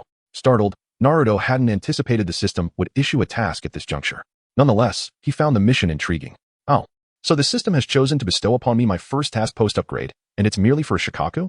Naruto mused playfully within his thoughts, not genuinely expecting a response. However, to his astonishment, the system indeed replied. Indeed, host makes a valid point. To reward your enthusiasm, I shall also provide you with Itachi's Sharingan. What? Itachi's Sharingan? Naruto nearly exclaimed, scarcely believing his ears.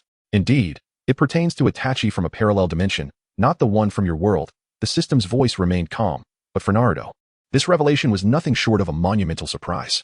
The system continued, very well, I have high hopes for you. Keep striving. You may now depart. Sasuke, this tome bears no relevance for me, nor will it for you in the future. Come, sit cross-legged, Naruto stated with grave seriousness.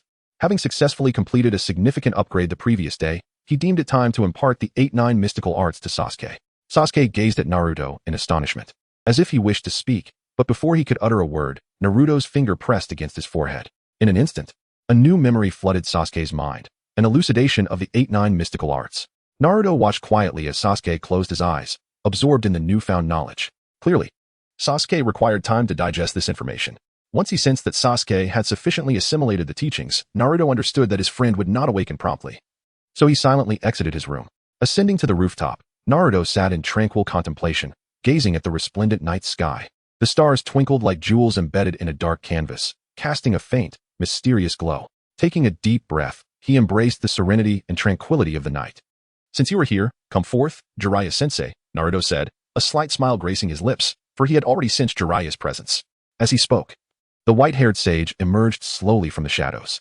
Naruto, I have come to inquire about the whereabouts of the child of prophecy. Jiraiya's voice was low and serious. Naruto did not respond immediately. He rose to sit upright, clenching one fist, then extending it towards Jiraiya. Jiraiya regarded Naruto's fist with a hint of confusion. Following this, Naruto summoned the Nine Tails to present the entirety of his past life's narrative before Jiraiya. Jiraiya observed as if he were an external witness, witnessing Naruto's life story unfold from beginning to end. It finally dawned on him that the child of prophecy he had long sought was none other than Naruto himself. No wonder the great Toad Sage would make a new prophecy, Jiraiya murmured. It appears all of this is a consequence of your transformation, Naruto. Curious, Naruto pressed. Oh, the great Toad Sage was able to foresee my present self? His interest in the sage's abilities piqued. He had never imagined that a mere toad could possess such prowess to alter prophecies in accordance with the unfolding narrative. Yes, it spoke of a golden-haired, blue-eyed youth standing amidst a field strewn with corpses, gazing skyward. Jiraiya's voice grew somber, as if lost in recollection, his brow furrowing with complex emotions. Upon hearing this, Naruto felt as if struck by lightning, springing to his feet in shock, his face a mask of disbelief. What? Do you have any idea how old the boy in the vision was? His voice trembled with astonishment as he fixated on Jiraiya, searching his face for answers. Jiraiya, taken aback by Naruto's reaction, regarded him with confusion, unable to fathom why the boy's age held such significance. Naruto, is the age truly important? Jiraiya inquired, perplexed. Naruto did not answer, taking a deep breath to steady himself before recounting the inscriptions recorded on the Uchiha clan stone tablet in their entirety. With each revelation, Jiraiya's astonishment grew, his eyes widening as disbelief etched across his features. When Naruto concluded, Jiraiya finally grasped why Naruto was so fixated on the youth's age. Jiraiya-sensei, you must remain in Mount Myaboku at all times. This information is of utmost importance to us, Naruto declared with unprecedented resolve gleaming in his eyes. Jiraiya regarded Naruto, nodding in acknowledgement, understanding the gravity of the situation. Without further ado, he swiftly formed the reverse summoning hand seal, and with a flash of light, his figure vanished from sight. Chapter 67. The significant revelations from the prophecy of the great toad sage. Naruto lay quietly on the rooftop, his eyes fixed on the sky. As the prophecy of the great toad sage echoed in his mind, his thoughts were tangled, akin to a mass of unkempt threads. Suddenly, he sensed an unusual fluctuation in the space around him, as if the entire world were trembling ever so slightly. A frown creased his brow, and an unsettling feeling surged within him. In an instant, a formidable aura swept in like a tempest, engulfing Naruto completely. This energy surged forth like tumultuous waves, rendering him powerless to resist. Astonished, he felt the overwhelming force, a flicker of shock crossing his mind. He quickly realized that the source of this energy emanated from his room, where Sasuke was currently meditating on the 8-9 profound arts, inadvertently attracting such terrifying energy. Could this lad's cultivation talent truly be so extraordinary? Naruto murmured to himself, disbelief etched on his face. He had always thought his own aptitude was commendable. Yet in comparison to Sasuke, it seemed woefully inadequate. Ding. The host's cultivation talent is not lacking either. It is merely that the system's assistance prevented any energy disturbances from occurring. The system's voice resonated within Naruto's mind, elucidating his uncertainties. During that breathtaking half-hour, the energy roamed chaotically, akin to a disturbed swarm of bees, as if the very fabric of the world threatened to tear apart. Just when it seemed that this turmoil would be unending, it gradually calmed, like a wild stallion being tamed. Naruto pushed open the door to his room and stepped inside, immediately spotting a now-awakened Sasuke.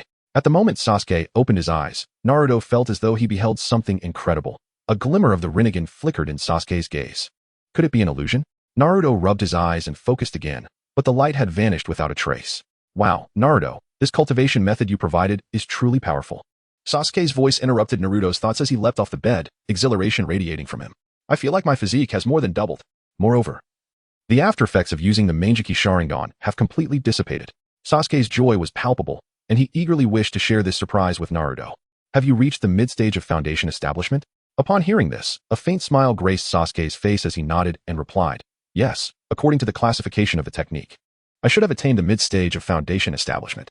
Furthermore, I sense a peculiar energy within me. It feels both like my own yet not entirely mine. This energy is gradually being consumed by the 8-9 profound arts and transformed into my true chi, steadily augmenting. Sasuke's ability to perceive this energy so clearly stemmed from the consciousness generated by his practice of the 8-9 profound arts. This awareness allowed him to observe the changes within himself with remarkable acuity, as if he possessed a pair of X-ray vision. Naruto, having listened to Sasuke's words, nodded thoughtfully. His gaze remained fixed on Sasuke, as if pondering something profound. After a moment, a look of astonishment flashed in his eyes, as if he had recalled a significant event from a previous life's narrative. In that tale, Naruto and Sasuke were drawn into a unique space by the Sage of Six Paths, who bestowed upon them the powers of Yang and Yin release. Ultimately, they successfully combined their ninjutsu to seal Kagaya. If the powers of Yin and Yang do not belong to the realm of chakra, then everything falls into place. Yang release represents the physical, while Yin release signifies the spiritual, the essence of consciousness. Then, Naruto mused aloud, completely disregarding Sasuke's puzzled expression. He picked up the book Sasuke had given him regarding the fusion of Yin and Yang and began to read intently once more. As he delved deeper, his inner questions gradually unraveled, and a delighted smile blossomed on his face. Haha, I understand now. I comprehend it all, Naruto exclaimed excitedly. Sasuke, startled by Naruto's outburst, quickly inquired, Naruto, what is it? Naruto lifted his gaze to meet Sasuke's, his eyes sparkling with enthusiasm, and declared, Sasuke, I must say, Indra and Ashura were indeed geniuses. This book is the key to unlocking the immense power within us. While this might result in the disappearance of these two forces from our bodies, it will also allow the seeds of Yin and Yang release to germinate within us, transforming our true chi into a higher form of Yin-Yang energy. A vision of the primordial Yin-Yang ancestors suddenly flashed through Naruto's mind, and he contemplated, if his deductions were correct, then the powers of Yin and Yang in this world might represent the primal form of Yin-Yang energy. What?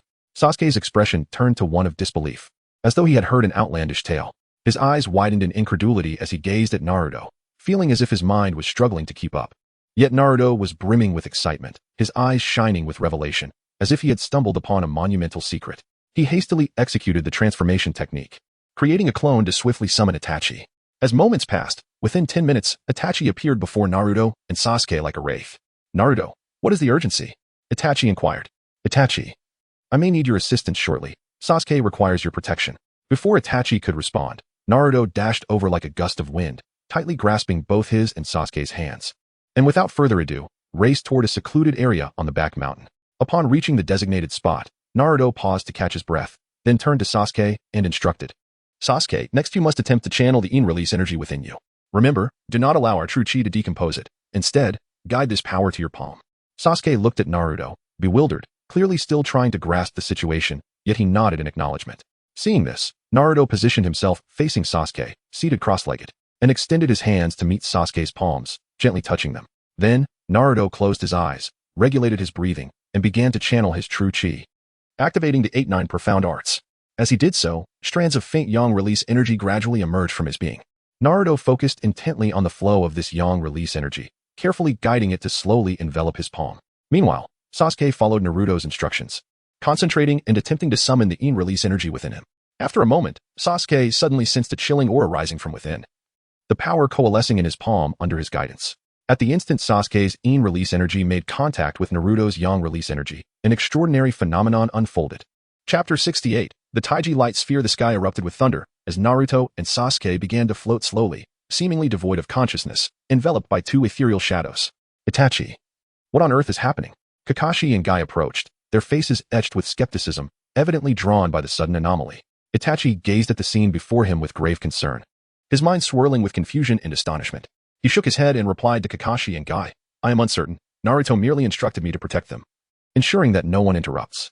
Itachi's gaze remained fixed on Naruto, who radiated a powerful chakra fluctuation, while Sasuke stood beside him, equally shrouded in a mysterious force. The eerie scene instilled a sense of unease in Itachi, who realized that the situation was likely more complex than it appeared. If things continued to develop in this manner, it would not be long before the entire populace of Konoha would be drawn to the spectacle.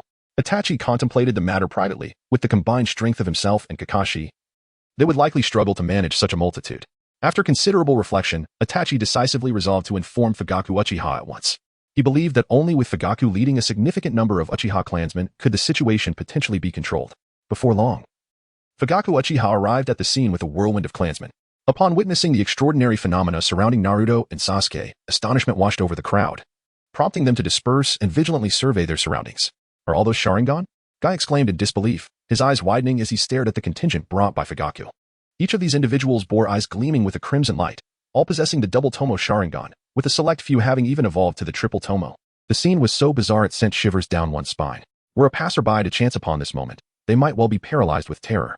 In the darkness, pairs of crimson eyes hovered like phantoms, fixated on them, as if prepared to consume them. Simultaneously, Naruto and Sasuke found their consciousness transported to a peculiar realm. Here, chaos reigned, devoid of orientation, characterized solely by an endless void of darkness and silence. My contingency plan has not been triggered. How could these two arrive prematurely? Sage of the Six Paths, also known as Kagaya Tsutsuki, pondered with a furrowed brow as he gazed at the unconscious forms of Naruto and Sasuke. He sensed the powers of Indra and Ashura rapidly draining from them. Alas, the current state of the ninja world is beyond even my comprehension. Kagaya sighed in resignation, shaking his head as a wave of helplessness washed over him. He had once believed his contingency could be pivotal at a critical juncture. Yet it appeared all had spiraled beyond his control. "Your choices are your own. I hope you can endure," he murmured, choosing not to intervene further. Recognizing that everyone must tread their own path, he harnessed the omnipresent chakra of the ninja world to swiftly grasp the unfolding events. After casting a lingering glance at Naruto and Sasuke, he turned to depart. "Awaken swiftly. The future of the ninja world rests upon your shoulders." Kagaya's voice echoed in the peculiar realm, sounding akin to both a blessing and a charge. In the end, he unleashed two pulses of energy upon the consciousness of Naruto and Sasuke. The previously comatose duo seemed to be awakened by a sudden surge of power, their eyes snapping open. At the moment their gazes met, their bodies vanished from the peculiar realm like lightning. In that fleeting instant, they shared a final glance at the elder figure, whose image gradually blurred in their sight until it vanished entirely. However, before Naruto and Sasuke could fully contemplate this abrupt turn of events, their consciousness was swiftly drawn back into their respective bodies by an overwhelming force. As their awareness returned, they found themselves in a remarkable state. Above their heads, the forces of yin and yang intertwined like two colossal dragons, coiling and swirling. Obscured within a chaotic yet seemingly orderly dance. Rendered immobile, Naruto and Sasuke could only observe like mere spectators as these two forces interacted.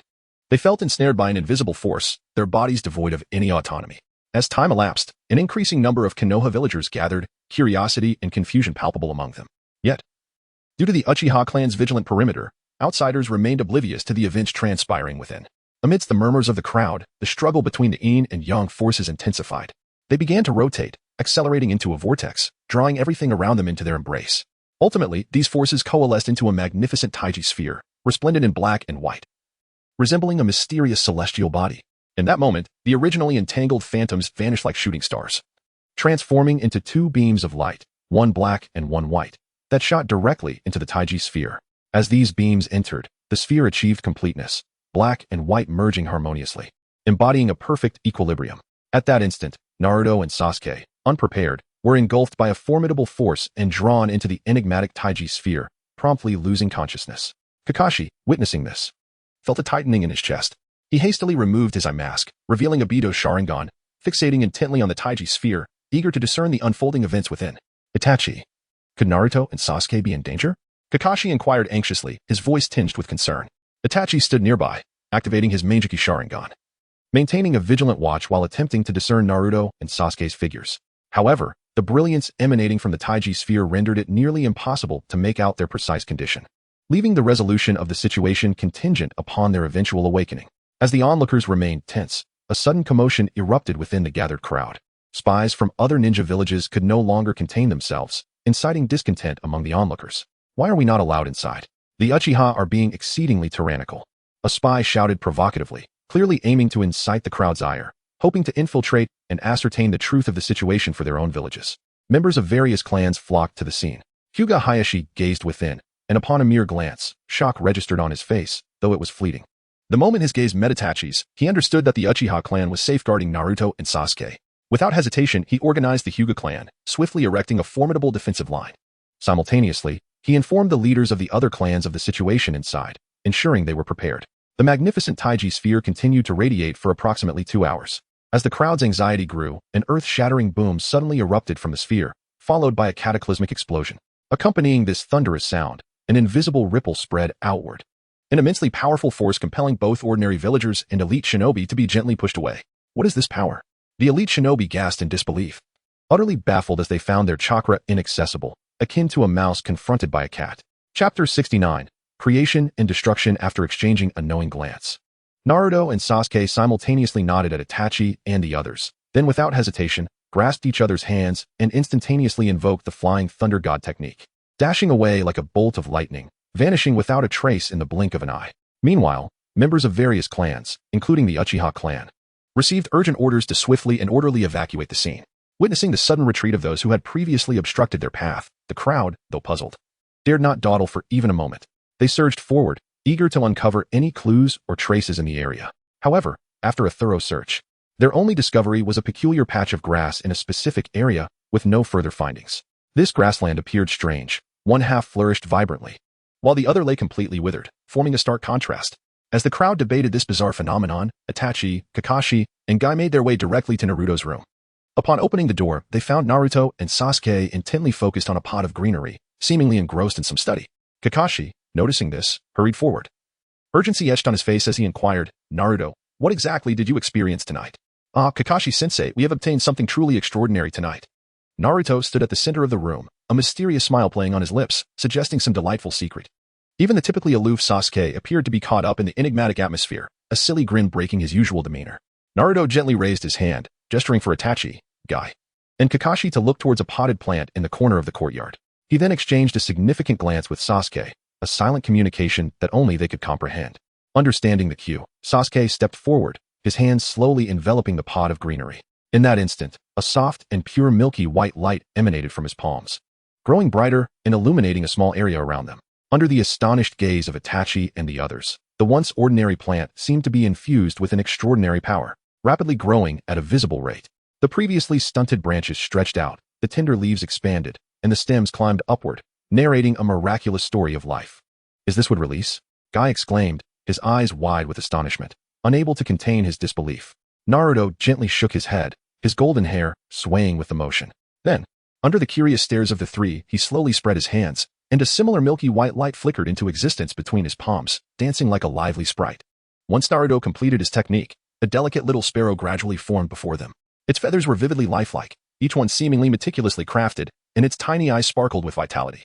However, creating this sparrow evidently drained Naruto's energy, as his complexion turned pale, and beads of sweat appeared on his forehead. What kind of ninjutsu is this? Kakashi furrowed his brow, curiosity filling his gaze as he could not help but ask. This is the power of creation. Although we can currently only create small, non-sentient life forms, the future holds endless possibilities. Sasuke gazed at the sparrow Naruto had conjured, envy gleaming in his eyes. If the energy required for creating such a soulful being were not so immense, his flamboyant nature would surely compel him to showcase this ability. Simultaneously, we have also acquired the corresponding power of destruction. Taking a deep breath, Naruto gently waved his hand over the plant that Sasuke had just stimulated with the power of creation. A chilling black aura swiftly enveloped the greenery, as if it contained boundless death and destruction.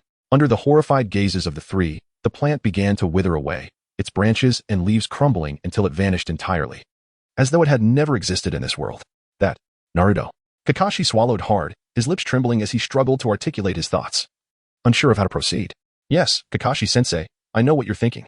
Theoretically, I could resurrect the deceased, but the energy required for creating a sentient being is immense. As of now, Sasuke and I cannot bring anyone back unless. Naruto looked at Kakashi, a hint of helplessness in his eyes. Unless what? Itachi pressed eagerly, his gaze flickering with anticipation, seemingly yearning for an exhilarating revelation. Unless the individual has just died, their soul still tethered to their body. I could use the power of creation to revive them. For others, like my parents, it would require exhuming their remains and gradually restoring their corporeal forms with the power of creation. Once their bodies are whole, we would then need to find a way to extract their souls from the pure land to bring them back. Naruto pondered aloud, his voice both solemn and resolute. Incredible. The ability to create such ninjutsu is extraordinary. Naruto, Sasuke, you truly are remarkable. Guy's gaze was dazed, feeling as though his understanding of the world had crumbled in that moment. In his perception, such powers to create and annihilate life were the domain of gods. Oh, this is nothing. Once Sasuke and I reach the next level of our training, we could easily obliterate the entire ninja world. Sasuke began to boast again, shaking his bangs in a haughty manner, casting his gaze toward the heavens with an expression of arrogance. Ouch, brother, why did you hit me? Sasuke suddenly clutched his forehead, glaring stubbornly at Itachi, his eyes filled with grievance. Humph, where did you learn such bad habits? You think you can casually destroy the ninja world? I'll inform mother and father, and you can prepare for their wrath. Itachi crossed his arms, seriousness etched on his face. After Itachi and the others departed, Naruto closed his eyes and turned his focus inward. He noticed that the golden elixir in his dantian had undergone a transformation. It had shrunk slightly. The intricate patterns that once adorned its surface now vanished, replaced by a Tai Chi elixir, half black and half white. The boundaries between the two colors were stark yet intertwined, as if harboring some enigmatic power. System, what is happening with my elixir? Naruto's mind was filled with questions as he promptly addressed the system. Host, according to this system's analysis, the true energy within you has been entirely transformed into yin and yang energies, including the true energy within your friend Sasuke. Furthermore, the quality of your Tai Chi elixir surpasses that of the nine-turn elixir, hence its replacement by the yin and yang energies. The system's mechanical yet emotive voice resonated in Naruto's mind. Will this affect the skills and ninjutsu I use in the future? Naruto asked, still somewhat concerned. The host need not worry about this matter. Although the quantity of true energy has diminished, it has become more condensed, enhancing your endurance. Additionally, the system has detected that the host has gained a preliminary grasp of both the powers of creation and destruction. It is advised that the host practice these aspects diligently. The system patiently explained. Understood. A radiant smile spread across Naruto's face. Chapter 70. The arrival of the Deidara duo today. The village of Konoha welcomed its fifth Hokage, Uchiha Itachi. The entire village was enveloped in an atmosphere of joy and celebration, adorned with colorful decorations and bustling with excitement. Each villager embraced their unique way of welcoming their newly appointed leader. At the high platform in front of the Hokage building, the daimyo of the fire country sat in the main seat, smiling, his eyes reflecting trust and anticipation for Uchiha Itachi. Narashikaka stood quietly beside him, holding the Hokage cloak and hat, awaiting the commencement of the ceremony. As a melodious tune resonated, the conferment ceremony officially commenced. Clad in a black robe, Uchiha Itachi ascended the platform with steady steps, positioning himself at the center. His figure was tall and dignified, as if the entire village of Konoha lay within his grasp. When he reached Narashikaku, he slowly extended his hands to receive the cloak and hat, symbols of his Hokage identity. With graceful movements, he donned the cloak and placed the hat upon his head. In that moment, he truly became the fifth Hokage of Konoha. Once attired, Uchiha Itachi turned to face the villagers below. His gaze swept over each individual, ultimately resting upon Uchiha Fugaku and his kin. Uchiha Fugaku was overwhelmed with emotion, tears of pride welling in his eyes as he looked upon his son on the platform. It was then that Uchiha Itachi began to deliver his speech. His voice, deep and resonant, echoed throughout Konoha. He first expressed gratitude for the trust bestowed upon him by the daimyo and the support of the villagers. He then elaborated on his vision for the village's future, which included strengthening Konoha's defenses, nurturing more exceptional ninjas, and promoting economic development. Throughout his address, the villagers responded with fervent applause and cheers, filled with confidence that under his leadership, Konoha would usher in a more prosperous and glorious tomorrow. "Oh, Chief, our clan has finally produced a Hokage. We have emerged victorious. I am truly moved," the elder exclaimed, his voice catching with emotion as he trembled while touching the Uchiha clan emblem, as if it bore the weight of the family's honor and hopes. "Indeed, this is all thanks to Naruto. Without him, our Uchiha clan would not be where it is today," the chief reflected, a glimmer of gratitude for Naruto shining in his eyes. At that moment, the ceremony concluded and the crowd dispersed. Itachi found himself alone in his office, gazing at the mountain of documents stacked upon his desk, feeling a wave of overwhelm. These papers required his personal review, encompassing various affairs of the village, from economic growth to diplomatic relations, each one critical. Taking a deep breath, Itachi endeavored to calm himself before sitting down to tackle the paperwork. However, before he could make much progress, a gentle knock at the door interrupted him. "Come in," Itachi called. The door creaked open, and an Umbu member entered, kneeling to report. "Hokage-sama, the Sand Village envoy has arrived, seeking the return of Gaara and expressing willingness to offer compensation." After a moment of contemplation, Itachi deemed it reasonable to return the sand captives, given that they were willing to negotiate. He decisively handed a directive to the Umbu, instructing them to act accordingly. Before long, Naruto and Sasuke appeared in the Hokage's office. "Naruto, you've truly brought me a significant headache." Itachi could not help but complain upon seeing Naruto. "Haha, brother. Don't say that. Just look at you. After donning the Hokage cloak, your aura has transformed entirely." Sasuke interjected with a grin. Itachi Koen. "Sasuke and I plan to leave the village for a journey, so we came to request your assistance in obtaining an exit permit," Naruto explained eagerly. "You intend to leave?" Itachi gazed at them with concern. "Although you both possess considerable strength, please exercise caution out there." "Don't worry, brother. We'll take care of ourselves," Sasuke assured confidently. "By the way, if Jiraiya returns and finds me absent from the village, please hand him this iron bead," Naruto suddenly recalled, producing an iron bead from his pocket and handing it to Itachi with earnest instructions. After securing their exit permit, Naruto and Sasuke exited the Hokage's office, exhilarated, like two birds soaring freely in the vast sky, reveling in the liberation of the outside world. While ensuring they did not lose track of Gaara's team, they ambled along, leisurely appreciating the beauty of the ninja world. "Gaara, are you all right these past few days?" Temari cautiously inquired, observing Gaara's silence. Gaara nodded indifferently. Yet internally, he felt an unprecedented joy. After enduring hardship, he had enjoyed restful sleep and delightful meals in Konoha, and his dark circles had significantly faded. Suddenly, Gaara's sand seemed to possess a life of its own, forming a formidable barrier around him. However, before their team, the sand ninjas encountered a sudden explosion, with many being knocked to the ground, leaving a scene of devastation. "Who are you?" Gaara's gaze fixated on two figures ahead, his voice laced with caution. "Haha, indeed. Only explosions embody the true essence of my art," Deidara exclaimed, dancing ecstatically, a frenzied smile illuminating his face. "Humph, what a fool," Sasori scoffed, disdainful of Deidara's antics. "No time to waste. Let us finish this quickly." With that, he swiftly unleashed his puppets, encircling the sand ninjas. Upon witnessing this, Gaara immediately activated his ninjutsu, Sand Rain. A torrent of yellow sand surged into the sky like a storm, then gently descended like fine rain. This sand possessed an enchantment, coalescing into various shapes as it fell, some resembling swords, others shields, and ropes, tightly safeguarding the sand ninjas. Simultaneously, Temari and Kankuro swiftly positioned themselves beside Gaara, adopting offensive stances, prepared to counter the enemy's next move. At that moment, the remaining sand envoys, now reduced to 5, saw the dire situation and, without hesitation, unleashed their ninjutsu, rushing towards their foes with the ferocity of a storm. TSK. These fellows are nothing but a bunch of artless commoners," Deidara remarked with a sneer, swiftly forming hand seals and chanting incantations. Suddenly, a swarm of white spiders surged forth, scurrying towards the 5 ninjas with lightning speed. Boom! Accompanied by a deafening explosion. The battlefield was instantly shrouded in thick smoke, obscuring visibility. Meanwhile, Sasori, undeterred, quickly formed seals and shouted, "100 puppet performance." Instantly, 10 puppets surged forth, animated as if imbued with life, lunging at the enemy. Seeing this, Gaara raised his hands, unleashing a powerful force that erupted from within him. The storm of yellow sand surged forward like a tidal wave, sweeping towards Deidara and Sasori. Unfazed by Gaara's assault, Deidara smirked, calmly exhaling a mass of white clay from his mouth. This clay rapidly morphed in mid-air, transforming into a colossal white bird in the blink of an eye. Deidara and Sasori leapt gracefully onto the back of a great bird. The majestic creature flapped its wings and soared into the sky, carrying them aloft. However, Deidara was far from finished. Standing atop the bird, he unleashed a relentless barrage of spider bombs, casting them down like raindrops.